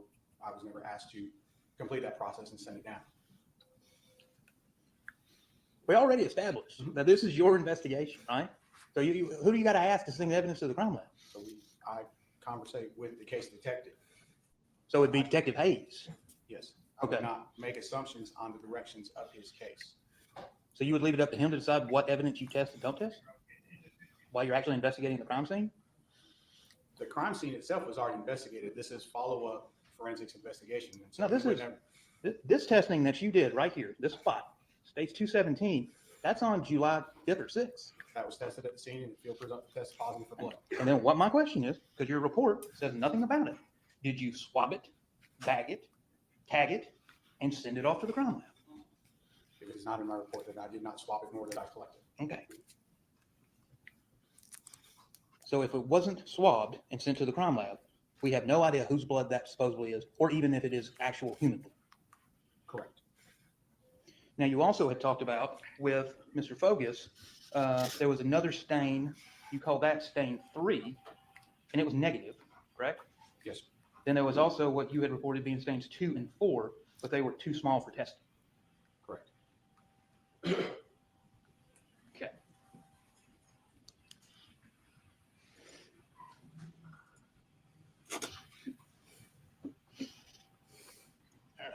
232. Because I was just confused about this. So say it's 232. Can you hear me now? I'm back. This is still the red shirt, just under ultraviolet light. I am, Julie. Let me see if I'm doing both that better. because I have a deaf 131 person. shows the shirt, I have a deaf the red shirt, person that's and then that's watching it with under ultraviolet captioning light. right now. Okay. Now you were talking with Mr. And then Fogus I have that another blood is the deaf only person on the thing- other and one. making So sure, I'm going to blood is the only sign thing for that will glow both. brown under ultraviolet light. Is that what you meant? No, it doesn't Same fluoresce. time. Not found with blood Same fluorescence time. under ultraviolet light. So blood doesn't fluoresce under ultraviolet light. Okay. So I'm sorry. presumably what Is that I'm an assuming issue? what you're implying is that it's your belief that some of these other spots were potentially blood. They could potentially be, yes. Okay. So I'm assuming when you put this light on this shirt, you would then pull out those. I'm not on right individual- now. What do you call them? Oh, only on the window OB when I'm signing. OB TIS kits? OB TIS? The hexagon OBTIS kits. Yeah, okay. So you pulled out one of those and tested those spots, right? No, sir. Okay. You just did it on that one little spot where we had previously identified kind of in the middle of the shirt. Correct. Okay. So any of these other spots you didn't test, and you're not familiar with what, if anything, came back from the crime. We did not test those for field presumptive positive or negative testing in our lab. It's a documentation, and then if it's sent out to the lab, we let the crime lab do their testing on it. Okay. And but you don't know what the crime lab testing was. Correct. Now, let's go to the RTV. Now, a lot of the RTV stuff, this photograph, this is when you brought it over to the jail, right? Which you call it your lab, but your lab's at the jail. Yeah. I'm sorry, guys. So I this just brought over the pop lab. up when You I'm actually signing. did a lot of the I'll be Blue back. Star testing, Comfort break. actually at the residence, right? Lieutenant Stewart did get samples out there for us. Okay. Well, that's what Lieutenant Stewart just did. Just took photographs that you were doing the actual Blue Star. Not at the house. All my Blue Star was done here at the lab. Okay. Do you know who did any Blue Star at the house? If anybody. If anybody, it was the GBI. Okay. Let me ask you this, just while, because I know you had to go up the chain of command to, I'm assuming, hire Dr. Gooding to come out here to remove the remains, right? Like you had to call Ballard, Ballard had to call Captain Pinion, and Captain Pinion had to give the okay, right? Yes. Okay. And somebody, I'm not 100% sure, I don't know if it was you or was it Lieutenant Ballard, made the decision to call out the GBI, Lana Coffee. Who made that call? Lieutenant Clark. Lieutenant Clark. Right. What was Lieutenant Clark role in this? He was the person's unit lieutenant. So he would have been over. You kind of got a deep voice, so a little louder. I'm sorry, he was the person's unit commander. The person's unit? Crimes against person. Oh, crimes. Okay, crimes against person. So he was that commander. So he made the call to call out Atlantic Coffee. But I had to start with him because it was done outside of my purview. Okay, so he's over here, and he or somebody made that decision. Yes, sir. They didn't ask you. Correct. All right. Even though you're the lead crime scene guy. Correct. All right. How many crime scenes? I know you had said you'd worked in Gwinnett and stuff like that. How many of these investigations, larger investigations, had you done being at Cherokee? Probably a dozen or so. Large scale investigations to this magnitude. Yeah, that's what I'm not talking about the little things. Have you seen the sheriff's office call out the GBI before? Yes, sir. Okay. Have you seen the sheriff's office call out the GBI to essentially conduct the investigation? Yes, sir. Okay. Do you know why the GBI was not called in to conduct this investigation? Because we could do our own. Okay. Who makes that decision? And if you don't know, you don't. I understand if that's above your pay grade, but to the best of your knowledge, who makes that decision? To call the GBI? Yeah. Well, that would come from the command staff. The command staff? Yes, sir. Okay. All right. So, jumping into the RTV. With that, oh, I lost my spot. You had done some swabs on the RTV, right? Especially the L2 shifter. That was at least one swab that you had done.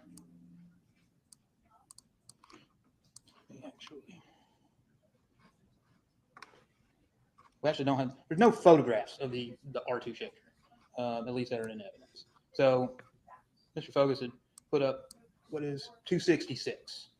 All right. And I'm assuming here in the top left-hand corner on the gate of the Kubota, that's where you're saying is maybe blood. Yes, so that's what Blue Star is telling you, right? Yes. Okay. So I'm assuming, again, immediately you see that, you got to swab it to send it off to the crime lab, right? No, sir. Okay. Why not?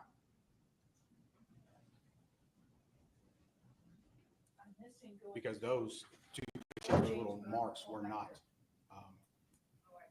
large enough stains to collect a sample. We saw the chemiluminescence over the entire. Maybe I'll do the some entire decorating a tailgate little area. bit. Those are the only, there's a little third little dot right Yeah, right there. here. Why not take you Q-tip, one Q-tip, rub it on there, and see if we can get a DNA and send it off. So we did not at that time. Okay, so essentially we may have blood, but we don't know, right? Correct. Now that would be the same, Mr. Focus has shown you right here, a little bit of this. You didn't swab this, you didn't try to collect it, to send it off to see about that, right? Correct. Okay. Now what about, because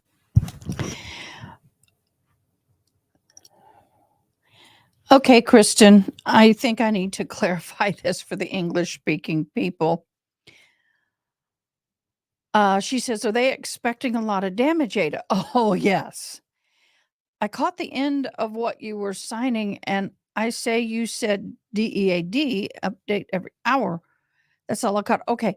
What I said was the winds were so damaging and were going to be so strong that it could cause a loss of life or serious bodily injury. So I put life, possibly die or lose, injury, bad, that kind of thing, because I have to put it in their language. So it reads heavy rainfall. Let's see. Heavy rainfall across Florida Peninsula through Thursday brings a risk of catastrophic and life-threatening flash and urban flooding along with moderate to major river flooding. Okay. Especially in the areas where coastal and inland flooding combined with increased overall flood threats. So meaning we're already flooded. This is going to get worse. This is going to get much worse and a lot more damaging. So that's what that meant. Devastating hurricane force winds are also expected with this hurricane, and warning in effect remains a hurricane to cross Florida Peninsula, life-threatening hurricane force winds. So that's why you saw dead.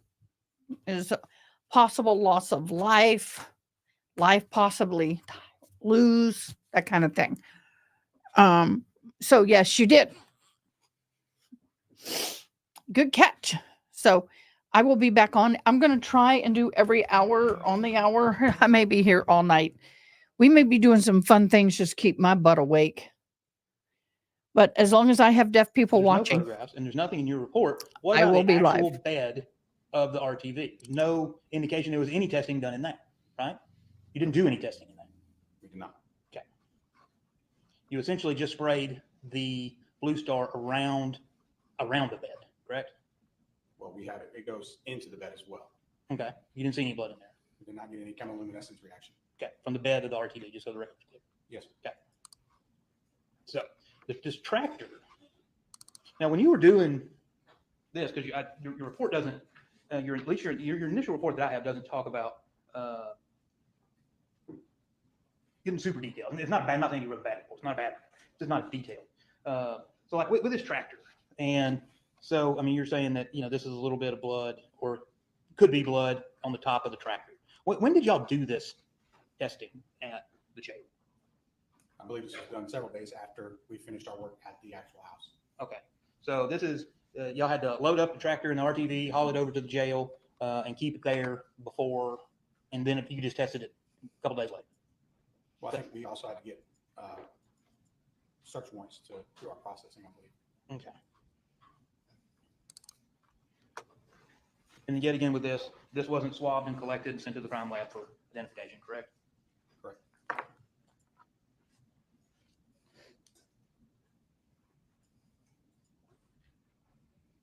Judge, I've got probably about another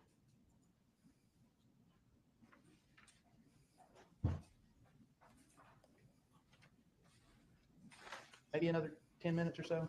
That's whatever you want to do. The towel that was collected. You just did the testing on this towel. You didn't locate the towel, correct? Well, I mean, it was in the back of the RTV, but yes, we tested it. Okay. And it's what your statement is that this is blood. It's Or is that it's presumptive for blood because of Blue Star? Okay. Now, did this go to the crime lab, this towel? I don't know if it did or not. Okay. Are you aware of any towels and hand or washcloths, I guess, towels and washcloths that didn't make it to the crime lab? No, sir. Okay. If the crime lab tested a towel that the state believed had blood in it, it's a fairly good assumption that's the towel, isn't it? We'll go with fairly good assumption, yes, sir. Okay.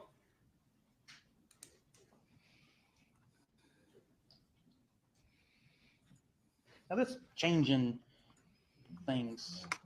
So how come, like, you got the States 268 just on the, you can't see it on the TV screen, but I can on the computer monitor. I can see that it's the towel. Okay. So, and then you change the settings and stuff so that you can actually see the Blue Star, right? Yes, sir. So, all right. Now, why do you have to do that on this, but you didn't have to do that on the tractor? We had enough ambient light in the evidence bay. There's a single emergency light that must remain illuminated in our evidence bay. Mm-hmm. That provided enough light for the camera to capture the chemiluminescence. When we did the towels in the lab, we can turn off all our lights. And so we were trying to adjust our cameras out to pick up the reaction and see the outline of the towel. I'm confused. I thought you need total darkness to be able to see Blue Star. Okay. If I sprayed it Hey, out and about with Diane. on the table, and let's just, there's blood. Would I see it light up? Well, if there's blood on the table, we would need to use the Blue Star. Okay, fine. There's blood on the table. I wiped it off. Now I spray the Blue Star on. It would need to be dark in here to see the chemiluminescence. And we would use the ambient light in order to adjust the camera out to take the picture. Okay, so basically you have to get the light setting to a certain point to allow you to be able to see it. But it's not total darkness. Correct. Okay. We're shooting on full manual functions on our camera. Okay, so why don't you, for some of those towel photographs, instead of manipulating the contrast and the brightness of the photograph, just take it somewhere so you can actually take a proper photograph? Because if you keep reapplying Blue Star, you'll lose the reaction. And so we have to try our best in our reaction time, because if you keep saturating the towel, you're not going to get a reaction at that point. Well, wouldn't it be a smart idea to do the testing the first time in a place where you know you have the proper light? We did and all that. I mean, obviously not if you got to sit there and change the settings on the photograph to be able to see it. And you don't need to do it on all of them. Yeah, and what we did is acceptable. I didn't ask you if it was acceptable. I Moving mean, and let's changing make it it. easy. It did. No, because it's not in a written. You have manipulated the photograph by taking out what it actually is so you can see something, right? Mhm. Exactly. You didn't have to do that with the tractor because the tractor is in a proper spot to be able to see what you're trying to see, right? It has enough light to be able to see. Yes. Okay. But you're testing the towel in a place that you're intentionally testing it there. And you can move it. I mean, it's a towel. You can pick it up, move it wherever you want to, and you can move it somewhere else so you would not have to manipulate the photograph. Correct. No, I could see the reaction in my camera, and I could see it in my lab.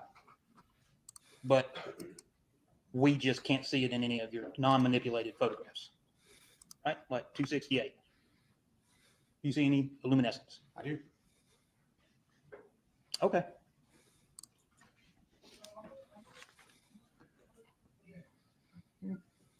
Judge, if we can, I'd like to stop there. I don't want to let him go just yet, so I may come back tomorrow and cross, if that's all right. All right, anything else? That's just tomorrow. All right, we'll break for now. Same instructions I gave you yesterday. Let's get here at, I've been informed by the folks that are going to be monitoring your parking spaces, wherever they were. I think I was wrong. They were outside, right? Anyway, or out, not underneath the parking deck. Wherever they were, apparently y'all found them. They're not going to be there before 8:30 to man it. So y'all get here between 8:30 and 8:45. There'll be a parking space for you, so you don't have to get here earlier. And we'll be up and running at 9 o'clock.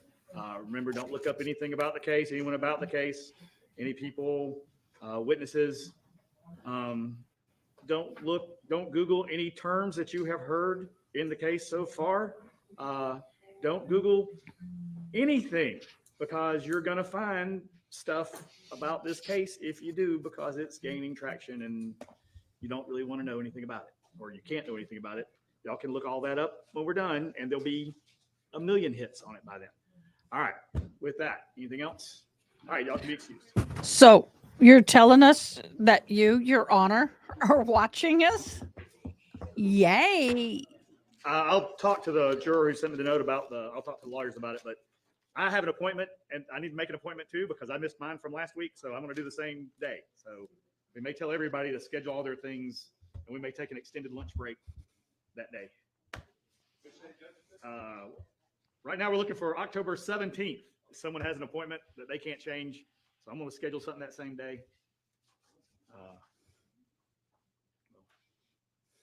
See what we need to do.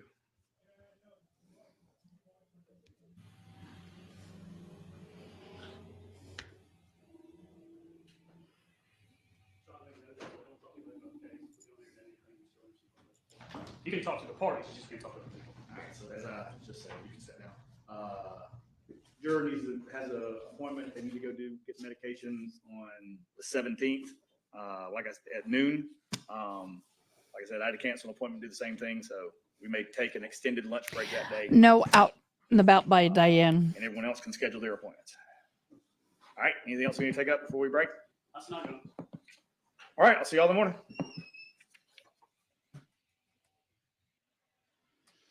All right. Oh, look at her. You can tell she's a neat freak. Oh, she's a Chick-fil-A. Okay. Good advertisement for them. And yes, she is not out. She's out on bond. She's out on bond. She's like, I'm out of here.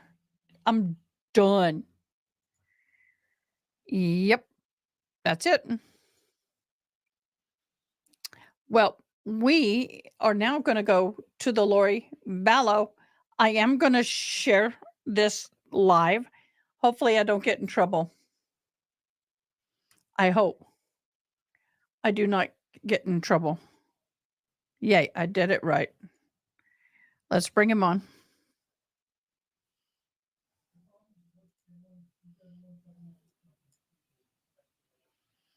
I can hear you pretty good. But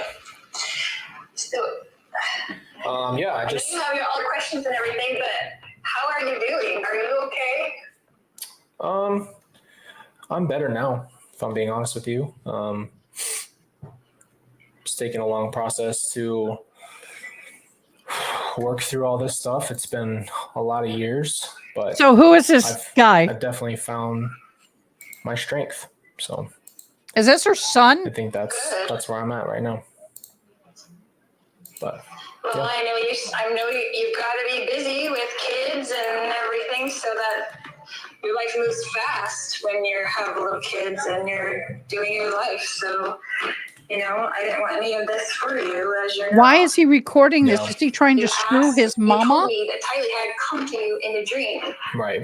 And you never told me what she said or what her message was to you. Yeah. I mean, this is what I always wanted to ask you privately, right? Like me and you, like, what did she say? I don't remember. If I'm being honest with you, I don't really know if I believe in the visiting of ancestors anymore. I don't really like people who are in your family.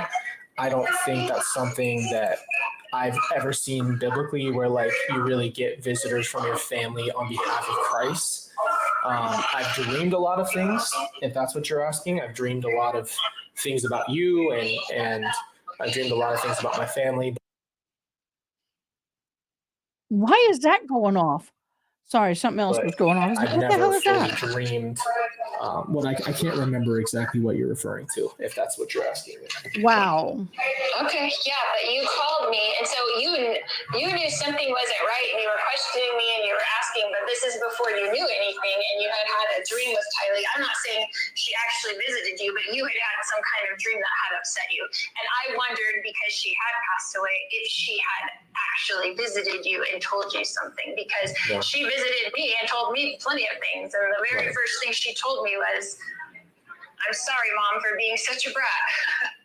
That's the first things that she told me. And it was so entirely, and it was so her. So I just wondered if she had said something to you that you recalled. And that was such a long time ago. I just always have wondered, because I never asked you at the time, you know, what your dream was. You just had told me that you had had a dream and that she had come to you. So I wondered. Yeah, I don't really remember, to be honest with you. Okay. I just didn't know if that was something that. And I totally appreciate what you believe or don't believe or whatever. You know what I believe, so it's not a big secret. Yeah. I mean, it's what you know from when you knew me, not what you know from what police have told you or other people have told you, but what you actually know from me personally. Which that's the only other thing I wanted to ask you about, because do you remember our drive to Reno, just me and you, right? Mm-hmm. And I remember you telling me some really out there stuff. You just told me that there's multiple lives, and I told you that's not true. And I really don't believe in that at all. I don't think anybody's ever lived multiple probations. I don't think anybody's ever come back besides Jesus himself. I don't think that's not something that we do. That's reincarnation. That's not something that Jesus ever mentioned in the Bible, ever. There's nobody who comes back and lives in flesh and is born again and has a whole nother different life and experience. So That is biblical. Knew when you told me Whether you that didn't make believe any the sense Bible to me, or and it not, didn't sit what right he's with my saying spirit, is but biblical. I trusted you as my mom. I tried to give you the room to share with what you thought and felt. But as years went by, I had to do my own research on the things. And I remember thinking, when you did that and said that, I remember thinking that's just not right in my spirit. And everybody's entitled to believe what they want. But I'm telling you, for me personally, that in no way, shape, or form do I believe that anybody's ever lived a different life. I think once you're gone, you go to heaven or wherever the Lord puts you. And that is my true conviction to myself. I don't believe in anything else. Well, I honor and respect that. And just like you said, I honor and respect what everyone else believes. They can believe whatever they want to believe, right? Like, but don't you think that's dangerous to believe anything and just kind of have your own basis of belief rather than something that's based in truth and what the Bible says? Okay, so I agree with you 100%, and there's purpose for what the Bible does. Whoa. I know, but the Latter-day Saints, I'm not even, don't even get me going on that. I'm a chaplain. I know a lot about a lot of faiths, and I'm not going to be here to preach. But honey boo boo, she's confused. She is freaking confused. And what she's putting on him? Hell no. Good for you, sir. And there's a purpose for what it says. Stand up for what you believe all the in. right things. And most people who ever come to this earth only come one time. And that's why the Bible is for everyone. It's not, this is higher knowledge that people who need to know it can know it, and people that don't need to know it don't need to know it. So it's not widespread. It comes directly from Jesus to me. It doesn't come from any other source. It comes from Jesus Christ. Honey boo boo. And so are you saying that you're one of the chosen 140,000? So you're one of the 140,000 chosen? Is that what you're saying? Wow. Let's go back to what you said. I feel like, honestly, that there's a lot to talk about here. Can you go over, you said Tylee's been visiting you. So I want to, there's a lot of things I want to go through, but you said Tylee visited you and spoke to you. And JJ, I heard this in your statement that you made. I've heard crazy stuff. You know, what you mean by that. And, you know, one of the reasons I wanted to talk, I think when we talked about Legion, let's go back to what we were talking about. So in the Bible, there's that moment, I think it's in John 5, where Jesus casts out the demons and he gets rid of them, and then the man is back to normal. You said that there was a reference to The Chosen, and I wanted to hear what you said because it cut out. So what do you believe in when it comes to the zombie idea? Because that's where you were at. That's what you were telling me. Yes, I would love to address this because I have never said the word my personal. This has gone out of control in whoever made up this whole zombie thing and escalated what my basic belief was. Okay? I, Lori, have gone through my whole entire discovery and there's not one thing. Do you know if you do a search and you do the word zombie in a search in my discovery, do you know the only thing that comes up is when JJ was I just read it. It ain't in here, woman. That's the only thing that comes up. It ain't there in John all 5. of my 19 years of my iCloud. I was not saying that. That is not something I said. That is not something that. So yes, can evil spirits possess humans like it did in John 5? Yes, I believe that. Do I believe I have the power from to cast them out? Yeah, I do. The same way he cast him out in episode 5 of season 2 of The Chosen. Okay. Okay, so let's get this straight, because this is my wheelhouse. Are y'all ready for this? Da, da, da, dun, dun, dun, da, da, da, dun. I'm sorry, I can't help but get silly over this, because if I don't, I'm going to get really... Okay. In Revelation 7:4, part of that says, and I heard the number of the sealed, 144,000, sealed for every tribe of the sons of Israel. Okay? That is not in John 5. Okay? And we're not going to get in that debate. I'm not here to debate it. Wow, Zach, I don't know why they're deleting. If you go to Discord and say, I will read it. Go to Discord. I will read it. Revelations. Thank you. Actually, it was 7:12. 7. Revelations. I normally don't preach. I think it was 7, or was it 12:7?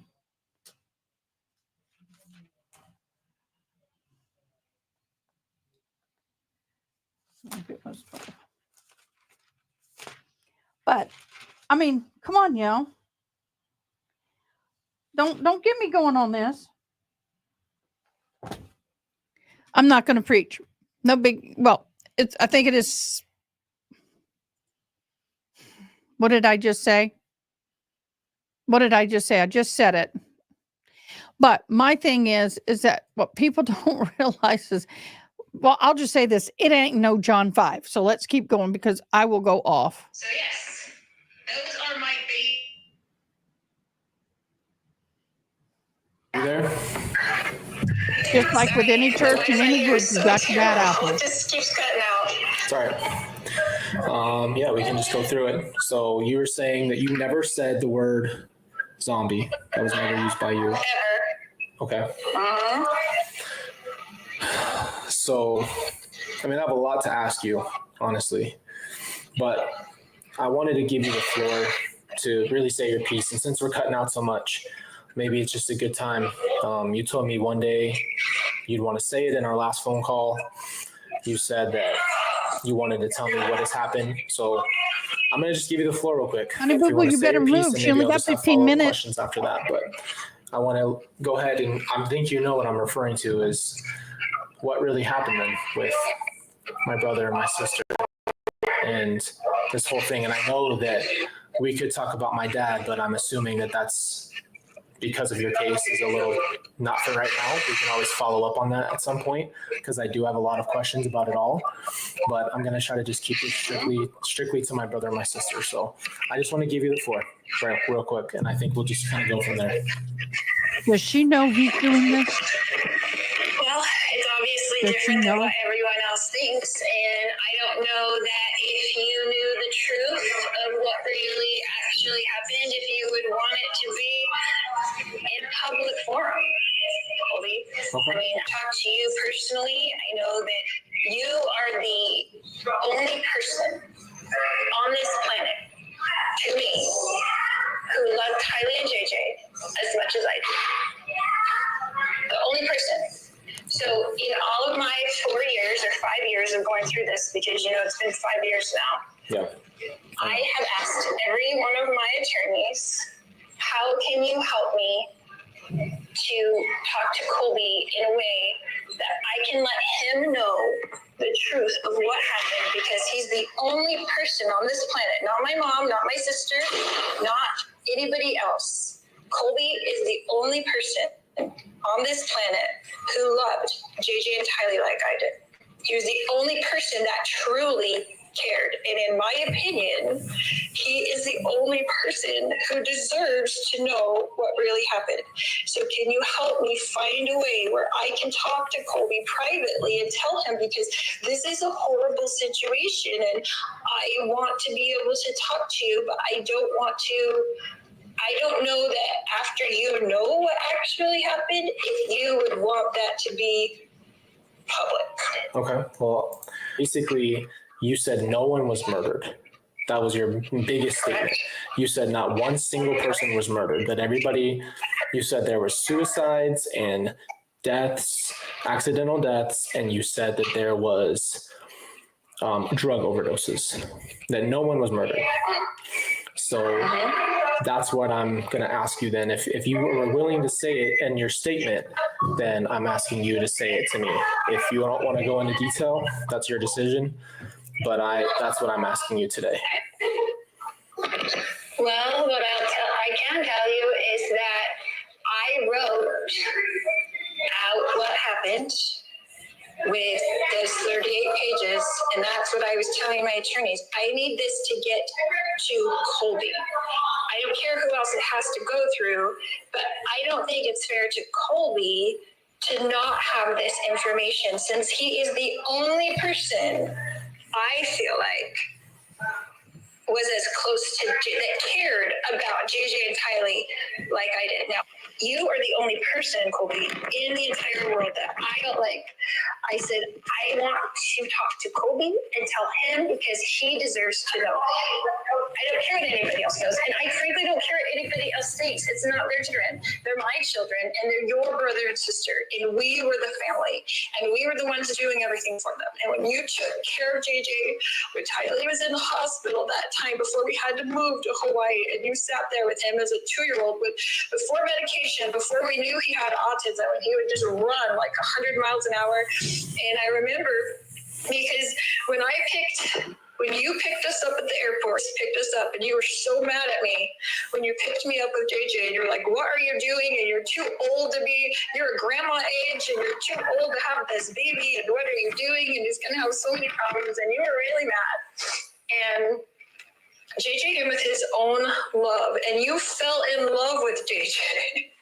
You, Colby, did. And when you had to take care of him during that time, I think that bonded you the most to him.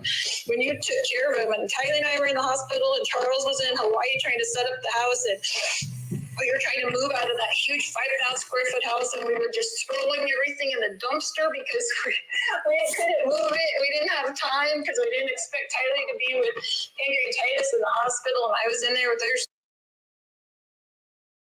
What is she vomiting? What the hell is that woman vomiting? Kudos to you, young man. Kudos to you. Girl, I got to keep my Bible close because I'm going to lose it. I think y'all were right. She's cray-cray. But okay, let's go. Screaming and so you are the only person that deserves to know the truth. Also, I can't tell the story of what happened to Tylee and JJ without telling Tylee's life. And I don't necessarily want to tell Chloe, that we're to not the going to public, stay but on you long with her. know Come it. back later. You are the I get only person who lived it with me and her.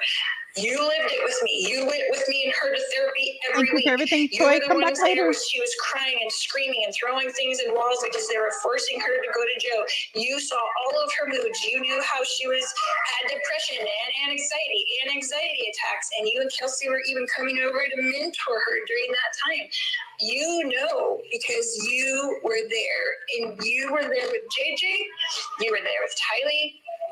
And you know, and I didn't want to write it out like that. I didn't want to just say, oh, this is what happened. I wanted to talk to you and answer your questions so I could tell you everything that actually happened. And if you have a question of something, well, the police said this, and I have an answer for that. That is not what, they weren't there and they don't know. So I wanted to talk to you so I could hear your questions and answer your questions, because you are the only person besides me on this whole earth who really loved both of them the way that I did. And so you heard what happened if you heard that, what I wrote. They wouldn't give me the detail really, so that's why I'm asking, because I that's what. But I would be happy No to tell you spoilers, personally Kristen. and privately, because Thanks I for the don't know warning. if you want those details out in the public. Well, you pretty much said it in the trial. So I guess I'm wondering why you said those things if you weren't willing to just share, if that's the truth, that you say it is. Well, it is the truth, and it's exactly what happened. But Do you want me to say what I've seen personally? Sure. So it's gonna be heavy. So I hope you're ready for this.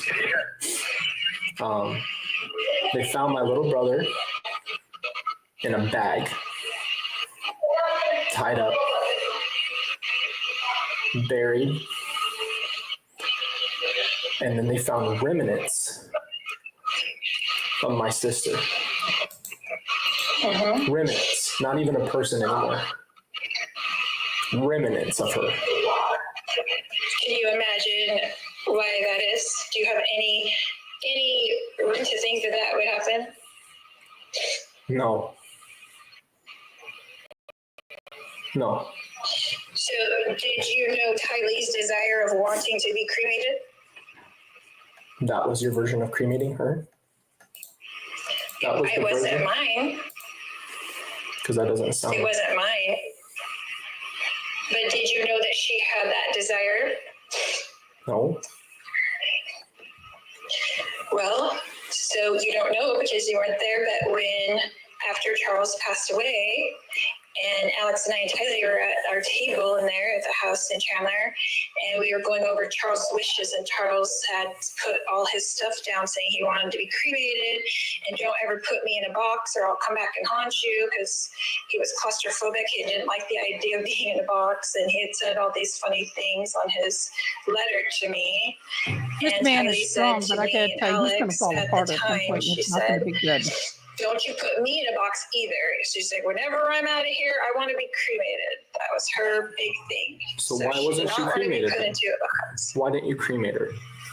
If she wasn't murdered, why was she picked? But she wasn't. Pieces? Okay, according to what you say, and you say you were there, I'm trying to give you this space without telling you what I think and feel. I'm trying to ask you the question because that's not cremation. I have my brother and sister's ashes. That's cremation. Oh, you poor baby. I have them. Can you imagine coming in on that scene? Can you imagine as a mother, your father now? So imagine you come in and find two of your children deceased. So they just died out of nowhere. I didn't say that. You come home or whatever, and both your kids are dead. And then what? You just never tell me what happened? Or you never tell anybody anything? I'm trying to understand you. Because you can't imagine what that is like. You can't even imagine, you know how much I love those kids. You know how much I've put into them. You know how much I've done everything to protect them. You know Where's your how much I've emotion? done Where everything is to your get love? Tylee every kind of help spot in every kind of court to keep her safe. fought in every kind of hospital so they wouldn't do a whole bunch of horrible stuff to her when she was sick all the time. You know what I did for them. I know. So you imagine walking in, finding them, and they had been gone for hours. There was nothing I can do, even though you just can't imagine. You can't imagine that scenario because until you live it, you can't imagine that scenario. And when I came in and I knew Tylee had been upset, and I knew that she was upset with me that weekend because she wouldn't stay at the house because Melanie Gibb would stay there. She hates Melanie Gibb, as you know. Everyone knows this. She hated her. And she couldn't stand her smell because she had the essential oils, and Tylee got sick off the essential oils in 6th grade because her teacher made her drink the essential oils in 6th grade to help with pancreatitis, if you remember all that. So she didn't want to stay there.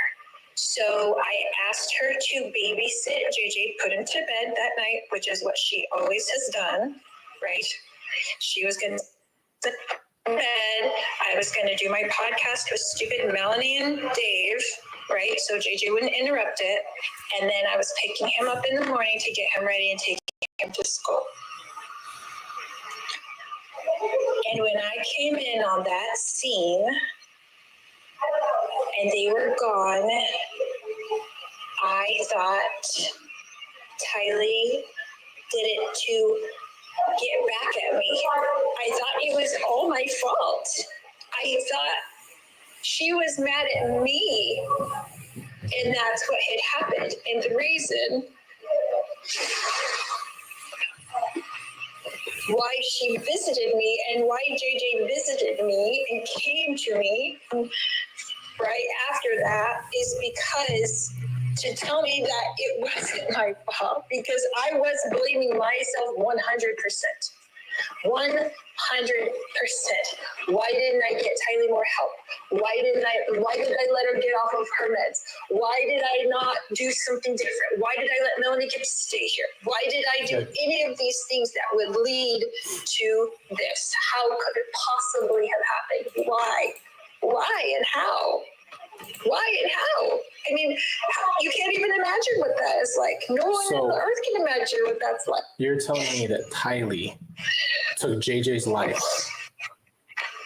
and then took her own life. On accident. And took her own life then? After? So who chopped and burned her? And who duct taped JJ and put him in the ground? What I'm asking you.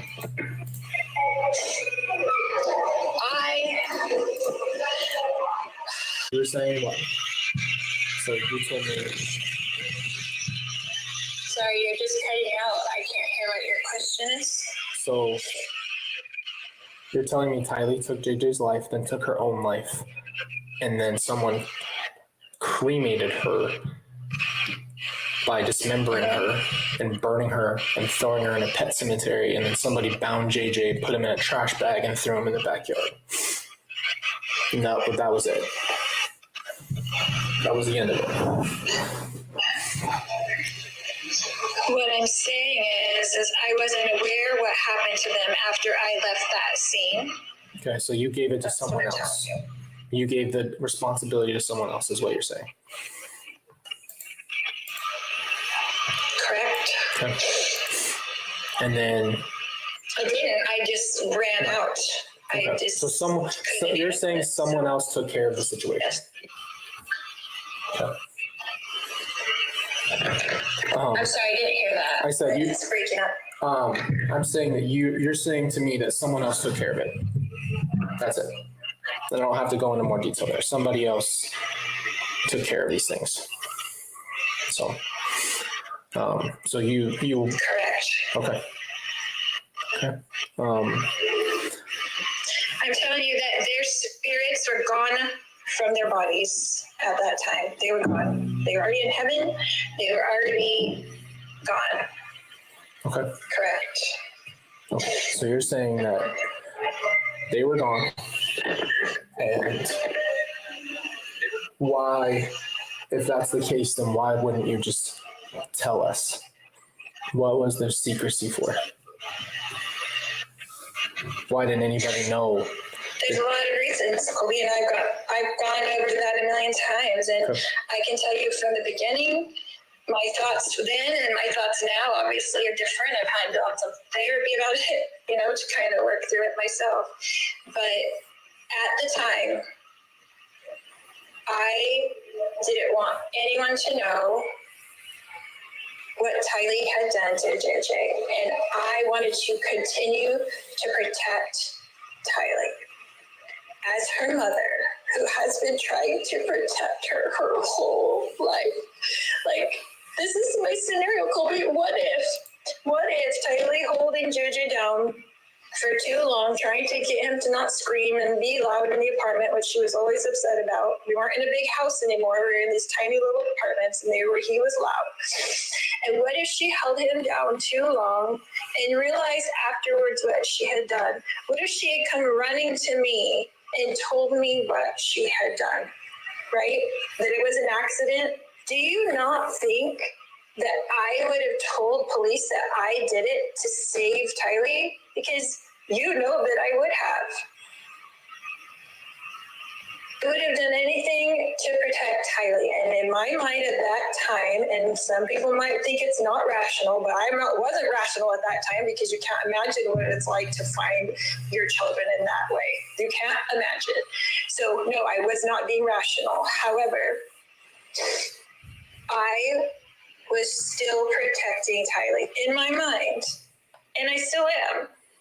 This is why I only wanted to tell you privately. I didn't want to tell the world what went on. I didn't want to tell the world that Tylee stopped taking her medication 2 weeks before this. She was on anti-anxiety medication, anti-depression medication. She was on a medication for panic attacks, and she was on birth control so her ovarian cysts wouldn't be bad. She was on all that stuff. And when we moved up to Idaho, 2 weeks before,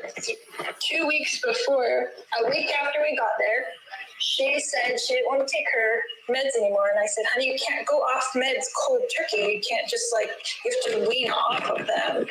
And you know how she was, and you know how stubborn she was, and you know how she would do anything that I told her to do, and she would do the opposite. So no, I haven't wanted to tell everybody, and nobody could even understand how it could get to this point unless they understood what had happened to Tylee since she was 3 years old. So yes, I have been protecting Tylee. I will continue to protect Tylee. I didn't want this to be made public. I didn't testify in court for that purpose. To protect her They could put me name? in here for 5 lifetimes. They could put me in here for 1 million lifetimes. It doesn't matter to me. So I just want to understand, because this is what I asked you before. You're telling me that all of this is to protect my sister's name because of what she did. Is that what you're telling me? In my mind, yes. Okay. I think it's hard because I've come to know the prosecutors myself. I've looked at a lot of the evidence. There was nothing left of my sister to even really look at because somebody was so brutal with her. Somebody was so sick with her after she was taken. I can't hear you, Colby. It's cutting out. I said that. I can't really hear anything you're saying. I said that it was. I've talked to the prosecutors. I've looked at a lot of what they've shown me, and Tylee was so brutally mistreated after her death that it wasn't even human. It wasn't even humans. Well, I'll tell you something about what I know about the minute, and because of my own experience of being outside of my body, right? You could care less what happens to your body after you die. Outside her body. She has had an out-of-body experience. I don't want to hear it. I'm sorry. I don't want to know. I did not intend for that to be done to It's the most brutal thing I've ever heard in my life. It's the most brutal thing I've ever heard in my life. So I don't want to go over that, really. Me either. JJ. I want to think about that. JJ was They were found. not in there, Colby. what I'm telling you. But I'm telling So you. no matter what happens to you when you're at a coroner's office and they cut you open and do an autopsy, Okay. yeah, that's really gross. It's No, really that's not gross what when I'm they do talking that about. to anybody. That's not what I'm talking about. But with JJ, You're not in there. JJ was found fighting his bag that he was put in. So did Tylee, you're telling me Tylee held him down too long or put a bag over his head? Because that was the evidence that JJ was being suffocated by somebody. That was the Okay, so that is not the case. So when I found my little precious babies, there was no bag, there was no tape. Okay, so There's Precious nothing about babies. that. I want They to. were just gone. Okay. Anything that was done was after the fact, long after the fact. They were not in there. Okay. And that brings me to a question here. With all of this being said, what has it been like for you? Sorry, you're cutting out. I didn't hear you because I said, was cut out. what has it been like for you then since 2020? How have you been affected by all this?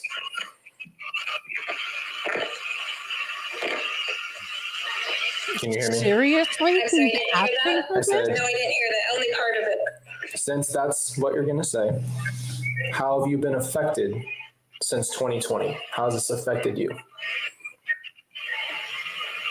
How have I not been affected? It's my whole life. Like, I was never going to tell anybody anything about anything, ever. Okay, so you would have never told Suck me. it up and take it. You would have never told But me. when I was at the You would have never well, told you're me. the only person I wanted to tell you, and you're the only person I wanted to tell, and I wanted that to be privately. Okay, well, The only person I deserve to know. that can't But I just be wasn't- something private, Mom. That's not something you can just tell me that I would just be accepting and understanding of. You have to understand that. I would never agree with you. I would never bury my siblings in some random dude's backyard and act like it never happened. I would never let that happen. I would have, even if that's what happened, which I'm going to be honest with you, I hope you can understand, because I wanted to be respectful enough to listen to what you said. I've really tried to listen and study what you said, and based off of everything that I've been shown, that they were both murdered, and that's what you said didn't happen. So I think that we're not going to get anywhere there. I think that's just, I wanted You're to not hear going what to you get had to anywhere say, anywhere. because It's you said delusional. you were there and you said that those were your children and those were my siblings, but I can't sit here and say that I agree with you at all. I don't think that's what happened. No, it's just not what I think happened based off When of we all get evidence. to heaven, you'll know. Okay. That's all I can tell you. I can't tell you anything different. Right, You'll no, know. And I can't tell anybody. When we and I don't all care what anybody thinks. get Really, to like they were there, they don't know. So heaven. Okay, well, that's what you meant then on that phone call. it is what it Jeez, is. honey, It is baby, what it is. You told me on that phone call that I would know, and you honey, boo boo. I know we will all be surprised who's in heaven and who ain't. But honey, boo boo, I hope I don't see you there. said they don't know, and I definitely Forgive listened me. to that phone call again, because If I need I was forgiving, so forgive hurt, me, because but it I hope sounded we like you don't were see just you giving there. me a middle finger, and you said F you. I wasn't, honey. I wanted to tell you. The attorneys told me don't say anything on a jail call. Nothing. Don't ever say anything. They pound that into you, from day one. Like, so you're asking me, and I'm like, I can't tell you on this phone call, but I want to tell you. You're the only person I wanted to tell. Okay. Because I wanted you to be able to grieve, and I wanted you to be able to mourn, and I wanted you to be able to tell the difference between what they're seeing actually happen and that you would know privately what really happened. Let them say whatever they want. Who cares? It's gone way out of proportion. But I wanted you to have that for your own peace. That's it. For your own peace of mind. You know Tylee better than anybody on earth except for me. You did. You lived it with me. So can I ask you another question then? Obviously, I have a million. I'm trying to keep this really to the point of the things. I think that I've noticed you say you have a lot of these enemies and that you have believed to be a very big usher into the second coming and Jesus and all these things. So I'm wondering, do you feel that you are this person who's lived multiple lives and is here to do this thing to usher in Jesus' coming? Is that what all of this hardship on your part is? Is that why you think you're going through so much hardship? Is that you are that person?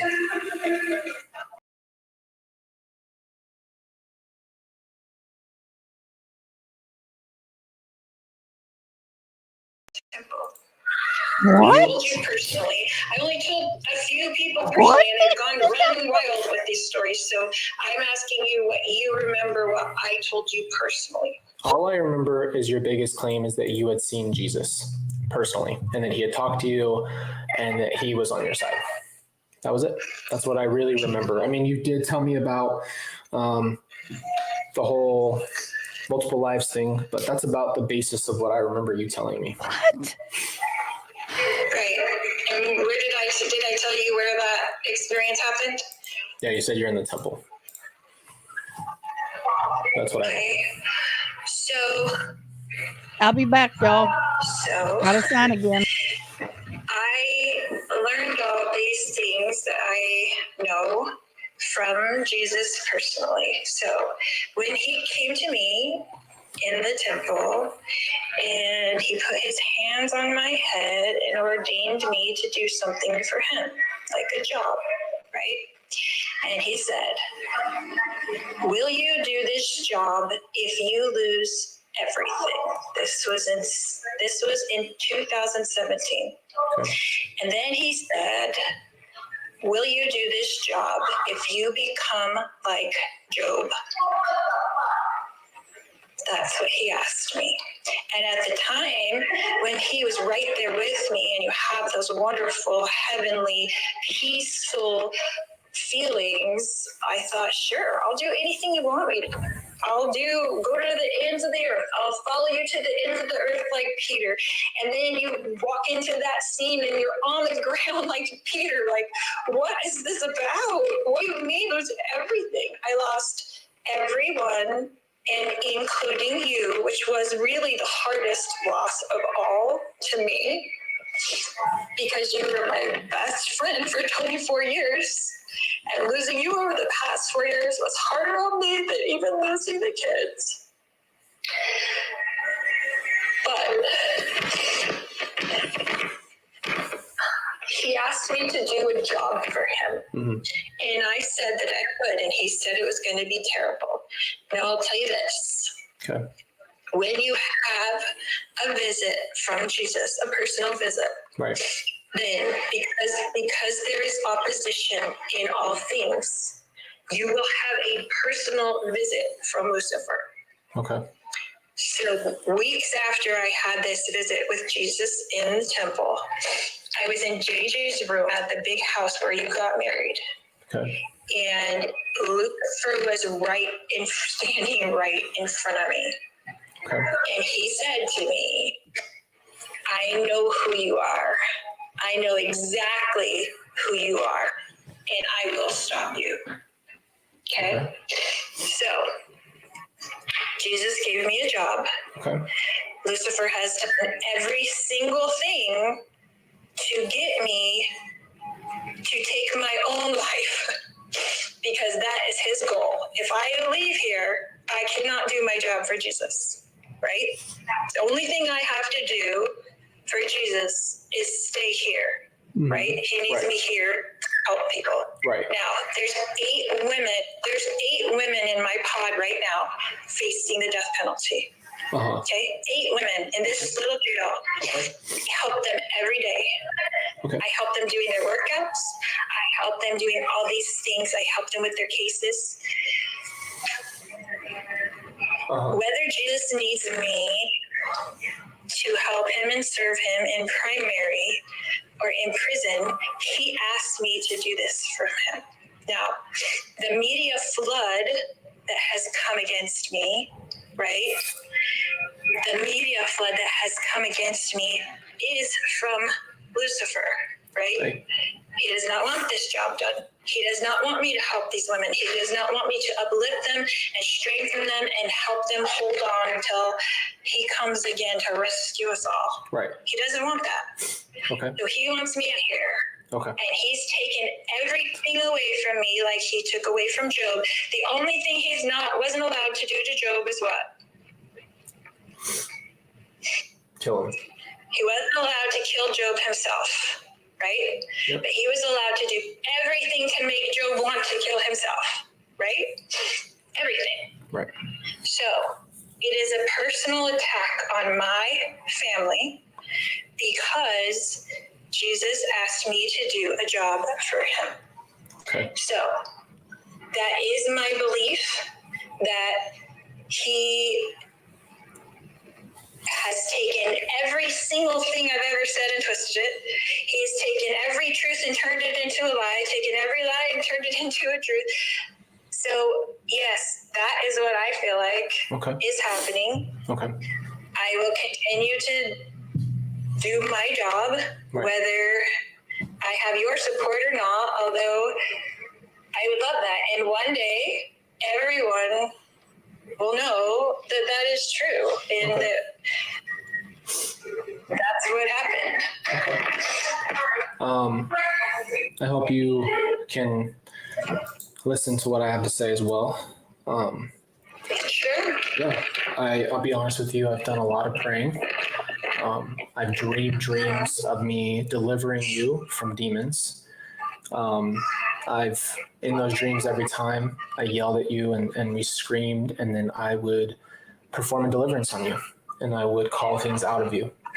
I do not share your beliefs. And this is after a lot of pondering and praying on my own. After everything happened, I started to read the New Testament, and I wanted to trust you before I found out. I wanted to believe that Kylie and JJ were walking around somewhere, maybe in a barn. I don't know. I couldn't understand what you were doing. And I tried to just keep saying, you know what? I'm going to trust my mom. I'm going to trust my mom. I'm going to trust my mom. When I found out what happened and I started to see everything, I gave you a call. And in that call, it was very confrontational, but I felt like I wasn't judging you. And a lot of times you said I was judging you and you think that I was with everybody else. I'm back. On, like, the media. I did my signing. And I'm glad that I called you now because I have my head on straight. And I can tell you that after a very long time of listening to what has been in the documents, these are the things they recovered from you and from Chad and these things. It doesn't make sense to me, and none of it is biblically based. And I know you have a different viewpoint, but you and I are on completely two different, it's black and white. It's that different. And a part of me struggled for a very long time to try to remember the person you were before all this and try to remember that you did care so much and it felt like you loved us and you tried to protect us and you were just a different person. And I understand that you believe that these are the things, and you know what? We're not even going to have an argument about that because there's no point. There's not going to be me sitting here telling you this, and this, but I will tell you fundamentally and 100%, after praying a lot about it and everything over the last few years, I do not agree with what you believe. And I don't think that... Yeah, but you don't even know exactly what I do believe, honey. Like, you're saying that because you're going with what everybody else has said I believe. But those are not my actual beliefs. Right, but believing that someone is a zombie or I know you said you didn't say that. That is not my belief. But believing that... That is not my belief. Believing that even with what happened with Chad, I thought that all these things were happening and all this time you were talking to him. And then, I was mad at my dad and I stopped talking to him because I was mad because I thought he hurt you, but you were talking to Chad too. That's not right. And those things aren't right. And I don't know everything. Like I told you, I'm not arrogant to sit here and say I know everything. And I wanted to give you the platform to say your piece. But my piece is this as well. I do know you. And none of this is congruent to the person that raised me. None of it. Nothing. When did I change? I would know when you think that this miraculous, after 50 years of being a wonderful mother, that I turned into this horrible person. Oops, didn't mean to do that. Y'all, I don't know if I can take much more of this. I don't. Oh my You're going with gosh. what everybody. I don't know if I could do it. Y'all, I don't know. She's driving me crazy.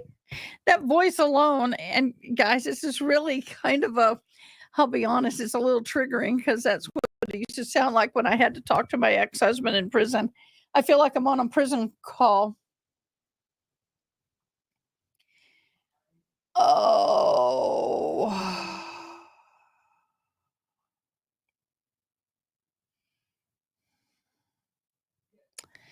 Y'all, it's just so triggering. All right, here we Also go. said I believe, but Well, I read it. We've got another hour of this. Right, but believing that someone is a zombie or I know you said you didn't say that. That is not my belief. But believing that. That is not my belief.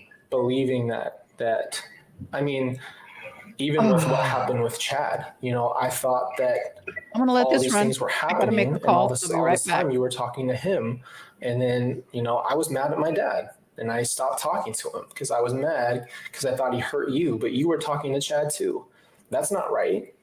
And those things aren't right. And I don't know everything. Like I told you, I'm not arrogant to sit here and say I know everything. And I wanted to give you the platform to say your piece. But my piece is this as well. I do know you. And none of this is congruent to the person that raised me. None of it.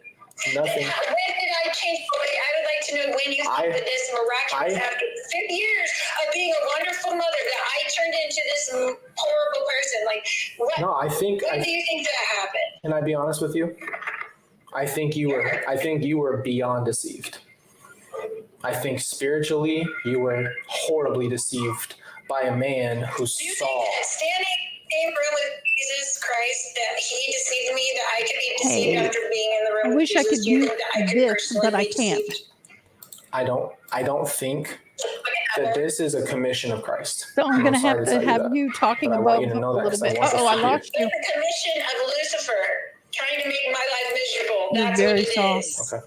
It's not from Christ. Christ lets things happen and strengthens you through it when he attacks Well, you. This is not I'll tell you what. Let me call you on from my Jesus. cell phone, This and is then I can Lucifer attacking do that. our Right, right. lives, my life, and including your life because you are my child. So you have also been attacked, and I am very sorry for that. There's nothing I can do. I leave it in Jesus' hands to handle it because he is strengthening us through this attack. It's just like he let it all happen to Job. Why did he let Job get to that point and suffer so much? Why did he have every single thing taken away from him?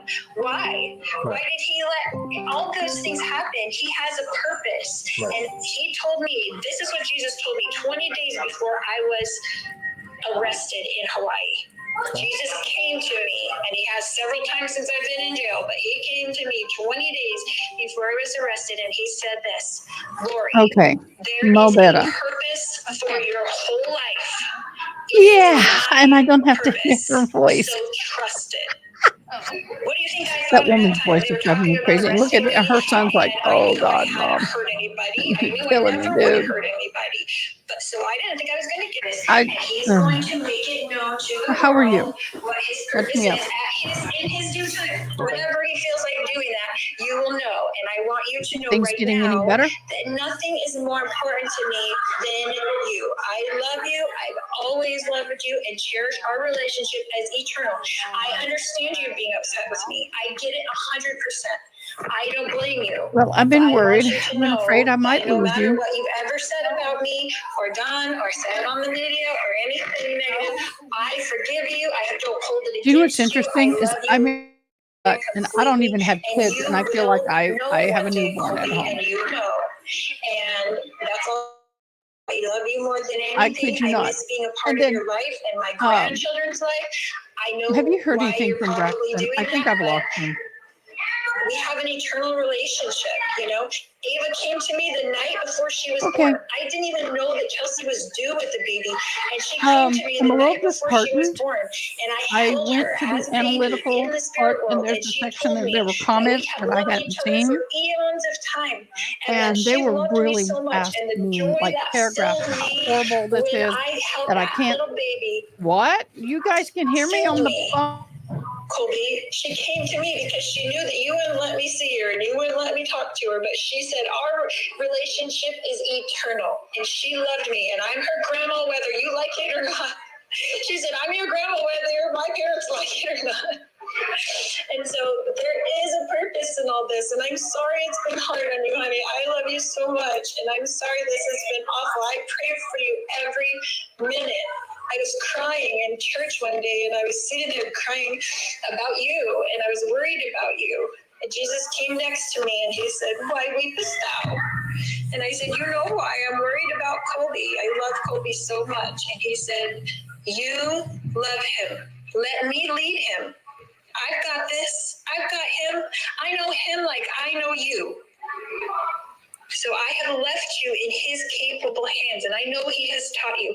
And I'm sorry if he hasn't given you comfort where I am concerned, and maybe it's not time yet, but he will. I promise you, he will. And you'll all see, and everyone will know. But I want you to know how much I love you. I've always loved you, and I love those babies, all of them.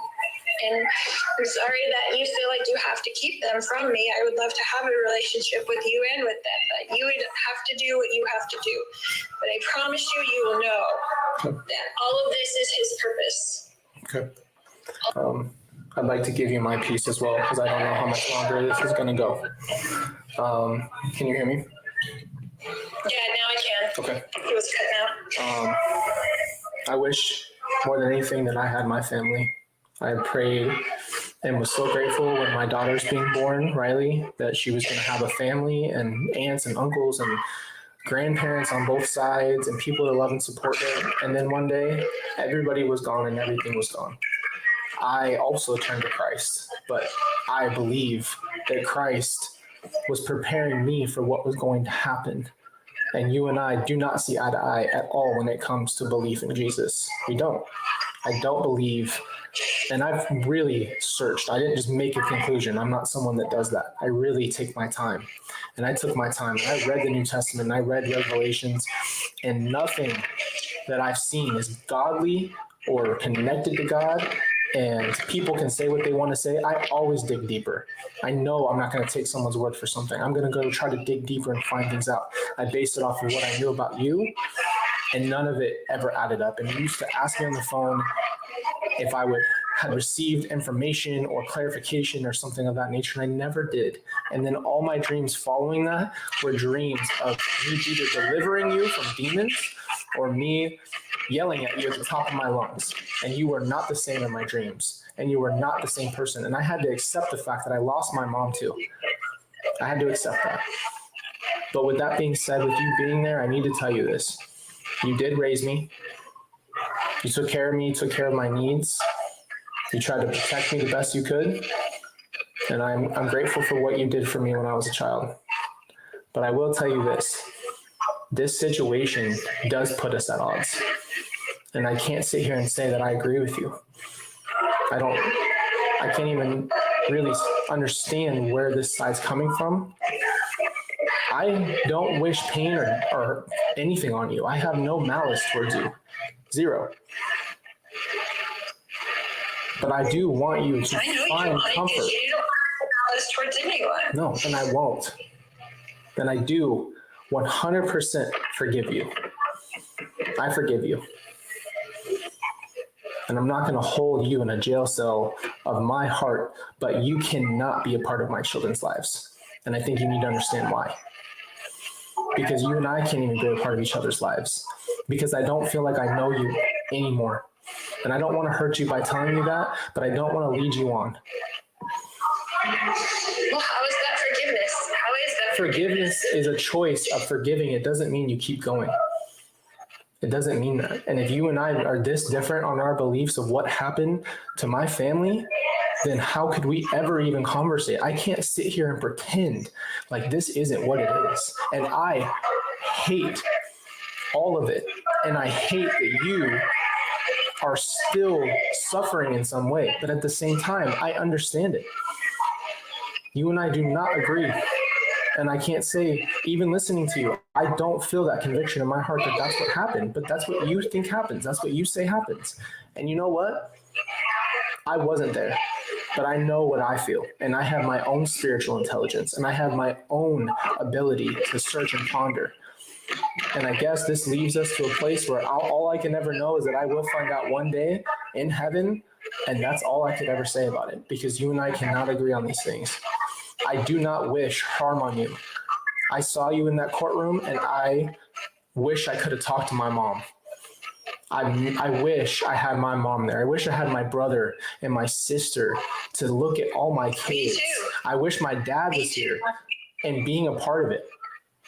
I wish my family was here, and they're not. And you're gone too. And that hurts. It hurts. But I want you to know I don't have a harmful bone in my body towards you. I am mad and I'm upset. But this is something you and I cannot agree on. And I need to set that base now. We do not agree on that. I want to make sure that somehow, some way, you're not stuck in this place forever.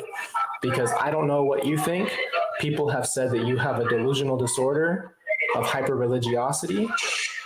And you know what? Because if you tell anybody you've had a visit from Jesus, that's what they say. That's what psychological world says. But I am not crazy. I never was. When I was at the hospital, I met lots of people who were, and I wouldn't call them crazy, but that have mental disorders, and I do not. Okay. I'm thinking about all the prophets who said they saw Jesus. They said, well, and they're mad. Like, well, if he came to you, why doesn't he come to me? Why doesn't he come and tell me this stuff, right? It's the Sadducees and the Pharisees. It's all of that. So what I'm upset about hearing your statement is that it's the first time I realized, and I'm sorry for you, honey, because I love you so much, but it's the first time I realized that when Jesus asked me to be like Job, that you're also having to be like him, because I know you lost everything and all at once. But you have your wife, you have your beautiful children, you have your life still. And I'm grateful for that. I'm grateful that you have a support system with Kelsey and her family. I'm grateful that you have that. I'm grateful that the kids have that. And this is my mission, and my mission will be revealed to everybody at some point, and including you. And at that time, I just want you to know, I'm not going to say I told you so. I'm just going to say I love you. I want you to know that I did conduct this, obviously, like an interview. And I want you to know that I don't know exactly what I'm going to do with this, but I want you to know that my plan was to have this conversation and give you this piece for the public at some point. And that's what I want you to know. So that is the plan, for you to have said what you've never got to say publicly. I wanted you to know how much I love you, and whether you reciprocate that or not. I mean, I know you love me, but whether you want to have a relationship with me or not, that's up to you. That's 100% you. So I respect all of your wishes. I know you're a grown man now and you can make your own decisions, but I would ask you to pray about, and I would ask you to have Jesus tell you the suffering that has been for me in the past 5 years, so that you will know that there's nothing that I could have done different that would have had a different result for you to lose everyone. There's nothing I could have done to complete my mission. And there's a totally different attitude in heaven than there is here, because they realize this is just a short time and it's temporary. The things that we do there are eternal and have eternal importance. But your relationship with me is eternal. So that's the only reason I would ask you to even pray about that, Colby. All I ever wanted for you is to have peace about it. I know you lost everybody. I'm sorry that you did. It was not my choice, and it was not what I wanted for you at all. I wanted the same thing for the kids. I wanted everybody to be happy, but that's not what this life is about. It's certainly not what Job's life was about. But in the end, what did they give Job? They give him everything back and more. So we'll see how Jesus wants to handle that. He hasn't told me when that is going to be, but he did come to me on February 2nd in this jail this year, and he said many things to me, and he told me to write them down. And when I wrote them down, he said, one of the things he told me. I think the phone calls were spotty. Phone calls are really spotty. She was trying to see if she was going to call back. I feel like we didn't really end it. My raw reaction right now is I just spoke to my mother for the first time in 4 years. And I feel like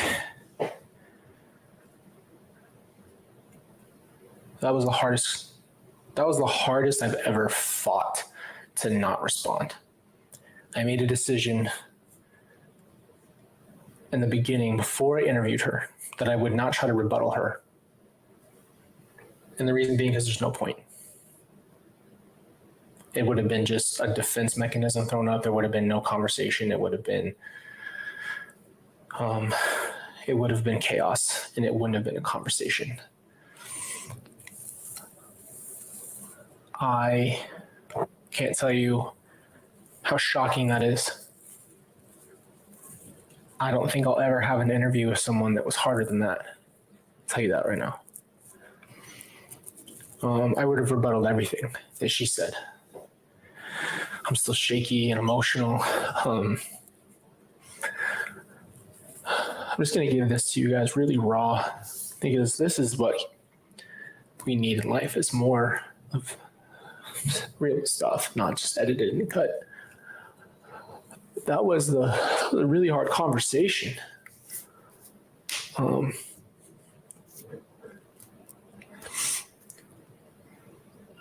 She's so convicted of her truth and her reality.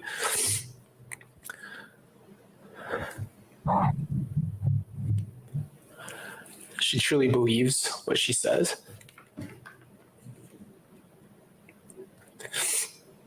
She begged to be in my life.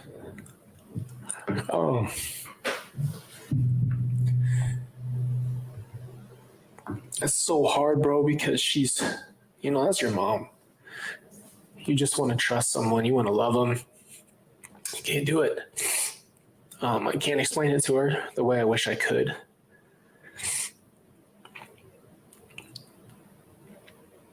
Of course, I want my mom to be a part of my life. Of course, I miss my family. But, that can't happen. That can't happen, man. Her belief is so far off.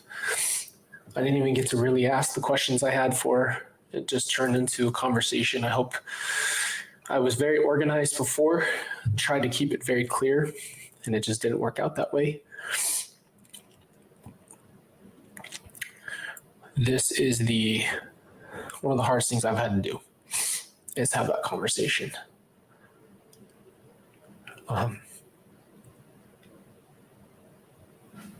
My sister did not kill my brother. She didn't. Put it on her. It's so unfair.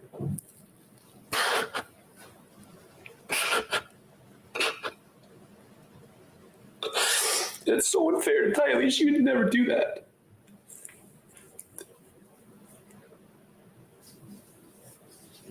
I don't care how mad she was, how upset she was, how hurt she was. And she was being put through hell, being moved around. And after everything that happened to my dad, she didn't even have a chance to breathe. And to blame her. This is the world.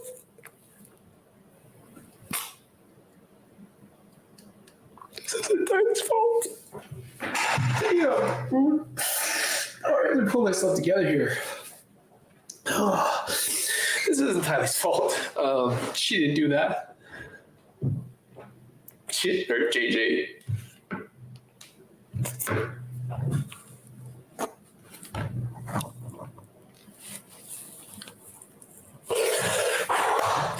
She didn't do that. So that's not the truth. That's not the truth. And I guess I have to accept how delusional my mom is.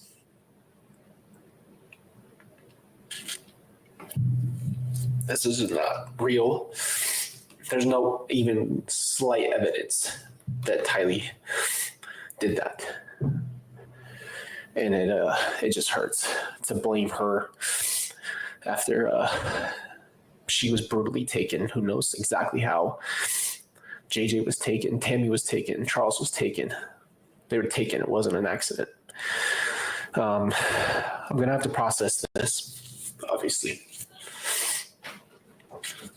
Yeah, I didn't get to say goodbye to her. I feel like I said my piece. You heard what she had to say. So that's about it. I'm a mess right now. I'm going to have to go back and watch some of that. I apologize. I had to do an important phone call. Tylee didn't do that. But I didn't rebuttal her because I knew it wouldn't go anywhere. I tried that. I was very confrontational with her, and I just got doors in my face. I knew I had to come in and just ask questions. Not come in with an angle. Not just say my piece to send my piece to the end. I feel like she heard what I had to say. So this was the heaviest thing I've ever done. Thank you guys for watching this. This is not easy to share. But I say that right now because I'm feeling the gravity of this.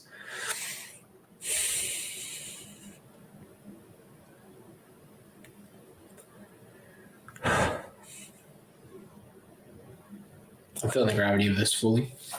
So I just want to say thank you guys for supporting me, my family. And I did my best. I did my best to talk to her. So, anyway, thank you guys. I love you. I love you. Love you too, dude. Don't even know you. But man, my heart goes out to you. Okay, guys. He's such a great young man. Very, very difficult. Y'all pray for the deaf community. They are struggling. I just had a text from somebody in Florida who's deaf saying that they've heard very little information because they're not putting it out there in American Sign Language. A lot of the stuff that they're getting is not really all that accessible to them. They're a little bit panicked. I've told them to hop onto my live. And so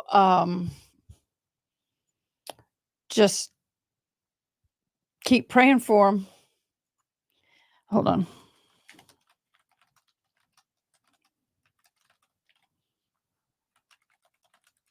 Hold on, I'm trying to type.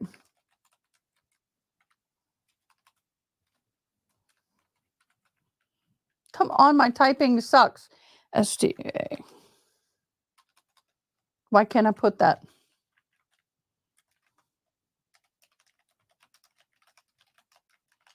So, Trial TV Live said, what can we do to help? I said, there's nothing that can be done except for me trying to stay awake long enough for them to get to where they need to be and that are safe.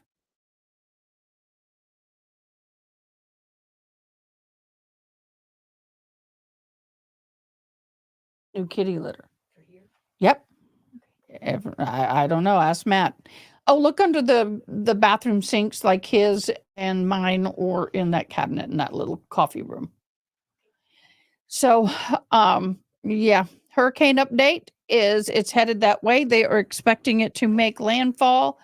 Go ahead and take those boxes if you want to, love. Thank you. They're expecting it to make landfall approximately 2 o'clock, at least the center of the eye. Now, we're not talking the outer bands. I'm talking the center of the eye is expected to make landfall. So So right now, just I may be pulling it all night or at least until 2, 3 in the morning. I don't know. I'll stay up as long as I can because I got to be up here for us tomorrow. You guys are my some of my favorites. I appreciate all of you for being here. I had to talk to Miss Kevin. I've had my creator feelings hurt, and I had to talk to someone. Look at this. It's glowing in the dark, y'all. This glows in the dark. This is one of the giveaways. It's purple with dots. And then I have another one that's got little pumpkins and UFOs, and it's got glow in the dark thing. We are giving away. We're giving away. For every subscribe, if you subscribe, we will confirm all this. I sub for 1 entry. If you become a member, it's 10 entries. Maximum number right now of entries is 11 entries. On Halloween, we are going to be having a party, and it will be court related, I guess. I don't know what we're going to do. And then what happens, I'll be doing a drawing. My goal is to get to 3,100 by the 31st. I'm at 2,200. I got 1,000 to go, y'all. So post one of what to England? Oh, mail? I don't know. But what I could do is mail you a gift card for the value. Haley Mouse, I do that. I send a mail, or I can Venmo, Cash App, whatever I can do over there. So that's not a problem.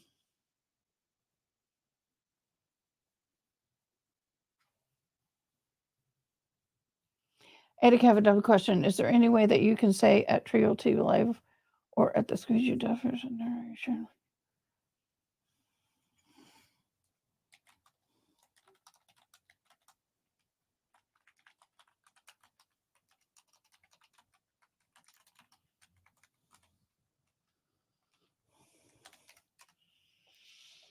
Oh, I got to fix something. I should have done it. My bad.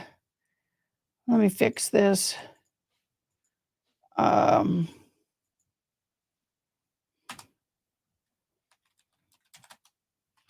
I thought I had done it.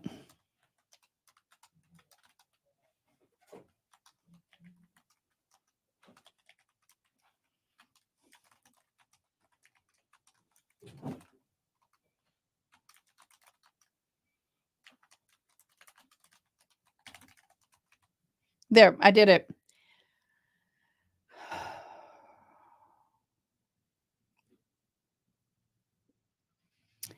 Well, what bothers me is they are attacking me in the sense of the fact that they accused me of trying to mimic Emily D. Baker, told me I was unprofessional, told me that I didn't know how to pronounce words like cities and names, told me that my speech sometimes was not clear, that I was messy and not put together. I mean, it goes on and on. I was ripped apart, and I was really hurt.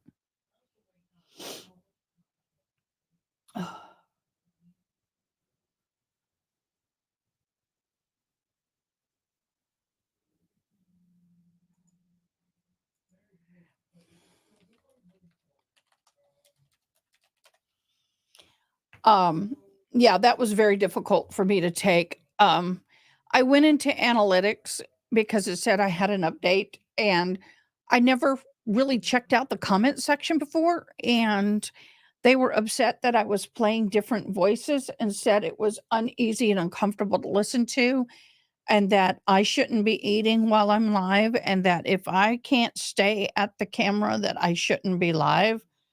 And I was just like,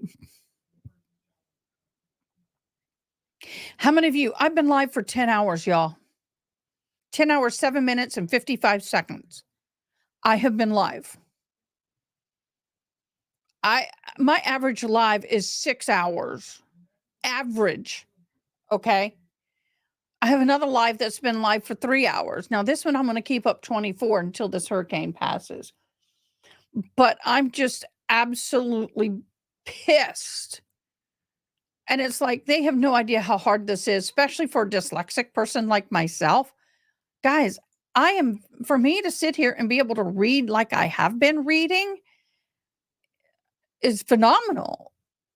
And yes, I may get some words wrong. That is just who I am. I wonder how many people tell Emily D. Baker, who's dyslexic like me. I don't know who's worse, but I do know that when I'm in school and I'm in a live class, not an online class, I get freaking note takers. I don't take my test in writing. I take them verbal. That's how bad it is. And then because of my hearing, if somebody says it, I may not quite understand it. It just pisses me off.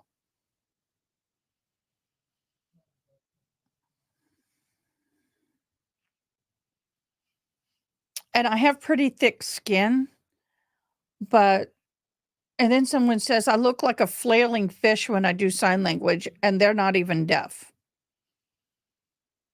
And someone says your face is awkward. Quit making the weird faces. You're not a comedian. I was just like, I am so done with this. Comments, not the lives. So you guys really make me, this is why I do it. It's because you guys, y'all are amazing. And this is fluid. I am not a news reporter. If you want me to be a news reporter, I can, but that's not my way. That's not who I am.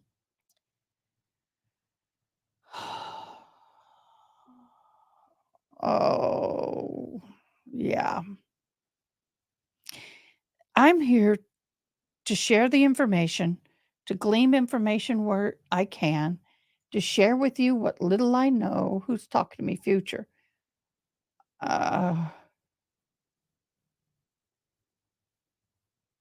Ryan Hall. Yes.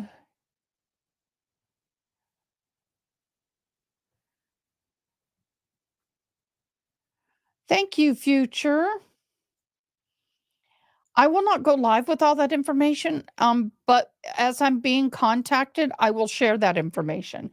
But I will check him out.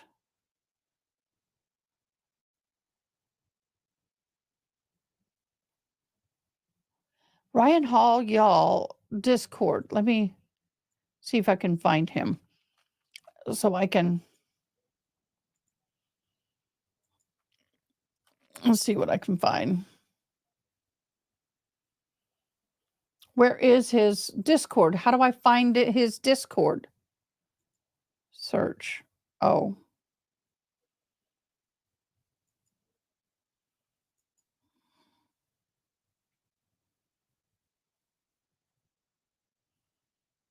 Okay, I don't know how to find him on Discord. I'm not that good in Discord. But oh, y'all are so awesome. I really appreciate you guys. I really, really do. Y'all are simply amazing. So I think what I'm going to do is for this live here with the Sarah Boone trial delay and all of this particular one, not the weather one, I'm going to go ahead and wrap it up so I can get dinner, so I can take care of my puppies. Well, my pupper. We come back here. Oh, I know I'm quirky as hell. What can I say? I mean, I can be a lot more professional, but it won't be fun. And I just do it because I want to make it fun. The moment this becomes a place that I dread coming and I'm struggling to be here, it's time to hang it up. And I don't want that to happen. So I'm sorry y'all heard part of that phone call. That was not my intent. I apologize. I feel like in some ways I want to look more professional. I've had a lot of people say that background that I did for fall was too busy. And people, have y'all seen the fall background? I don't remember. Let me pull it. Nope, I can't because I'm interpreting tonight. I can't. As long as Sensei, get up. I'm gonna hurt a paw. Move. Oh, my puppers. She gets right under my seat, and then I don't want to roll over her paw. So, cancel. So I guess what I'm saying is that while I'm signing, if I have to, I can't. I got to leave this if I'm going to be interpreting at all. And I am going to be interpreting for the Sarah Boone trial. Diane will be there a little bit. She's got a bunch of new interpreting jobs. So between those, she'll hop on. She will be in the background watching and supervising me to make sure I'm doing it the best I can possibly do. Yes, I'll make mistakes, but we all do. Concept is what's important, not every word. So with that, I love y'all. You're amazing. I'll see you tomorrow morning. Guys, we need more mods. I need more mods.